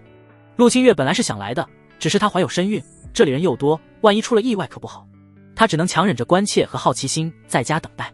周韵是蛊毒得到化解和压制，她要继续加大力度，同时她也有些怕叶璇过不了第1轮，毕竟整个师门从祖师传至现在100年时间，也从未有人像叶璇这般潜力无穷。最厉害的祖师当年也是2品丹师，但他也未参加过炼丹大会。叶璇本身能够参加炼丹大会，就是光耀师门了。若是能够过了第1轮，那周韵想到此也不免心情激动。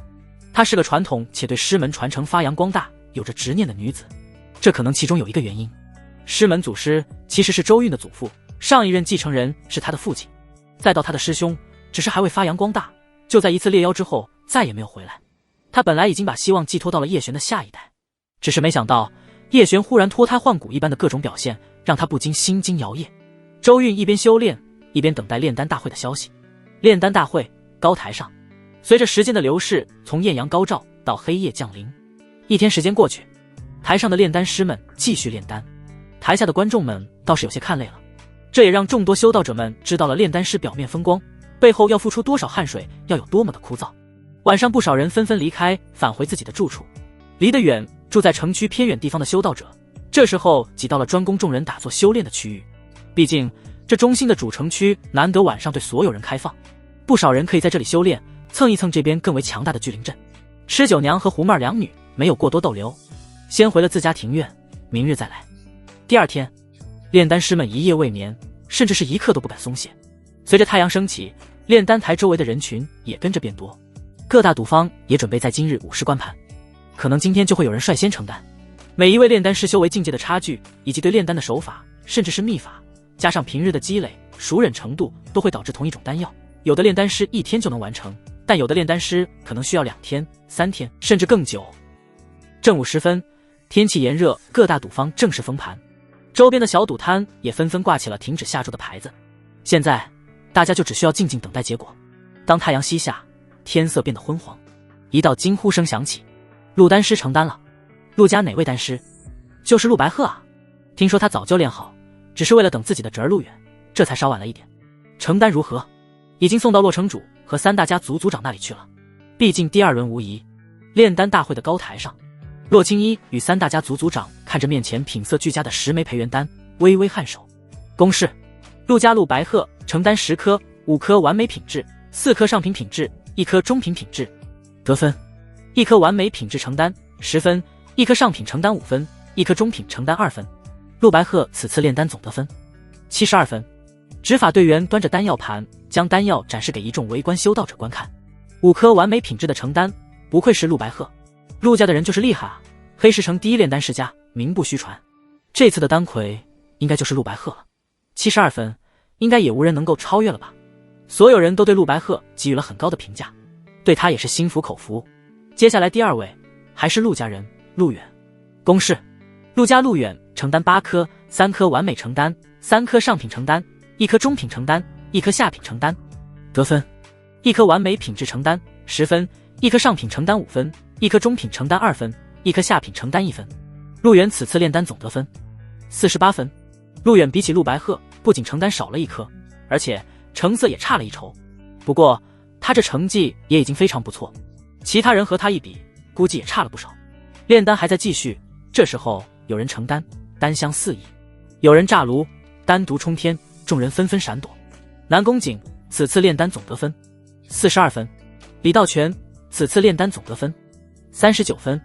三大家族的炼丹师纷纷完成炼丹，得分都不低。目前排在第一的依旧是陆家老天才陆白鹤。第2天到了晚上，成丹的基本上是三大家族与城主洛青一手下的炼丹师，这一批人得分也很高。不出意外的话，这些人最后基本上都能排在前20名。叶璇不急不缓，他毕竟是第一次炼这培元丹，不求快，必须稳。可能有些丹师已经提前把这培元单炼了不知道多少次，所以能够做到又稳又快。叶璇之所以还没成丹，也有一个原因，他得控制一下自己的成丹。毕竟这还是第1轮，还没有到真正决定最后前3甲的时候，他得让自己安全。不管是炼制的速度，还是最后的得分，都要恰到好处。其实这就是控分，这可比直接拿第1还要有难度。此时在茶肆待了1天的吃酒娘和胡妹儿一人睡着了，一人昏昏欲睡小憩了一会的吃酒娘听到又有评分的声音醒了过来，她立即看向一旁的胡妹儿：是谁？夫君多少分？胡妹儿轻叹了一口气，撑着下巴微微摇头：夫君还未成丹。吃酒娘微微皱起柳眉：不应该啊，按照叶璇的炼丹实力，这时候也该差不多了。胡妹儿也觉得奇怪：咱们再等等，要是过了子时夫君还未成丹，咱们就回家休息，免得你师娘清月担心。两人说完接着熬。这时候基本已经没人再成丹。2刻钟后子时已过，吃酒娘和胡妹儿只能先回家。他们2人一回家，陆清月和周韵都立刻迎了出来。周韵看起来比陆清月还要急切一些：酒娘如何了？吃酒娘微微摇头道：夫君还未成丹。此时他们4女的状态就像极了望夫成龙，等待进京赶考夫君发榜中第的妻子。叶璇算是吊足了他们的胃口。第3日，从晨曦微亮，太阳初升，炼丹师便纷纷开始成丹，丹香弥漫着整个城中心区域，一时间好不热闹。黎光此次炼丹总得分28分。副手此次炼丹总得分18分。左晨此次炼丹总得分21分。倪坤此次炼丹总得分9分。越往后成丹的炼丹师得分普遍也变得越低，就连能到30分的炼丹师都极少。此时坐在高台上的洛青一神情不由有些凝重，这次的炼丹大会又有些难了。毕竟上一届炼丹大会的第1轮丹魁得分是70分，也就是他身边的陆家家主陆乾坤。在整个青州的百城炼丹大会上，与那最强一批的炼丹师依旧有着差距。这次若只是陆白鹤一人，虽说他比起当年的陆乾坤强一些，但恐怕依旧难有成就。更何况陆白鹤年纪偏大了，能够被青州2大门派看中的炼丹师，是炼丹大会里那些30左右就到达3品炼丹师境界的真正天才炼丹师。陆白鹤年近一甲子，哪怕到了3品境界，在大宗门眼里也是潜力有限，更何况他还没到3品炼丹师的水平。洛青一如玉般的手指轻点着座椅扶手，向身后的守卫问道：还有几人未成丹？3人。都有谁？李琦、王峥、叶璇。洛青一英气十足的柳眉微微一挑。叶璇，他记得这个名字，江凤熙身边的年轻男人。与此同时，守丹的执法者一声高呼：万宝阁！叶璇成丹！万宝阁！叶璇成丹！这一声呼喊引起了许多人的注意。叶璇这3日因为各大赌坊开出的高赔率而被不少修道者知晓，大家都很期待这个99赔率的炼丹师是不是如各大赌坊预料的一样那么菜。毕竟在这之前，大家对他的猜测，成丹几乎是不可能的炸炉才是最有可能发生的事情。此时坐在高台之上的洛青衣带着一丝好奇看向叶璇的成丹，他一双锐利的眼眸闪过些许的惊讶。出乎他的意料，本以为这家伙是银枪蜡笔头，没想到还真炼出完美品质的成丹。虽说只有1颗，但也勉强还行。公式：万宝阁叶璇成丹9颗，1颗完美成丹，4颗上品成丹，4颗中品成丹，1颗下品成丹。得分：1颗完美品质成丹10分，4颗上品成丹20分，4颗中品成丹8分，1颗下品成丹1分。叶璇此次炼丹总得分39分，39分。台下一片哗然，这家伙怎么做到的？他居然能炼出培元丹，他不会耍手段了吧？不至于，洛城主和3大家族的族长都在这里监督，他一个炼气期的小子怎么可能？随着丹药公示，大家纷纷挤上前去查看，真有完美成丹，他不会进了前20名吧？39分，这个分数有些暧昧，很有可能进第2轮。大家议论的同时，在茶思雅间里的吃酒娘和胡妹儿也听到了叶璇的分数，两女对视一眼，神情带着一丝惊喜，又带着一丝担忧。39分，妹儿你快看看，夫君能排第几？吃酒娘焦急地看向胡妹儿手中记录着一众炼丹师们分数的纸，胡妹儿纤细的手指一路从第1的陆白鹤，第2的尹和，第3的李无期，一直到第18名的李道全39分。夫君39分和这个李道全并列第18名，后面还有2人，哪怕这2人都高于39分，那夫君也是并列第20，那最差也会有加赛的机会。胡妹儿说完，惊喜的神情已经溢于言表。吃酒娘到底还是冷静一些，先别急，等最后2人的成绩。这时候不只是他们2个在等，各大赌坊、各大势力也正在紧急计算自家炼丹师排在多少名。紧接着，执法者的声音响起，所有人聚精会神。李琦、吴成丹0分，王峥成丹8颗，2颗完美成丹20分，4颗上品成丹20分，2颗中品成丹4分，总得分44分。还有一个深藏不露的家伙，此人分数一公布，那前20名也就正式出现了。洛青衣当即宣布成绩，他手执红纸，看着上面的名字，从高到底逐一念道：此次炼丹大会第1轮获得榜首者为陆白鹤72分，第2名伊和69分，第3名李无期68分，第19名李道全39分，并列第19名叶璇39分。恭喜以上20名炼丹师进入第2轮。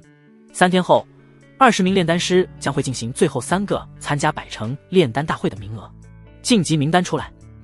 有人欢喜，有人愁，在茶肆的吃酒娘和胡妹儿欢喜地抱在一起，随后立即去寻叶璇。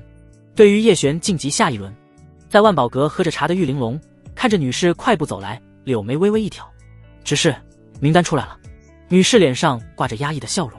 快说！玉玲珑被吊起了胃口，没好气地瞪了女士一眼。她急了：女士，咱们万宝阁有2位丹师进了前20名。玉玲珑美眸微微一转，万宝阁最有把握的一位是另外一名执事的结拜兄弟，年纪已经过了40，是一名驻姬修为的2品炼丹师。玉玲珑手下还真没有拿得出手的。死妮子，还会吊我了是吧？玉玲珑急得直接捏女士的小脸蛋。她本来对叶璇不抱希望的。啊，执事大人饶命，我说。女士轻声求饶，随即把抄录的晋级名单递到玉玲珑手中。玉玲珑拿过一看，眼神快速地掠过前面的名单，直接到最后。果然一眼就看到了那2个字，第19名叶璇。玉玲珑瞪大了眼睛，这家伙还真压线进了第2轮。快跟我说说叶璇的成丹如何？他现在的矜持暂时放下了，认真听着女士关于炼丹大会的一切。除了万宝阁的玉玲珑，还有散人联盟的白青黄，不过他比起玉玲珑的惊讶要稍微平静一些，毕竟他在古墓雪山上就察觉到了叶璇的不对劲。此人心机深沉，行事颇有城府，底牌深厚，绝不像是表面看的那么简单。没有把握的事，他一般不会去做。这次参加炼丹大会，他肯定也是有着准备的。白青黄也就怀着这种心思压住了不少，99倍的赔率也是大赚了一波。但接下来叶璇能不能在第2轮进入前3甲，拿下最后3个参加百城炼丹大会的名额就不一定了。与此同时，吃酒娘、胡妹儿2女没有寻到叶璇，毕竟人太多了，2女只能先返回自家庭院，先将喜报告诉陆清月和周韵。周韵得到叶璇进入第2轮的消息，欣喜不已，当即前往祖师牌位前烧香告知。在吃酒娘和胡妹儿进了家门不到1刻钟后，叶璇回来了。家中几女纷纷快步奔向叶璇。夫君，恭喜夫君！周韵此时在庭院台阶处看着这一幕，心中欢喜骄傲的同时，又不由有些复杂。好在叶璇看到了他。师娘，我进下1轮了。甚好。周韵微微颔首，师娘的辈分让她保持着端庄从容。陆清月把早就准备好的吃食端了上来。师娘，夫君进了第2轮，咱们是不是该喝点酒庆祝一番？吃酒娘一脸笑容地看向周韵。周韵犹豫片刻，看了叶璇一眼，轻声道：那喝一点。周韵这边虽说答应了喝酒，但是一脸慎重，他是怕自己又如之前2次一样做出越轨之事。若叶璇是那种好色没有准则之人，可能就顺势将自己。周韵一想到那画面，就不由全身滚烫，仿佛发烧了一般。这次他一定要忍住，少喝一点，浅尝即止。吃酒娘深知周韵好酒，尤其是蛊毒发作之后，一直靠着冰灵酒的药性暂时压制蛊毒，尤其是到了后面蛊毒越发严重，他就要喝得越多才能起到压制作用。长此以往，染上了些酒瘾。女人闺房之间的事情，吃酒娘作为周韵的好姐妹，了解的自然更多。叶璇想的倒是周韵现在体内蛊毒解了大半，喝一点酒应该没事。于是胡妹儿给大家一人倒了一杯酒。恭喜璇儿！周韵率先举杯，往常冷傲淑美的脸上此刻挂着甜美的笑容。恭喜夫君！陆清月、吃酒娘、胡妹儿3女异口同声，眼里都是笑意。叶璇与他们一同碰杯，仰头饮下。前院里时不时响起欢声笑语，气氛愉悦而又融洽。这样的生活在修道界真是少之又少。酒过3巡，周韵倒是忍住了，他就喝了那祝贺叶璇的那一杯。陆清月今日倒也开心，不过他酒量惊人，喝了3杯直接吐了，可能因为怀孕的原因反胃了。叶璇将他送回房间休息，陪了一会，见他睡着之后，这才返回前院。胡妹儿和吃酒娘2女见叶璇回来，于是左一杯右一杯，3个人喝到尽兴，一起醉倒了。周韵看着醉倒的3人，不由微微愣住，怎么全家就剩下他一个清醒的人了？不是，最爱喝酒的不是他吗？这下倒好，他忍住就喝了一杯，其他人全醉倒。周韵不由露出温柔笑容，挺好，也让自己这个做师娘的发挥一下作为长辈照顾晚辈的慈爱之心。周韵先将吃酒娘和胡妹儿送回各自的卧房，最后回到前院，看着趴在桌上的叶璇，脚步缓缓停下。他看着叶璇俊朗坚毅的脸庞，心中微微触动。自家璇儿这一路走的可不容易，现在也是能够顶住整个家的真男人了。周韵抬起玉手，轻轻放在叶璇的头上，顺着他的黑发缓缓抚摸着。师娘。叶璇忽然轻声唤了一句师娘，顿时让周韵在他头上的手微微一怔。他低头看向叶璇，依旧闭着眼睛，是在说梦话。周韵再靠近叶璇一些，成熟优雅的身子挨着他，柔声道：师娘在呢。叶璇听到声音也立即有了回应，呢喃着道：师娘别怕，有我在，他们伤不了你。他在做梦，在梦里也在保护着周韵，这让周韵忍不住的心跳加速。他上前轻轻抱着叶璇，叶璇这时候也安静了下来，似乎一切都得到了化解。来，璇儿，师娘送你回房休息。周韵这时候轻轻扶起叶璇。叶璇健硕的身子，他最近这段时间修炼不死体，身子健壮，那腹肌充满了爆炸般的男性荷尔蒙，这让周韵扶着他腰的手都不由觉得滚烫不过。走到一半，他发现叶璇在家里还没有固定休息的卧房，清月的房间。不行，清月喝醉了，又有着身孕，一个不好会出事的。九娘也不行，这女人如狼似虎，叶璇喝醉了可不能再折腾。妹儿平时倒是挺会照顾人，也温柔听话，但是今天应该也不行，还是让她单独睡一间卧房吧。周韵想到之前胡妹儿给江凤熙收拾的客房，只是江凤熙一直在单房，都没人去住，正好让叶璇在那间房休息。于是周韵扶着叶璇慢慢走向后院的那间房，推开房门，里面一尘不染，干净整洁。周韵将叶璇扶到床榻边，慢慢放倒在被子上。她将叶璇的长袍换下，鞋子脱下。此时天气炎热，也不用盖着被子了。周韵坐在一旁，静静地看着叶璇，眼神温柔。良久，周韵才缓缓起身，准备离开。只是她还没转身，忽然被叶璇拉住了手。师娘。周韵微微一惊，看向叶璇，只见他神情带着一丝慌张和无措，是做噩梦了。周韵立即回到叶璇身边，柔声安慰道：璇儿，师娘在。叶璇紧紧抓住他的手，隐隐有将他拉入怀中的意思。周韵不禁有一丝的慌张，但一想到现实里都是叶璇在保护他们，周韵心中的慌张也瞬间消失，抱住了惊慌的叶璇。没事没事，有师娘在呢。叶璇顿时安静了许多，他静静地等了一会，见叶璇没事之后，就想着慢慢松开他，然后离开。只是他每次进行到一半，立即又会被叶璇搂住。周韵，看来只能这样了。这一晚就这样过去了，直到第二天太阳初升，晨曦穿过窗户照在屋内，酒意散去，叶璇缓缓醒来。他第一感觉温香软玉，入眼处是周韵淑美的面容，她精致的五官，娇艳的唇，散发着淡淡清香。叶璇不由屏气凝神，对面前这一幕有些懵。昨晚发生了什么？自己这是在哪？这不是周韵的卧房，周韵昨晚也没喝醉吧？那为什么是现在这情况？叶璇缓缓闭上眼睛，回忆了一番，确定自己是和九娘妹儿喝醉了。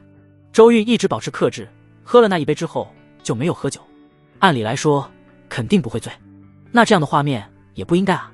就当叶璇再次睁开眼的时候，发现周韵这时候也醒了过来。周韵一双美眸闪过惊讶的同时还带着惊慌，她下意识的立刻松开了抱着叶璇的双手，往旁边挪了下。璇儿，你没事了吧？周韵先开口道。没事。叶璇摇头。没事就好，昨晚你喝醉了，一直要师娘抱着。周韵解释着坐了起来，然后下了床榻。她说完，自己莫名的觉得有些牵强，这好像不是自己睡在这里的原因啊。是这样吗？叶璇这时候带着一丝狐疑。周韵轻咬红唇，面对怀疑，她有些慌乱了，仿佛做贼心虚一般。是啊，你自己不记得了吗？不记得。叶璇一脸真诚的摇了摇头。周韵，叶璇不会以为自己是故意陪在他身边的吧？这下真是跳进黄河都洗不清了。恰好此时门外响起了敲门声，门外的敲门声传来，咚咚咚。夫君在吗？是吃酒娘的声音。周韵听到吃酒娘的声音，顿时一愣，她站在原地，有些惊慌失措地看着叶璇。她有种被捉奸在床的心虚，这要是让吃酒娘撞见她这么清早就在叶璇房里，那可就真的是跳进黄河洗不清了。叶璇一翻身起床，然后拉着周韵让她躲了起来。夫君。我在。叶璇装作刚睡醒的样子，打开房门。夫君，酒醒了吗？妹儿熬了些醒酒汤，还有早点，快去喝吧。吃酒娘自然地挽住叶璇的手臂说道。叶璇微微颔首，拉着吃酒娘去往前院。对了，师娘大早上也没看见，不知道去哪了。吃酒娘随口说道。叶璇，师娘不在自己卧房里吗？吃酒娘微微摇头。不在，昨晚就师娘没喝醉，应该是她帮我们送回房中的，不至于有什么事吧？叶璇点头。我查探一下。他神识扫过前院、二进院，最后到后院。师娘好像是在后院。那我刚刚怎么没看见？吃酒娘说着回过头，这时候看到了手中拿着一把短刀微微气喘的周韵，她一副刚刚练完功的模样。师娘刚刚在后院练功。叶璇明知故问地看着周韵问道。周韵轻轻点头。他说完就径直快步走向前院自己的卧房。吃酒娘眨了眨美眸，眼神里带着怀疑，怎么感觉哪里不对劲？吃酒娘眼神落在周韵身上，她那丰腴腰身、挺翘的成熟桃臀，越看越不对，10分有12分不对。但是吃酒娘不知道哪里不对劲，还看什么？叶璇拉着她快步来到了厨房。胡妹儿端着汤送到了叶璇手中，天生妩媚而又温柔道：夫君，喝汤。叶璇接过汤，先尝了一口，味道不错，估计这不只是醒酒汤，还有其他的功效。胡妹儿和吃酒娘见陆清月怀孕之后，心中不免会有想法，想跟清月一样早日能有身孕。叶璇多少知道一些他们心中的想法，也尽量一碗水端平，雨露均沾。这种事最终还要看缘分的。叶璇又喝了一口，心口火热。就在这时候，门外响起了门铃声，庭院阵法所设的一个敲门传音的小法术。吃酒娘听到动静，率先来到门口。房门打开，只见一架豪华马车停在门口，马车上下来一位身姿妖娆的成熟姐姐玉玲珑。万宝阁玉玲珑玉执事特来祝贺叶丹师。门口传话的女士很是正式的说道，她身边还带着不少的礼品，这是来祝贺叶璇晋级炼丹大会第2轮的。毕竟叶璇这一次可是给玉玲珑长了不少的脸，在内部执事会里，玉玲珑挺直了腰板。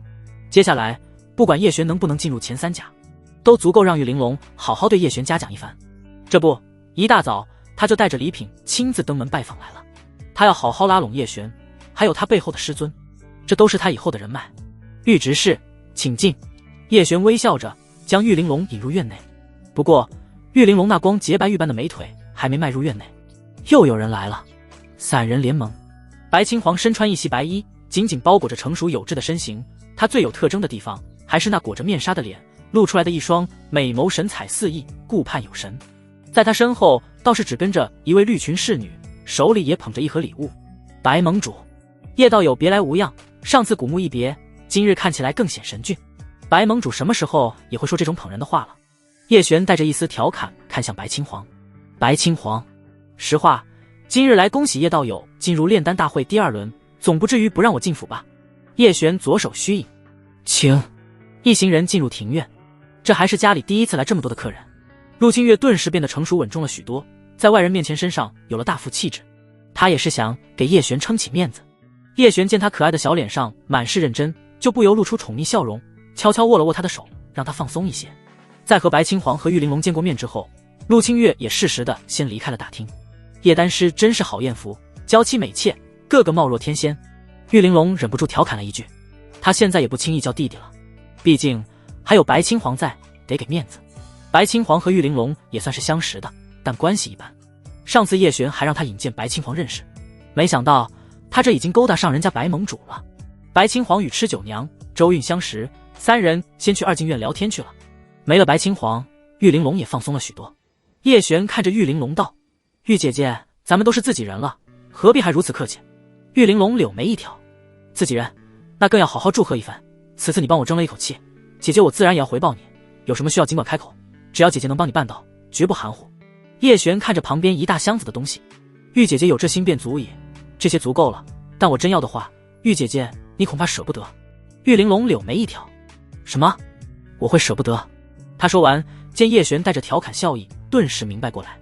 玉玲珑轻啐一口：“好呀，你个叶璇，把主意打到姐姐我头上来了。”叶璇笑着道：“玩笑玩笑，叶某出身低微，哪敢高攀？”玉玲珑神情微凝，但见他宠辱不惊，还能开玩笑，心中倒是对他更加高看了几分。现在哪怕叶璇背后没有那位师尊，他也会对叶璇如此重视。玉姐姐放心，我们相识于微末，参加炼丹大会也是你一力推荐，咱们姐弟情谊自在心中。这杯茶算是谢谢玉姐姐的知遇之情。叶璇端起茶，郑重地敬玉玲珑。玉玲珑听他这一席话，心里不由感动，心中暖暖的，有种没看错人的开心。玉玲珑友好值+5，玉玲珑友好值+3，玉玲珑友好值88。2人茶杯轻碰，算是确定了这段姐弟情谊。玉玲珑心满意足的离开，离开前还不忘用力的抱了抱叶璇，调戏道：“臭弟弟，喜欢姐姐可以，但也不能辜负你家的娇妻美妾哦。”叶璇。玉玲珑离开后不久，白青黄就像是掐指算了一般，从后院回来了。他身姿绰约，轻轻撩起长裙，在叶璇左边下手椅子坐下，他一双修长美腿轻轻搭在一起。白青黄身为盟主的强大气质一展无遗。叶璇微笑看着他：“白盟主今天来，应该不只是为了恭喜我吧？”白青黄柳眉一挑：“除了恭喜，确实还有其他的事情。”他倒是坦诚。叶璇就喜欢坦诚的人，弯弯绕绕心思太多，他猜得累。请说。上次你与九娘所说，我散人联盟中有人专门针对女修下毒之事，你们知道是谁做的？白青黄这段时间察觉到了不对劲，盟里的女修们对萧愁、萧峰等人唯命是从，明明有人明显身体不适，却生怕自己过问，盟里的气氛越来越怪异。白青黄这才忍不住亲自登门来找叶璇。刚刚又和吃九娘、周韵聊了一下，两女透露的信息有限，似乎是觉得他并不可靠，他们想要自己解决问题。毕竟上次吃九娘告诉他，白青黄为了稳定去古墓就压了下去，没有调查这件事，这自然也就让吃九娘不会再那么相信他，说话也就有了保留。而且吃九娘现在是嫁夫随夫，她只会听叶璇的。周韵亦是如此。叶璇笑了笑：“我知道，只是就怕说了，白盟主也不信我这个外人。既然如此，我也没必要得罪人了，不是吗？”白青黄心里明白了，叶璇和吃九娘上次说的人，很明显直指对象就是萧愁和萧峰两人。他上次确实不信，同时也因为两人是副盟主，加上那时候正是盟里集结人手去古墓寻宝的关键时期，白青黄不可能选择那时候搞内斗。上次确实是我的问题，我也没想到问题已经如此严重。白青黄一脸真诚地看着叶璇，他这算是主动向叶璇低头了。叶璇看着他，缓缓道：“我师娘自从一次与你们盟中之人一起外出猎妖之后，就深受此毒折磨，修为从炼气9层到现在炼气7层。若不是我发现，勉强稳住她的病情，可能早就已经身死九娘亦是如此。我相信，你们散人联盟中还有很多人，甚至不只是女修，都身中此毒，而且他们都已经被下毒的幕后之人掌控。”白青黄眼皮猛然一跳，听叶璇这么一说，盟里的真实情况可能比他想象的还要严重。叶道友知道幕后之人是谁？如果我告诉白盟主，你会如何处置他们？不管是谁，若有人命，那便一命换一命。白青黄的眼神充满杀气。叶璇剑眉微挑，一命换一命。好，那我最后一次告诉白盟主，这下毒之人就是你的左膀右臂。白青黄微微一怔，一双美眸微眯。他早就有所预料，这个答案他并不意外。叶道友说的是萧愁和萧峰两人。是。叶璇看着白青黄，他神情几番变化，露出思忖。白盟主还在犹豫，叶道友能有确凿的证据吗？确凿的证据确实没有，但白盟主可以抓住他们，直接搜魂，不就一清二楚？叶璇这提议可谓是最直接，也是最狠毒的办法。一般的搜魂术法对被搜魂者的神识是有损害的，一不小心还可能把被搜魂者弄成白痴。这也是当初3大家族的陆家人对江凤熙提出搜魂之法，真是胆大包天。江凤熙当时杀了他们也不为过。白青黄轻叹了一口气，在他这个位置，要衡量考虑的事情也许多。萧愁和萧峰毕竟跟随他多年，不可能因为叶璇一句话就给他们判了死罪，他还是需要确凿的证据。但现在紧要的事情就是调查这两人。他现在对盟里的人，除了常年跟他左右的几位心腹，其他人基本都要持怀疑态度。可能很多人已经成了萧愁和萧峰的人。搜魂，我知道了。白青黄微微点头，他作为一盟之主，关键时刻自然也不会心慈手软。叶道友今日相助之情，本座铭记于心，日后必有厚报。白盟主不必客气。白青黄今日来，一是看中了叶璇的潜力，提前来建立些情谊；二是为了盟内之人中毒，幕后黑手是谁？今天他的目的算是都达到了，接下来就看他的手腕如何。施九娘这时候微笑着走了过来，她代替叶璇送白青黄出了庭院。夫君，白盟主可是与你说了蛊毒之事？施九娘送完白盟主回来，忍不住问道。叶璇微笑点头，他自己已经察觉到危险了，现在看他如何处理。如果他能够解决了萧愁和萧峰，那我们也就省心了。施九娘美眸泛着亮光，笑着道：“夫君这一招借刀杀人，使得也不错哦。”叶璇见眉微微一挑，将这美艳夫人搂入怀中。九娘，咱们还是要小心。今日白青黄来我们家中，萧愁萧峰必然知情，白青黄未必就能解决了他们。在家人安全这方面，叶璇必须得小心谨慎一些。最好的办法还是提升他们自己的修为，有了自保之力，就不必怕他们了。施九娘凝重的微微点头，他这匹野马现在已经被叶璇驯服了。叶璇搂着他结实有力的蛮腰，轻声道：“你得快些晋升筑基境界，不然以后双修之时可做不到我上面了。”施九娘顿时被叶璇这一句话给撩得全身发烫，她轻咬红唇：“夫君说正事，你也不正经。”她带着一丝羞意说完这句话，转而又立即道：“那不如夫君现在就助我修炼吧。”叶璇笑着一把将她抱起：“为夫正有此意。”施九娘。叶璇抱着施九娘刚到门口，正好撞见了回客厅的周韵。他也对白青黄此行找叶璇的目的有几分好奇，正要询问叶璇，没想到撞上了这一幕。叶璇立即松开施九娘，施九娘也有些不好意思的立即站好。平时口花花，但是关键时刻多少还是有些羞耻的。师娘。叶璇朝周韵行礼，施九娘也只能朝着好姐妹行礼。师娘。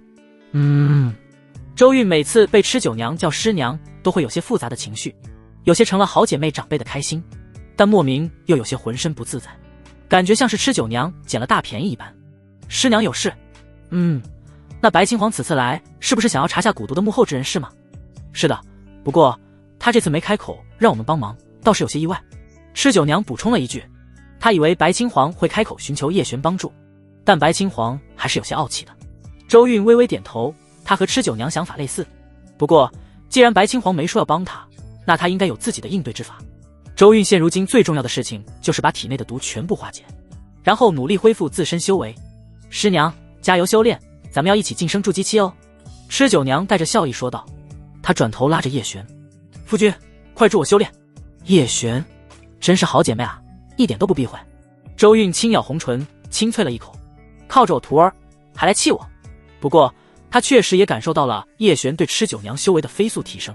不知不觉，吃酒娘已经到了炼气9层中期，距离9层后期也不远了。周韵内心不由涌起一股焦急感，毕竟以前他比吃酒娘更强，他炼气9层的时候，吃酒娘还只有炼气8成，现在他被蛊毒损坏修为，只有堪堪炼气7层。他现在想要追上吃酒娘，实在是过于艰难了。除非叶璇也像帮吃酒娘一样帮自己。周韵冒出这个想法，心里不由一惊，连忙甩掉这个疯了的念头。自己又不是他的道侣，怎么可以有这种想法？周韵快步回到自己的房间，打坐屏气凝神，但是脑海里不由自主地出现吃酒娘说的最后一句话：夫君，快助我修炼。酒娘说的应该是正经的修炼吧，毕竟现在青天白日的。周韵思想还是过于保守了。吃酒娘会在乎现在是大白天的吗？他可是要早些完成叶璇给他的任务，晋升筑基境界，那肯定是要用最快的方式，灵肉相融，阴阳无极功法才会发挥最大的功效。这也是吃酒娘在和叶璇这么多次修炼后得到的心得。同时叶璇修为的提升，尤其是现在筑基境界之后，带给他的提升越发显著。中午，陆清月、胡妹儿、周韵3人吃的午饭。陆清月本来还疑惑吃酒娘去哪了，想着去叫她吃饭，但是立即被周韵制止了。他们在修炼，不要打扰。胡妹儿和陆清月对视一眼，两女顿时心知肚明。到了晚上这一顿饭，吃酒娘才一只手微微扶着门框，走路稍显别扭地坐到周韵身边。她俏脸绯红如花，一看就是余韵未消。胡妹儿在一旁倒是有些羡慕吃酒娘的洒脱，她午后就知道叶璇出来去了丹房，没想到吃酒娘休息了这么久才缓过神，看来她比自己也就强了一点点。叶璇毕竟还夸过她天生媚骨，胡妹儿又不由有了些自信。她吃完晚饭赶到丹房旁观叶璇炼丹，顺便自己也炼一炉。她最近这段时间都在努力学习炼丹知识，配合自己和叶璇学的炼丹，两相结合倒是长进了不少。叶璇准备再炼制一炉固元丹，以备不时之需。毕竟第2轮可是无限制炼丹，只要你有的手段全拿出来，只要能够炼出最好的丹，那便算你厉害。如果说第1轮考的是炼丹师的基本功，那第2轮考的就是炼丹师的底蕴。这个底蕴可以是背后自己的家族，也可以是自身的积累。叶璇相比起3大家族那些人，底蕴可谓浅薄，只能多准备些丹药，以免炼制高品阶丹药灵气耗尽。筑基之后，叶璇炼制固元丹倒也是轻松了不少，也从最开始3天勉强炼制一炉丹药，加上更好的丹炉，到现在只需1天多一点的时间，丹药品质和数量都没有任何的下降。3天时间结束，叶璇攒了30颗固元丹，这应该足够炼制一炉高品阶丹药，除非是3品丹药，那叶璇就只能放弃了。叶璇现在不过筑基初期，要是到筑基后期才有一丝可能炼制3品丹药。当初炼气9层自己炼制筑基丹的时候，要不是江凤熙相助，自己恐怕已经被丹力反噬，炼丹失败。夫君该去炼丹大会了。陆清月一脸清纯的面容，带着深信不疑的笑意看着叶璇。叶璇微微颔首，登上万宝阁的马车。这次陆清月、周韵、吃酒娘、胡妹儿他们全都跟着一起，有万宝阁的庇护，叶璇倒也不用担心他们的安全。玉玲珑一脸笑容看着叶璇：叶弟弟加油哦。第2轮不管叶璇能不能进前3甲，他现在已经心满意足。马车在炼丹大会的入口停下，叶璇与众女告别，下了马车，他们则是去了万宝阁专属的看台雅间。这一次吸引的看客众多，全城的修道者瞩目第2轮的炼丹，各大赌坊高调宣扬。叶璇的赔率也从之前的99比1变成了158比1，并且随着压注的变化，在封盘之前，叶璇的赔率一路上涨，开到了188，1的赔率，毕竟之前是100人取前20，还有20%的概率，现在第2轮是20取前3，概率下降到15%，而且这更加看重底蕴和实力。前3甲基本上是陆白鹤、伊和、李无期3人，这3人不只是自身实力强，背后底蕴也极为深厚。除他们3人之外，第1轮获得第4名的陆然也很有机会。师娘下注吗？吃酒娘带着一丝笑意看着周韵，周韵美眸露出一丝疑惑：压谁？吃酒娘拿出全部家当：自然夫君啊。胡妹儿也跟着拿出自己的私房零食：我也要夫君。陆清月有些犹豫，但还是拿出一小半家当，他得给叶璇管家的。那我也压夫君。周韵见状，大家都这么信任叶璇，他不可能拖后腿。加上我。一旁的玉玲珑看到这一幕，满是震惊，都疯了吗？叶璇虽说出人意料的厉害，但也不可能获得前3啊。不是，你们不过了。玉玲珑看着吃九娘、胡妹儿他们一个个直接掏空了家底压住叶璇，心里感觉他们有些过于疯狂，但见他们那无比坚定的神情，他心中又莫名的有些触动。都说大道无情，越是修为高深者，越是浅薄无情。如今的修道之人眼中只有自己的利益，像吃九娘、胡妹儿、陆清月他们对叶璇这种纯粹的情感更值得令人羡慕。玉玲珑心中不由有些羡慕他们，作为他来说，不管是身份还是现如今在万宝阁执事的地位，都不允许他过于重情。差点忘了，夫君离开前还给了我他存的灵石一并下注。玉玲珑，他承认他也有些异动了。叶璇都压了自己，他这么有自信。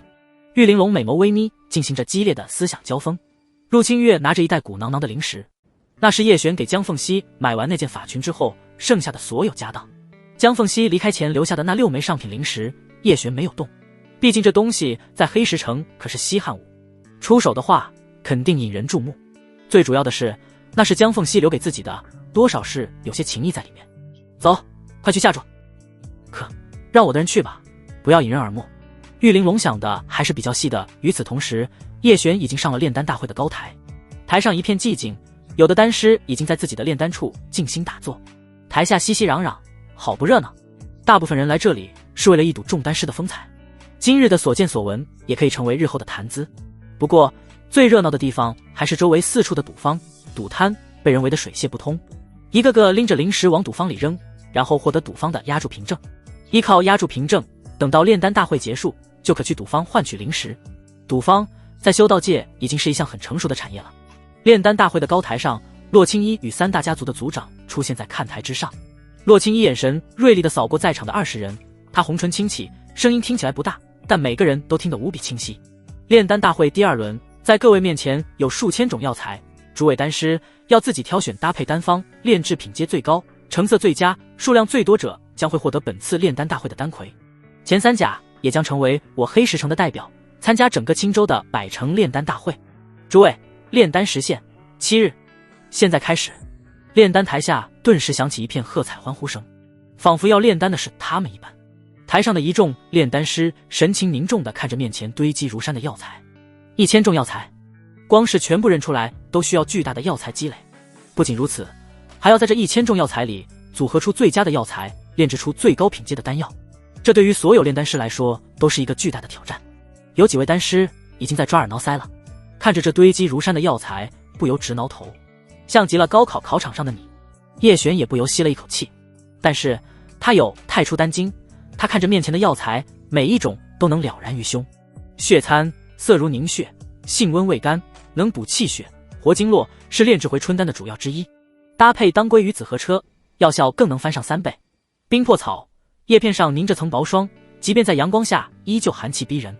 此物生于极寒之地，性寒凉，能清3焦火，解热毒。叶片边缘的锯齿，若是有13道，便是极品，可炼制2品清玄丹。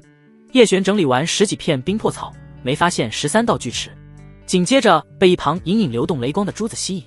这是雷灵珠。雷灵珠是雷劫下幸存的古树核心所化，蕴含至阳雷气，能破邪祟、壮筋骨。炼制破障丹时少不了它，修士突破境界遇瓶颈时服下破障丹，雷灵珠的雷气可冲开经脉淤塞，只是需搭配静心莲，否则雷气狂暴，易伤神识。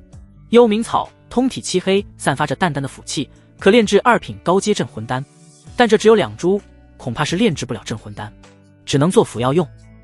叶璇接着拿起一株叶片呈7星状的7叶还魂草，叶片上的露珠坠儿不落此草又名续命草，每片叶子对应一道生机，能续断脉、活死机，可以炼制4品丹药9转还魂丹。以7叶还魂草为根基，再配上麒麟血与龙涎香，便是濒死之人服下9转还魂丹也能从鬼门关拉回来。可是这里没有麒麟血，也没有龙涎香，黑石城不可能有这么大的手笔，所以这7叶还魂草只能炼制2品丹药里回魂丹。叶璇先将所有药材全部按照药性品阶分类，整齐摆好。等他忙完，听声音，大部分的炼丹师已经开始起炉炼丹了。第2轮，每一位炼丹师都被单独隔绝，就是为了避免抄袭的情况发生。叶璇回过神，不被其他人的进度所影响，他眼神扫过面前数千种药材，在他眼中组成一个个鲜活的丹方。从龙须草炼2品初阶御风丹增速度，到黑莲子炼2品初阶逆息丹引气息，从紫焰果炼1品高阶焚天丹强火力到 BO， 炼2品高阶清运丹净灵根，每一位的特性、配伍、成丹效果都如星图般在他脑海中清晰罗列。叶璇微微凝目，2品高阶丹药能进前3甲吗？这可能已经是他的极限。3品丹药，以他现在筑基初期的修为，几乎是不可能做到的。除非这次还有江凤熙双修弥补灵气，才有一丝希望。叶璇深吸了一口气，哪怕是炼制2品高阶丹药，对他也是一个重大的挑战。除非能够炼制出极其稀有的丹药，加上完美的成丹。叶璇眼神忽然停在一朵红色花朵上，天黄花。他又猛然转头看向最中间地龙骨，还有一种最不起眼的药材，那在角落里残留着一缕玄冰蚕的丝，估计许多人会忽略掉它。它们组合在一起，可炼制2品高阶，甚至无限接近3品丹药的涅槃丹。涅槃丹在太初丹经的记载中，还需要最重要的一味药材，也最常见的药材，那就是血参。大量的血参提炼至最后的精华，这一滴血参精华越纯，那就会让涅槃丹的成色越高，可让涅槃丹真正的成为伪3品丹。此丹若是炼出完美成丹，便能生白肉长新骨，达到重塑肉身的境地。叶璇现在确定炼制丹药，直接起炉。与此同时，在高台之上，洛青衣看向陆家族长陆乾坤，陆族长，请帮我们介绍一下各位炼丹师分别炼制的是何丹药。陆乾坤一脸傲然的神情，捋过胡须。陆白鹤所炼丹药是2品高阶破障丹，此丹在2品高阶之中也是极难炼制，以白鹤的炼丹水平，一炉丹炼出3颗完美品质应该没问题。而伊和、李无期还有陆然，他们3人炼制的也是破障丹，看来是英雄所见略同。这1000种药材之中，所能配比出来的最佳药材组合，便是这破障丹了。前3甲应该就是在这4人中产出，谁的成丹更好，数量更多，那谁便能胜出。其他2位族长都不由微微点头，他们炼丹水平有限，自然是认同陆乾坤这位3品丹师的说法。洛青英气长眉微微上挑，其他人可还有不同的丹药，或者更高阶的丹药？陆乾坤一脸淡然的微微摇头，有不同的丹药，但没有比破障丹更好、更高品阶的丹药。洛青衣对于丹药的了解也有限，听他这么说，心中稍微有些失望，没有3品丹药。按照往届的情况，前3甲这水平去了百城炼丹大会也是送菜。在洛青衣身后的洛雪忍不住好奇问了一句：陆族长，您看最后那位第20名不对，并列第19名的炼丹师炼制的是什么丹药？洛雪可是关注叶璇许久了，他也跟洛青衣提起过叶璇，只是他实力太低，还不足以引起洛青衣的注意。陆乾坤略显浑浊的双眼淡淡扫过最后隔间炼丹的叶璇，他平淡的眼神里流露出一丝傲然。他现在提炼的是血参药力，估计是想炼制1品高阶的回春丹。1品高阶，他不是能炼制2品丹？洛青衣不由发出了自己的疑惑。陆乾坤眼神冷淡地看着叶璇，语气里带着一丝不屑。他是能炼制2品丹，但那是我们为他准备好丹方、药材的情况下，他侥幸做到了。但如果一个丹师基本功不扎实，药理不通，他面对这上千种药材就会毫无头绪，磨磨蹭蹭半天，也就只配出一份1品高阶丹药的药材。这就是死板而又平庸的丹师，日后不会有什么成就的。陆乾坤几句话就给叶璇的丹师生涯判了死刑。洛青衣神情平静中带着一丝凝重，在洛雪的极力推荐下，他本来还对叶璇怀有一丝期待的，但现在听陆乾坤这一番话，心中多少有些失望。他是爱才心切，可惜黑石城的财少得可怜。洛雪在一旁听着也不由柳眉紧皱，他这时候也不好反驳什么，毕竟对方是3品丹师，他自己对丹药的理解也有限。洛雪总觉得叶璇不至于炼制一炉1品高阶丹药，这家伙喜欢藏拙。洛雪不死心，暂时离开一会，去问了城主府下养的2品老丹师，对方给出的结果大差不差。他一直提炼血参药力，那大概就是回春丹了。得到这个回答的洛雪微低着头回到洛青衣的身边，现在只能看结果了。若是叶璇炼制的丹药真的只是1品高阶丹药，那他也无话可说。洛雪眼神不由自主地盯着叶璇，看他有没有其他的异动。与此同时，炼丹师们都专注沉浸炼丹，感觉时间过得飞快。1天时间转眼即逝，炼丹师看台周围依旧还有不少的修道者，大家的热情不减，甚至还有不少人赶来。不过也有人看累了便先行离开。大家都知道炼丹师要成丹还需要至少2-3天的时间。在万宝阁的雅间内，玉玲珑先行离开了，毕竟他身为执事，事情还是不少的，得回去处理。不过他把雅间留给了周韵、陆清月、施九娘、胡妹4女。第2天，叶璇依旧在提炼血参药力。怎么他还在提炼血参？洛雪忍不住吐槽了一句。他在洛青衣面前掉了不少颜面，有些后悔当初大力推荐他给洛青衣了。陆乾坤神情淡漠，他可能是想着炼制出一炉全是完美成色的回春丹吧。听说落雪小姐对他很是推崇。洛青衣微微挑眉，回头看了一眼落雪。落雪白生生的手微抬起，捂住脸。这人他是丢完了。陆乾坤不咸不淡的又补充了一句，犬子陆远虽然比起白鹤他们差了一些，但炼制的还是2品中阶的化元丹。这老家伙贬低完他看好的叶璇，又夸自己儿子陆远，分明就是在点我。哼，是还在记恨本小姐拒绝和他家陆远联姻吧？落雪一口银牙咬得咯咯响。还在认真专注提炼血参药力的叶璇可不知道自己身上肩负了落雪的脸面。不过就算是知道了，他也无所谓，毕竟他现在可顾不上其他人。血参药力已经快要提炼到极致，叶璇体内的灵气可是消耗了近半，还好他提前炼制了固元丹，大概是能支撑他炼完涅槃丹的。第3天，落雪看到叶璇还在提炼他那血参药力，就不由气得俏脸发红。你就练吧，看你能练出什么该死的回春丹，别人都快成丹了。落雪此时的表现就是皇帝不急太监急的典范。叶璇凝目看着面前那一滴至纯血参药力，他稍微松了一口气。提炼完成，该进行第2步了。第3天了，该抓紧时间了。叶璇立刻进行第2步，服下一颗固元丹，大手一挥，3朵天黄花全部落入丹炉。他不提炼血参药力了。一直气哼哼盯着叶璇的落雪惊讶道：“那是什么药材？”陆乾坤眼眸微眯：“那是天黄花，炼制回春丹可用不上这味药材。”落雪微微歪头，疑惑地说道：“回春丹用不上这药材，那他炼来做什么？”我知道了，他炼制的不是回春丹。洛青衣精致的柳叶眉微微上挑。落雪带着一丝欣喜：“我就知道，叶璇这家伙炼的肯定不是回春丹。”洛青衣轻描淡写道：“陆组长，以你所见，这叶璇炼制的是什么丹药？”陆乾坤眉头紧锁，他所见过、知道的、家传的秘方，甚至听闻的丹方，都没有血参配天黄花的丹方。这小子是在炼制什么秘方丹药？不可能，在黑石城不可能有他不知道的丹方。一个小小炼气期的小子，就算隐藏了自己的修为，撑死也就是筑基境界的修为，能够炼制的丹药也不可能有多高品阶。老夫还不知道有血参与天黄花配比的丹方。不过上一届老夫参与的炼丹大会，也有丹师在面对上千种药材、不通药理、束手无策之下，不乏有自暴自弃之辈。落雪心里刚刚冒起的希望，又不由慢慢熄灭。这老头嘴里真是没有一句好听的话。如果可以的话，落雪想揍他一顿。明日白鹤应该就能成丹了。陆乾坤语气里满是平静，但眼神充满傲然。在黑石城，陆家炼丹就是独一无二的霸主存在。哪怕洛青衣自己特意去培养了丹师，但大概率还是比不过陆家。其他2大家族也是希望渺茫。炼丹台内竞争激烈，炼丹台外也是如此。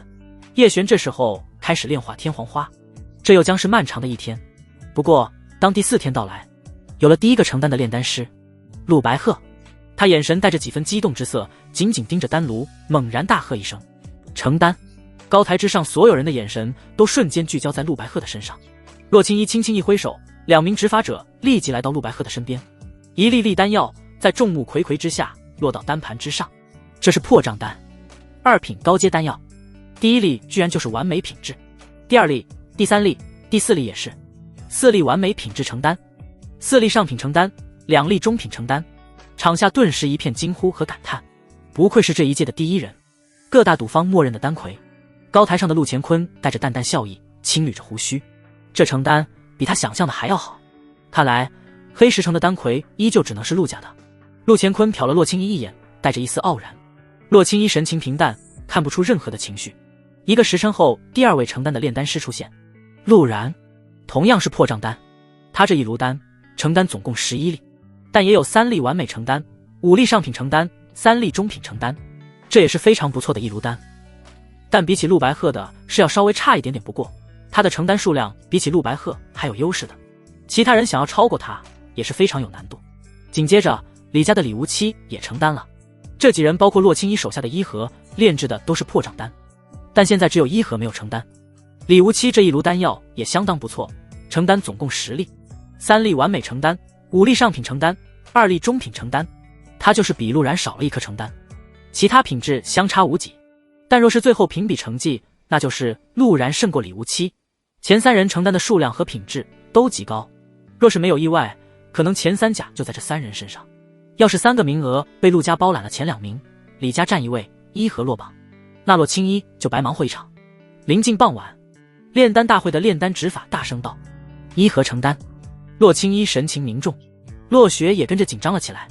伊和承丹10粒，完美承丹3粒，上品承丹4粒。听完上品承丹，洛青衣那颗悬着的心终于死了。伊和这一炉丹列于李无期，更比不上陆然和陆白鹤，差之分毫，失之千里。这4人的成绩一出来，好像这一届的丹会名额也就定了。恭喜啊，陆组长！南宫剑是3大家族里唯一不抱什么希望参加这次的炼丹大会，朝着洛青衣拱了拱手，就先离开了。李凤仙和陆乾坤2人笑容满面。城主，那我们也先告辞了。最后所有人承丹后，我们再来祝贺前3甲代表我们黑石城参加百城炼丹大会。随着3大家族的族长离开，洛青衣神情不由变得冷漠，一切好像都尘埃落地了。其他的丹师几乎不可能再超过前4人。洛青衣继续坐在原位，不管如何，他还要在这里直到这一次炼丹大会结束。洛雪看着洛青衣落寞的背影，心情也不由变得低落。他下意识的又抬眼看了一下炼丹台最后一位的叶璇，他还在练那天黄花，这家伙真是已经自暴自弃了吗？洛雪长叹一声。就在此时，叶璇终于练完了天黄花，开始加入第3位药材地龙髓。洛雪心头一跳，连忙拉过洛青衣身后一位须发皆白的老丹师，激动问道：“叶璇刚刚加入了一位新药材是不是？”“是，好像是地龙髓。地龙髓和血参还有天黄花能炼制什么丹药？”洛雪焦急地看着他，老丹师露出苦思的神情，随即缓缓摇头：“老夫没见过，也没听过有这丹方。”洛雪顿时丧气，洛青衣提起的心再次落下。对一个最多筑基境界的小辈抱有期望，自己也是病急乱投医了。就这样，第4天结束。第5天，大家已经在盛传前3甲的名单，丹魁是陆白鹤，第2是陆然，第3是李无期。听到这个名单，周韵、吃酒娘、陆清月、胡妹儿他们神情复杂，同时也有些气愤。明明还没有结束，哪里就有前3甲的名单了？陆清月微微嘟着可爱小脸，气愤地说道：“陆家和李家也太过高调了。”吃酒娘皱起眉头，不过听闻往届也都是陆家之人在前3甲，不知道雪儿何时能成丹。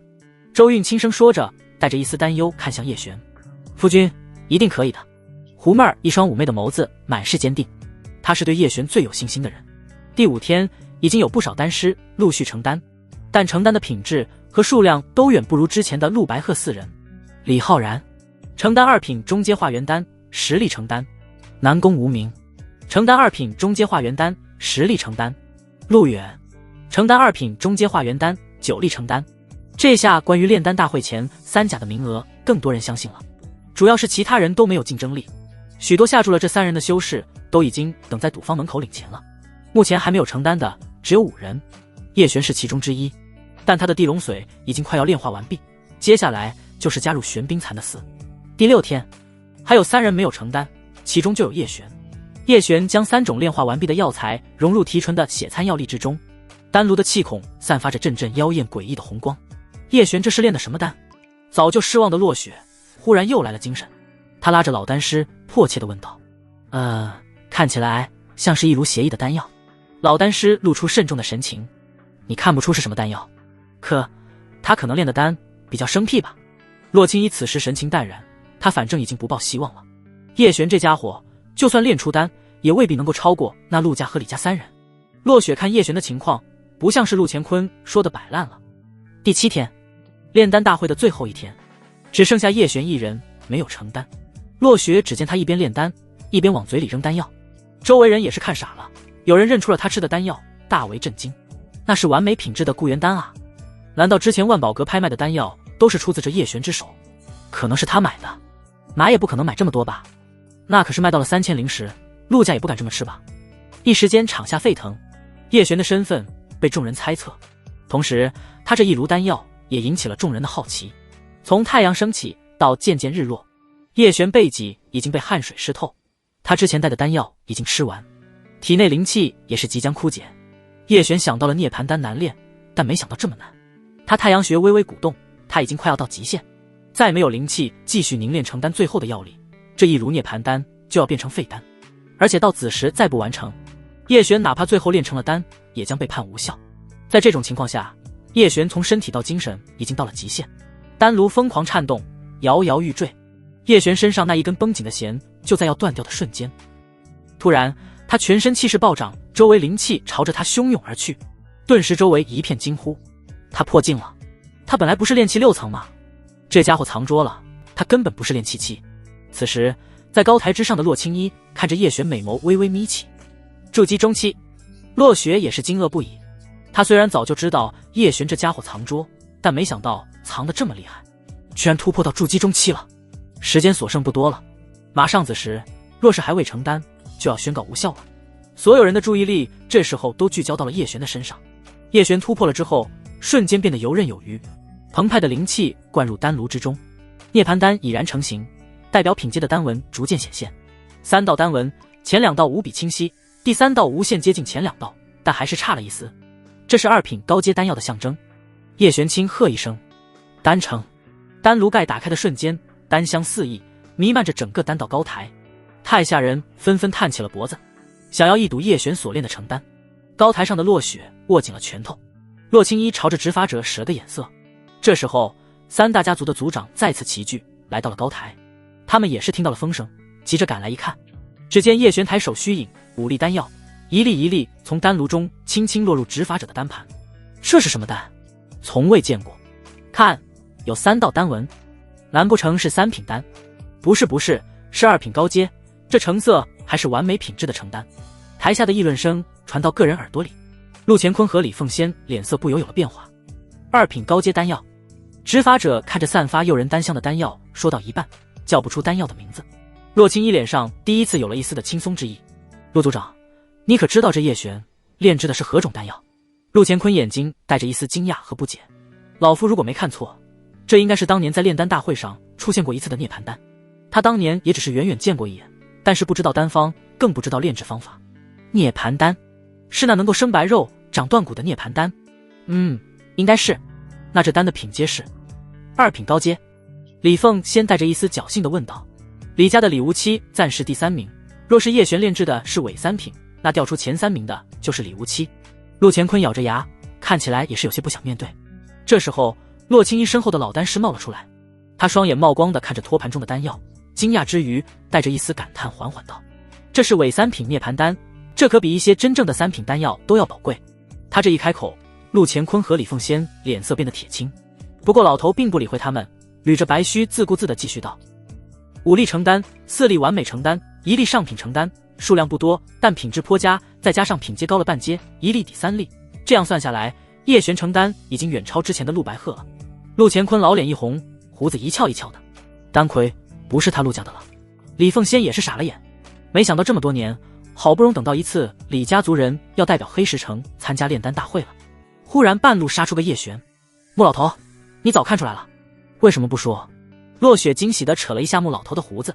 穆老头哎呦一声，老夫也不能完全确定这小子炼的就是涅槃丹啊，毕竟这丹方极其少见，怕你和城主白高兴。洛雪这时候也不跟他计较了。叶璇，这成丹是不是丹魁了？毋庸置疑。其他人若有疑虑，大不了请陆家祖师出关一看便知。不用了，陆乾坤黑着脸说道，他这算是认同了老头的说法。与此同时，洛青衣看向叶璇的眼神有了明显的变化。在100位丹师3大家族齐聚全城修道者面前，洛青衣神情里闪过一丝笑意，随即威严地宣布道：叶璇成丹伪3品涅槃丹，4粒完美成丹，1粒上品成丹，夺得黑石城丹魁。现场处于一片惊愕当中，随即又是对于新丹魁的欢呼。丁，恭喜宿主成为黑石城丹魁，获得奖励原始神魂诀，仙品功法。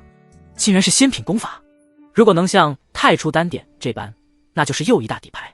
叶璇这时候没时间细细研究原始神魂诀，已经被众人簇拥着登上了高台。洛青衣玉手轻轻一挥，一顶青铜3足丹炉，上面刻画着麒麟脚踏祥云的图案，这是麒麟丹炉本次丹魁的奖励。除此之外，还有一把2品高阶飞剑，以及一处黑石城的核心地带的庭院。这奖励好啊，叶璇很满意。尤其是第3个奖励，总算是有自己的房子了。其中的喜悦，可能只有为了房子拼搏过的人才能理解。从此也算是有了自己安身立命的地方。本次炼丹大会第2名陆白鹤，第3名陆然，也将与叶璇一起参加1个月后的青州百城炼丹大会。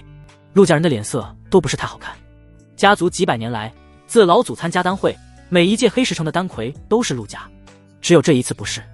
叶璇，这是本座的令牌，拿着它，以后随时可以来见我。洛青衣将一面白玉令牌递到叶璇手中，叶璇面带惊讶，这也是丹魁的奖励。洛青衣红唇微微上扬，当然不是，这是额外的奖励。他说完，转身离去，一袭青衣留下了别样的英姿。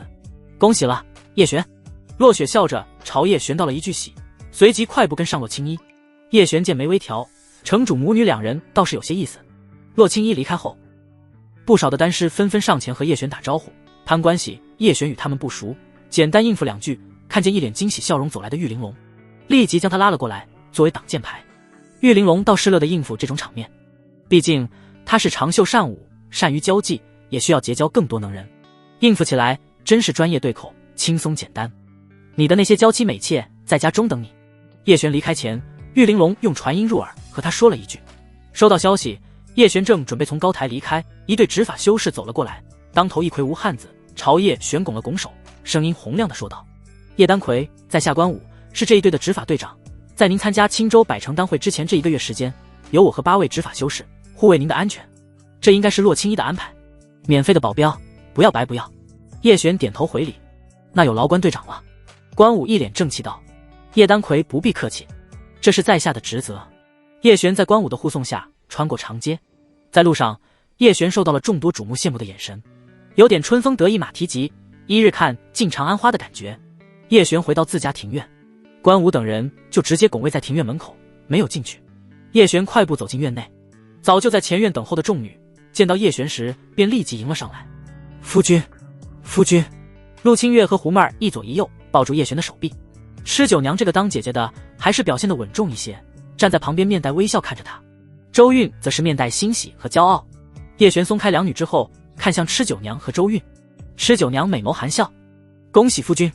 周韵带着矜持而又骄傲的淡淡笑容看着叶璇。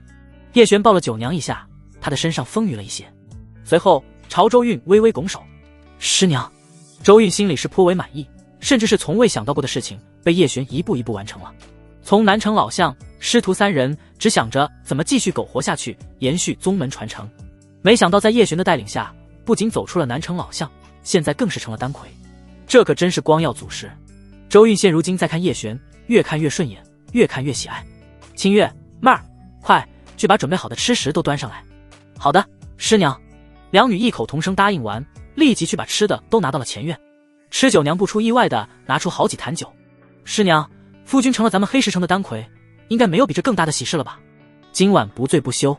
周韵，他想到前3次喝完酒之后和叶璇发生的事情，一时间不禁有些犹豫，但一想到这是叶璇夺得丹魁的日子，那定然得好好庆祝一番。来，不醉不休。叶璇笑了笑，从酒娘那里又拿了几坛酒，还有些吃食送到了庭院大门口，又搬来了一张桌子。关队长，你与兄弟们喝些酒，吃些东西吧。这不好吧？关武轻咳一声，心动的同时职责又让他不要喝酒，但他一回头发现身后的几个家伙眼睛冒光的样子，不由有些犹豫。吃吧吃吧，这是叶某的庆功酒，既然如此，那就却之不恭了。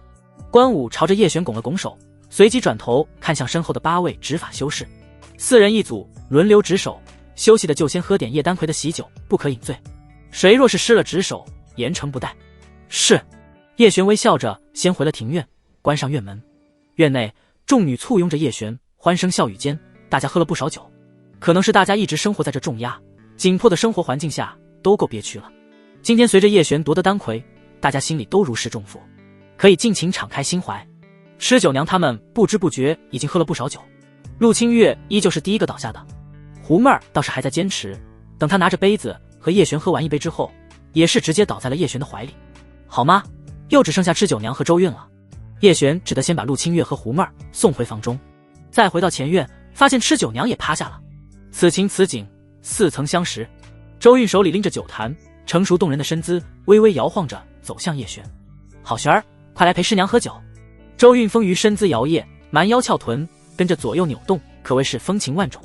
她喝醉之后和平时相比，就像是换了一个人一样，优雅端庄的师娘变成了妩媚动人的成熟人妻。周韵将酒坛送到叶璇的嘴边，乖璇儿，陪师娘喝酒。叶璇一手扶住他，一手拿过酒坛。好，先不急。将他扶到桌边坐下后，叶璇抱起吃酒娘。吃酒娘喝醉酒后，一张俏脸泛着红晕。不过他抱起吃酒娘没走几步，背后忽然靠上一具温香软玉的身子。叶璇微微一愣，停在了原地。叶璇缓缓回头，看到周韵靠着他，醉眼朦胧道：璇儿，你要去哪？师娘，你先坐下，我送酒娘回房休息。不行，我和你一起去。周韵双手从背后搂住了叶璇的脖子。叶璇不由倒吸了一口凉气，倒不是因为承受不了重量，而是承受不了压力。周韵喝醉了之后，真是容易惹人犯罪啊！自己若是定力稍微不够，就可能会犯下大错。叶璇抱着吃酒娘，走的每一步都感觉无比艰难。好不容易将吃酒娘送回房间，叶璇这才稍微松了一口气。紧接着，周韵就又将酒送到了叶璇的嘴边。叶璇，他先接过酒坛，然后一手扶住周韵，先将她带出吃酒娘的卧房。周韵不知不觉靠到了叶璇怀里，她成熟丰腴的身子在叶璇怀里扭动着。周韵不知道自己这副妩媚模样有多诱人。作为一个男人，这时候要忍住，需要有着无比坚毅的心智。叶璇这时候也是邪火直冒，好不容易将周韵送到他的房间，将他扶着刚要躺下，周韵就双手搂住叶璇的脖子喝酒。璇儿，不准走。他红唇娇艳，吐气如兰，玉手一探，又拿出一壶酒，自己喝了一口，随后又拿着酒壶塞向叶璇嘴里。这，快喝。周韵倒着酒，身子微微扬起，紧靠叶璇。叶璇喝着酒，感受着周韵成熟有致的身子，尤其是从他身上传来的那淡淡清香，顿时让叶璇有些把持不住。他双目赤红，喘着粗气，盯着媚眼如丝的周韵，真是惹人犯罪的荡妇。叶璇一把抢过酒壶，扔到一旁，然后抱住了周韵。周韵愣了愣，带着一丝疑惑的醉意看着叶璇。叶璇将他一个翻身压在床榻之上，随后抬起手，啪，一个响亮的巴掌。叶璇真是用力了，可能是喝了酒的原因，忘记掌控力道了。周韵顿时美眸睁大，满是不可思议和震惊。她淑美的脸一片通红，不知道是羞的还是醉酒的原因，她的酒意一瞬间可能都清醒了不少。叶璇打完之后马上就后悔了，这是自己能干的事情吗？真是胆大包天，倒反天罡了。希望周韵明天醒来不会记得刚刚发生的事情，千万不要记得。叶璇急忙给周韵盖上凉被，然后做贼似的轻手轻脚快步离开周韵的卧房。随着房门关上，在凉被里的周韵缓缓睁开眼眸，她一双美眸中的羞意无法掩藏。她此时感觉自己的脸热得能够煮熟鸡蛋。想到刚刚那一幕，周韵不由闭紧了双眸，丰腴美腿紧紧并拢，下一秒将凉被一拉，盖住了她整个人。没脸见人了，不对，应该是没脸见叶璇了。醉意袭来，周韵怀着这个羞人的想法，昏昏沉沉地睡了过去。叶璇出了周韵卧房，本想着直接就去吃酒娘的房间休息，但是一想到周韵离这里太近，叶璇就有些心虚，转身离开院子，去了二进院胡妹儿的房间。胡妹儿已经醉了，但叶璇心火未灭，胡妹儿被他吵醒来，狐媚的眸子看着叶璇。夫君，怎么了？是要修炼？这一天一夜发生的事情太多，叶璇心中也是许久才平静下来。第二天，胡妹儿早早醒来，但身边的叶璇已经消失不见。叶璇此时恢复了第二轮丹会之前的状态，早起修炼不死体，打熬肉身，凝练经脉，同时试了一下洛青衣奖赏的飞剑。筑基期后，御剑飞行已经是最常见的出行赶路方式。叶璇试着在庭院内御剑飞行穿梭，别说在这种低矮狭小的环境里，反而让他御剑技术得到飞涨。不死体还需要时间修炼，但叶璇已经能够明显感觉自己肉身在变强，但离第一重圆满肉身不死的地步还有点远。叶璇练完回去泡药浴，这时候可以看看原始神魂诀。原始神魂诀，原始开天，神魂始明，太虚运气，子府凝形。第一步，凝练神魂。叶璇屏气凝神，运行原始神魂诀。一个大周天之后，在他丹田内隐隐出现一缕青烟，飘忽不定，仿若鬼魂。这就是自己凝练的神魂。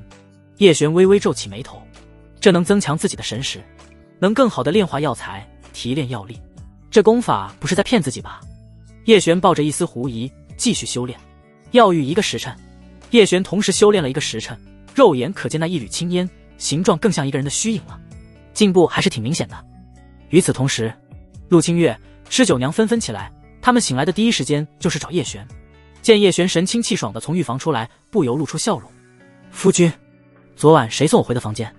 陆清月带着可爱娇憨的笑容问道。吃酒娘她也有这个疑惑。叶璇捏了捏清月可爱的小脸道，当然是为夫送你回来的。陆清月甜腻腻的软糯道，多谢夫君了。吃酒娘，师娘呢？她昨晚没喝醉吗？刚刚想要来后院的周韵走到门口，听到吃酒娘的声音，立即转身回了自己房间。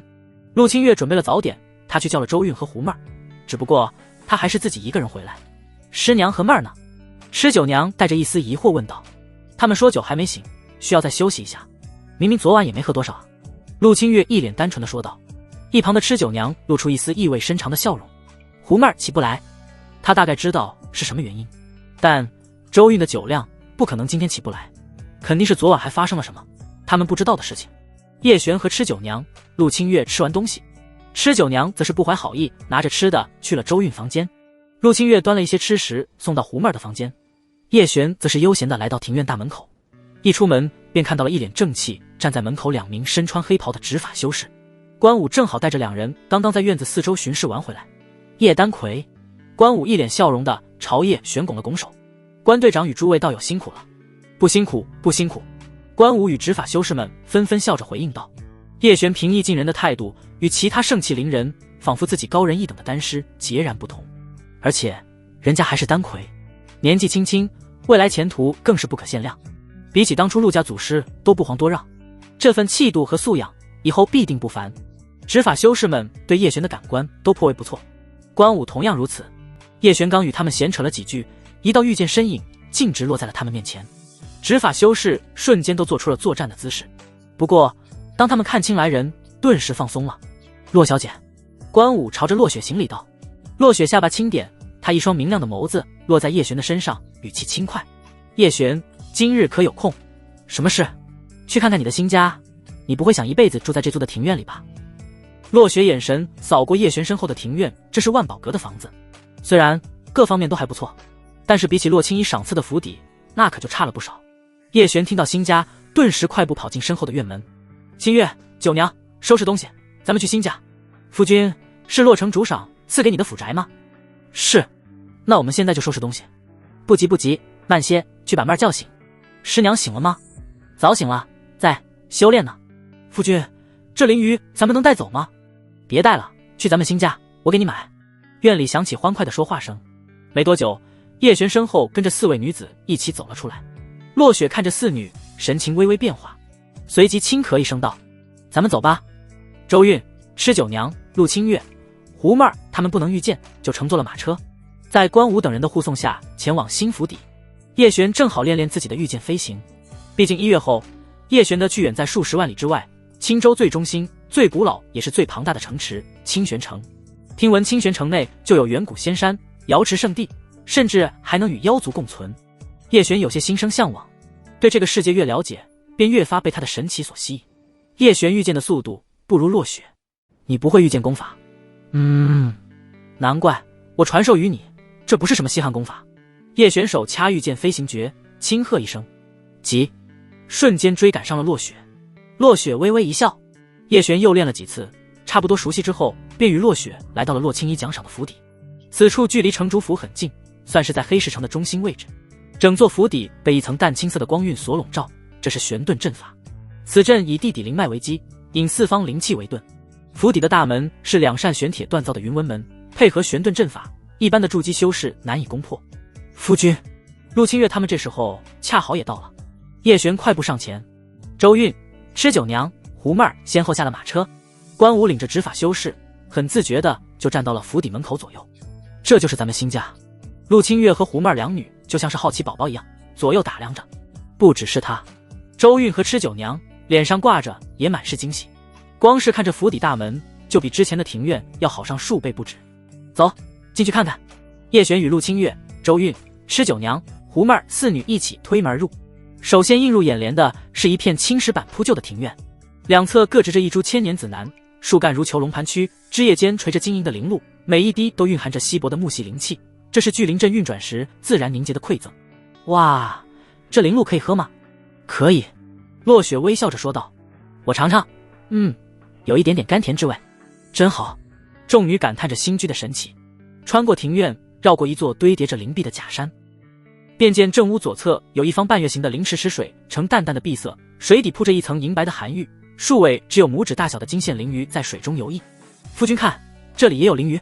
陆清月与胡妹儿最喜欢庭院里的灵鱼，有空没空会去喂养一下。听到他们的声音，灵鱼惊慌地扫过水面，会激起细碎的灵晕。哟，还挺灵活，不知道肉好不好吃。灵鱼仿佛听懂了一般，纷纷惊慌失措地躲进了荷叶之下。这不由引起胡妹儿和陆清月清脆的笑声。池边以暖玉砌岸，每隔1尺便嵌着一枚下品灵石，总共需要上百枚灵石。此处灵气好精纯。吃酒娘惊讶地说道。落雪微笑着介绍道，此处正是聚灵阵的阵眼所在，灵气自然精纯。这些灵石日夜不息地向池中灌注灵气，使得池水常年保持着灵力饱和的状态。修士若是在此沐浴，抵得上寻常打坐1日的修为。唯一的坏处就是很消耗灵石。落雪将府邸内的几处关键地方都介绍得很清楚。好了，你们先熟悉环境，我就先走了。落雪说完，先行离开。陆清月、胡妹儿他们欣喜地四处查看。这府邸比起之前的庭院大了起码2、3倍，房屋多不胜数。现在他们几个人住在这里，都显得有些空旷了。夫君，咱们要不要买几个丫鬟？房屋太多也需要打扫。吃酒娘说着，又看了一眼陆清月道：清月有了身孕，也需要人伺候。叶璇微微点头，这事情最好是去找玉玲珑介绍，毕竟他是专业的。叶璇本来就打算去找玉玲珑，如果接下来参加青州的百城炼丹大会，那肯定竞争会更加激烈，恐怕3品丹师也会有不少。想要有所成绩，那必然需要炼制出3品丹。叶璇现在几乎是不可能做到，同时叶璇现在需要一段时间的积累，先熟练炼制一些2品高阶丹药。在炼丹大会上的涅槃丹，叶璇是恰好突破到了筑基中期才能够成丹。自己若是能够尽快突破至筑基后期，那炼制3品丹药才有一定的把握。叶璇让吃酒娘他们在家先各自挑一间房用来修炼居住。胡妹儿最先找的不是自己休息的房间，而是给叶璇收拾丹房，准备药材。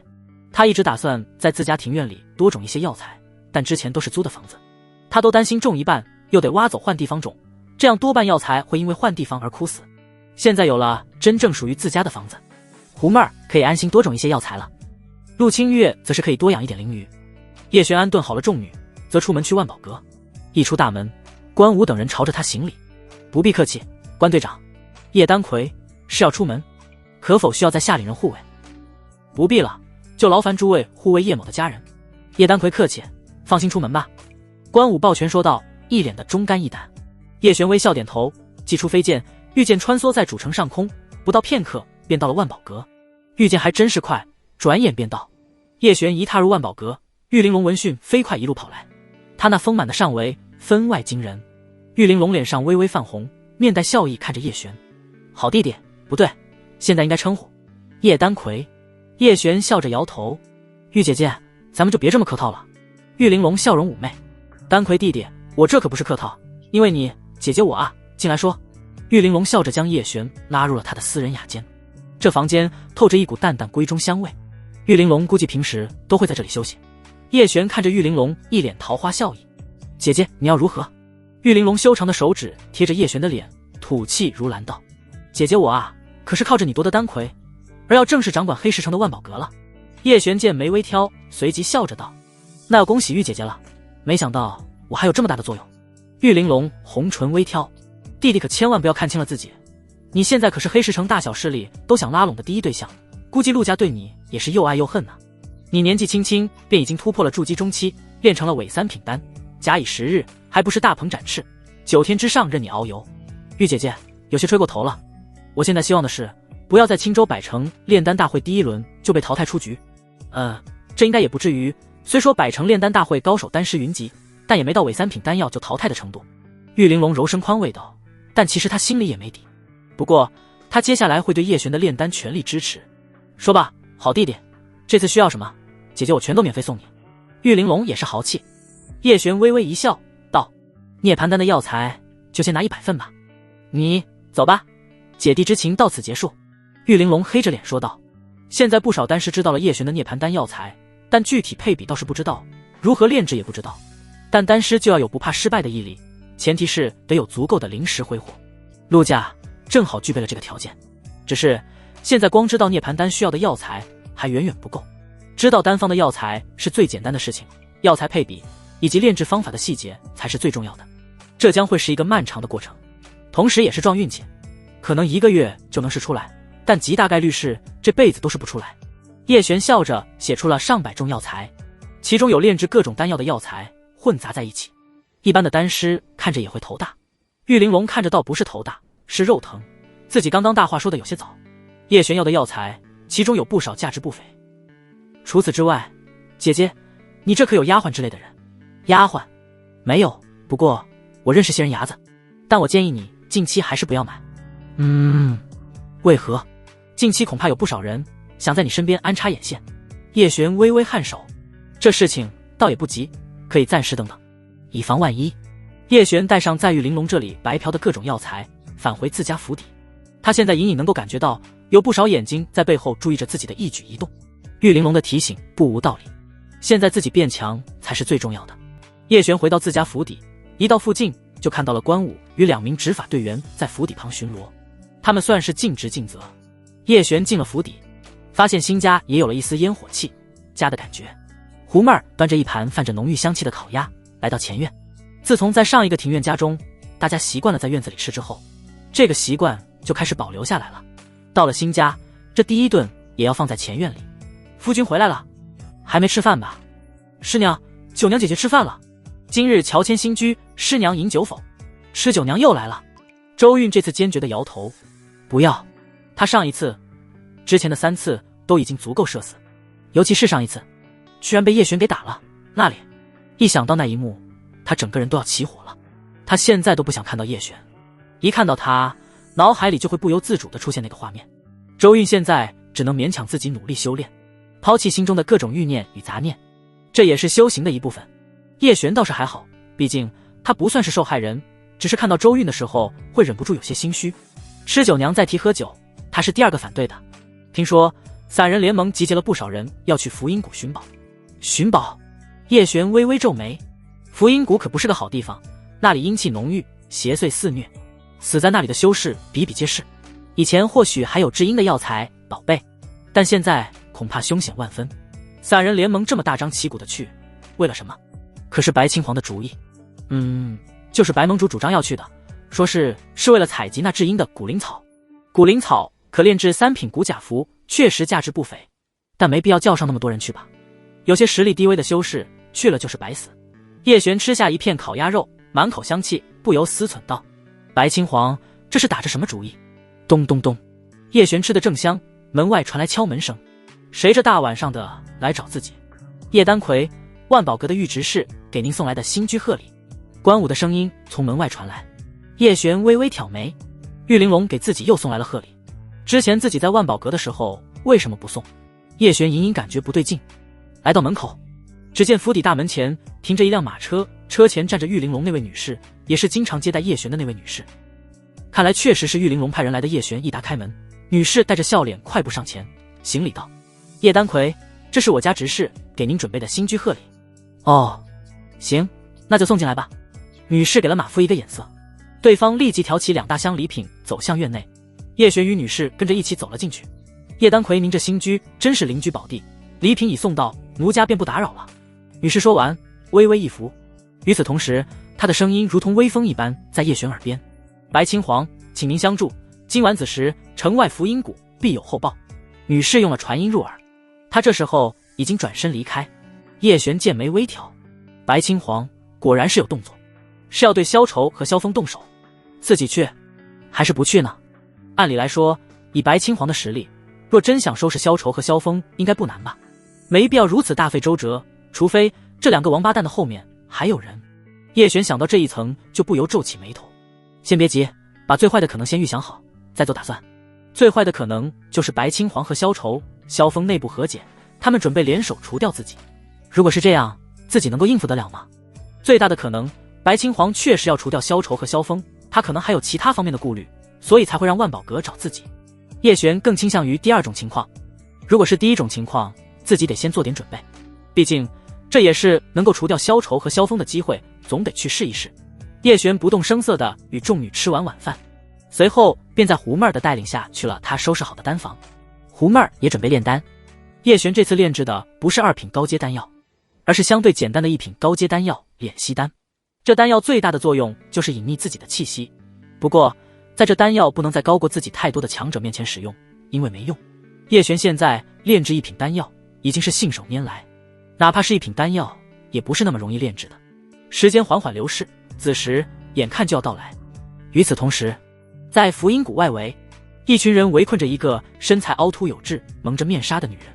女人身穿一袭紧身黑衣，火辣的身形惹人眼热，她那遮住面容的白纱让她多了一丝神秘感，一双眸子冰冷地扫过面前的众人。萧愁，你们终于还是忍不住了。她的声音带着早有预料的平静。盟主，我们也是被逼无奈，您就不能睁一只眼闭一只眼，当做什么都没发生吗？萧愁露出一丝无赖笑意，摊手道。白青黄顿时凤眸满是杀意，怒斥道：你们这群狼心狗肺的东西，还敢说自己被逼无奈？那些被你们下蛊毒受尽折磨的女修，还有不对你们唯命是从就被杀掉的修士，是他们逼你们的吗？没办法，这都是命，他们注定要成为奴隶，而且能被他老人家宠幸也是他们的福气。就像白盟主您一样，也要成为他们其中的一员。哦，不对，您高级许多，会有更多的男人与您修炼，如果我没记错，您还是处子之身原因尚在吧？萧愁说到这里露出淫邪的眼神，要是在盟里谁最让人眼热心馋，那必然还是白青黄。高高在上冷傲强大的绝美女盟主，谁不想一清芳泽了？以前迫于对方的强大，萧愁和萧峰可不敢有非分之想，但现在不一样了，他们有了撑腰的人。你说的他是谁？白青黄话音未落，一道阴恻恻的男子声音在白青黄身后响起，他说的是本座白盟主元婴尚在。闻起来就很美妙。白青黄立刻转身，看到一道消瘦的身影，对方眼窝深陷，带着一股阴鸷之气，笑容残暴而又淫邪。你是何人？白青黄眼眸微眯，心中升起警惕，这人不简单。本座金无缺，来自花阴宗，最擅长的事情就是帮助诸位女道友提升修为。与我双修过的587位女道友当中，现在已经有1位已经成了金丹大能。金无缺脸上露出邪异而又得意的笑容，他看着白青黄的眼神充满了欲望。以白盟主的资质，本座觉得你可以成为下一位晋升金丹大能的女道友。本座可不是什么样的女人都看得上的，也就是白盟主这等姿色双绝的女修，才有这等难得的机会，可千万不要错过。白青黄柳眉微微上挑。好啊！金无缺一听这话，顿时眼睛发亮，露出笑意，快步走向白青黄。我就知道白盟主是识时务的聪明人，先让本座验验身子。我话还没说完，白青黄身子飘逸，往后退了一步。金无缺急不可耐道：你说。白青黄眼神淡淡的扫了一眼萧愁和萧峰，杀了他们。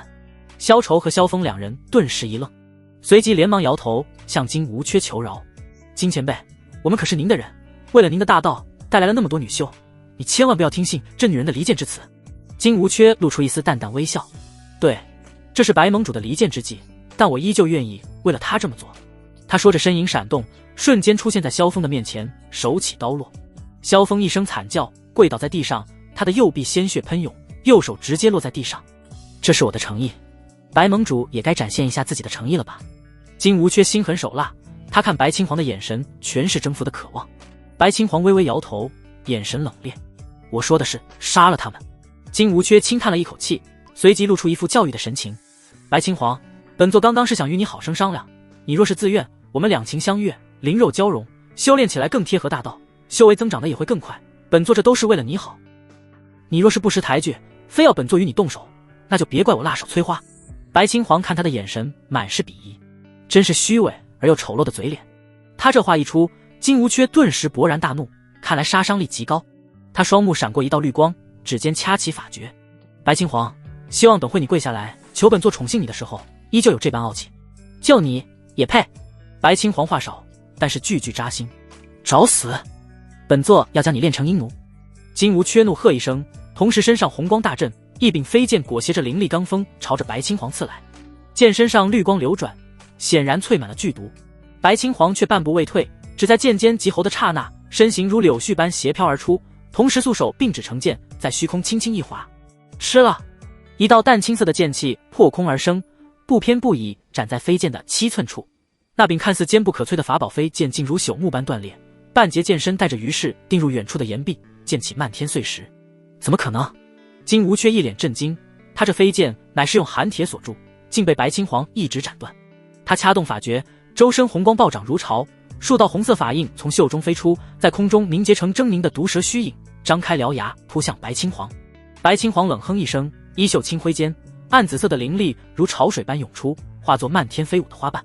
那些看似柔弱的花瓣，实则锋利如刃，撞上毒蛇法印便发出金铁交鸣之声，转瞬便将数道法印搅成碎光。金无缺被彻底激怒，猛地一拍胸口，喷出一口精血。精血落在剩余的半截飞剑上，那断剑竟发出刺耳的尖啸，化作数百道绿色光点，铺天盖地笼罩而下。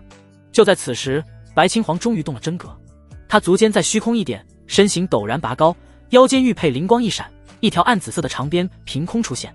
长鞭名为紫影，乃是用千年冰蚕丝混合幽冥玄铁炼制而成，鞭身舞动间带着刺骨的寒意。破！白青黄轻斥一声，紫影鞭如灵蛇出动，在空中画出一道道玄奥的弧线，每一道鞭影落下，都有数十道绿光被抽碎，鞭梢所过之处，连空气都凝结出细碎的冰晶。不过3息功夫，漫天绿点便消散无踪，只剩下金无缺惊骇的脸。你真是让人惊喜啊！金无缺此刻看着白青黄，不由露出狂热的眼神。白青黄没有答话，紫影鞭陡然暴涨数丈，鞭梢带着破空之声缠向金无缺的脖颈。金无缺慌忙祭出一面龟甲盾牌，却被鞭梢轻易抽碎，紧接着肩头传来一阵剧痛，整个人如断线风筝般倒飞出去，撞在岩壁上，喷出一大口鲜血。他挣扎着想爬起来，却发现右臂已被鞭劲震碎了骨骼，灵力运转也变得滞涩无比。白青黄缓步走近，紫影鞭末梢在他脸颊旁轻轻划过，带起一丝血痕。现在你觉得谁该跪下来？金无缺又惊又怒，他怒吼道：“你还不出来？真想看我死吗？”白青黄眸光微凝，心里猛然一跳，一道全身包裹在黑袍之中的身影掠过夜空，留下一道残影落在金无缺的身旁。他能感觉到这个突然出现的黑袍人，尽管同样是筑基中期，但这黑袍人比金无缺要强上一筹。难怪金无缺自信的如此有恃无恐，原来还有帮手。这不是想看看金道友大展神威，以一己之力征服白盟主吗？对于黑袍人的冷嘲热讽，金无缺脸色铁青，冷哼一声。他们之间也并非是铁板一块。白青黄眼眸扫过两人，还有萧愁和萧峰2个内鬼。这些人原本并非同一阵营，但因为共同的利益而捆绑在了一起。他们需要的是那些女修。白道友，你觉得自己是我的对手吗？黑袍人的语气里充满着自信的张狂。是不是对手，打过才知道。白青黄眼神冰冷。黑袍人话音未落，周身突然卷起漫天黑雾，雾气中隐约有无数鬼影嘶吼，带着蚀骨的阴寒之气扑向白青黄。这气息远比金无缺的红光更为阴毒，所过之处，连坚硬的岩石都泛起一层黑锈。白青黄眉头紧蹙，紫影鞭在身前舞成密不透风的紫色光墙，鞭梢击碎了数道扑来的鬼影，却见那些鬼影碎裂后又重新融入灰雾，竟似无穷无尽。雕虫小技！黑袍人冷笑一声，右手抬起，五指成爪，刹那间灰雾凝聚成一只丈许大的鬼爪，指甲漆黑如墨，带着撕裂虚空的威势抓向白青黄面门。这一爪的速度远超之前的攻击，白青黄只觉一股巨力迎面压来，呼吸都为之抑制。他猛地侧身，鬼爪擦着他的肩头掠过，带起的劲风竟将他肩头的衣袍撕裂，一道深可见骨的伤口瞬间浮现，伤口处的血肉正以肉眼可见的速度发黑腐烂。好强的腐蚀性！白青黄心头一凛，连忙运转灵力压制毒素，身形却因这一滞被黑雾缠上，无数细小的鬼影顺着他的毛孔钻入体内，如针扎般刺痛。黑袍人的势不饶人，左手掐诀，灰雾中突然射出数道黑色锁链，锁链上布满倒刺，瞬间缠住了白青黄的手腕和脚踝。锁链上传来一股阴寒之力，竟在不断侵蚀他的灵力护罩。束手就擒，或者死！黑袍人步步紧逼，鬼爪再次凝聚，这一次直指白青黄心口。白青黄抬头看向月光，心中一阵颓然。此时早已过了约定好的子时，看来叶璇那家伙并没有选择相信他。也是，两人不过几面之缘，在墓中雪山，两人也只能算是略有交情。叶璇不信自己也是正常。白青黄其实查出了萧愁身后有人，才会向叶璇求援。其实他内心是觉得哪怕没有叶璇的帮助，他大概也能搞定。这源自于他前不久突破到筑基中期的实力。只是没想到萧愁背后竟然有2名筑基中期修为的高手，其中一位还是中期大成境界。别杀他，他可是双修的极品。金无缺看着白青黄的眼神充满了欲望和冲动，如果可以，他想马上就开始与白青黄修炼。不过没关系，他刚刚已经对白青黄下过手脚，等会是他求着自己与他修炼的时候。交给我，他对我有大用，他可是双修的极品，对你们也有帮助。黑袍人神情微动，这方面金无缺是专业的，白青黄只能交给他。他转身看向萧愁，萧愁，以后散人联盟就是你的了。是。萧愁答应完，随后带着一丝犹豫看向一旁断臂的萧峰。大人，萧峰的手臂。服下。黑袍人随手丢下一颗丹药，转头看向金无缺，声音沙哑道：你能搞定这女人？放心放心，现在她是没有獠牙的老虎，伤不了我。不仅如此，等会她还会。金无缺越说越兴奋，顺手将一粒丹药弹入白青黄口中。可，你给我吃的什么？嘿嘿，这可是好东西，白盟主，等会你就知道了。黑袍人冷眼旁观着这一切，他不屑这家伙用的手段，但金无缺确实有用。以后不要随便什么小事都来找我。随后黑袍人手指微微一掐，身形闪烁，片刻间便消失不见。金无缺见对方走远了之后，这才低声咒骂道：王八蛋，不就是仗着背后的家族摆什么臭架子，老子早晚弄死你。骂完之后，金无缺回头瞪了一眼萧愁等人，马上滚回去，有好货色都留着。对了，上次你不是说有2个搞不定的女修叫什么来着？周韵、吃酒娘。怎么搞不定？比咱们白盟主还要难搞。金无缺面带淫邪的笑意靠近被束缚的白青黄，白青黄嘴角沁出的鲜血让他多了几分不屈与凄惨的美感。他们一位是叶璇的师娘，一位可能是他的道侣。萧愁带着一丝嫉恨地说道：师娘，道侣，有意思。对了，这叶璇是何人？金无缺不是黑石城的人，也不是炼丹师，所以对在炼丹大会里大放异彩的叶璇一无所知。金无缺脸上带着一丝无所谓的态度。黑石城并不是什么大城，在整个青州属于吊车尾的水平，所以黑石城里的家族和修士，金无缺作为花阴宗的核心弟子，自然是看不上的。叶璇此子是这一届黑石城的丹魁。丹魁？哦，有点意思。丹魁的师娘和道侣，我听着有些兴奋了。金无缺的瘦脸因为兴奋而变红了。明日把他们给我弄出来。不，先把那姓叶的弄出来，我要让他看着我怎么和。金无缺话还未说完，只听见啪的一声脆响，他人直接倒飞了出去。谁？何人？萧愁惊慌地看向四周，金无缺从地上爬起来，满嘴是血，牙齿都掉了好几颗。他双眼发红，狂怒地盯着远处缓缓出现的一道笔挺身影。哪个鼠辈？找屎！他的牙齿已经开始漏风了。此时被困在原地的白青黄看见那道身影，心中不由猛然一跳。是他，他来了。白青黄还以为叶璇不会来了，没想到这家伙来了，只是来得有些晚。不过好像来的时机又还算不错，毕竟黑袍人已经离开，剩下的除了金无缺，其余人不足为虑。白青黄不由怀疑叶璇早就来了，他故意在等待时机出现而已。自己被打，他还能躲着继续看。金无缺刚说了一句周韵和吃酒娘，他立刻就忍不住了，出来给人狠狠地打了一巴掌。呵，还真是宠妻呢。不对，还有一个师娘呢，好一个尊师重道的好弟子。叶璇看了一眼白青黄，他确实早就到了，但也不是子时到的，他故意藏匿行踪也是为了自己的安全。万一白青黄和别人做好局，给他来一个瓮中捉鳖，那后果不堪设想。叶璇亲眼见到了白青黄被内鬼反目，与金无缺缠斗，最后被黑袍人打出内伤。刚刚的一切要都是他演的，那演技可真是无敌，叶璇也只能认栽。原本叶璇还想再忍一会，看看还有没有漏洞，没想到金无缺这王八蛋嘴巴太脏，还打起了师娘和吃酒娘的主意。这时候出来也不算早。叶璇，萧愁一眼就认出了叶璇，他心惊肉跳。传闻叶璇这家伙在炼丹大会上突破了筑基中期，他开始是不信的，毕竟之前他见到叶璇的时候，他才炼气6层，这么短的时间内他就成了筑基强者，简直就是天方夜谭。但全城都在传叶璇这家伙一夜成名的故事，从无名小子到丹魁，尤其是刚刚叶璇打金无缺那一巴掌，他是彻底信了。金无缺可是筑基中期的强者，就这样被叶璇一巴掌扇飞了。他就是叶璇。金无缺牙齿漏风，说话都有些磕巴，他怒视着慢慢走来的叶璇。叶璇微微一笑，正是在下。他手腕一翻，飞剑在手，犀利无比的直接朝着金无缺脖子抹去。金无缺瞳孔放大，满是惊惧，下意识抬手一挡，红光大震。你竟敢对本座下死手！金无缺是又惊又怒，这家伙真是心狠手辣，脸上明明挂着笑容，下一秒就拿飞剑要抹自己的脖子。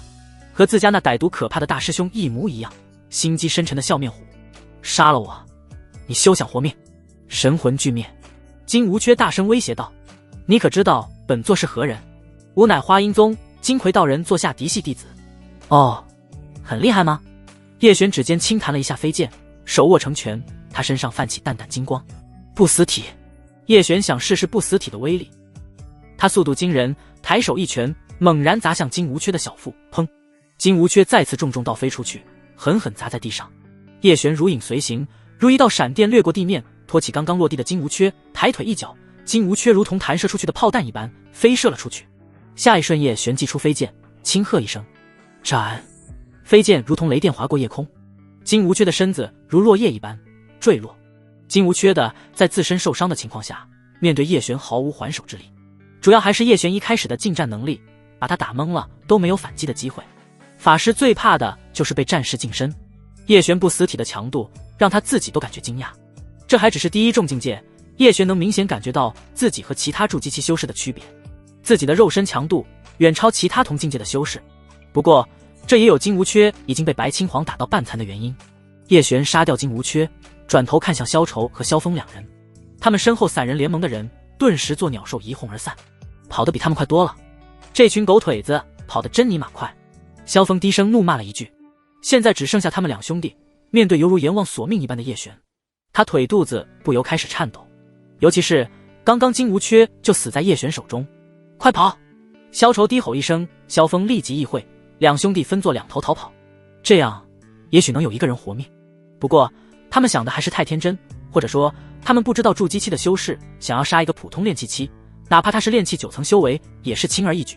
叶璇使指轻弹飞剑，去！飞剑宛如灵蛇出洞，朝着萧峰逃跑的方向激射而去。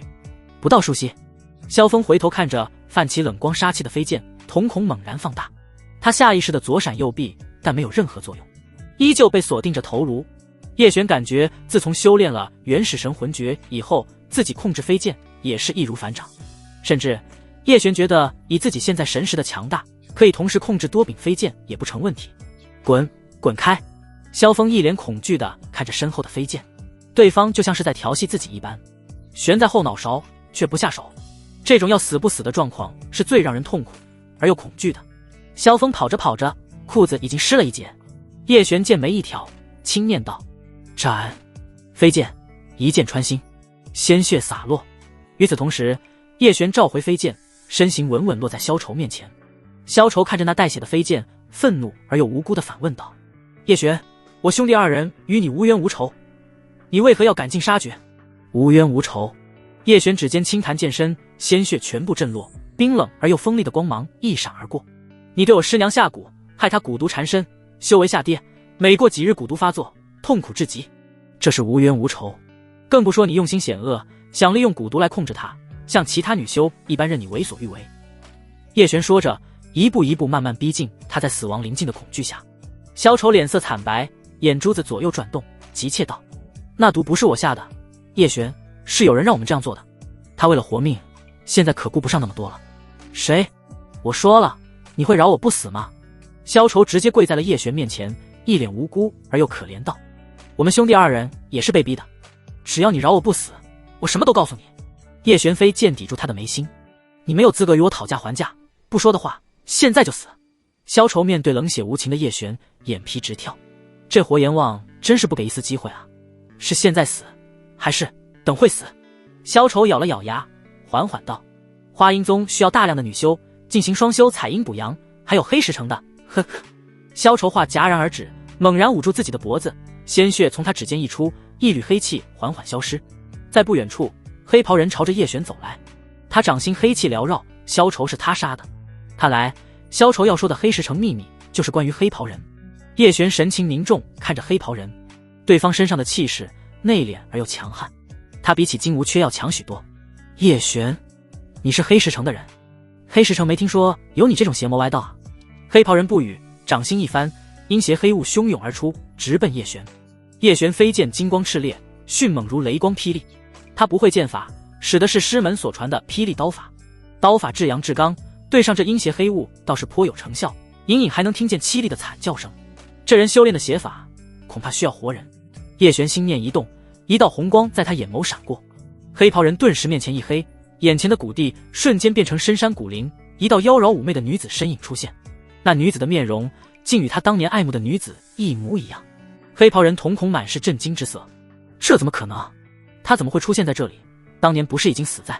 黑袍人双眸赤红，悲伤之情让他瞬间失去了理智。女子面带妩媚笑意，手掌轻轻抚摸着黑袍人的脸。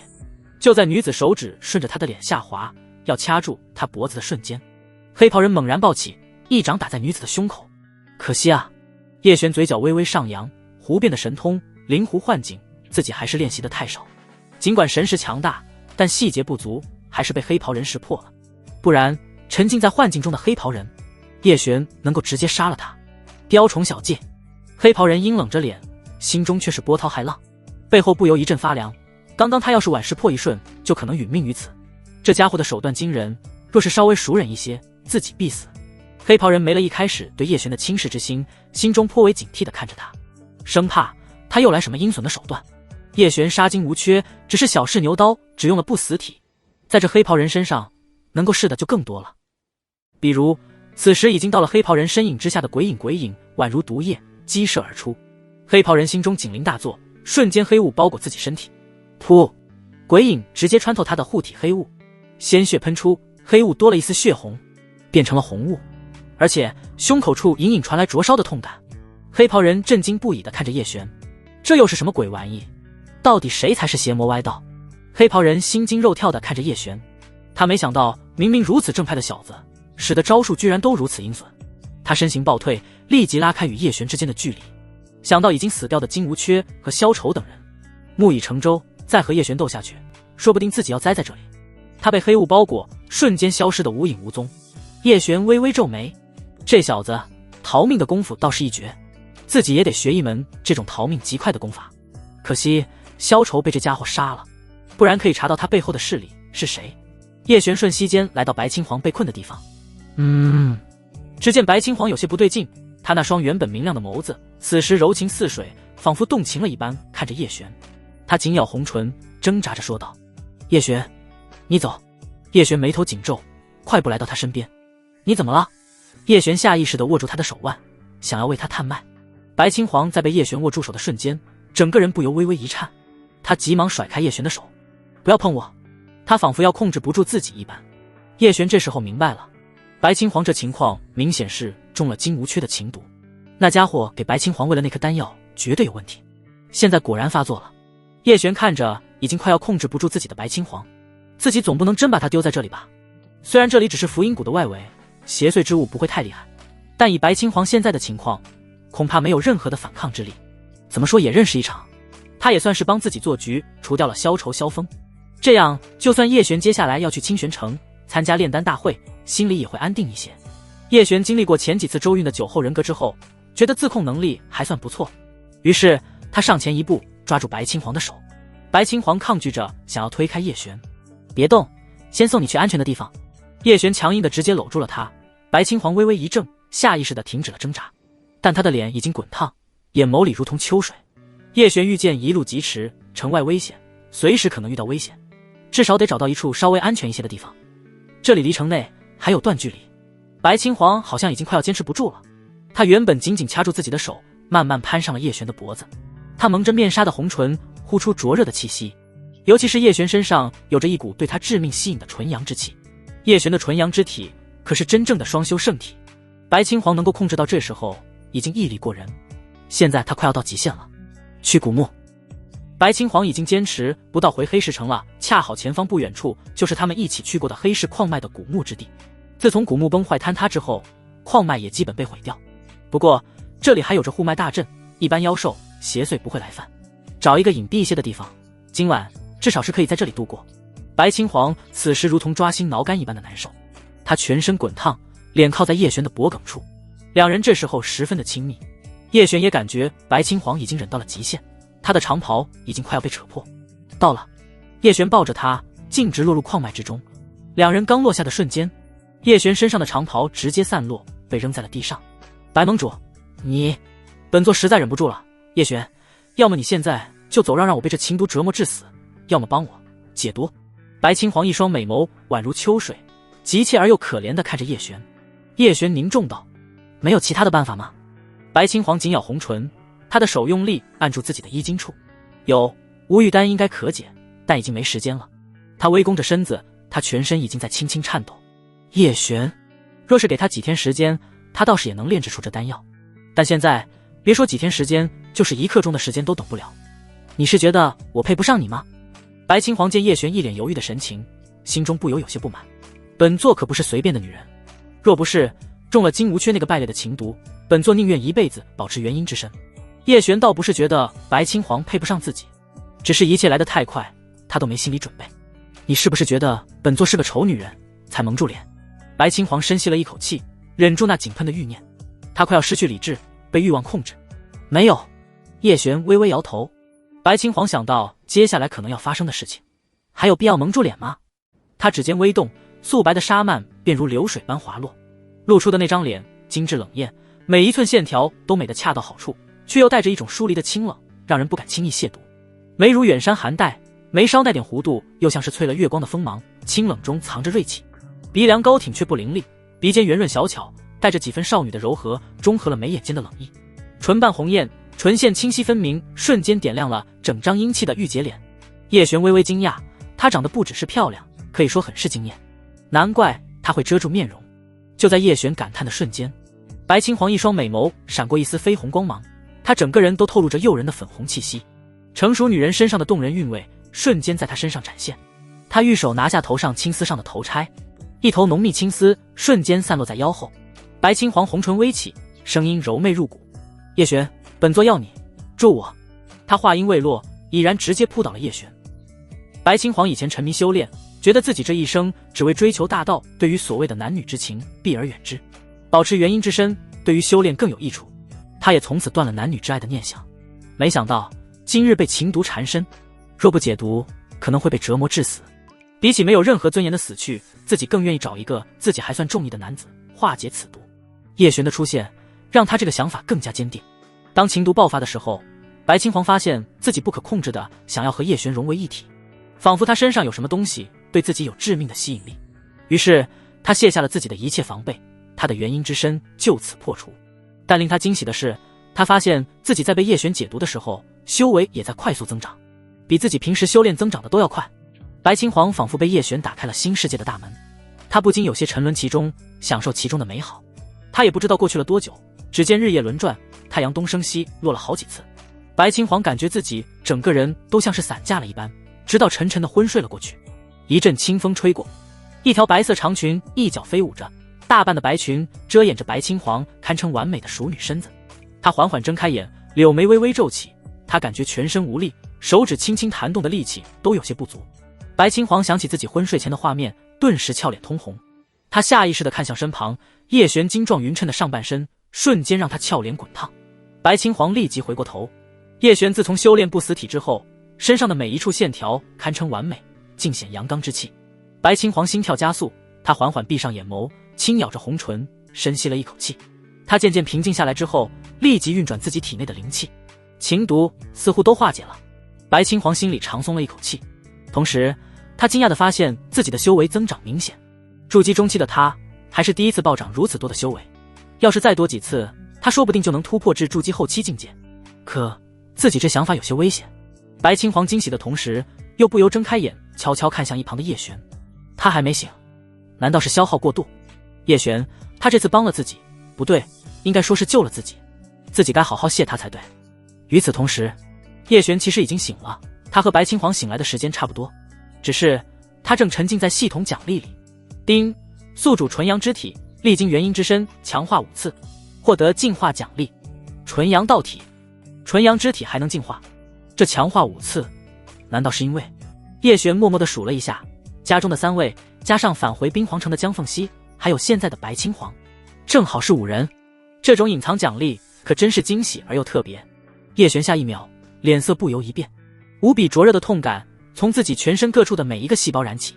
他此时仿佛一轮太阳一般，散发着炽热的气息。原本在一旁打算静静等待叶璇醒来的白青黄不由一惊，他惊讶地看着全身变红的叶璇，心中惊慌的同时，下意识地喊道：“叶璇，你没事吧？”叶璇一脸痛苦的全身颤抖，这一幕让白青黄心慌不已。这是因为叶璇之前帮自己化解情毒的原因吗？情毒转移到他身上了。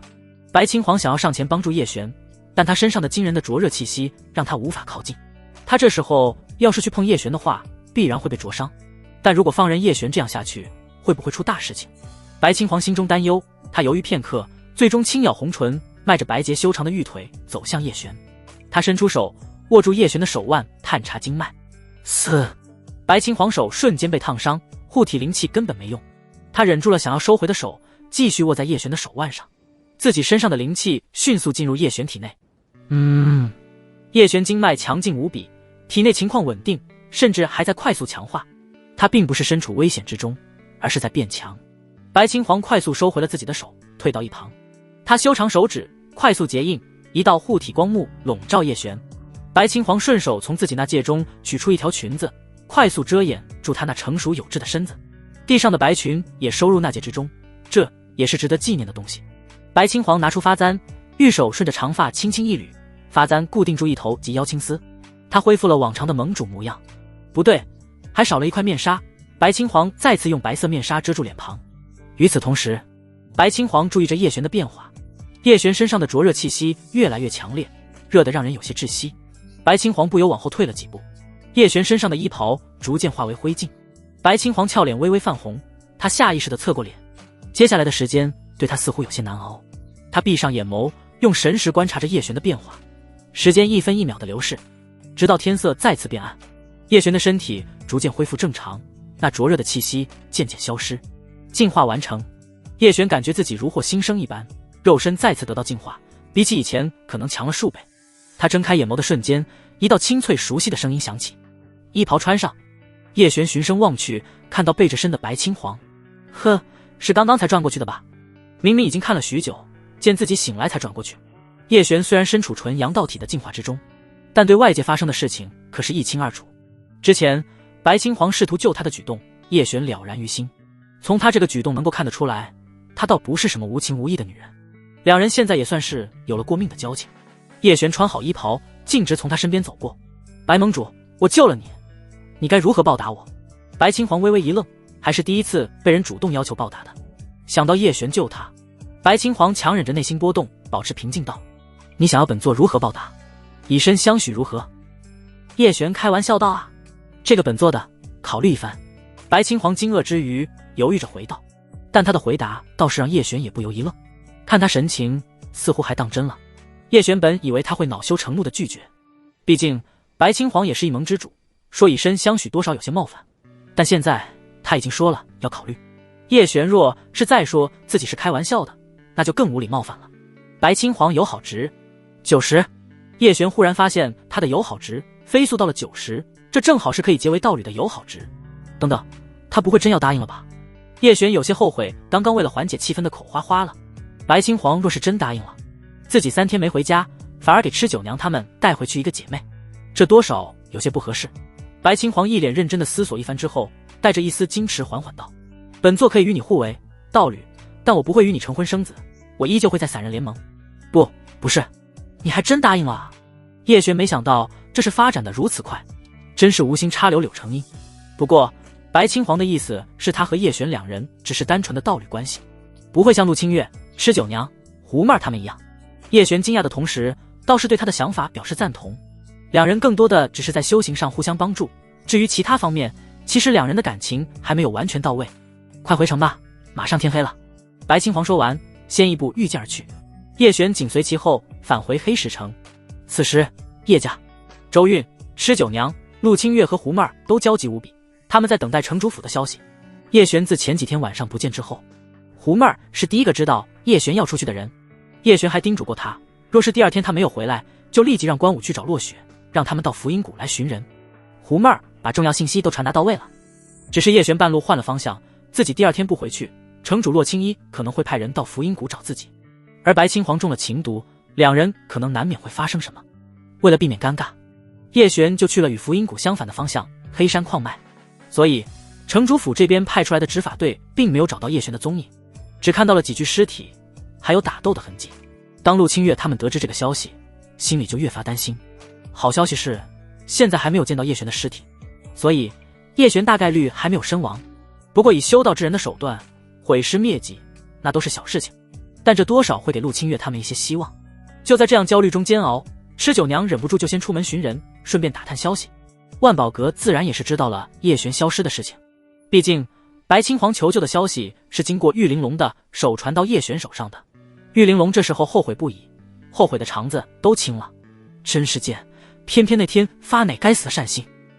玉玲珑也是那天心情好，毕竟叶璇成了丹魁，自己也荣升万宝阁黑石城分部的掌舵人，谁知道一时的善心让叶璇陷入险境。万宝阁也派出了不少人手，通过底下的消息渠道大概知道发生了什么事情。三人联盟的内乱，玉玲珑把这消息无意的透露给了洛雪，洛雪自然就第一时间告诉了洛青衣。洛青衣作为城主，他的消息源自然不会比万宝阁差，早就查清了死在福音谷外的3人身份，现在下落不明的还有散人联盟的盟主，他是重点怀疑的对象。刚好洛雪告诉了洛青衣还不知道的消息，当晚是散人联盟的人通过万宝阁把消息告诉的叶丹魁。洛青衣微微蹙起眉头，心里也有些烦闷，好不容易横空出世一个年轻有天赋的炼丹师，自己还特意安排了保护他的执法队，但也没拦住他出意外。洛青衣心里不由怀疑，这是不是3大家族联手在给他上眼药？城主，福音谷已经搜索完毕，没有见到叶丹魁的踪迹。执法队的总队有些无奈地报告道。洛青衣眼神冷冽，加大搜索范围，活要见人，死要见尸。总队欲言又止，最后还是埋头重重抱拳。是。洛青衣手指轻点着座椅扶手，他微微闭上双眸。如果真是3大家族，尤其是陆家真胆敢给自己上眼药，那他就必须得以雷霆手段还击，不然可真是虎落平阳被犬欺。他洛青衣还没受过这般委屈。就在此时，洛雪急匆匆地跑了进来，面带惊喜道：母亲，城主找到了。洛青衣缓缓睁开眼，带着一丝疑惑。叶璇？是，他自己回来了。可有受伤？没有，完好无损。叶璇平安归来的消息很快就在黑石城的各大势力里传遍。陆家可惜，李家叹息。万宝阁的玉玲珑第一时间去了叶府，在确定叶璇没事之后立刻先撤了，毕竟叶璇正被几位眼含热泪的美娇娘抱着检查身体。叶璇笑着一一安慰，抱一抱，哄一哄。陆清月、胡妹儿他们顿时眉开眼笑，擦了眼泪，急忙去给叶璇准备好吃的。叶璇无言地抱了抱吃酒娘，他肯定知道叶璇是去做了什么。萧愁、萧峰身死的消息传来，他和周韵就大概猜出来应该是叶璇做的，没有发现叶璇的踪迹，主要是3天时间叶璇消失的有些久，他们也不免有些担忧。周韵心里对叶璇的担忧可一点不比其他几女少，看到叶璇平安回来，她都差点没忍住泪水。她又何尝不知道叶璇为什么一定要去冒险杀萧愁、萧峰2人，就是为了保护他和吃酒娘。叶璇与他隔空对视，2人看着对方，叶璇可不敢像暴露清月他们那样抱周韵。不过之前2人不敢见面，甚至不敢对视的尴尬不知不觉消失了。叶璇从周韵的眼神里能够深切感受到她的关心。师娘，叶璇也不知道该和周韵说些什么。没事就好。周韵微微颔首，温柔地轻声道：下次不准再行此等冒险之事。好，知道了。叶璇点头答应道。周韵这时候上前一步，抱了叶璇一下，在他耳边轻声道：璇儿，长大了，师娘以后也需要你保护的。周韵抱完叶璇之后，他又立刻松开了他。回到自己房间的周韵心跳开始加速，他不知道自己为什么刚刚要去抱叶璇，就像是喝了酒一般，忽然上头了，想去抱一下叶璇。周韵长呼了一口气，幸亏自己没做什么出格的事情，说的话好像勉强还能听。周韵想到自己最后一句话，师娘需要你保护，她俏脸不由越来越烫。璇儿不会误会自己的意思吧？周韵快步坐到蒲团上，闭眼静心修炼，不能被自己的7情6欲所控制。叶璇这时候微笑享受着美好时光，月光美景下，吃酒娘在为他喝酒，陆清月在帮他夹菜，胡妹儿在给他按肩，真是快活似神仙。只是吃饱喝足之后，胡妹儿给他准备了水，泡个澡，谁可都是镇眼灵池里打出来的，这对叶璇的不死体修炼有着不错的作用。除去不死体强化肉身，叶璇的纯阳之体在进化成纯阳道体之后也有了质的飞跃，一般的飞剑宝器不一定能够伤到他，哪怕受伤他也能快速恢复。叶璇不由得有些期待自己的纯阳道体要是在进化之后会怎么样。不过纯阳道体要进化的话，需要经历多少次强化呢？纯阳之体是用了5次，这样下去，那自己的道侣岂不会有一点多了？不过既然是家族系统，家族自然是越壮大越好。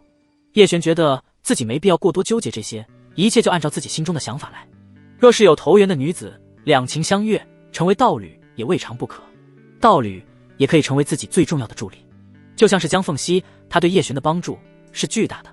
虽说她还不是道侣，叶璇想到这里，脑海里不由出现江凤熙那清冷绝艳的姿容，不知道什么时候会再见到她，更不知道这辈子还有没有机会再见。兵皇城属于青州三大主城之一，也被称为上三城。上三城是青州最强的三大超级古城，每一个上城里都会有一个强大的超级家族，或者是一个强大宗门。兵皇城就是由江家这个存续万年的古老家族掌控着，清玄城则是有着传承万年的宗门清玄宗，每一个上城之下又管辖着至少几十个下城。黑石城就属于下城之列，受上城清玄城管辖，下城能够分配到的矿脉、天材地宝等等，都由所属的上城说了算。就像黑石城的城主洛青衣，他就来自清玄宗。这次的炼丹大会，叶璇可能就要碰到来自于清玄宗年轻一辈的天骄丹师。叶璇现在解决了萧愁和萧峰两人，虽然不清楚那逃走的黑袍人来自于黑石城哪个势力，但短期内他肯定不敢冒头。叶璇能够稍微沉下心来炼丹，在帮助白青黄化解情毒，吸收了他的元婴之气后，叶璇现在筑基中期的修为稳固了不少，接下来炼制2品高阶的丹药应该也会轻松不少。现在倒是可以用洛青衣赏赐的青铜丹炉，这一看就比自己在万宝阁买的丹炉要强上不少，具体强多少，炼丹就知道了。叶璇上次在万宝阁买的药材有上百种，但真正自己要用的其实不多。他要炼制的是太初丹典上的一种2品高阶丹药青运丹。青运丹可在一定程度上净化杂灵根，提升修炼速度。这种丹药有一定的抗药性，杂灵根服用到一定数量之后便没有药效了。除了修炼者自身资质所限以外，还要看服用的青运丹成色品质如何，成色越高自然效果越好。叶璇炼这丹不只是想给自己服用，陆清月、周韵、吃九娘、胡妹儿他们也都能服用。现在叶璇最想提升实力的人是吃九娘，毕竟他已经在炼气9层，他若是能够快些晋升筑基期，那他也能多少护住这个家。不过暂时在黑石城内倒也不用过于担忧安全。城主，万宝阁现在再加上散人联盟，三方势力的看顾，尤其是叶璇在的时候，三大家族也不至于来撕破脸皮。起炉，叶璇开始炼化药材。自从修炼了原始神魂诀之后，叶璇不管是炼丹还是操控鬼影都变得更为轻松。一般来说，普通的2品高阶丹师炼制一炉青运丹可能需要至少4天的时间，叶璇炼化药材的速度比他自己想象的要快许多。这其中有新丹炉的原因，也有自己修为提升以及原始神魂诀的加持。胡妹儿在叶璇炼丹的时候又恢复了自己小丹奴的身份，顺便在一旁认真学习。他现在的修为以及炼丹实力都有不少提升。转眼过去了3天，在这3天时间里，万宝阁和城主府都有来人看望叶璇，只不过叶璇在炼丹就都没有见到。第3天晚上，丹房随着叶璇轻喝一声，青铜丹炉散发出浓郁丹香。8颗丹药，6颗完美成丹，2颗上品成丹。丹药品阶越高，一炉丹药能炼出的数量就越少了。不过叶璇这一炉丹的数量和质量都远超寻常2品高阶丹师，甚至不输普通的3品炼丹师。叶璇自己先服用了1颗，丹药入口，灵气包裹的瞬间便融入自己丹田。叶璇微微一颤，一股来自灵魂深处的奇妙涌出，冲向全身4肢百骸，这就像是在净化灵魂一般。叶璇微微闭上双眸，运转丹田内的灵气。这吸纳灵气的速度比起以前确实要快了一些，这丹药用处惊人。也许是完美成丹的原因，叶璇又服下1颗上品成丹。这次叶璇感觉自己的变化远没有第1颗的功效强大，看来完美成丹的效果和上品成丹的效果相差巨大。叶璇吸收完药效，睁开眼便看到了睁着一双狐媚眼眸，好奇看着他的胡妹儿。夫君，你吃的什么丹药？胡妹儿轻舔了一下自己的樱桃小嘴，妩媚天成。陈默看着她娇憨又妩媚的模样，不由露出笑容，捏了捏她精致小脸。张嘴。胡妹儿乖乖地张开樱桃小嘴。叶璇屈指将一粒完美成色的青运丹弹入她口中。胡妹儿一双美眸瞬间变得清澈无比。下一秒，她身子微微一颤，她感受到了灵魂起飞的美好。胡妹儿媚眼如丝，这堪比和叶璇一起修炼的时候。胡妹儿感受到了不一样的美好。她缓缓睁开眼，一双狐狸眼里满是震惊和好奇。夫君，这是什么丹药？好东西，洗髓伐精，祝你日后修炼1日千里。叶玄微笑搂住他那细软蛮腰，在他俏脸上亲了一口。狐妹儿眨了眨美眸，红唇主动迎了上来，不愧是带着狐狸精血脉的，那岂不是很难炼制？确实有些难，一炉也不过炼了8颗。叶璇自己吃了2颗，给狐妹儿吃了1颗，再给吃九娘、周韵、陆清月3人每人1颗，就只剩下2颗丹药了。家里人多，丹药都不够分了。不过叶璇接下来打算重点培养一个家族，也要一起变强，不能到时候自己一走，家里都没有第2个撑场面的。叶璇收工，和狐妹儿一起去前院，正好半路遇上端着饭菜来的吃九娘。夫君，你炼丹结束了。吃九娘惊喜地迎了上来。叶璇微笑点头。师娘和清月呢？吃九娘朝着前院使了个眼神道：正在吃呢，还以为你要继续炼丹，我就端了点吃的过来。叶璇虽然已经能辟谷，但还是想要吃些东西满足口腹之欲。而且清月他们做菜的手艺很不错，前世的小仙女可没有几个会炒菜的，想要吃到这种手艺，那是白日做梦。还是这个世界的小仙女好，听话乖巧又漂亮，贤淑温柔，还是元婴之身，加上这一手厨艺，在那个世界，清月这样的小仙女绝对是无价之宝。吃九娘和狐妹儿也相差不多，这算是给自己捡到宝了。叶璇很满意现在自家的娇妻美妾。清月，夫君出关了哦。吃九娘和狐妹儿陪着叶璇一起来到了前院。陆清月一双大眼睛闪闪发亮，立即迎上叶璇。夫君。叶璇坐到了周韵的旁边。周韵这时候面对叶璇，渐渐恢复了往日长辈的风范，但难免还是会想起被叶璇打的画面，一想起羞耻心还是会爆棚。尤其是叶璇这时候坐在他身边，会让他身子不可控制的升温。叶璇倒是没受到什么影响，依旧是大口吃着饭，食欲惊人。可能是练了不死体的原因，叶璇的食欲大增。陆清月见他吃得香，不由帮忙夹菜，带着微笑柔声道：夫君慢些吃，清月你的厨艺又有不少精进，九娘姐姐厨艺也极好，这个灵牛肉尝尝。陆清月现在已经有了大腹风范，在温馨氛围里吃完饭，狐妹儿自动包揽收拾的杂活。叶璇将一颗清运丹递给清月。夫君，这是什么丹药？陆清月接过丹药，一脸好奇地看着散发阵阵诱人丹香的药丸。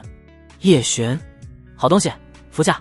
陆清月对叶璇是绝对信任的，听他这么说，立即放入口中。接下来他的表现与狐妹儿相差无几。周韵和吃九娘在一旁露出好奇的神情。陆清月睁开眼眸，带着惊讶的笑意。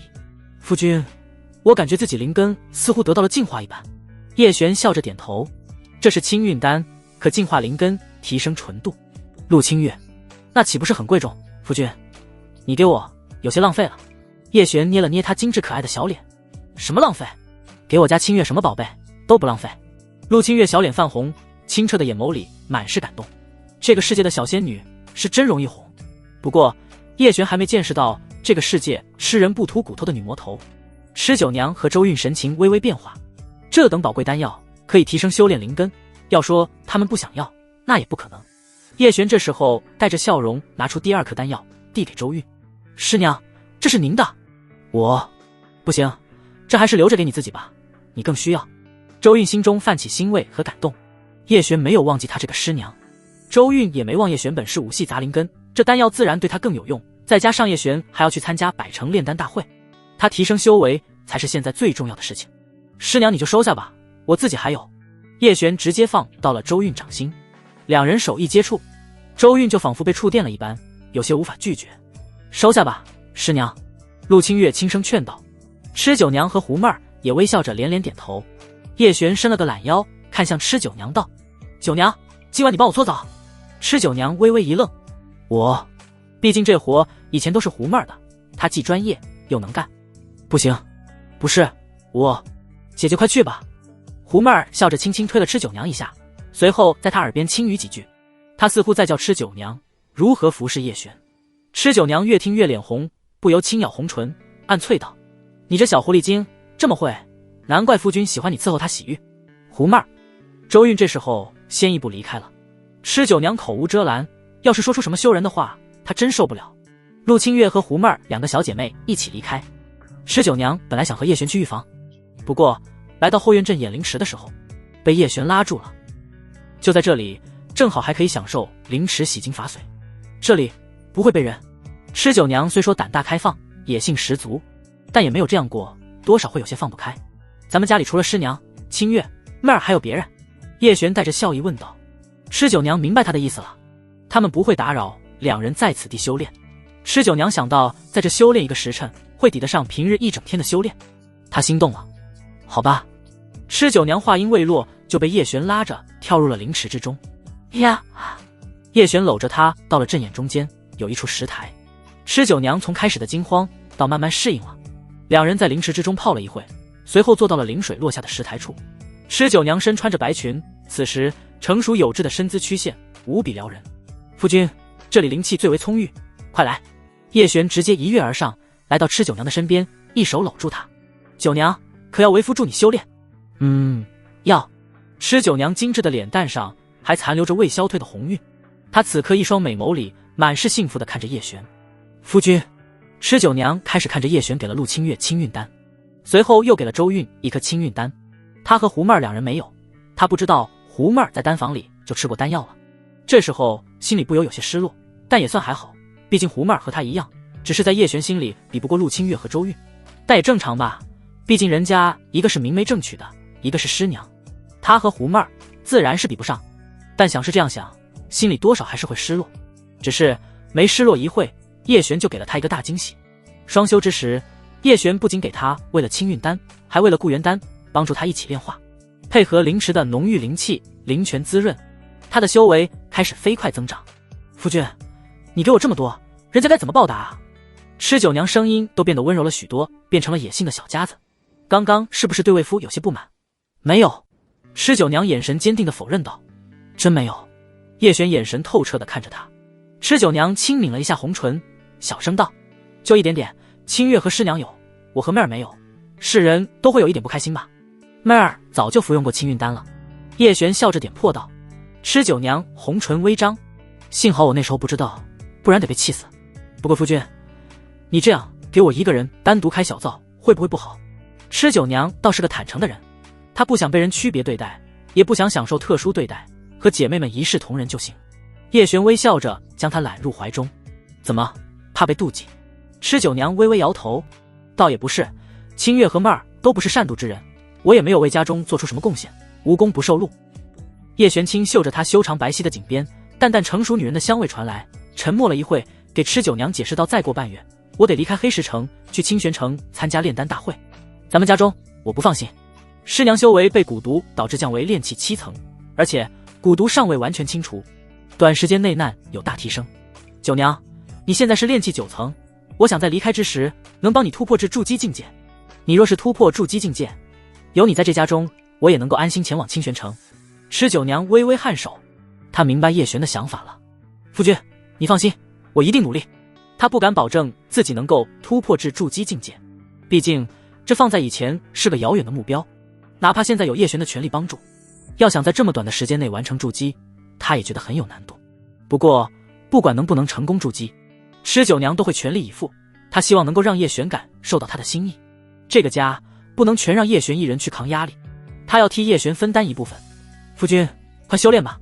吃酒娘这时候积极地要求道。叶璇微笑着将她放倒在石台上，充满浓郁灵气的泉水落在两人身上。接下来的时间，叶璇都在与吃酒娘修炼，当她疲累的时候，叶璇便去炼丹，吃酒娘则是打坐修炼，等叶璇炼完丹又来陪她修炼。吃酒娘正处于痛并快乐着的境地，但同时她的修为也在快速的精进，尤其是在叶璇丹药的推进下，她每一日都有着惊人的成长。胡妹儿和陆清月偶尔路过后院，从开始的好奇到后面面红耳赤。周韵也是好奇，但好奇知道之后就不由懊悔自己该死的好奇心。胡妹儿有时候陪着叶璇一起炼丹，有时候也忍不住好奇心去和吃酒娘一起去镇眼灵池里修炼，确实对修炼颇有帮助。她这炼气4层在叶璇和丹药的帮助下迅速晋升到了炼气5层。陆清月见灵池效果如此明显，她也加入了，姐妹们一起修炼。他们也知道了叶璇想让吃酒娘突破到筑基期的想法。叶璇一来，陆清月和胡妹儿心有灵犀的便离开了，让她能够专注的帮助吃酒娘提升修为。这一段时间，不仅吃酒娘的修为提升了，胡妹儿、清月的修为也得到了提升。吃酒娘对叶璇的友好值来到了99点，胡妹儿的友好值也达到了97点，周韵的友好值最让叶璇意外，竟然也高达95点。要知道，两人之间的关系可还没成为道侣，能够这么高，有些没道理了。不过最高的还是陆清月，他已经不知不觉把友好值拉满了100点。离最后出发去清玄城的日子还有3天，叶璇也正好练成了一颗筑基丹。这颗筑基丹倒不是仙品筑基丹，叶璇怕引来丹劫，并不是每次筑基丹都能够度过丹劫，100不过1，这概率太低。若是失败，功亏一篑，他也没时间再来炼制第2枚筑基丹。这一枚天品筑基丹也足够令无数筑基期修士眼红了。就算是江凤熙这等超级古族，也只是天品筑基丹，可见其珍惜程度。施九娘若是没遇上叶璇，按照他原本的轨迹，最后可能要东拼西凑多年，加上自己积攒的灵石，才勉强足够购买一颗凡品筑基丹。当施九娘收到叶璇的筑基丹，那一道道蕴含着至精致纯药力的道纹，让他心生惊讶。这是天品筑基丹，施九娘有些不可思议。叶璇感受他体内的灵气充盈，底蕴积累的已经足够深厚，尤其是在叶璇日夜不停的灌溉和帮助下，施九娘有了冲击筑基境界的底蕴。服下吧。在叶璇坚定眼神的支持下，施九娘信心倍增。她深吸了一口气，服下筑基丹。筑基丹入喉即化，化作一股温热的暖流涌入丹田，瞬间引爆了施九娘体内积攒已久的灵气。那股力量如沉睡的火山骤然喷发，在经脉中奔涌呼啸，带着撕裂般的胀痛，却又被叶璇日夜以精纯阴阳灵力温养出的韧性牢牢锁住。凝神，守心。叶璇的声音在耳畔响起，沉稳如磐石。施九娘咬紧牙关，依着早已烂熟于心的法诀运转灵力，她能清晰感觉到丹田内的灵气正以肉眼可见的速度凝聚、压缩，从原本气态的薄雾渐渐化作液态的灵液，又在筑基丹药力的催化下，朝着更凝练的形态蜕变。经脉传来阵阵灼痛，仿佛要被这股暴涨的力量撑裂。但每当痛意抵达极限，叶璇渡入他体内的那缕温和灵力便会及时流转，如清泉般抚平灼痛，同时引导着狂暴的灵气按照周天轨迹运行。那是叶璇无数个日夜用自身灵力为他梳理经脉、拓宽道基留下的印记，此刻尽数化作支撑他冲破桎梏的力量。不知过了多久，丹田猛地一缩，所有灵液在刹那间凝聚成一颗鸽卵大小的光珠，珠体通透，流转着淡淡的青芒。那是筑基修士独有的灵力核心，筑基丹的药力与他自身积累的灵气在此刻完美融合，散发出远超同阶的精纯气息。嗡，光珠轻轻震颤，一股沛然灵力顺着经脉涌向四肢百骸，所过之处，原本受损的经脉被彻底修复，甚至比之前拓宽了数倍。施九娘周身泛起一层莹润的青光，悬浮在半空中的身体缓缓落地，双脚踏在灵池时，竟激起一圈淡淡的灵气涟漪。她缓缓睁开眼，眸中金光一闪而逝。成了，我筑基了。施九娘声音带着抑制不住的颤抖，抬头望向叶璇时，眼中已蓄满了水光。叶璇看着她周身稳定的灵力波动，嘴角扬起一抹笑意。恭喜你，九娘，从今日起，你便是真正的筑基修士了。施九娘眼眶微微泛红，走到今天这一步，不知道付出了多少辛酸血泪。不过最该感谢的是面前的这个男人，他用力点头，灵力运转间，长裙无风自动，他那成熟有致的身子，尤其是那双充满野性的丰腴美腿，似乎更有力了。他上前紧紧拥住叶璇，红唇凑近，轻声道：夫君，今晚试试我的腿力如何？施九娘晋升筑基之后，那双圆润美腿野性有力，但现在她依旧不是叶璇的对手。纯阳道体加上不死体的双重强化，叶璇能够轻易压制施九娘，但有时候还是可以让自家娘子的。叶璇这一晚也算是帮助施九娘稳固境界，阴阳无极功的效用无比强大。施九娘第二天没有起来，陆清月和胡妹两女先后去她的卧房看热闹。九娘姐姐好好休息哦，姐姐虽然晋升筑基境界了，但还是要保重身体，这样下去会坏了的哦。施九娘没想到自己也有这一天，被两个小菜鸡嘲讽了，真是虎落平阳被犬欺。不过她这段时间确实是受尽恩宠，陆清月和胡妹可没有半分嫉妒，这种好姐妹可是也难得，就让他们笑吧。还剩下2天时间，叶璇准备帮周韵彻底化解体内的蛊毒。以叶璇现在的修为，相对来说会比以前轻松许多。师娘，叶璇来到周韵的房门前，敲了敲门。进来。周韵声音变得柔软了不少，她心里有些不自在。自从上次喝醉之后被叶璇打了屁股，她每次见到叶璇就感觉火辣辣的，浑身不自在。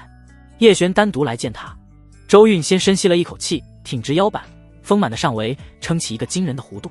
她的身材每一处都生得恰到好处，尤其是身上那股成熟女人优雅端庄的韵味，是其他人没有的。九娘筑基成功了。周韵看着进来的叶璇，轻声问道：“是。”叶璇微微颔首。周韵心中不由有些羡慕蚩九娘。他知道蚩九娘能够成功筑基，其中有很大的原因是因为叶璇。有了叶璇的助力，蚩九娘才能够这么快筑基。反而一开始修为比蚩九娘更为高深的他，现在还在炼气7层，两人之间已经拉开了差距，这是好事。周韵微微闭上眼睛，轻声说道。他运转功法，试图用修炼来静心，但并没有什么用，尤其是叶璇靠近他的时候。周韵心跳不由加快速度。师娘，你体内的蛊毒还有多少残余？蛊毒比刚开始还剩下1/12吧。周韵看着坐到他身边的叶璇，心中莫名一慌。两人许久没有如此近距离的接触了。叶璇微微点头，这和他预计的相差不多。师娘，我帮您彻底化解此毒。周韵还在犹豫间，叶璇已经握住了他的手，他身子不由微微一颤，心跳开始加速。他现在有些不能把叶璇当作自己的晚辈看待。师娘，服下蛊灵丹。叶璇指尖传来的温度比记忆中更沉厚些，周韵修长手指将丹药送入红唇之中，药香混着叶璇身上清冽气息过来，让他喉间莫名发紧。灵气顺着两人相握的掌缘缓缓淌入周韵经脉之中，那盘踞在丹田深处的蛊毒却骤然翻腾起来，疼得他闷哼一声，身子猛地向前倾去。师娘没事吧？叶璇的声音就在耳畔，带着灼热的气息。他腾出另一只手按在他后心，掌心的暖意透过薄薄的衣料渗进来，像一张稳妥的网，兜住了他摇摇欲坠的心神。没事。周韵微微摇头，此时他的脸颊几乎要贴上他的肩头，青丝扫过叶璇的脖颈，带来一阵细微的痒意。他能清晰地听见他胸腔里沉稳的心跳，和自己肋骨般的节奏格格不入。蛊灵丹在舌尖化开时带着清苦的甜，可这点滋味远不及叶璇的气息更让他心慌。他长大了，身上褪去了少年时的青涩，多了种让人安心却又莫名心慌的力量。集中精神，随我导气。叶璇运转阴阳无极功法，澎湃的灵气涌入周韵体内，顿时逼得那蛊毒在经脉里乱窜。周韵下意识地抓紧他的手腕，指腹触到他腕间凸起的筋骨，那触感陌生又清晰，让他猛地回神，却发现自己不知何时已经靠在他怀里。师娘。叶璇的呼吸拂过他的鬓角，带着内力运转后的微热。他似乎也察觉到了不妥，手臂僵了僵，却没立刻松开。蛊毒正在最关键的破体之际，稍有分神便可能前功尽弃。周韵闭上眼，睫毛在颤抖，体内的寒意与他掌心的暖意反复拉扯，可感官却像被无限放大。叶璇身上灼热的男子气息，他说话时喉结滚动的弧度，甚至他按在自己后心的手掌微微收紧的力度，都清晰地让他耳根发烫。周韵有一种自己中的不是蛊毒，而是情毒的错觉，他全身燥热不已。时间过得极其缓慢，周韵艰难地度过着一个又一个时辰。窗外天色从烈阳到逐渐昏暗。快好了。叶璇的声音低了些，带着不易察觉的紧绷。他看着周韵泛红的耳垂，看着她紧咬着下唇的模样，喉结也跟着动了动。叶璇屏气凝神，全力运转大周天，灵气彻底消融周韵体内苟延残喘的蛊毒。当最后一丝蛊毒被逼出指尖时，周韵脱力般软下去。叶璇顺势揽住她的腰，那触感纤细柔韧，隔着衣料都能感受到她肌肤的温软。两人同时一怔，空气仿佛凝固了。窗外的月光斜斜照进来，落在交握的手上，也落在周韵泛红的脸颊上。不知不觉已经到了晚上，两人之间的气氛也变得有些粉红，那是男女之间并发出的荷尔蒙气息。周韵气息逐渐变重，叶璇看着她那娇艳的红唇微微张开，吐气如兰。两人的脸离得不由越来越近，仿佛有一道神秘的力量在拉扯着两人，让他们靠得越来越近，两人都能感受到对方灼热的气息。就在要碰上的瞬间，周韵仿佛恢复了理智，急忙推开了叶璇。你走。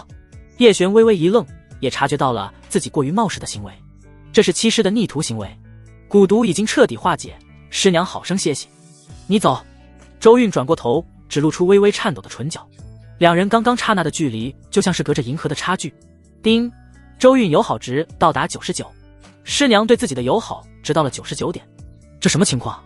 刚刚他不是还推开了自己吗？叶璇怎么都没想到，自己刚刚的行为让周韵的友好值不降反升。这是不是意味着自己刚刚其实做的没错？如果自己继续下去，周韵是不是不会拒绝？叶璇为自己的这个推论惊到了。不会吧？但现在再回去肯定是不行的，过了这个村就没那个店了。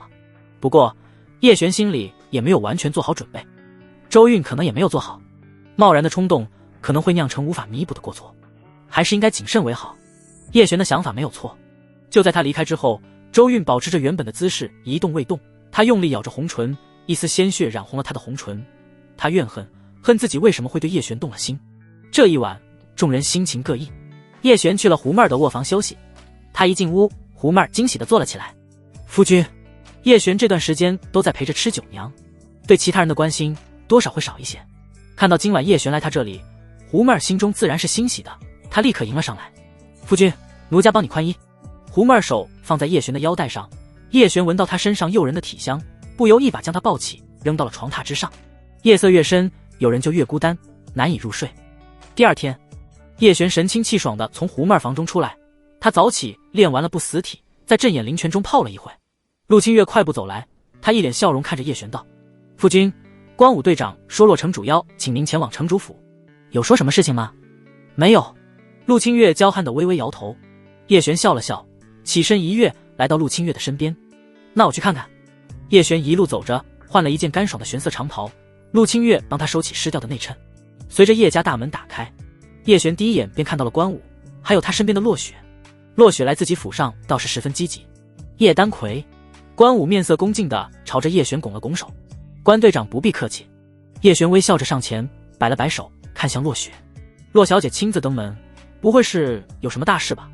落雪神情挂着一丝浅笑，倒也不是什么大事，但也不是小事。叶璇，哦，落雪，商议明日去清玄城，算是大事还是小事？叶璇，这还用商议？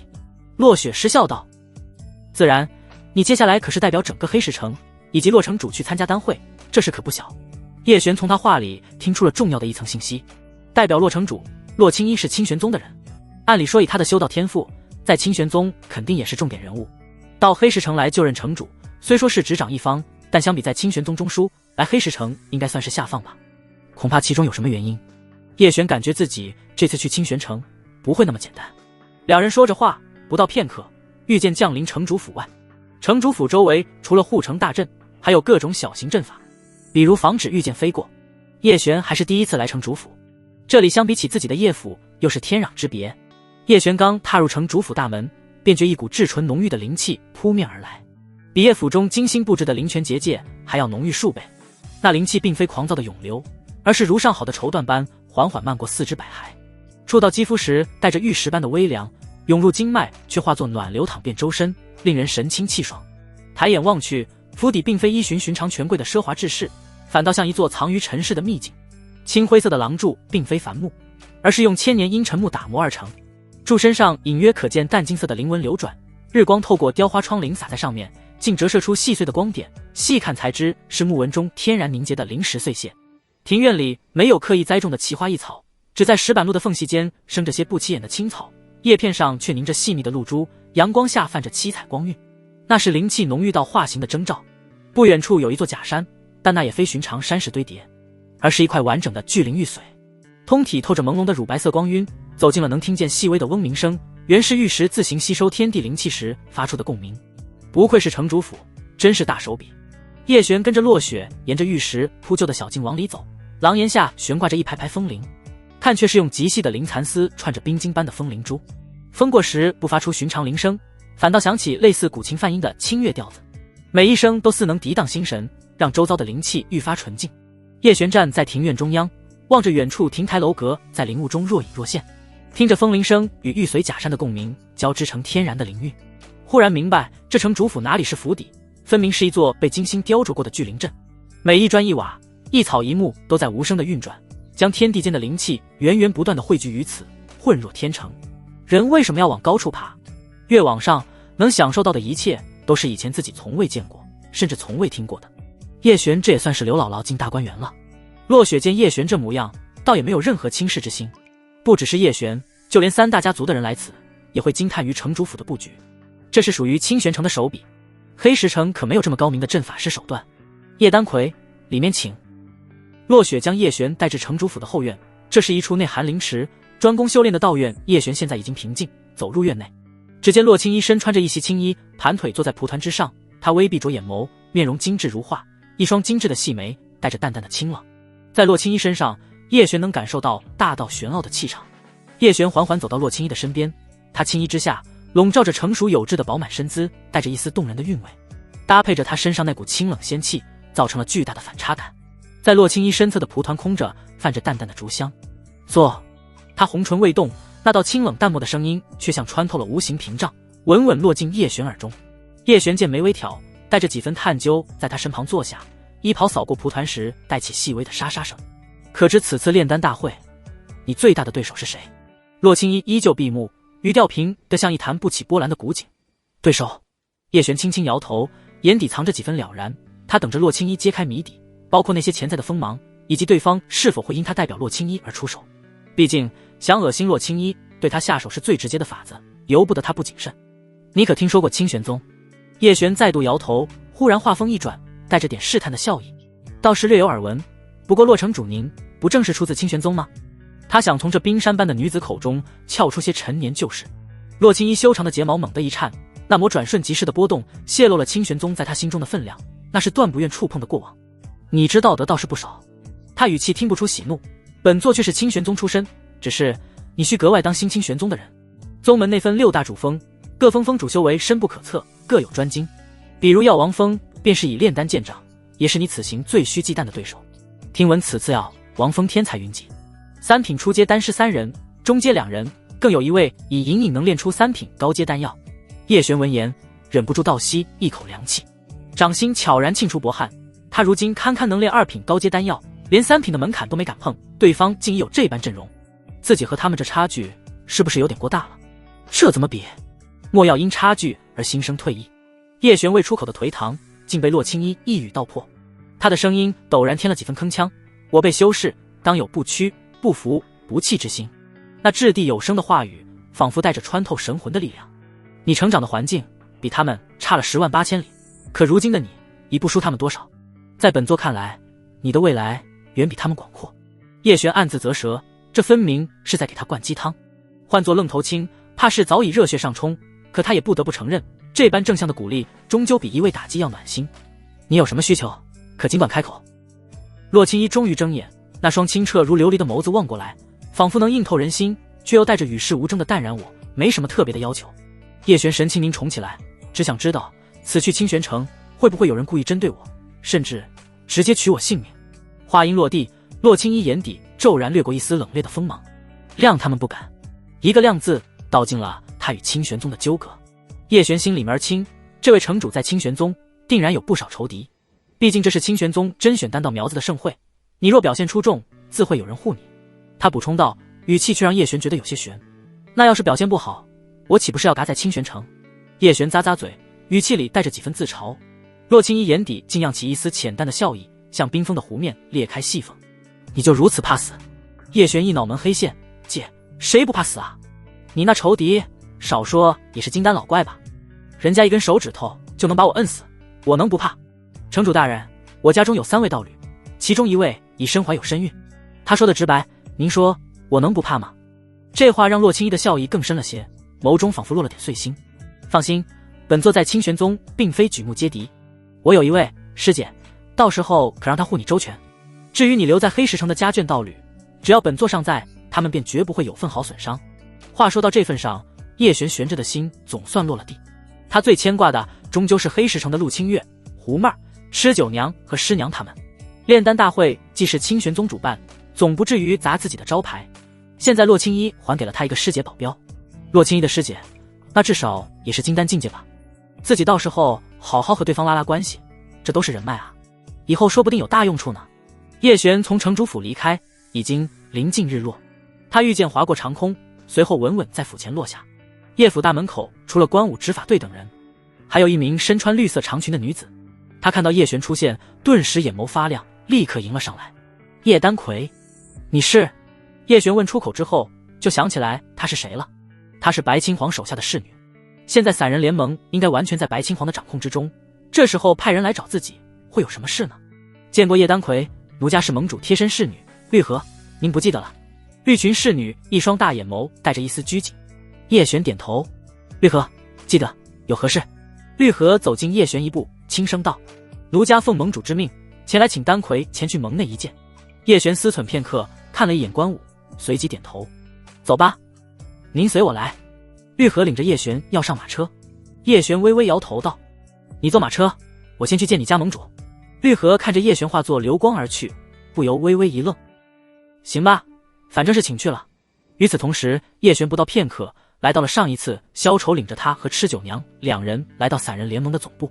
这庭院自然是远比不上城主府，甚至连他叶府也比不上。“你是叶丹魁？”守门的修士看到叶璇愣了一下，随即露出惊讶的神情。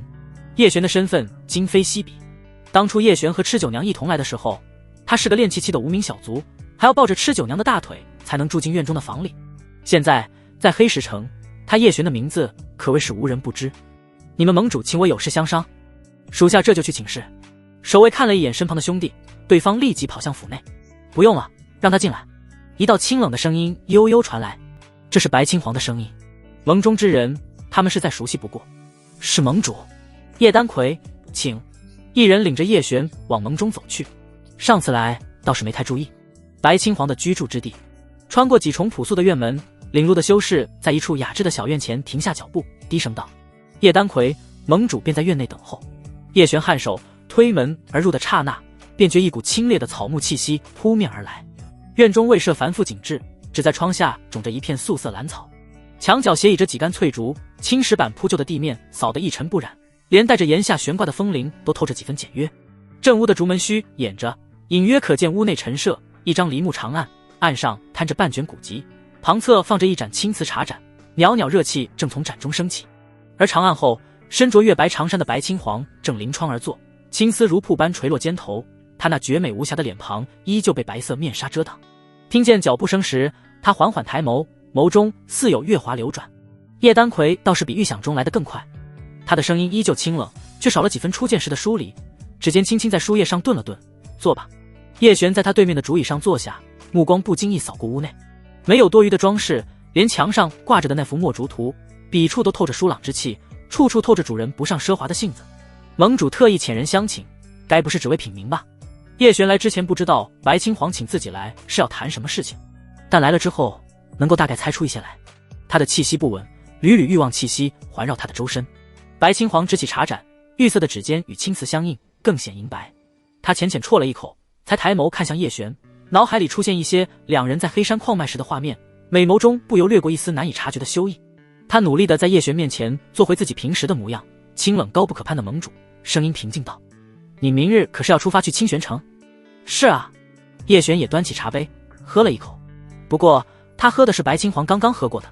白青黄俏脸忍不住羞红：“那是我喝。”他这高冷盟主的气场瞬间破功。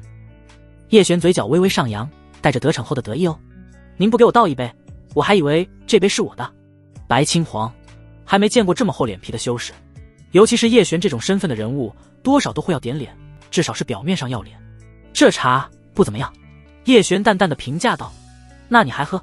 白青黄咬牙切齿，既然已经破功，就没必要装了。更何况两人都已经发生过那种事情，最亲密的事情都发生过了，共用一个茶杯又算什么呢？白青黄的思想其实有些危险，他这是慢慢习惯了之后，以后就会习以为常。别说一起用一个茶杯，以后就是同住一个被窝也没事。叶璇，白盟主，你今天请我来，只是为了和我喝茶斗嘴吗？白青黄微微一滞：“我不是。”他有些无奈，毕竟今天是他有求于叶璇。所谓求人要有求人的态度。叶璇见他一脸难为情的神情，知道他身为盟主，何时这样对别人委曲求全过？“除了帮你化解情毒，你还有其他的事情吗？”叶璇直白坦诚地说道。他猛地转头看他，面纱下的脸颊早已烧得滚烫。你早就知道我找你是为了这个，不然呢？”叶璇挑眉，目光落在他微微颤抖的肩头。“你气息紊乱，周身情欲之气隐现，除了情毒发作，还能有什么事值得盟主这般失态？”白青黄被他说得哑口无言，索性破罐子破摔般别过脸。“随你。”这两个字轻得几乎要被风吹散，却让叶璇心头微动。他起身走向内室方向，回头时见他仍将坐在原地，耳根红得快要滴血，便放缓了语气：“内室清静，去那里吧。”叶璇见他如此扭捏，不由一把拉住他的手。白青黄心中一跳，略显惊慌地看着叶璇。叶璇一脸淡然地看着他：“怎么，我们不是道侣吗？”白青黄差点忘了两人之间的另外一层关系。既然是道侣，那双修解毒也就不必要有什么心理负担了。但叶璇太过直接了，白青黄还是有些不适应。他抬眸时恰好撞进叶璇的目光里，那双曾让他在情毒发作时沉沦的眼眸，此刻清明沉静，却又仿佛藏着星河流转。内室陈设比外间更显清幽，只一张铺着素色锦缎的床榻，床头悬着半盏琉璃灯，月光透过窗棂洒在榻边，勾勒出朦胧的光晕。白青黄站在榻前，手指紧张地绞着衣摆，连呼吸都带着小心翼翼的颤抖。叶璇的手掌附上他的肩，他才猛地一颤，却没有躲开。他指尖带着微凉的灵力，顺着他的经脉缓缓游走，所过之处，那股灼热的情毒便如遇冰雪般退散几分。运转心法，叶璇的声音在耳畔响起，带着奇异的安抚力量。白青黄依言照做，可当两人气息在丹田处交汇，他还是忍不住红了眼眶。上次在矿脉是情毒所迫，甚至意识有些混乱，此刻清醒着，与他如此贴近，每一寸肌肤相处都像有电流窜过，让他浑身发软，别分心。叶璇低头时，鼻尖几乎碰到他的额角，能闻到他身上清雅的体香。他看着他面纱下微颤抖的唇瓣，喉结微动，却只是引动灵力继续流转。双修心法在两人之间缓缓运转，阳刚与阴柔的灵力交织成环，如暖流般涤荡着经脉中的余毒。白青黄起初还紧绷着身子，可随着叶璇掌心的温度越来越清晰，他渐渐放松下来，甚至在灵力滞涩时，会下意识往他怀里靠得更近。月光从窗缝里钻进来，照亮他泛红的眼角。他偷偷抬眼，正见叶璇垂眸专注的模样，他下颌线绷得紧实，睫毛在眼下投出浅浅的影，竟比往日多了几分柔和。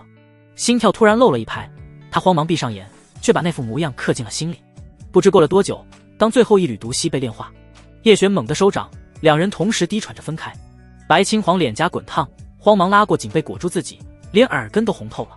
他偏过头不敢看他，声音细若文瑞：“解完了。”叶璇一脸正气道：“还有最重要的一步没做。”叶璇说完，身子微微一动，白青黄顿时像被踩了尾巴的猫似的，猛地缩到榻角，双臂紧紧抱在胸前，一双水汪汪的大眼睛瞪着他，活脱脱一只受惊的小兔子，连耳根都泛起薄红。叶璇看得忍俊不禁，低笑道：“又不是头一回了，怎么还跟个小姑娘似的，怕成这样？你闭嘴！”白青黄抓起手边的枕头就朝他砸去，却被他身臂轻松接住。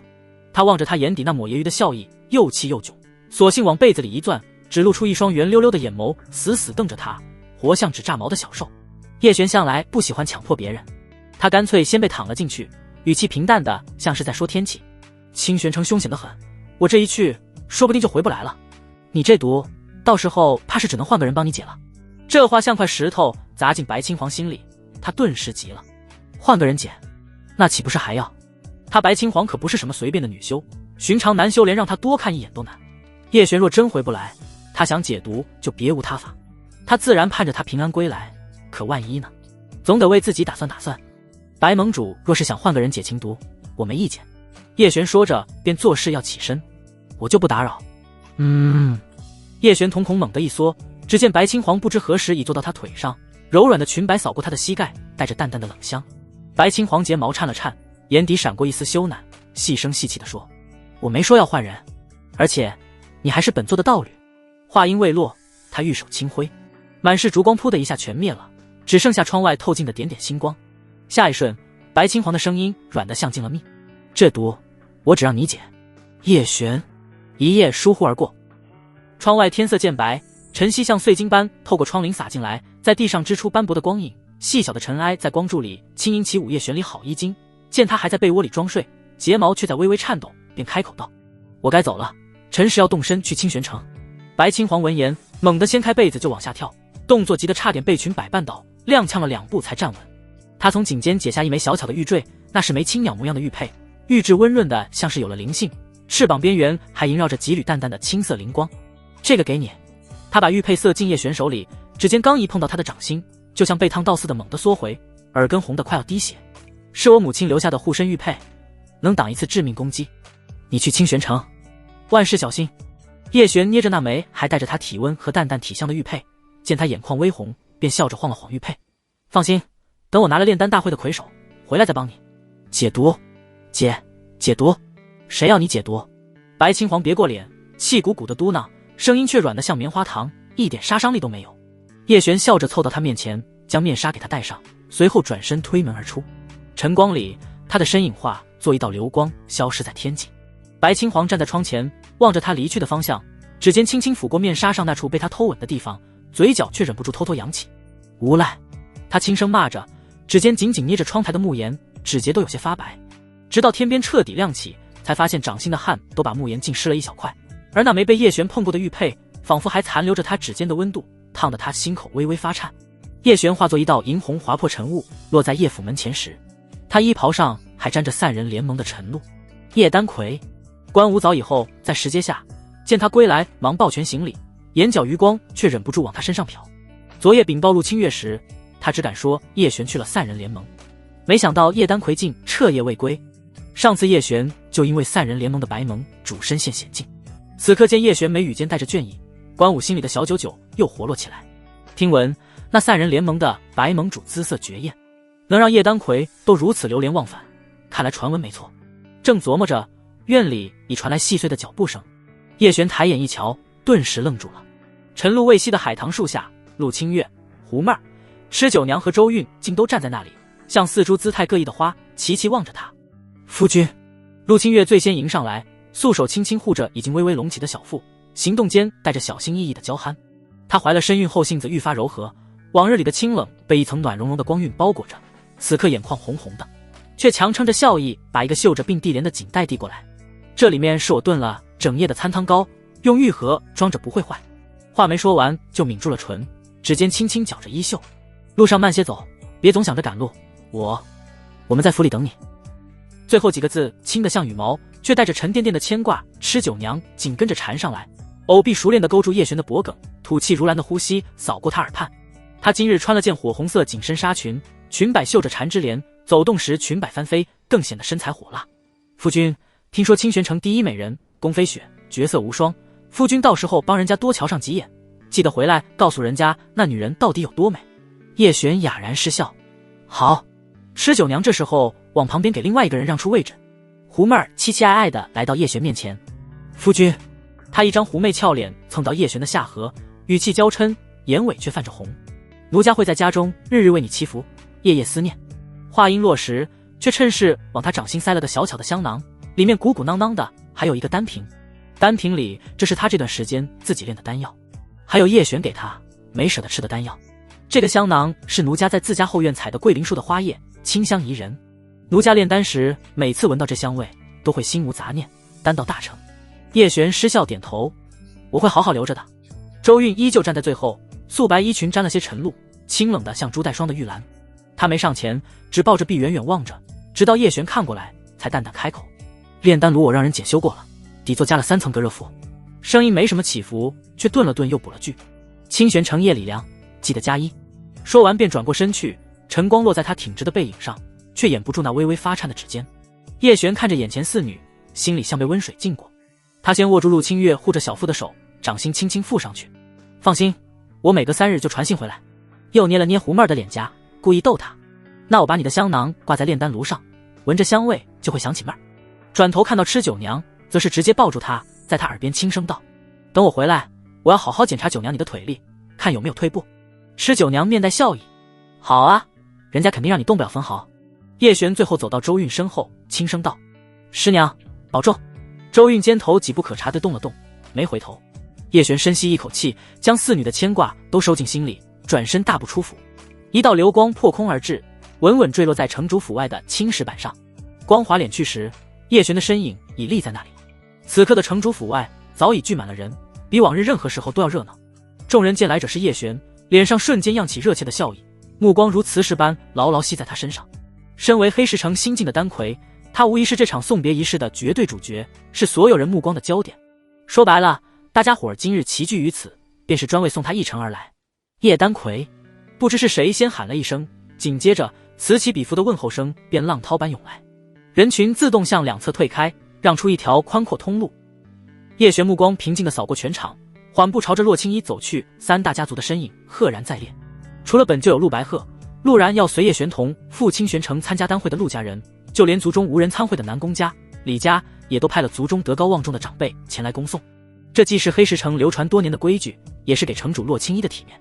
除了各大家族，万宝阁与散人联盟也派人到场。这两家势力的出现，显然是冲叶璇而来。3人联盟的人肯定是白青皇派遣的。万宝阁的玉玲珑更是亲自到场，一袭华贵红裙衬得她身姿丰腴，站在人群中格外惹眼。玉姐姐，叶璇在众目睽睽之下毫不避讳地朝着玉玲珑唤了一声姐姐，这声称呼无异于当众亮明了双方的关系。旁人若是想对叶家人动歪心思，总得掂量掂量万宝阁这棵根深蒂固的大树。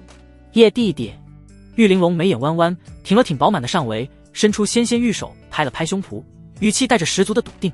姐姐在这儿先祝你此番清玄城之行能扶摇直上9万里，一举夺魁。家中的弟媳妇们，姐姐会帮你照看得妥妥帖帖，定不让人伤他们分毫。叶璇拱手郑重致谢，多谢玉姐姐。继续前行，径直来到洛青衣面前，她微微颔首。城主。洛青衣一双深邃的美眸在叶璇身上细细打量片刻，轻轻颔首，随即他那清冷的声音直入叶璇耳中：此去清玄城，人心叵测，切记不可轻信任何人，总要留3分戒心。您那位师姐也不能信。叶璇心头一紧，他可是一直把洛青衣说的那位保命符师姐当作底牌，若是连他都信不得，自己去了清玄城岂不是寸步难行？能信也不能信，全看你自己如何权衡。洛青衣的声音依旧平淡，却透着一股不容置疑的意味。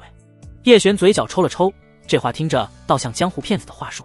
见他神色，洛青衣补充道：莫要觉得我在哄骗你，等你见了他，自会明白我的意思。叶璇长叹一声，罢了，事已至此，也别无他法，只能暂且死马当活马医了。走了。话音落，叶璇轻轻一跃，脚下瞬息间浮现一柄寒光凛冽的飞剑，稳稳拖住他的身形。陆白鹤与陆然也立刻脚踏飞剑，应声而起，与叶璇并肩悬于半空。叶璇回眸望向下方黑压压的人群，恭送叶丹魁，恭送陆家丹师。震耳欲聋的喊声如惊雷般炸响，黑石城众人齐齐起身，声浪直冲云霄。其中更有人扯着嗓子朝着叶璇的背影高声喊道：叶丹魁，让那些一直看不起我们黑石城的家伙都目瞪口呆去吧。这句话让叶璇心底生出一丝归属感，这是他来到这个世界第一次觉得自己是黑石城的一份子。不再犹豫，叶璇御剑前驱，陆白鹤与陆然紧随其后，3道流光划破天际，朝着清玄城的方向疾驰而去。7日后，叶璇3人已行数万里，行至一处野外密林，忽然传来一道女人惊慌娇弱的声音：救命！不要啊！不要！有女子在呼救。陆然率先停了下来，他比叶璇年长了几岁，但看起来还是个热血青年，想要英雄救美。陆白鹤皱着眉头劝说道：会出现在此荒野之地，恐怕不是善茬，还是赶路要紧。老家伙现在只想早些抵达清玄城，入城为安。这一路几万里，3人也遇到了些危险。虽说3人都是筑基期修士，但修为高深的妖精邪祟也是极为危险的。三叔，我们去看一眼，若是厉害的妖族邪祟，咱们直接开溜便是。叶璇，你觉得呢？陆然看向一直没说话的叶璇。叶璇听到女人声音越发可怜，淡淡道：看一看。陆然露出笑容，立即御剑而去。叶璇远追在陆白鹤和陆然身后。如果是举手之劳，叶璇并不介意搭手救人，但若是要搏命，那还是算了。他更赞成陆白鹤的观点。3人瞬息便靠近了呼救声附近。叶璇定睛看去，只见一道魁梧的人身兽首的身影，他背后长着一条粗壮如铁棒的虎尾，这是未完全化形的虎妖。从对方的气息来看，也相当于人族筑基中期修士。妖族若是完全化形，那至少相当于人族金丹修士，但哪怕这虎妖是筑基的实力，可也不好对付。孽畜，放开那女子！陆然高声轻喝道。虎妖缓缓转过头，一双吊睛白额眼杀气腾腾地看着叶璇3人。吼！哈喇子随着吼声流出，露出锋利无比的獠牙。虎妖身上凶狠而又残暴的气息扑面而来。叶璇微微皱眉，将陆然和陆白鹤2人护至身前。看见陆然这小子，轻喝一声，直接上了。陆然，你！陆白鹤阻拦不及，顿时急了，只能跟着陆然冲了上去。叶璇收敛气息，跃至一旁古树之上。此时下方陆白鹤叔侄已经和那虎妖战成一团。陆然长剑嗡鸣，青色剑气如惊鸿掠影，直刺虎妖面门。那虎妖却不闪不避，蒲扇般的巨掌猛地拍出，带起呼啸的劲风，竟硬生生用掌缘磕向剑身。当！金铁交鸣之声震得人耳膜发疼。陆然只觉一股巨力顺着剑身涌来，手臂发麻，长剑险些脱手。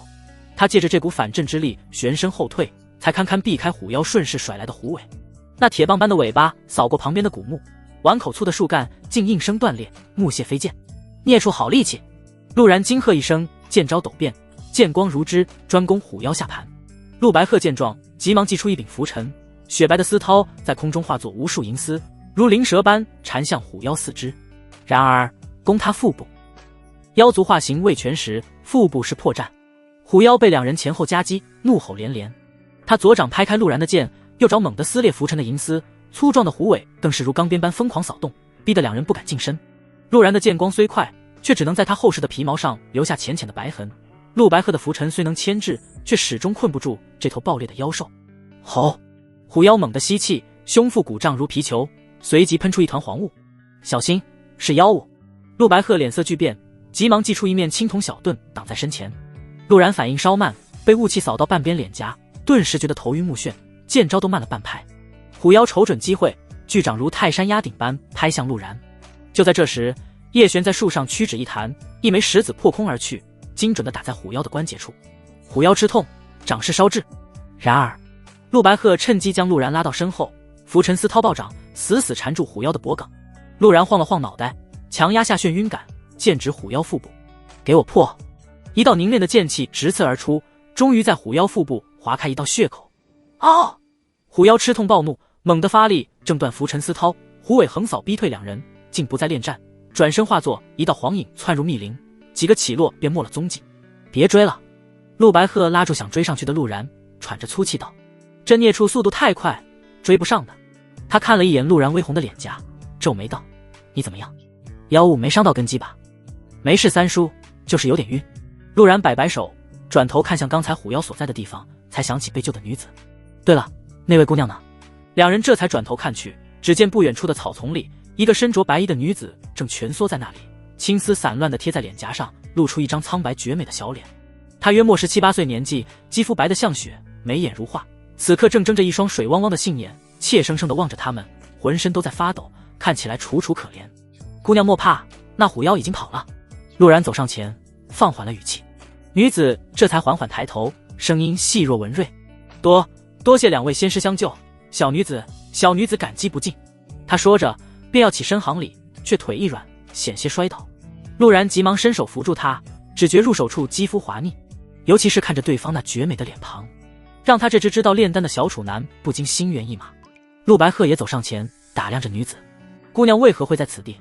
这荒山野岭的，太危险了。女子低下头，声音带着哭腔：小女子是附近山村的，上山采药迷路了，若不是仙师们，小女子恐怕……她说着，眼泪便簌簌落了下来，梨花带雨的模样，看得陆然心头一软。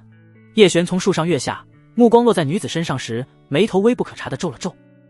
这女子看似柔弱，但眼底深处却没有半分真正的恐惧，反而藏着一丝不易察觉的打量。多谢仙师们救命之恩。女子注意到叶璇的目光，怯生生地低下头，她下意识地往陆然身边靠了靠，像是在寻求庇护。小女子名叫白素素，不知仙师们要往何处去？这荒山野岭的，小女子一个人实在不敢独行。陆然刚想开口答应，却被陆白鹤拦住。陆白鹤毕竟年长，虽觉得白素素可怜，却也多了份警惕。我们要去清玄城，路途遥远，带着姑娘多有不便。清玄城，白素素眼睛一亮，随即又暗淡下去。原来仙师们是去参加炼丹大会的吗？小女子听说过那里，只是从未去过。若是仙师们不便，那小女子便不打扰了。她说着便要转身，脚步却踉跄了一下，一副弱不禁风的模样。哎，等等！陆然终究是心软，忍不住道：三叔，咱们带上她吧。她一个弱女子留在这太危险了。陆白鹤犹豫片刻，看了看叶璇，见他没说话，便叹了口气：罢了，那就让他跟一段路，到了前面的镇子，再让他自行离去吧。白素素立刻露出感激的笑容，朝着三人盈盈一拜：多谢三位仙师。他抬起头时，目光不经意间扫过陆然和陆白鹤，眼底闪过一丝极淡的异彩。叶璇始终站在一旁，没有靠近。九变妖点让他感觉到这女子身上萦绕着一股若有若无的妖气。这女子是妖族，还是与妹儿一般的混血妖人？如果是纯种妖族，能够化形的话，那至少是金丹境界。自己可不是金丹境界妖族的对手。但有一点，叶璇可以确定，这个叫白素素的女子身份肯定不是他说的那样。刚刚他们三人可没主动提起过炼丹大会，她一个普通女子又是怎么知道的？尤其是她刚才提到清玄城炼丹大会时，眼中那一闪而过的炽热，绝非普通女子该有的神情。而此刻的白素素垂在身侧的手指轻轻摩挲着袖口，果然是要去清玄城的炼丹师。他的眼神扫过一直和他保持距离的叶璇，这家伙看起来比狐狸还要狡猾，对他一直心有防备。此刻陆然见白素素哭得肩头耸动，那副我见犹怜的模样，已经小头控制了大头，当即拍着胸脯道：白姑娘莫怕，此地荒僻，我们送你回家便是，正好也能避避前路的妖气。三叔，你看他鞋都磨破了，家就在附近，送一程耽误不了多久。白素素连忙抬起泪眼，睫毛上还挂着泪珠，怯生生道：多谢仙师，我家就在前面的白家镇，那镇子虽小，却也是方圆100里唯一的落脚处，只是近年妖怪横行，镇上人越来越少了。他说着，指尖无意识地搅着衣角，一副惊弓之鸟的模样。叶璇跟在后面，目光扫过路边歪歪斜斜的界碑，碑上确实写着白家镇，难不成自己误会他了？或者她也只是和妹儿一样的妖女？这倒不是没有可能。往镇子走的路上，果然见到几间残破的土屋，断壁残垣间生满了半人高的杂草，风一吹过，呜呜咽咽的，像是有人在哭。陆然看得叹气，这镇子怎地破败成这样？白素素垂着眼帘，声音轻飘飘的：前几年来了头虎妖，镇上人要么被吃了，要么跑了，就剩我家几间屋子还能住人。说话间，已领着3人来到镇子中央的一处宅院前。宅院看起来比别处齐整些，只是院门紧闭，门楣上挂着的白符，牌匾漆皮剥落，透着股说不出的诡异。到了，这便是我家。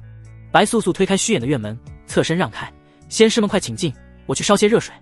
陆然刚要迈腿，陆白鹤却一把拽住他，沉声道：不必了，送你到这儿就行，我们还要赶路。他盯着院里那棵歪脖子槐树，树上缠着的藤蔓竟像是活物般在微微蠕动。三叔，陆然甩开他的手，人家姑娘一片好意，喝杯茶而已。话没说完，就见白素素忽然转过身，脸上哪还有半分怯懦，反倒勾起一抹妖异的笑。原本清澈的眸子瞬间染上猩红，他声音勾魂：来都来了，何必走呢？随着他话音落下，院墙上、屋顶上忽然窜出数道黑影，正是之前逃走的虎妖，还有一头青面狼妖，一头长着鹿茸的鹿妖，个个目露凶光，将院门堵得严严实实。更诡异的是，院里的空气忽然弥漫开一股甜腻的香气。陆然只觉头脑一阵发晕，脚步虚浮，指着白素素：你这妖女！话未说完，便直挺挺地栽倒在地。然而陆白鹤又惊又怒，急忙运转灵力抵御，却见白素素指尖弹出一缕青烟，正落在他鼻尖。他只觉胸口一闷，灵力瞬间滞涩，眼前一黑，也跟着晕了过去。叶璇早有防备，在香气弥漫的瞬间便闭住呼吸，脚尖一点，身形如箭般冲向院外。可刚到门口，那虎妖便咆哮着拦了上来，狼妖、鹿妖也齐齐围拢，将他困在中央。公子，别急着走啊！白素素缓步走到他面前，声音娇柔依旧，眼底却是冰冷的杀意。费了这么大功夫请你们来，总得好好聊聊。叶璇握紧剑柄，目光扫过地上昏迷的叔侄，沉声道：你抓我们来，到底想做什么？白素素眼唇轻笑，妩媚动人，她那饱满上围跟着轻轻颤动。做什么？本座本来只是想让这2个蠢蛋帮本座炼丹。白素素身影瞬间来到叶璇身边，她性感的身子贴着他的背，粉红的唇碰到叶璇的耳边。但现在本座发现了一个大宝贝，叶公子。白素素吐气如兰，妩媚妖娆，她缠着叶璇的身子，诱人而又致命。叶公子，你猜奴家发现的大宝贝是什么？叶璇紧皱剑眉，白姑娘不会是说我吧？答对了，公子真是聪明呢。白素素语气满是惊喜，眼睛带着吃人的光芒。这娘们不会要吃了自己吧？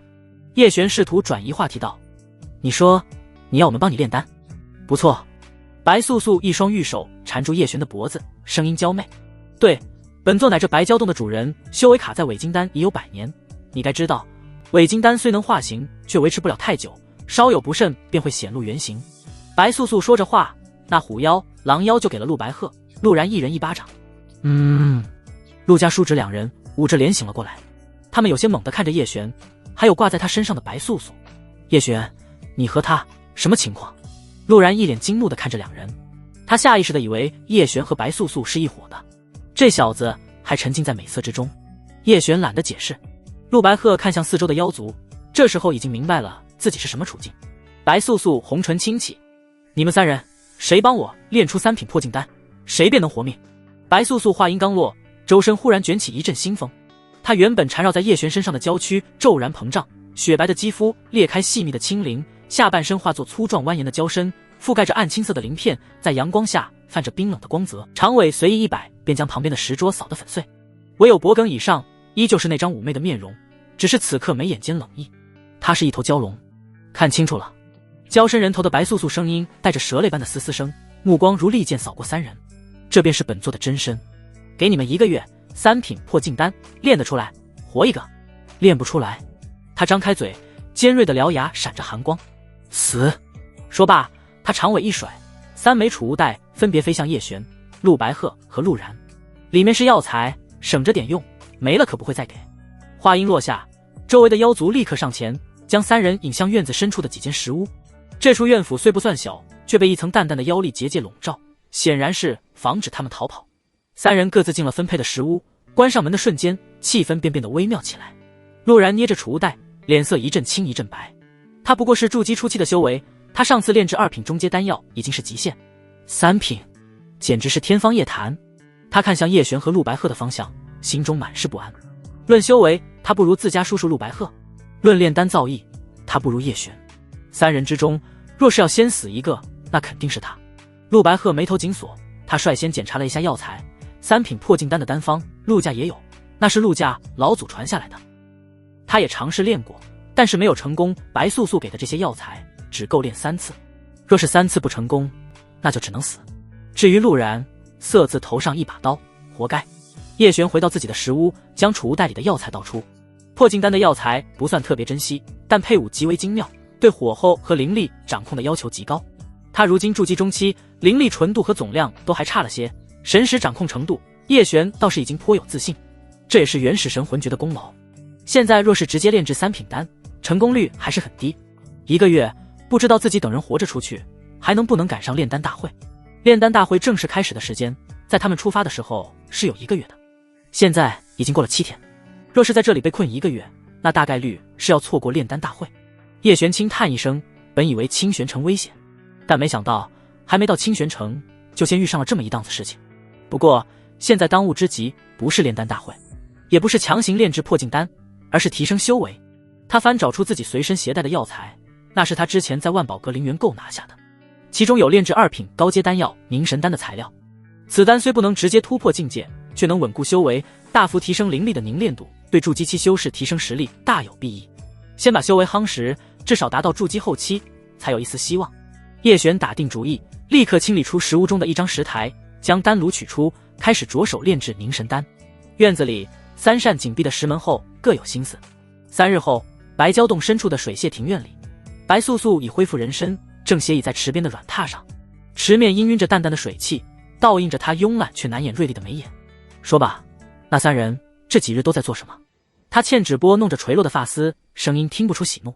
一旁势力的狼妖连忙躬身回话：回洞主，那叶璇自打进了石屋便再没出来过，日夜都能感应到里面有丹火波动，似乎在炼制什么丹药，看火候倒是稳定得很。陆白鹤呢？陆白鹤前2日一直在打坐，昨日才开始取出丹炉，看样子是在熟悉药材，还没正式开炼。至于陆然，狼妖顿了顿，语气带着几分不屑。他第1天就急着开炉，结果炸了丹炉，第2天又试了1次，还是没成，现在正蹲在屋里唉声叹气，像是没了主意。白素素闻言，嘴角勾起一抹冷笑，急功近利，成不了事。他抬眼看向狼妖，继续盯着，有任何动静立刻回报。是。狼妖应声退下。白素素望着池水中自己的倒影，指尖轻轻敲击着踏岩。时间紧迫，青州妖族大会就在眼前。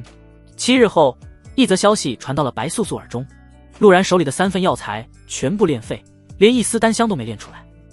彼时白素素正在池中闭目养神，听到汇报的瞬间猛地睁开眼，眸中杀意暴涨，她身形一闪，已出现在陆然所在的石屋外。废物！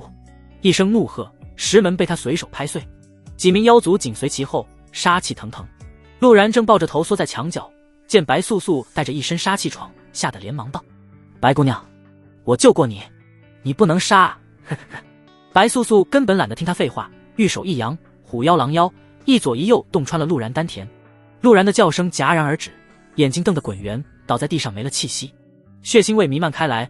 白素素看都没看地上的尸体，转身看向不远处陆白鹤和叶璇的石屋，扬声道：他已经死了，你们2个小心点用我的药材。声音带着蛟龙之威，震得2间石屋的门都微微发颤。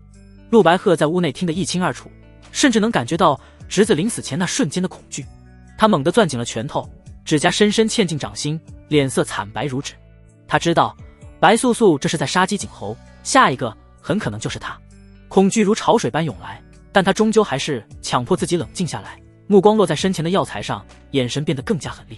必须成，无论付出什么代价。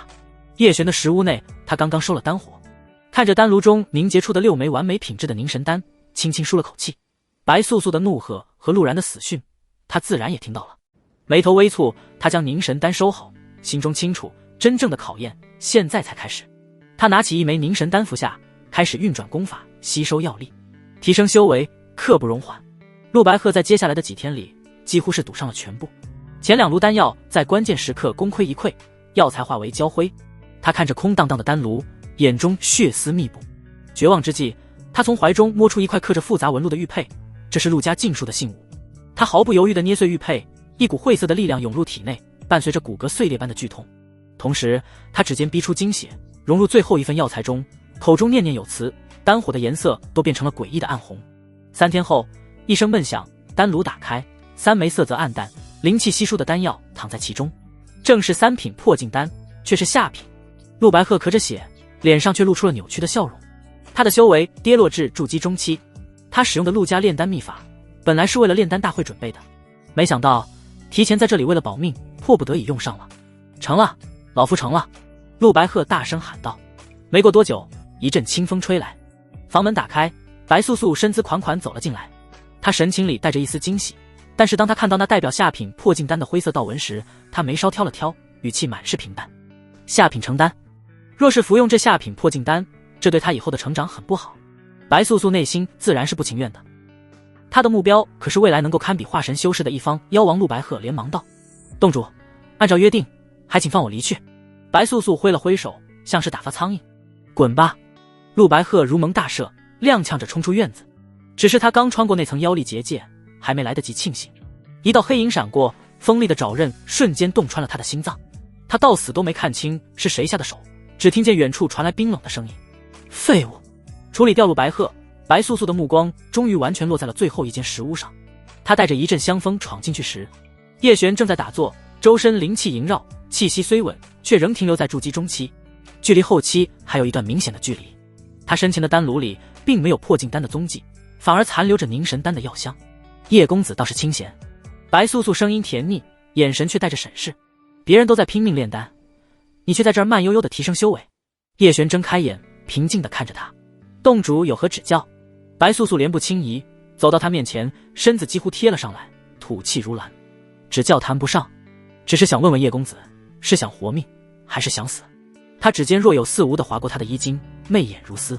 现在就去炼破镜丹，成了你就能活，不成。他轻轻咬了咬红唇，姐姐也舍不得你这么俊的人儿变成枯骨呢。叶璇皱眉，往后退了半步，拉开距离。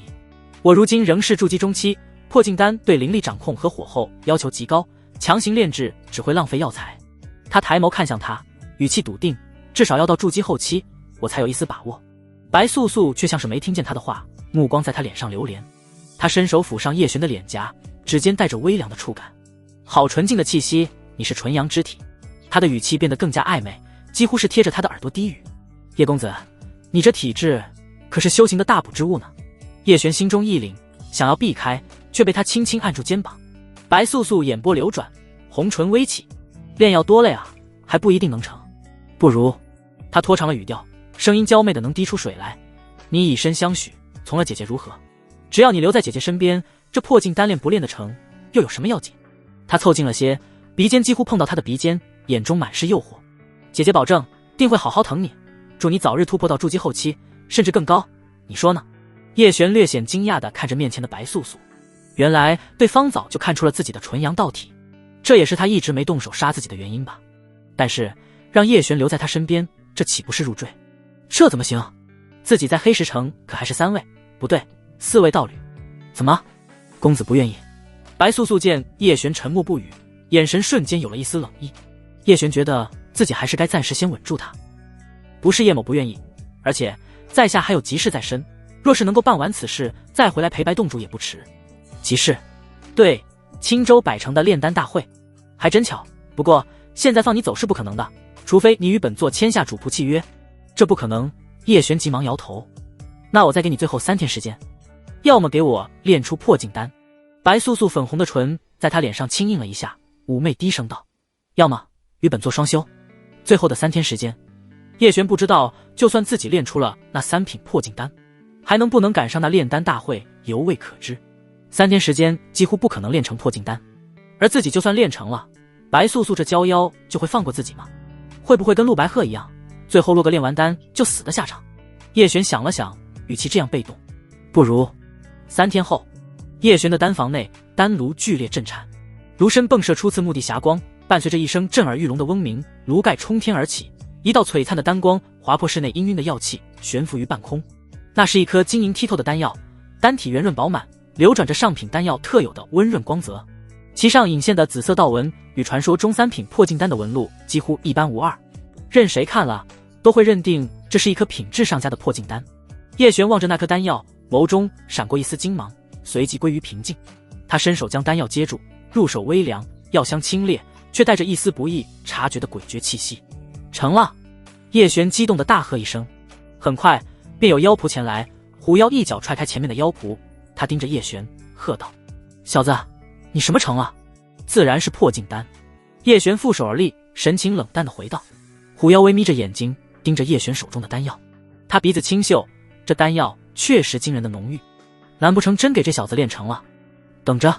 虎妖正要去寻找白素素的时候，房间里忽然响起白素素的声音，带她过来。是。虎妖抱拳恭敬地应了一声，随我来。虎妖将叶璇引向白素素的水榭庭院。水榭依水而建，四周碧波荡漾，水汽氤氲，空气中弥漫着淡淡的花香与水腥气混合的独特味道。白素素斜倚在临水的软榻上，她一袭淡绿纱裙勾勒出她曼妙的身姿，乌黑的长发如瀑布般垂落，肌肤胜雪，媚眼如丝。见叶璇进来，她嘴角勾起一抹慵懒的笑意，声音带着几分慵懒的魅惑。叶公子果然不负所望，看来姐姐先前是多虑了。叶璇将手中的破镜丹递上，语气平淡，信不辱命。白素素的目光瞬间被那颗破镜丹吸引，眼中闪过强烈的渴望。她接过丹药，放在鼻尖轻嗅，又仔细端详着丹体上的纹路，只觉这丹药灵气充沛，道纹清晰，却是上品无疑。他心中大喜，坐起身，急切地便将丹药抛入口中。丹药入口即化，一股精纯的灵力瞬间涌遍四肢百骸，让他感觉修为瓶颈似乎都松动了几分。他当即打坐，全力炼化药力。随着药力的炼化，他舒服地眯起了眼，脸上露出满足的神情。好一颗上品破镜丹。白素素撩过自己及腰青丝，看向叶璇的目光愈发炽热。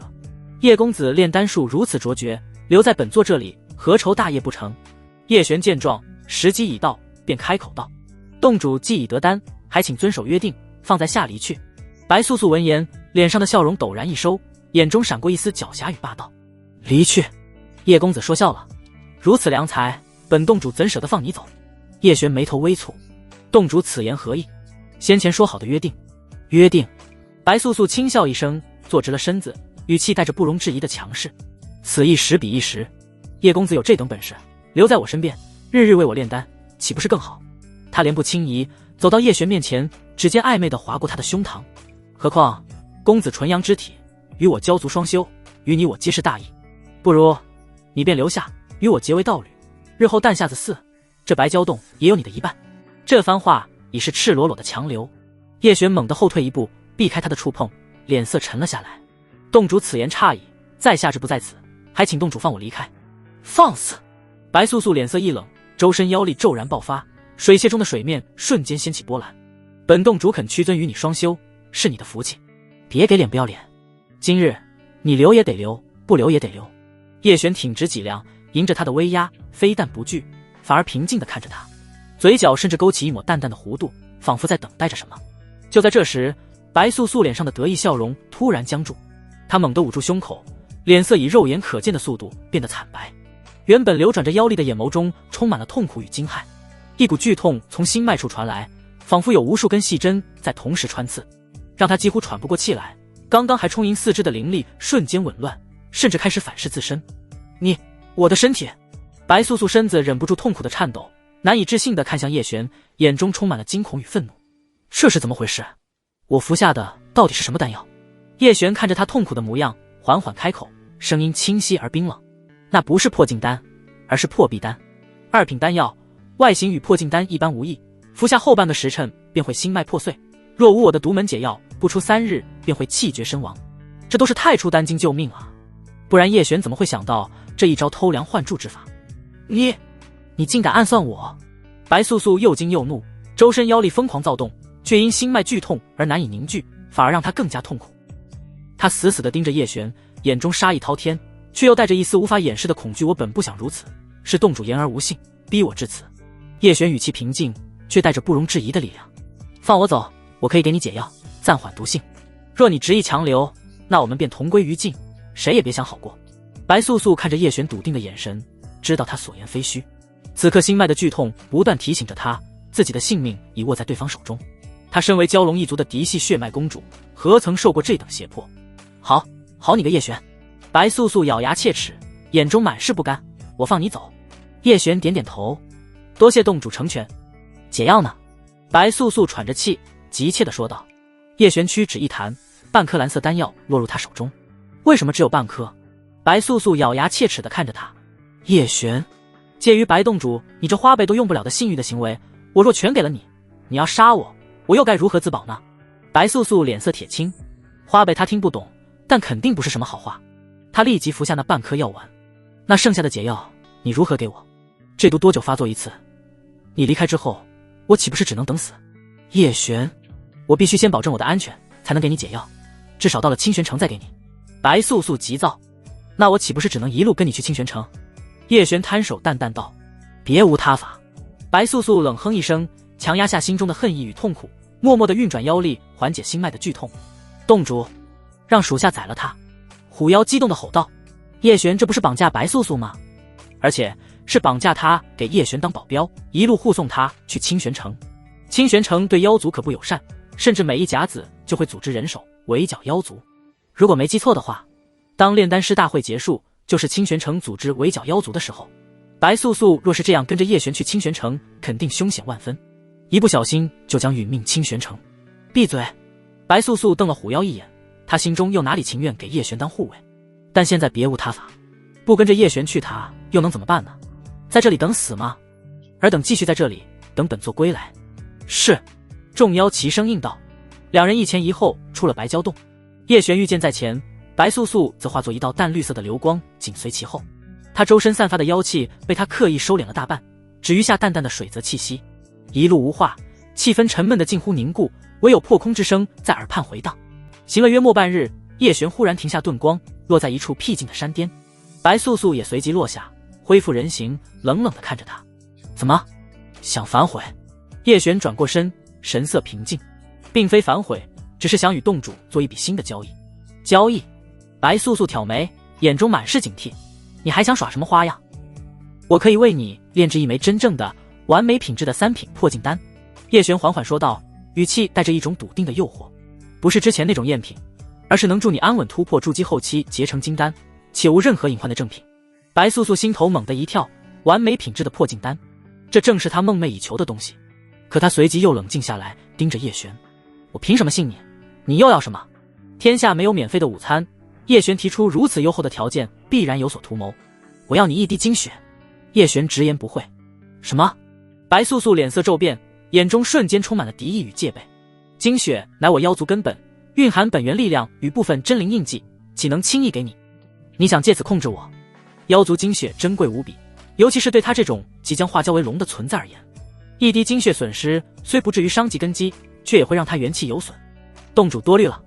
叶璇摇头，我并非要控制你，这滴精血对我而言另有他用，而且我只需一滴，对你影响甚微。你若不允，那这交易便作罢。你我依旧维持现状，我定期给你解药，你随我同行即可。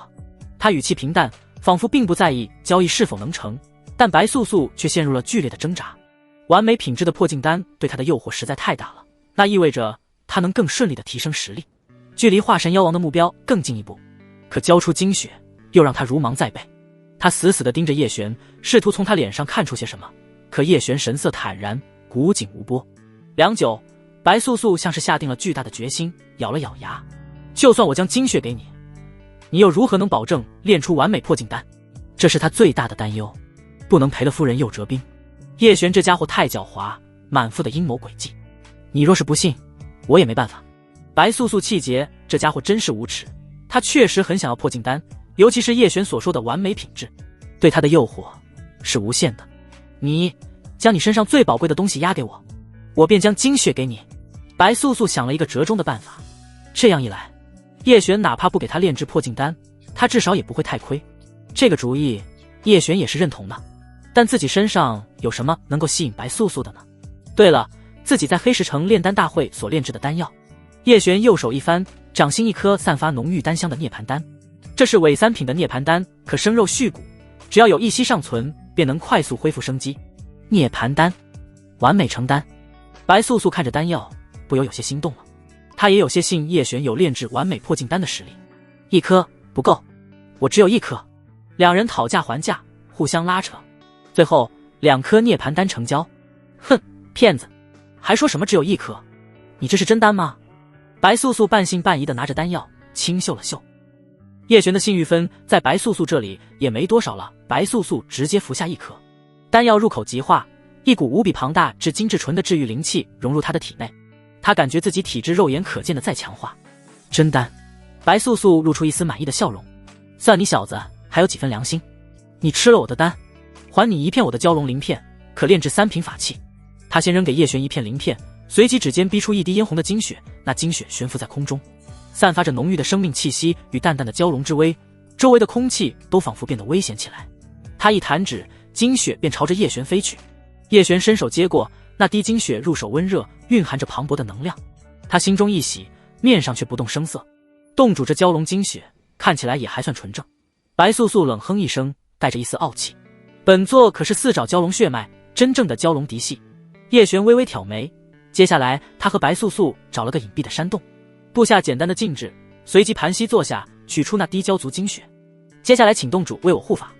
叶璇可不怕他偷袭，毕竟他现在还要靠自己的解药活命。白素素翻了个白眼，自己完全被拿捏了。叶璇深吸一口气，运转起9变妖典。这部功法能吸收妖族精血中的本源之力，提升修为，获取神通。叶璇修炼第1遍用的是狐妹儿的精血，获得狐族神通，灵狐幻境。这第2遍就用白素素的蛟龙精血。随着功法运转，那滴蛟族精血化作一道红芒，被叶璇吸入体内，瞬间融入他的丹田气海。一股狂暴而精纯的力量在他体内奔腾，仿佛有一条蛟龙在他经脉中横冲直撞。叶璇咬紧牙关，引导着这股力量按照9变妖典的法门运转。嗡，体内传来一声清鸣，9变妖典骤然爆发出璀璨的光芒。原本只有1变的妖典，其上的纹路迅速流转增多，最终定格在第2变的印记上。第2变蛟龙变。叶璇心中狂喜，与此同时，2道蛟族神通的信息涌入他的脑海。覆水诀能操控一定范围内的水流，威力随修为增长。蛟灵护体，运转实体表浮现蛟龙鳞片虚影，防御力大增。不仅如此，吸收了蛟族精血的本源之力后，叶璇原本卡在筑基中期巅峰的修为瓶颈，如同被洪水冲垮的堤坝一般轰然破碎。澎湃的灵力在体内奔腾凝聚，最终稳定下来。筑基后期，叶璇缓缓睁开眼，眸中金光一闪而逝，感受着体内前所未有的强大力量，以及那仿佛与生俱来的控水之感，嘴角忍不住勾起一抹笑意。这次交易太值了。他走出山洞时，白素素正不耐烦地等着，他可是等了1天1夜。见他出来，感受到他身上明显提升的气息，瞳孔微微一缩，惊骇道：“你的修为，侥幸有所精进。”叶璇淡一笑：“我们继续赶路吧，早日抵达清玄城，为好早日为洞主炼丹。”白素素深深地看了他一眼，总觉得叶璇修为的突破与自己那滴精血脱不了干系，但也不知道他到底用了什么神秘功法，心中更是复杂。但事已至此，多说无益。两人再次启程，这一次白素素的速度明显快了几分，显然也想早日拿到真正的破镜丹。又行了数日，前方地平线上一座气势恢宏的巨城渐渐显露出来。那城池依山而建，延绵不绝，城墙高耸入云，闪烁着淡淡的灵光，这是护城大阵。城头上隐约可见巡逻的修士身影，城门口人来人往，热闹非凡，一股属于大型修真城市的繁华与威严扑面而来。城门上方悬挂着一块巨大的匾额，上书3个苍劲有力的大字：清玄城。我们到了。叶璇望着那座巨城，眼中闪过一丝期待。炼丹大会不知道是否已经开始。白素素隐匿着自身妖族气息，她看着远处那座散发着人族修士气息的巨城，眉头微蹙，眼中闪过一丝忌惮。她看向叶璇，冷声道：“解毒丹药。”叶璇屈指淡出另外半粒解毒丹药。白素素红唇微张，吞入口中，丹药入体，顿时她体内残余毒素逐渐消散。她一双眸子冷冷看着叶璇：“你进了清玄城，那破镜丹你何时给我？”白素素自然是不敢跟着进清玄城的，在这附近出现都已经是极其危险的举动。叶璇微笑道：“我得先去一趟清玄城，若是炼丹大会已经开始，那我便立即帮你炼制此丹；若是炼丹大会还没开始，我赶上了，自然得参加。”白素素面带不满：“等你参加完，那得什么时候？”叶璇：“长则1月，短则半月，说不定这时候炼丹大会已经开始了呢。”白素素咬着银牙：“那本座在这等你，你若是参加，便来知会一声，我回白蛟洞等你。”好。叶璇点头，率先朝着城门飞去。白素素深吸一口气，看着叶璇离去的背影，总觉得有些不安稳。这时候，一行人从他头上御剑而去，其中有人低头扫了他一眼，眼前一亮，身形微滞。领头人轻喝：“子月，收起你的色心，这可是清玄城，若是不小心招惹了大势力的子弟，后悔都来不及。”白素素此时心中微跳，她毕竟是妖族，若是被这群修士发现真身，那麻烦可就大了。好在叶璇给他的碧溪丹效果超群，金丹修士都没能发现端倪。不过叶璇也说了，若是遇到元婴或者更高境界的修士，可能就会被看破，这也是白素素不敢跟着叶璇进城的原因。另外一边，叶璇刚踏入清玄城，便被城中熙攘的人流与浓郁的丹香包裹。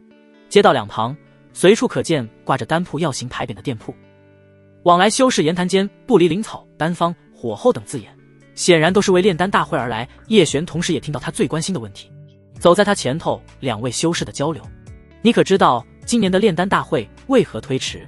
据说是为了等清玄宗的丹王前辈出关，他要在这一届丹会中收一名关门弟子，是那位曾经名扬丹域的前辈，他可是我们青州炼丹师的荣光。我若是能入他门下，即便是现在死了也值。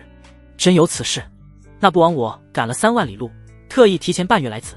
现在大家都在闭门潜心炼丹，希望能够有些长进，成为丹王弟子。”叶璇听完，心中大定，看来自己的运气还不错，丹会推迟，但具体时间没打听出来，还是直接去问丹会。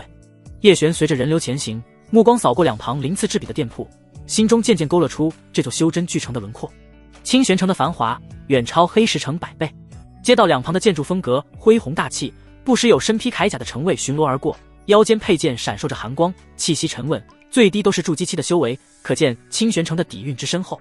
不多时，一座通体由白玉建成的阁楼出现在前方，阁楼顶端悬挂着一枚巨大的丹炉雕塑，炉口吞吐着淡淡的丹烟，正是清玄城的炼丹师会。叶璇走进炼丹师会，内里比外面看起来更加恢宏，空气中弥漫着浓郁却不杂乱的药香，来往的修士大多身着炼丹师长袍，神色间带着几分矜持与傲气。他循着指引来到登记处，报上自己的名字与来自黑石城的信息。负责登记的修士核对了一番，递过来一枚通体银白的符牌，符牌上刻着3道丹纹，前2道色泽饱满，第3道却略显暗淡，正是2品高阶炼丹师的标识。叶璇接过符牌，注入一丝灵力，符牌微微发烫，确认了他的身份信息。道友请问，本届炼丹大会具体何时开始？叶璇顺势问道。那修士头也不抬地回道：7日后晨时，在城中心的丹道广场举行。今年情况特殊，推迟了半月，就是为了等清玄宗的丹王前辈。叶璇心中了然，道谢后转身离开。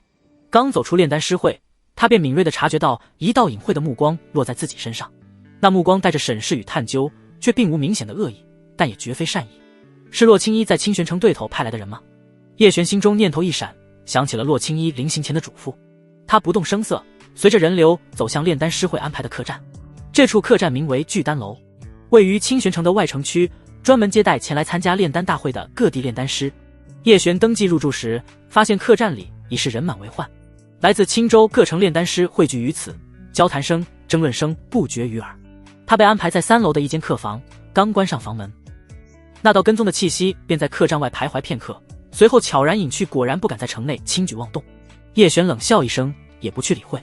眼下最重要的是利用这7天时间攻克3品丹药。他盘膝坐在房间的蒲团上，取出丹炉与自己从万宝阁玉玲珑那里白嫖的药材，既然要为冲击金丹做准备，又要适应三品丹的炼制手法，叶璇选择了太初丹经中记载的一种三品初阶丹药运灵丹。此丹主在温养灵力，稳固修为，虽无直接提升境界之效，却能将修士体内的灵力淬炼得更加精纯，为后续突破打下坚实基础，是筑基后期修士冲击金丹前的绝佳辅助丹药。叶璇深吸一口气，点燃丹火。不同于炼制二品丹时的从容，此次他格外谨慎。三品丹对火候的掌控要求更为精细，药材的投放顺序与灵力注入的时机也需毫厘不差。他先以神识反复梳理丹方，将每一步细节都在脑海中推演数遍，直到确信无误，才开始投放第一味主药凝灵脂。丹火舔舐着药草，将其中的杂质缓缓逼出，纯净的药力在丹炉中升腾。叶璇全神贯注，操控着灵力引导药力流转。时间一点点过去，窗外的天色从明亮转为昏暗，又从昏暗亮起。他将《太初丹经》中关于三品丹炼制的要诀再次默念一遍，尤其是对灵力收放须如抽丝剥茧的描述。他放缓了节奏，神识如同最精密的仪器，把控着每一丝药力的融合。这都是修炼了原始神魂诀之后给自己带来的提升。他将自己筑基后期的灵力运转到极致，配合原始神魂诀带来的超强神识，药草在丹火中完美转化，药力融合的天衣无缝。丹炉内渐渐浮现出3枚圆润饱满的丹丸雏形，丹丸表面流转着淡淡的灵光，药香也变得醇厚而清冽。丹成！叶璇低喝一声，双手结印，小心翼翼地将3枚丹药收入玉瓶中。他打开玉瓶一看，5枚三品初阶运灵丹，其中4枚成色完美，灵光内敛，完美成丹；1枚上品成丹。叶璇炼完丹，灵气正好消耗一空，直接服下1枚完美运灵丹，至纯灵气顿时融入体内经脉，四肢百骸都仿佛经历一次强化一般，丹田内的灵气也变得更为精纯。如此效果，若是其他修道者知道，肯定会无比羡慕。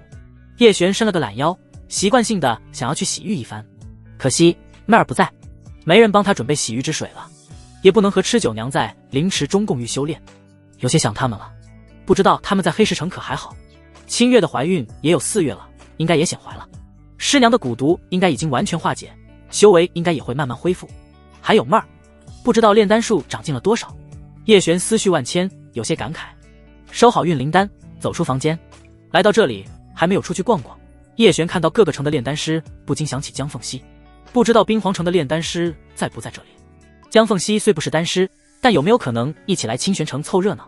叶璇转了一圈，旁敲侧击打听冰皇城炼丹师的消息，得到的答复却是冰皇城的队伍何等尊贵，怎会住在此处？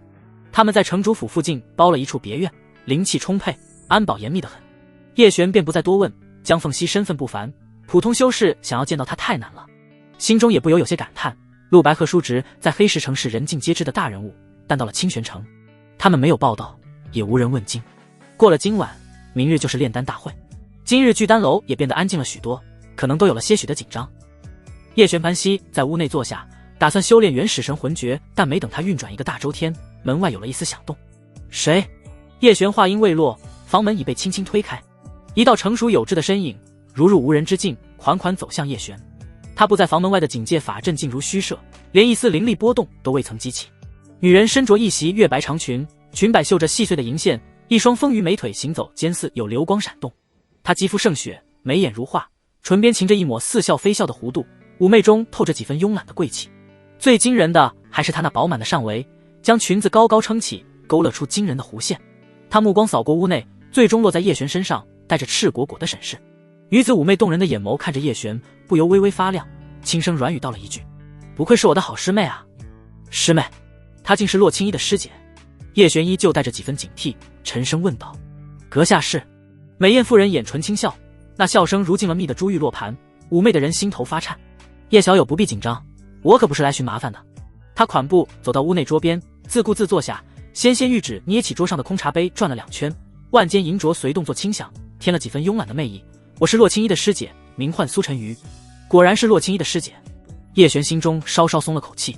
苏晨瑜抬眼看向他，眼尾微微上挑，带着几分漫不经心的玩味。青衣那丫头托我照看你1、2，还说你是个炼丹奇才。我原本是不信的，小小黑石城能出什么惊世骇俗的人物？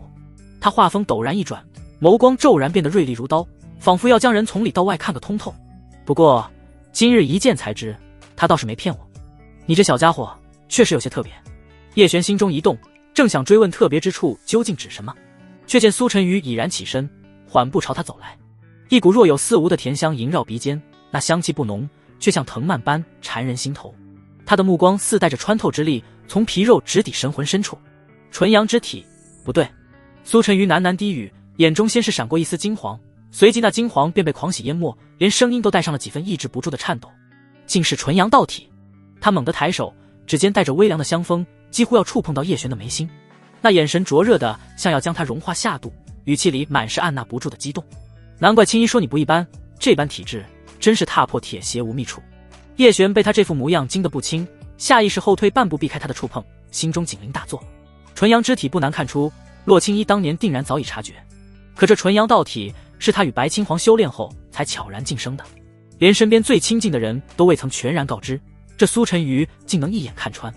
看他这神情，这体质对他而言怕是有什么秘密。苏晨瑜见他戒备，稍稍收敛了几分失态，可眼底那抹势在必得的光芒却丝毫未减他红唇轻启，声音柔得像春水。叶小友，你我之间或许能做笔交易。什么交易？叶璇皱紧眉头，直觉告诉他这是绝没那么简单。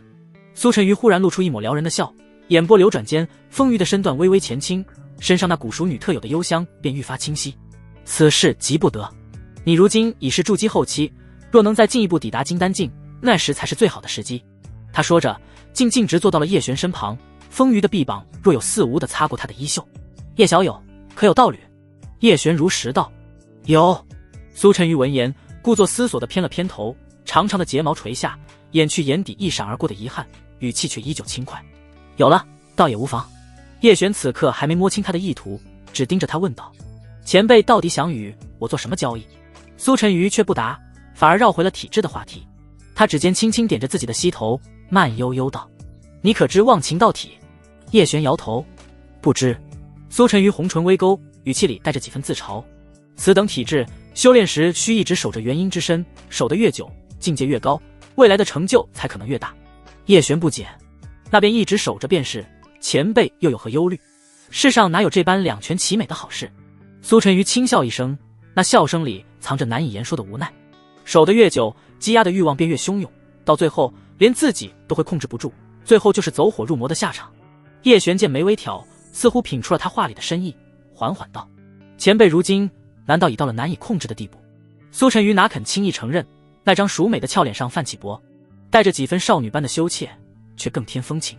可这事若不解决，他如今连打坐都静不下心，日夜被翻涌的欲望折磨，实在苦不堪言。他终是轻轻点了点头，耳根红得快要滴血。前辈是需要与人同修才能缓解。叶璇越问，苏晨瑜便觉得身上的温度越高，尤其是叶璇身上那股纯粹的纯阳之气，于他而言既是致命的诱惑，也是煎熬。苏晨瑜的脸已经红得像要滴出血来，声音细若蚊蝇。寻常道法同修只能暂时压制，却不能彻底解决。这话已是说得再明白不过，他需要的是灵肉合一的修炼之法，而且对于双修之人还要严格要求，一般体质可承受不了他体内积攒了这么多年的负面欲望。叶璇的纯阳道体就是其一，与之修炼才能彻底摆脱这欲望的桎梏。叶璇微微颔首，表示了然。明日炼丹大会，加油！苏晨瑜猛地站起身，像是再待下去便会失控，语气急促几分，又补了句：对了，小心信故的人。话音未落，他的身影已如鬼魅般消失在屋内，仿佛从未出现过。叶璇鼻尖似乎还残留着他身上的余香，心中却疑窦丛生。苏晨瑜值得信赖吗？至少眼下在清玄城，他似乎只能暂时信他。若他真是为了解决情欲之事，那必然会护着自己。毕竟他这纯阳道体是他唯一的解药。这般想着，叶璇的心稍稍安定了些。与此同时，苏晨瑜已回到自己的修炼密室。他刚坐下，便猛地攥紧了拳头，指尖掐着法诀，指节都泛了白。打坐片刻，心头的杂念却如潮水般涌来，尤其是那股萦绕不去的纯阳之气，像是带着钩子，勾得他心头发痒，四肢百骸都泛起奇异的燥热。静心决念了一遍又一遍，毫无作用。苏晨瑜深吸一口气，丰腴的身躯微微绷紧，修长的双腿下意识地紧紧并拢。方才在叶璇身边强忍的欲望，此刻如决堤的洪水般汹涌而出，搅得他心神不宁。看来今夜注定无眠了。翌日天刚蒙蒙亮，清玄城中心的丹道广场已是人声鼎沸，聚丹楼的丹师们纷纷出楼。叶璇早早起来，随着人流来到广场时，只见数万平方米的广场上早已挤满了修士，其中大半都身着炼丹师长袍，来自青州各地的丹师汇聚于此，彼此见或低声交谈，或闭目养神，空气中弥漫着紧张与期待交织的气息。广场中央矗立着100余个临时搭建的炼丹台，每个台子上都摆放着崭新的丹炉与阵盘，显然是为参赛丹师准备的。快看，是清玄宗耀王峰的人！人群中忽然响起一阵骚动，叶璇顺着众人的目光望去，只见一行身着月白道袍的修士缓步走来，为首的是一名面容俊朗的青年，他眉目清冷，步履间自有一股从容气度，腰间悬挂着一枚刻有妖字的玉牌，隐隐散发着丹香，那就是顾道生，传说中千年难遇的炼丹奇才，药王峰峰主的亲传弟子，未来的药王峰接班人。听说他年仅25，便已能炼制3品中阶丹药，这等天赋，怕是连丹王前辈都要侧目。议论声中，顾道生目不斜视地走到最前方的炼丹台旁，他周身仿佛有一层无形的气场，让周围的修士下意识地后退了几步。叶璇看着他，心中微微一动，这便是苏晨宇所说的顾姓之人。紧接着，另一方向也传来不小的动静，一群身着冰蓝色服饰的修士走来，为首的是一名风韵犹存的妇人，她神情肃穆，腰间的家族令排刻着一只展翅的冰皇，正是冰皇城江家的标志。叶璇的目光在那队人中扫过，却没有看到江凤熙的身影，心中略感失望。还有落日城的队伍。西侧，一群身着赤红长袍的修士抵达，为首者身材魁梧，脸上带着一道刀疤，正是落日城的代表。3大主城与清玄宗的人马一道，广场上的气氛愈发凝重。其他小城的丹师虽也有不少好手，却在这3大顶尖势力的光芒下显得暗淡了几分。辰时一到，一道苍老而洪亮的声音响彻广场：本届青州炼丹大会正式开始。说话的是一名须发皆白的老者，他身着紫色锦袍，正是清玄城炼丹师会的会长，一位成名已久的5品炼丹师。在他身边还有2人，一位是药王峰的峰主，也是顾道生的师尊，还有一位在他们2人中间。他身穿着一袭素色的宽松长袍，包裹着他的身子，身上满是神秘。那位被会长和药王峰主护在中间的女子，便是传说中的丹王。她就那样静静站着，素色长袍的领口微敞，露出一截银白如玉的脖颈，线条优美。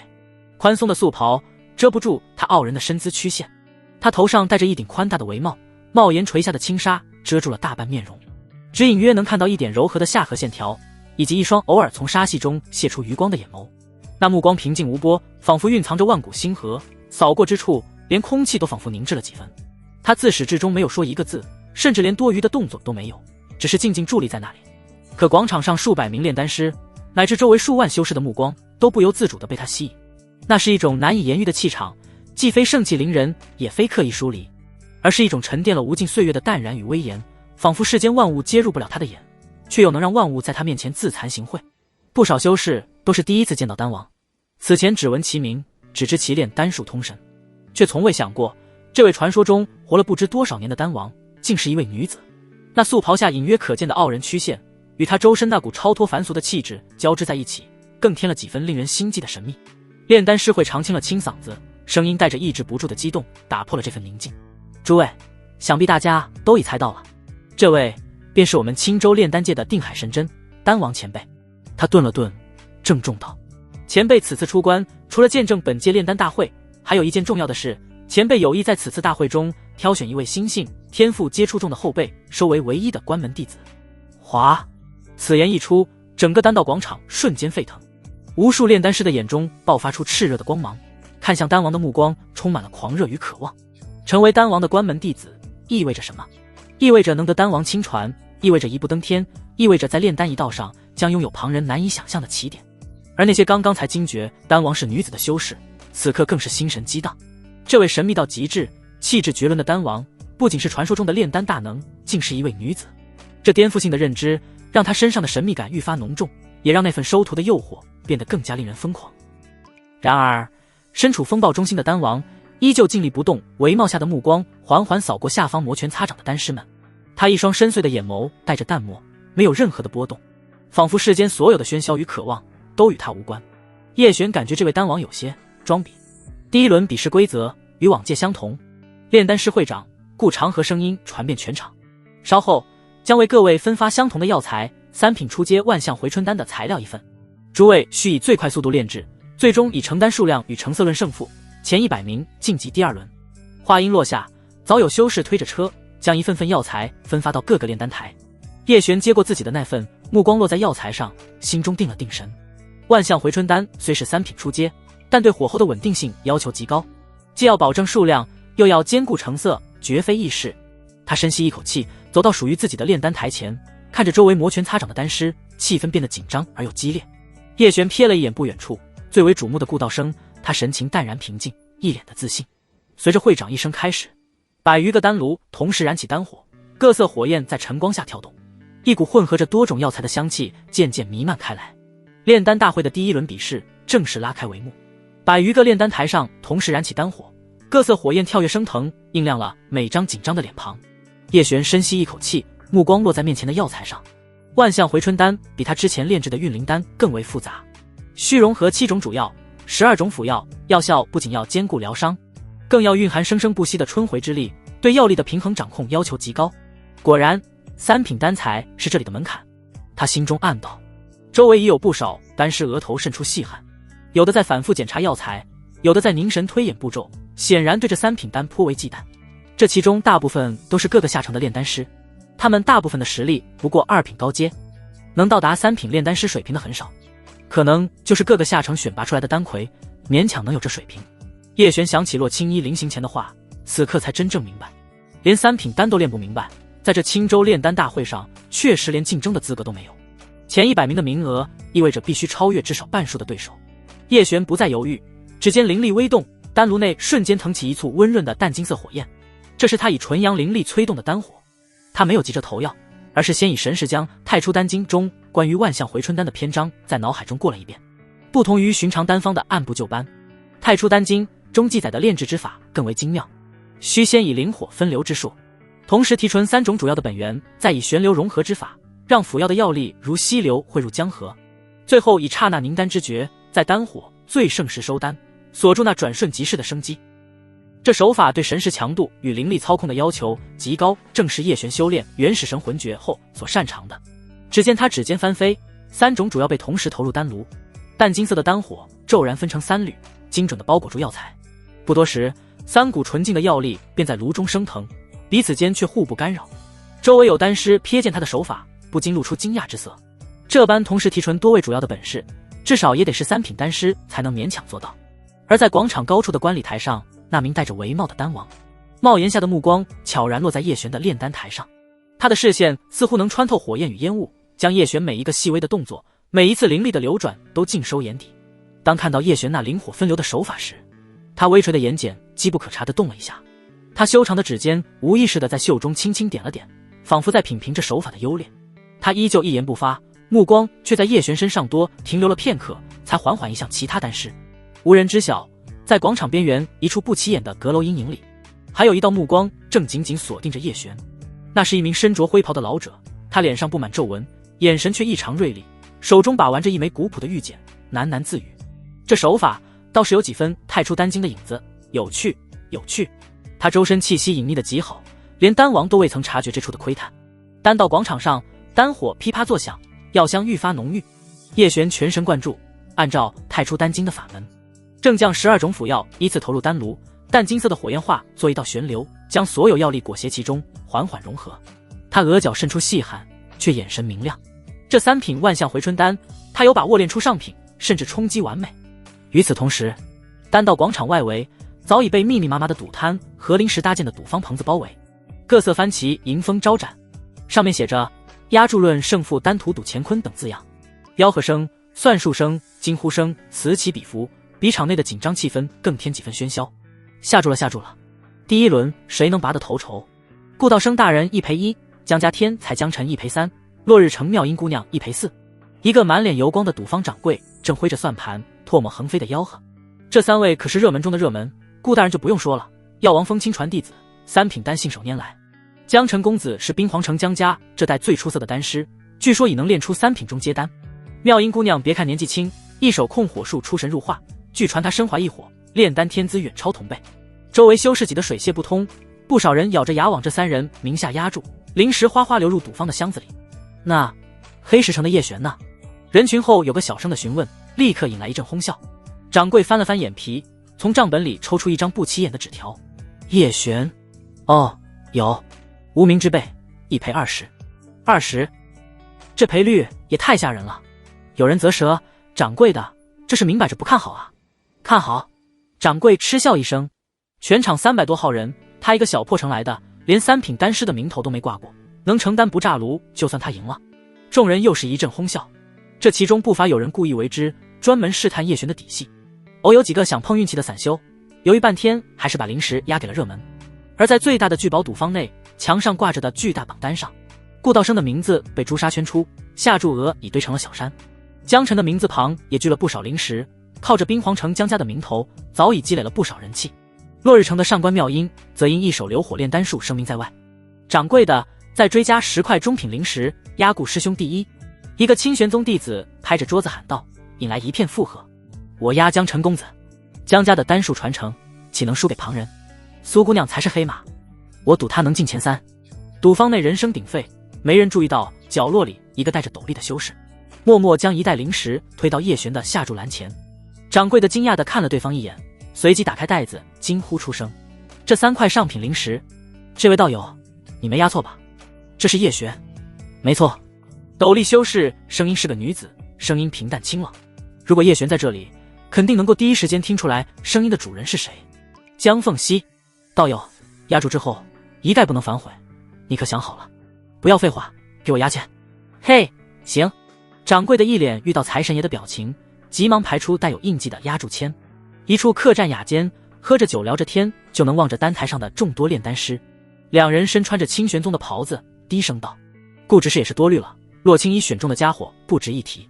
不要大意，洛青衣可不是简单之辈，他挑中的人必然也不会那么简单。与此同时，观礼台上那道戴着帷帽的身影，他的指尖轻轻敲击着栏杆，帽檐下的目光在叶璇与顾道生等人之间流转。下一瞬，他的身影消失在观礼台上。此时的丹道广场中央，叶璇正专注地调控着丹火，对场外的喧嚣一无所知。他不知道自己已被打上不可能晋级的标签，更不知道有人正等着看他的笑话。清玄城在炼丹大会进行中越发热闹，每日大家都在传有关炼丹大会的事情。第3天有了大消息，传遍全城，而且很快还会传遍整个青州108城。落日城上官妙音，成丹10颗。我的天，6颗完美品质，这速度，这成色，绝了！只见落日城那抹赤红身影收了丹火，玉瓶中倒出的丹药颗颗圆润，灵光流转，引得周围一片惊叹。上官妙音俏脸微红，微微颔首，算是致意。雅间里的白袍弟子咂舌，这上官姑娘可以啊，比传闻中更强。话音刚落，又一声轻喝响起，顾道生成丹11颗，完美品质6颗。清玄宗方向瞬间沸腾，顾道生收丹的动作行云流水，脸上依旧没什么表情，仿佛这成绩只是寻常。他可还没展示自己的全部实力，不愧是顾师兄。白袍弟子激动地拍了下桌子，成丹术更优，完美成丹一样，顾师兄能够初选第1了。紧接着冰皇城方向也有了动静，江辰收了丹炉，成丹9颗，完美品质5颗。虽不及前2人，却也远超旁人，引得不少人叫好。毕竟是江凤熙的亲侄儿，这等天赋不算入梅门楣。3大热门果然稳，不愧是青州3大主城。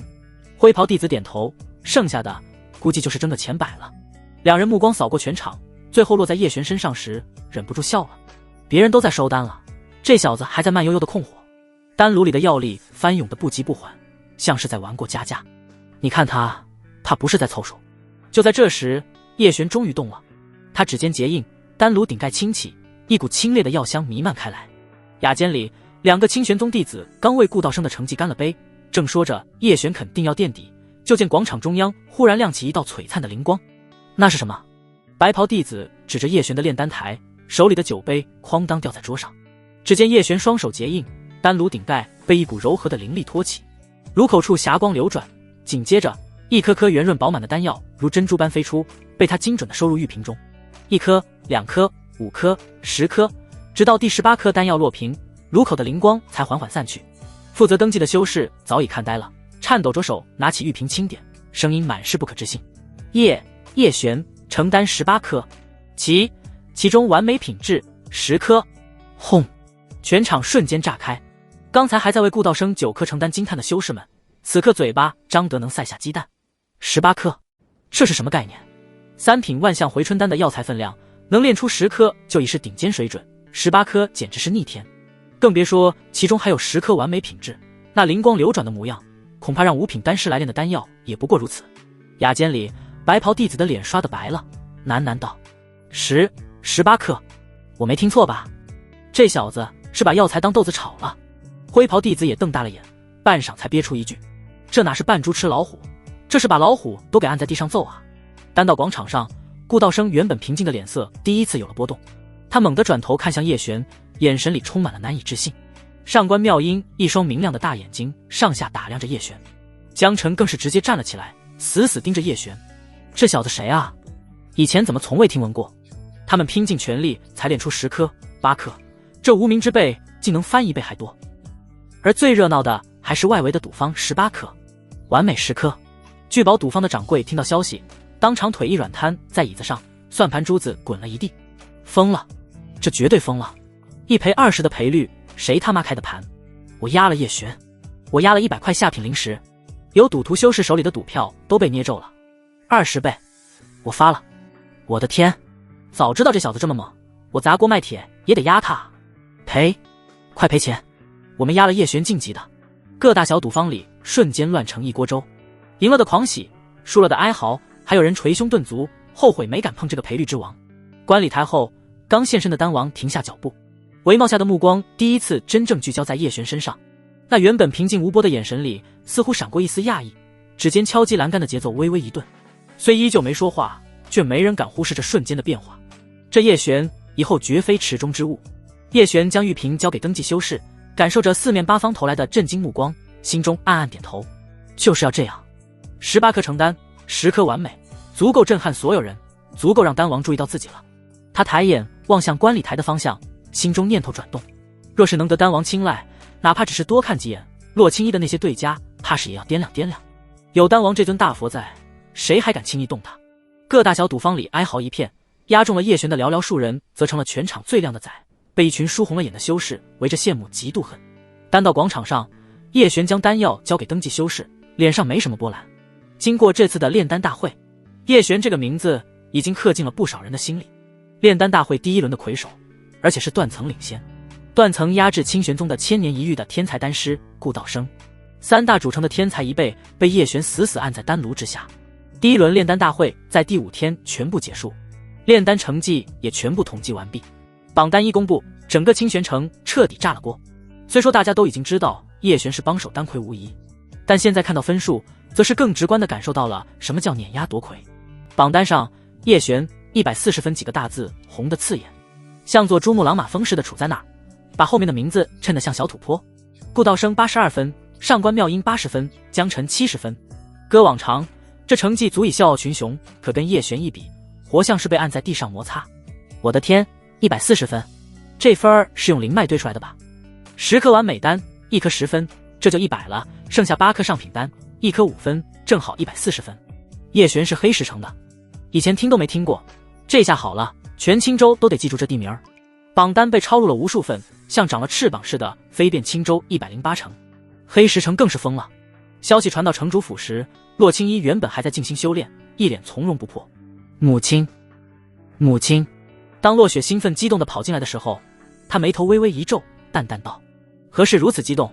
雪儿，你养气功夫还需要再好好修炼修炼。”母亲，叶璇。叶璇他在清玄城丹会夺魁了。洛青衣微微一愣，怀疑自己是不是听错了。洛青衣手里的玉盏咔嗒一声，差点捏碎。他猛地抬头盯着洛雪，声音都带了点颤：“你说谁？”叶璇，丹魁。洛雪点头如捣蒜：“对对对，140分，把清玄宗那个顾道生按在地上摩擦。娘，咱们黑石城这次可真是扬眉吐气了。”洛青衣深吸一口气，努力维持城主的端庄，可嘴角却忍不住往上翘，翘着翘着就绷不住了，扑哧一声笑了出来。这小子藏得够深啊，我就知道他不是池中之物，没想到是条真龙。他当即拍板，背后里红绸子，给我把叶府从大门到后院都挂满，再派一队最精锐的执法队过去，告诉周韵他们，有我在，谁也别想动叶府一根手指头。叶府里此刻已是一片欢腾。陆清月摸着微微隆起的小腹，笑得眉眼弯弯。我就知道夫君最厉害。施九娘露出一脸惋惜的笑容，可惜这次没能去清玄城看着夫君夺魁。胡妹儿捧着刚练废的丹炉，眼睛亮晶晶的。夫君真厉害，我什么时候能和夫君更厉害？若是我不行，我与夫君以后的孩子应该可以吧？周韵心中激动而又复杂，她不能像吃酒娘一样坦诚地说着自己夫君如何。她转身回了房间，虔诚地跪在祖师牌下，点燃香烛，把这消息告知先辈。万宝阁内，玉玲珑正对着账本发愁，一收到从清玄城传回来的消息，噌地站起来，吓得账房先生差点把算盘吞了。他柳眉一挑，笑得花枝乱颤。我就说跟着叶公子准没错，那些以前背后嘀咕我年轻的，现在都给我憋着。快，背礼去叶府。散人联盟，白青黄望着清玄城的方向，玉手捏着衣角微微发白。为叶璇高兴是真的，可心里那点说不清道不明的滋味也是真的。这家伙总是能给人惊喜。清玄城这边，叶璇的名字彻底成了热词。清玄宗和丹师会的卷宗里，叶璇二字被红笔圈了右圈，被注从黑石城驻机修室改成了丹道妖孽，重点关注疑似丹王亲传预备役。顾道生把自己关在房里，对着镜子里的自己瞪了半天，最后一拳砸在桌上。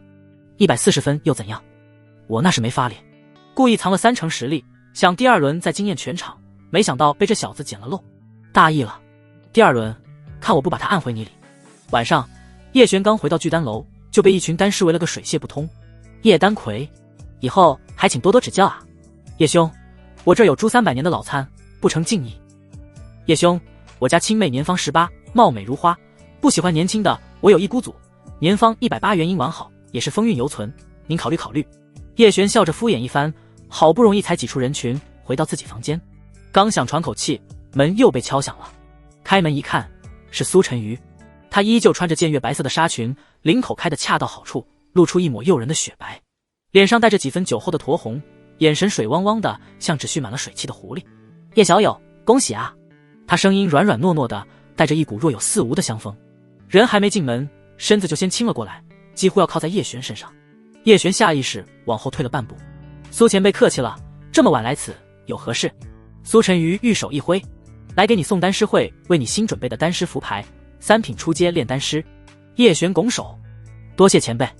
苏晨瑜此时上前一步，指尖轻轻划过叶璇的衣袖，眼波流转。只是恭喜可不够，白天看你炼丹，姐姐也是大开眼界。他咬了咬红唇，声音压得更低，带着几分羞怯，又带着几分直白。还有一件更重要的事，需要你帮忙。何事？说起来，姐姐这几日一直无法静心修炼，脑中都是。苏晨瑜说完，俏脸一片绯红。叶璇微微一愣，明白他的意思。他的目光像带着钩子，在叶璇身上转了一圈，呼吸都带着点发烫。叶小友，你看今晚月色这么好，不如咱们聊聊上次说的那件事。叶璇见眉微挑，看来苏晨瑜的病情比自己想象的还要严重。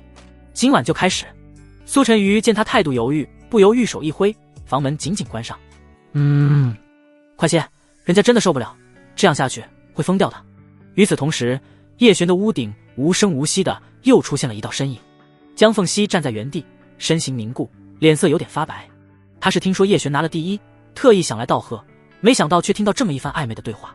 听声音，这也不是他在黑石城的那些道侣。没想到这才来清玄城几日，就有了新欢。江凤熙一时间心里像是被什么东西堵住了，酸酸涩涩的。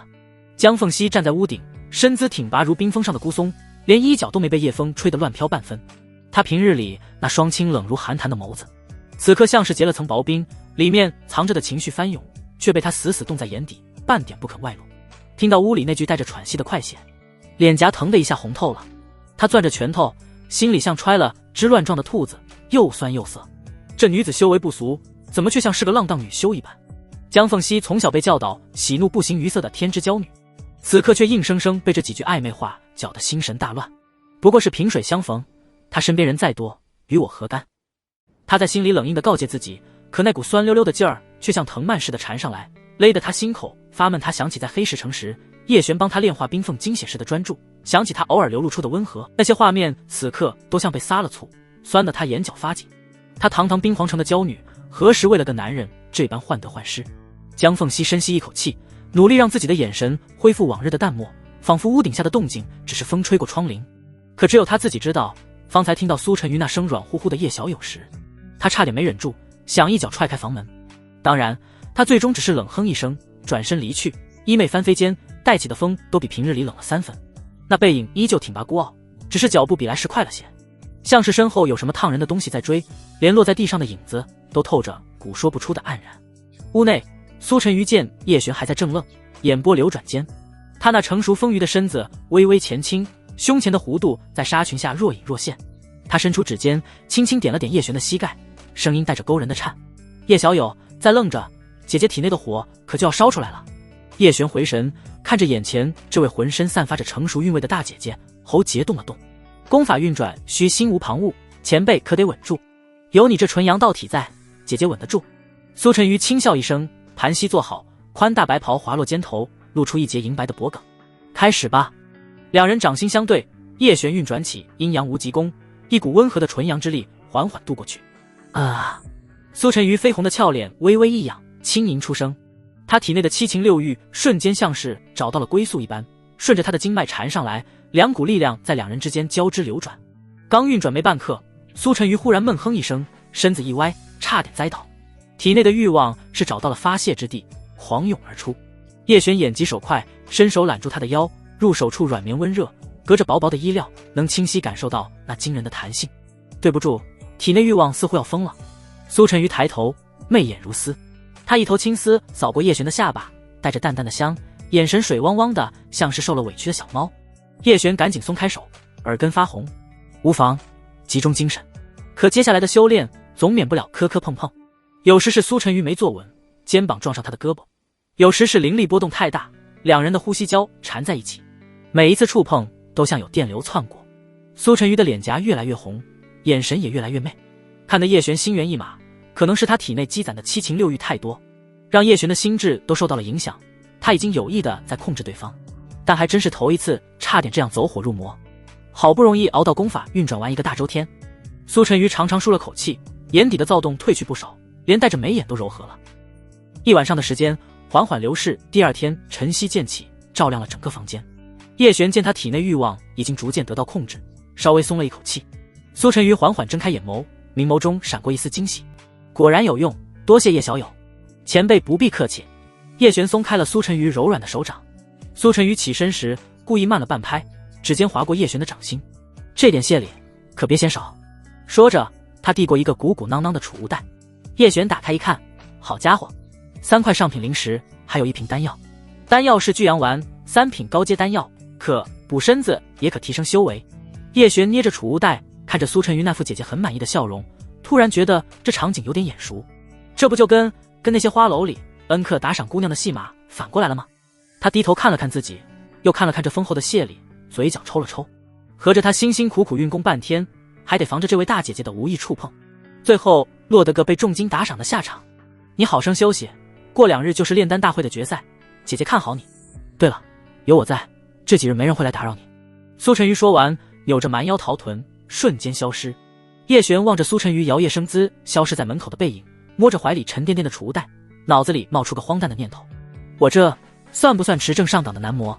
只不过是专攻功法理疗，按次收费的那种。他甩了甩头，把这离谱的想法赶走。不过苏晨瑜还是够意思的，这报酬不可谓不丰厚，而且他还是自己的护道人，在清玄城还得靠他呢。经过昨晚夜的修炼，叶璇感觉他至少是结丹后期的修为，恐怕离元婴境界只有一步之遥。苏晨瑜目前可算是自己的靠山，就是这还有补身体的丹药，多少有些暧昧。叶璇看着这具阳丹，3品高阶上品丹药，成色还算不错，这丹不便宜。现在叶璇可还练不出3品高阶的丹药。想到这里，叶璇想起一件重要的事情，那就是白素素，她不会还在城外眼巴巴地等着自己消息吧？以她的聪明，应该已经先回了她的白蛟洞。她在清玄城外可不安全。叶璇答应她的破镜丹，自然不会食言，毕竟他也算是帮了自己一个忙。要不是他的精血，自己9变妖点可提升不了。这次修为要不是提升至筑基后期，万象回春丹可还练不成。但前提是他得活着。按理说自己夺得清玄城第1轮丹魁的消息已经传遍整个青州，白素素不会不知道吧？叶璇现在出城也不是太方便，毕竟现在认识他的人不少，而且万一被洛青衣的对手盯上，对方肯定会出手。之前自己是没有任何威胁，只是一个小小的筑基后期境界平平无奇炼丹师，现在夺得了第1轮的丹魁，这威胁的程度上升了100个层次。顾道生是顾家人，同时又是清玄宗的亲传弟子。哪怕清玄宗不动手，顾家人会不会为了自家子弟除掉叶璇呢？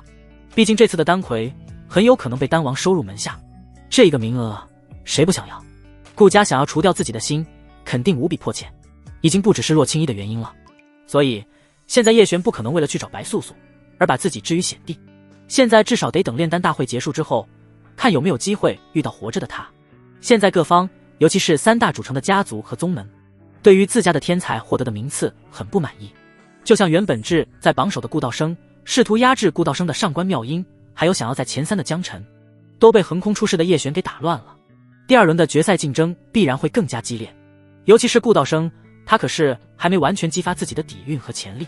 作为1000年难得一遇的炼丹天才，不可能被一个无名小子就这样压制了。清玄城江家别院内，灵气汇聚之地，庭院布局雅致的像幅水墨画。院子中央有处半亩方塘，塘边摆着套汉白玉石桌石凳，江凤熙正在打坐修炼。江辰在他身边踱来踱去，这时候又在和江凤熙讲述炼丹当日发生的事情。18颗啊，3品万象回春丹，就是4品丹师也未必能做到。小姑，那叶璇到底是怎么做到的？他百思不得其解道。江凤熙缓缓睁开眼眸，淡淡道：凭他手法好，控火稳，神识强，我手法也不差。江辰梗着脖子坐下，端起茶杯一饮而尽，烫得他龇牙咧嘴也顾不上。我看他就是藏了什么秘宝，不然怎么解释那碗美丹的成色，跟用灵脉养出来的似的。丹师会的验丹时比你眼睛尖。江凤熙淡淡道，给自己倒了杯茶。再说有秘宝也是他的本事，你与其在这抱怨，不如想想第2轮怎么精进。江辰被噎了一下，看着自家小姑云淡风轻的样子，忽然觉得不对劲。小姑，你怎么好像很了解这小子？他凑近了些，压低声音：你该不会认识他吧？江凤熙端着茶杯的手微微一顿，指尖泛起的白意泄露了他的不自在。他抬眼瞪了江辰一下，语气却没什么威慑力：胡说什么？我只是就事论事。可他越是这样，江辰越觉得有猫腻。他摸着下巴打量着小姑，忽然一拍大腿，仿佛发现了什么了不得的秘密。我知道了，你上次外出游道，好像就去了黑石城，对吗？啪！江凤熙手里的茶匙重重磕在杯沿上，发出清脆的响声。他猛地站起身，跑脚带起的风扫的石桌上的茶盏轻轻晃动，堂里的邻里都被惊得跳出水面。再胡言乱语，就去抄《冰皇心经》100遍。他丢下这句话，转身就往内院走，步伐快得有些仓促，连垂在肩头的青丝都晃得比平时厉害。走到月亮门时，他脚步顿了顿，借着月光往清玄城中新的方向瞥了一眼，嘴角不自觉地往下瞥了瞥。叶璇身边那么多红颜知己，恐怕早就不记得自己了吧。江辰看着小姑泛红的耳根和略显慌乱的背影，摸着后脑勺嘿嘿直笑，果然有问题。看来这叶璇不只是个炼丹奇才啊。另一边，落日城的别院里，上官妙音正对着叶璇的资料皱眉头。她穿着一身鹅黄衣裙，衬得肌肤胜雪，明明是张清纯可人的脸，此刻却板得像块冰，嘴角还撇着，透着古傲娇劲儿。黑石城，叶璇筑基后期，2品高阶炼丹师，他指尖点着卷宗。可第1轮就拿出这等实力，要么是藏得深，要么就是有奇遇。旁边的侍女小声道：小姐，要不咱们别管他了，反正第2轮你把流火一火一亮，保管能压过他。上官妙音哼了一声：我不是怕他，我就是想不通，他那18颗丹药到底是怎么炼出来的？灵力掌控再精妙，也不能违背药材的常理吧？他越想越不服气，小脸鼓得像个包子。不行，第2轮我得仔细注意他。而被众人惦记的叶璇，此刻正呈木字形躺在床上，梦里梦见在黑石城的师娘周韵了。梦见周韵身穿着一套女仆套装，半跪在自己面前，一脸妩媚地叫着主人。叶璇正被恶念驱使，打算做些逆徒行为，一激动直接醒了。叶璇睁开眼，窗外已经漆黑，已经月上中天。他伸了个懒腰，打算运转原始神魂诀，巩固一下修为。可刚盘腿坐下，门就被咚咚咚敲响了。叶璇见眉微挑，这清玄城的夜晚就不能安生点吗？该不会又是苏晨瑜病情复发了吧？叶璇下床，快步走到门边，拉开一条缝，看到一道动人身姿，不由嘟囔着：苏前辈，不是刚理疗完吗？你这需求也太……叶璇话音卡在喉咙里，他猛地清醒过来，门外站着的哪是苏晨瑜？江凤熙一身洁白衣裙，月光洒在她身上，像是裹了层冰纱，清冷的让人不敢直视。她眼神直勾勾地盯着叶璇，看得他心里发毛。江凤熙，叶璇心中还是惊喜的。你来清玄城了？我之前还特意去打听了，你们冰皇城的炼丹师不住这边。叶璇心中满是久别重逢的喜悦。江凤熙没说话，有些冷冰冰的，又成了以前的冷傲冰仙子。叶璇倒是没在意那么多，直接一手拉住他的手，将故作高冷矜持的冰仙子拉入屋内。江凤熙，他的高冷冰仙子人设瞬间被叶璇的热情给融化了，他心里有些暖暖的。江凤熙被叶璇拉进房间，他原本心里堆积的醋意和怒气顿时烟消云散。两人有一段时间没见，所谓小别胜新婚，江凤熙看着叶璇，心中是欢喜的。听说你第一轮拿了丹魁。他声音尽量保持着平淡，但他那微微上扬的嘴角暴露了他此时的心情。叶璇笑着道：运气好，运气好，运气。江凤熙往前走了半步，两人距离瞬间拉近，一股淡淡的清香扑面而来。能把18颗3品丹炼出10颗完美，光靠运气可做不到。叶璇，那自然还有实力。江凤熙转过身，坐到了一旁的椅子上，带着一丝浅浅笑意道：我那侄儿因为你可是寝食难安，估计今晚上都睡不着了。叶璇眉头微挑：你的侄儿是谁？江凤熙淡淡吐出2个字：江晨。哦，他是谁？叶璇真不知道江晨是谁。江凤熙愣了一下，他怎么也没想到叶璇说的竟然是这句话。这要是让江晨知道，估计得吐血3声。毕竟自己如此在意的敌人居然都没在意过他。江凤熙觉得还是别让两人认识的好，他怕江晨受不了这个刺激。叶璇这家伙可不会给人留面子，虽说自己也不会。叶璇轻咳一声：我的意思是，你侄儿江晨他也是炼丹师。江凤熙无奈点头：他是这次第1轮丹会的第4名。这么一说，叶璇就有些印象了。哦，他是你侄儿。叶璇露出一丝微笑。江凤熙摆了摆手：不聊他了，这侄儿聊起来有些丢人。叶璇眉头一挑道：那就聊聊你体内的冰凤精血，可全部吸收了？江凤熙被他这么一问，不由顿时脸红。他想起了当初在黑石城和叶璇日夜修炼炼化冰凤精血的时候。冰凤传承是什么？是极寒领域，这种可是秘辛，一般不会对别人说的。江凤熙这是没把叶璇当外人，自己的秘密都告诉他了。叶璇不会冻死人吧？江凤熙。叶璇笑了笑，随即又一脸严肃看着他道：上次为什么不告而别？江凤熙微微愣住：上次有急事。叶璇右手一翻，拿出自己炼制的丹药递给他：上次你离开前给我留了那么多零食，算是你给我的投资。我炼的丹，这颗涅槃丹是黑石城丹会我夺魁炼制的，这一颗是这次丹会炼制的。江凤熙看着叶璇递来的4颗丹药，心中微微触动。一直以来都说修炼要断绝7情6欲，他也尽量让自己保持无情无欲的状态，但这次遇到叶璇，他心里几番变化。江凤熙指尖轻轻触碰到那4颗丹药，微凉的玉瓶在掌心透着暖意。他抬眼看向叶璇，月光从窗棂漏进来，刚好落在他眼底，映的那抹真诚格外清晰。这些年他习惯了独来独往，冰皇城的身份像层枷锁，让他鲜少能感受到这般不带功利的惦念。你不必。他想说不必如此，但话到嘴边又咽了回去，指尖摩挲着瓶身，心里那片冰封的角落像是被这暖意融开了一丝缝隙。在黑石城时，你说修炼要断7情6欲。叶璇忽然开口，声音放轻了些。可我觉得有情有欲才算活得真切。江凤熙睫毛颤了颤，没反驳。他想起在黑石城那些日夜，两人为了炼化冰凤精血，指尖相触，气息交缠，那时的悸动是骗不了人的。他一直以为那只是修炼所需，可离别后辗转反侧，才惊觉有些东西早已悄悄生根。这次丹会不简单。他岔开话题，语气却软了许多。顾道生背后的顾家，还有落日城的上官家，都不是好惹的。尤其是顾家，为了让顾道生被丹王看中，说不定会用些阴私手段。叶璇挑眉：你是在担心我？江凤熙别过脸，耳尖却悄悄红了。我只是不想看到朋友栽在这些阿杂事上。朋友？叶璇往前凑了凑，两人距离又近了些。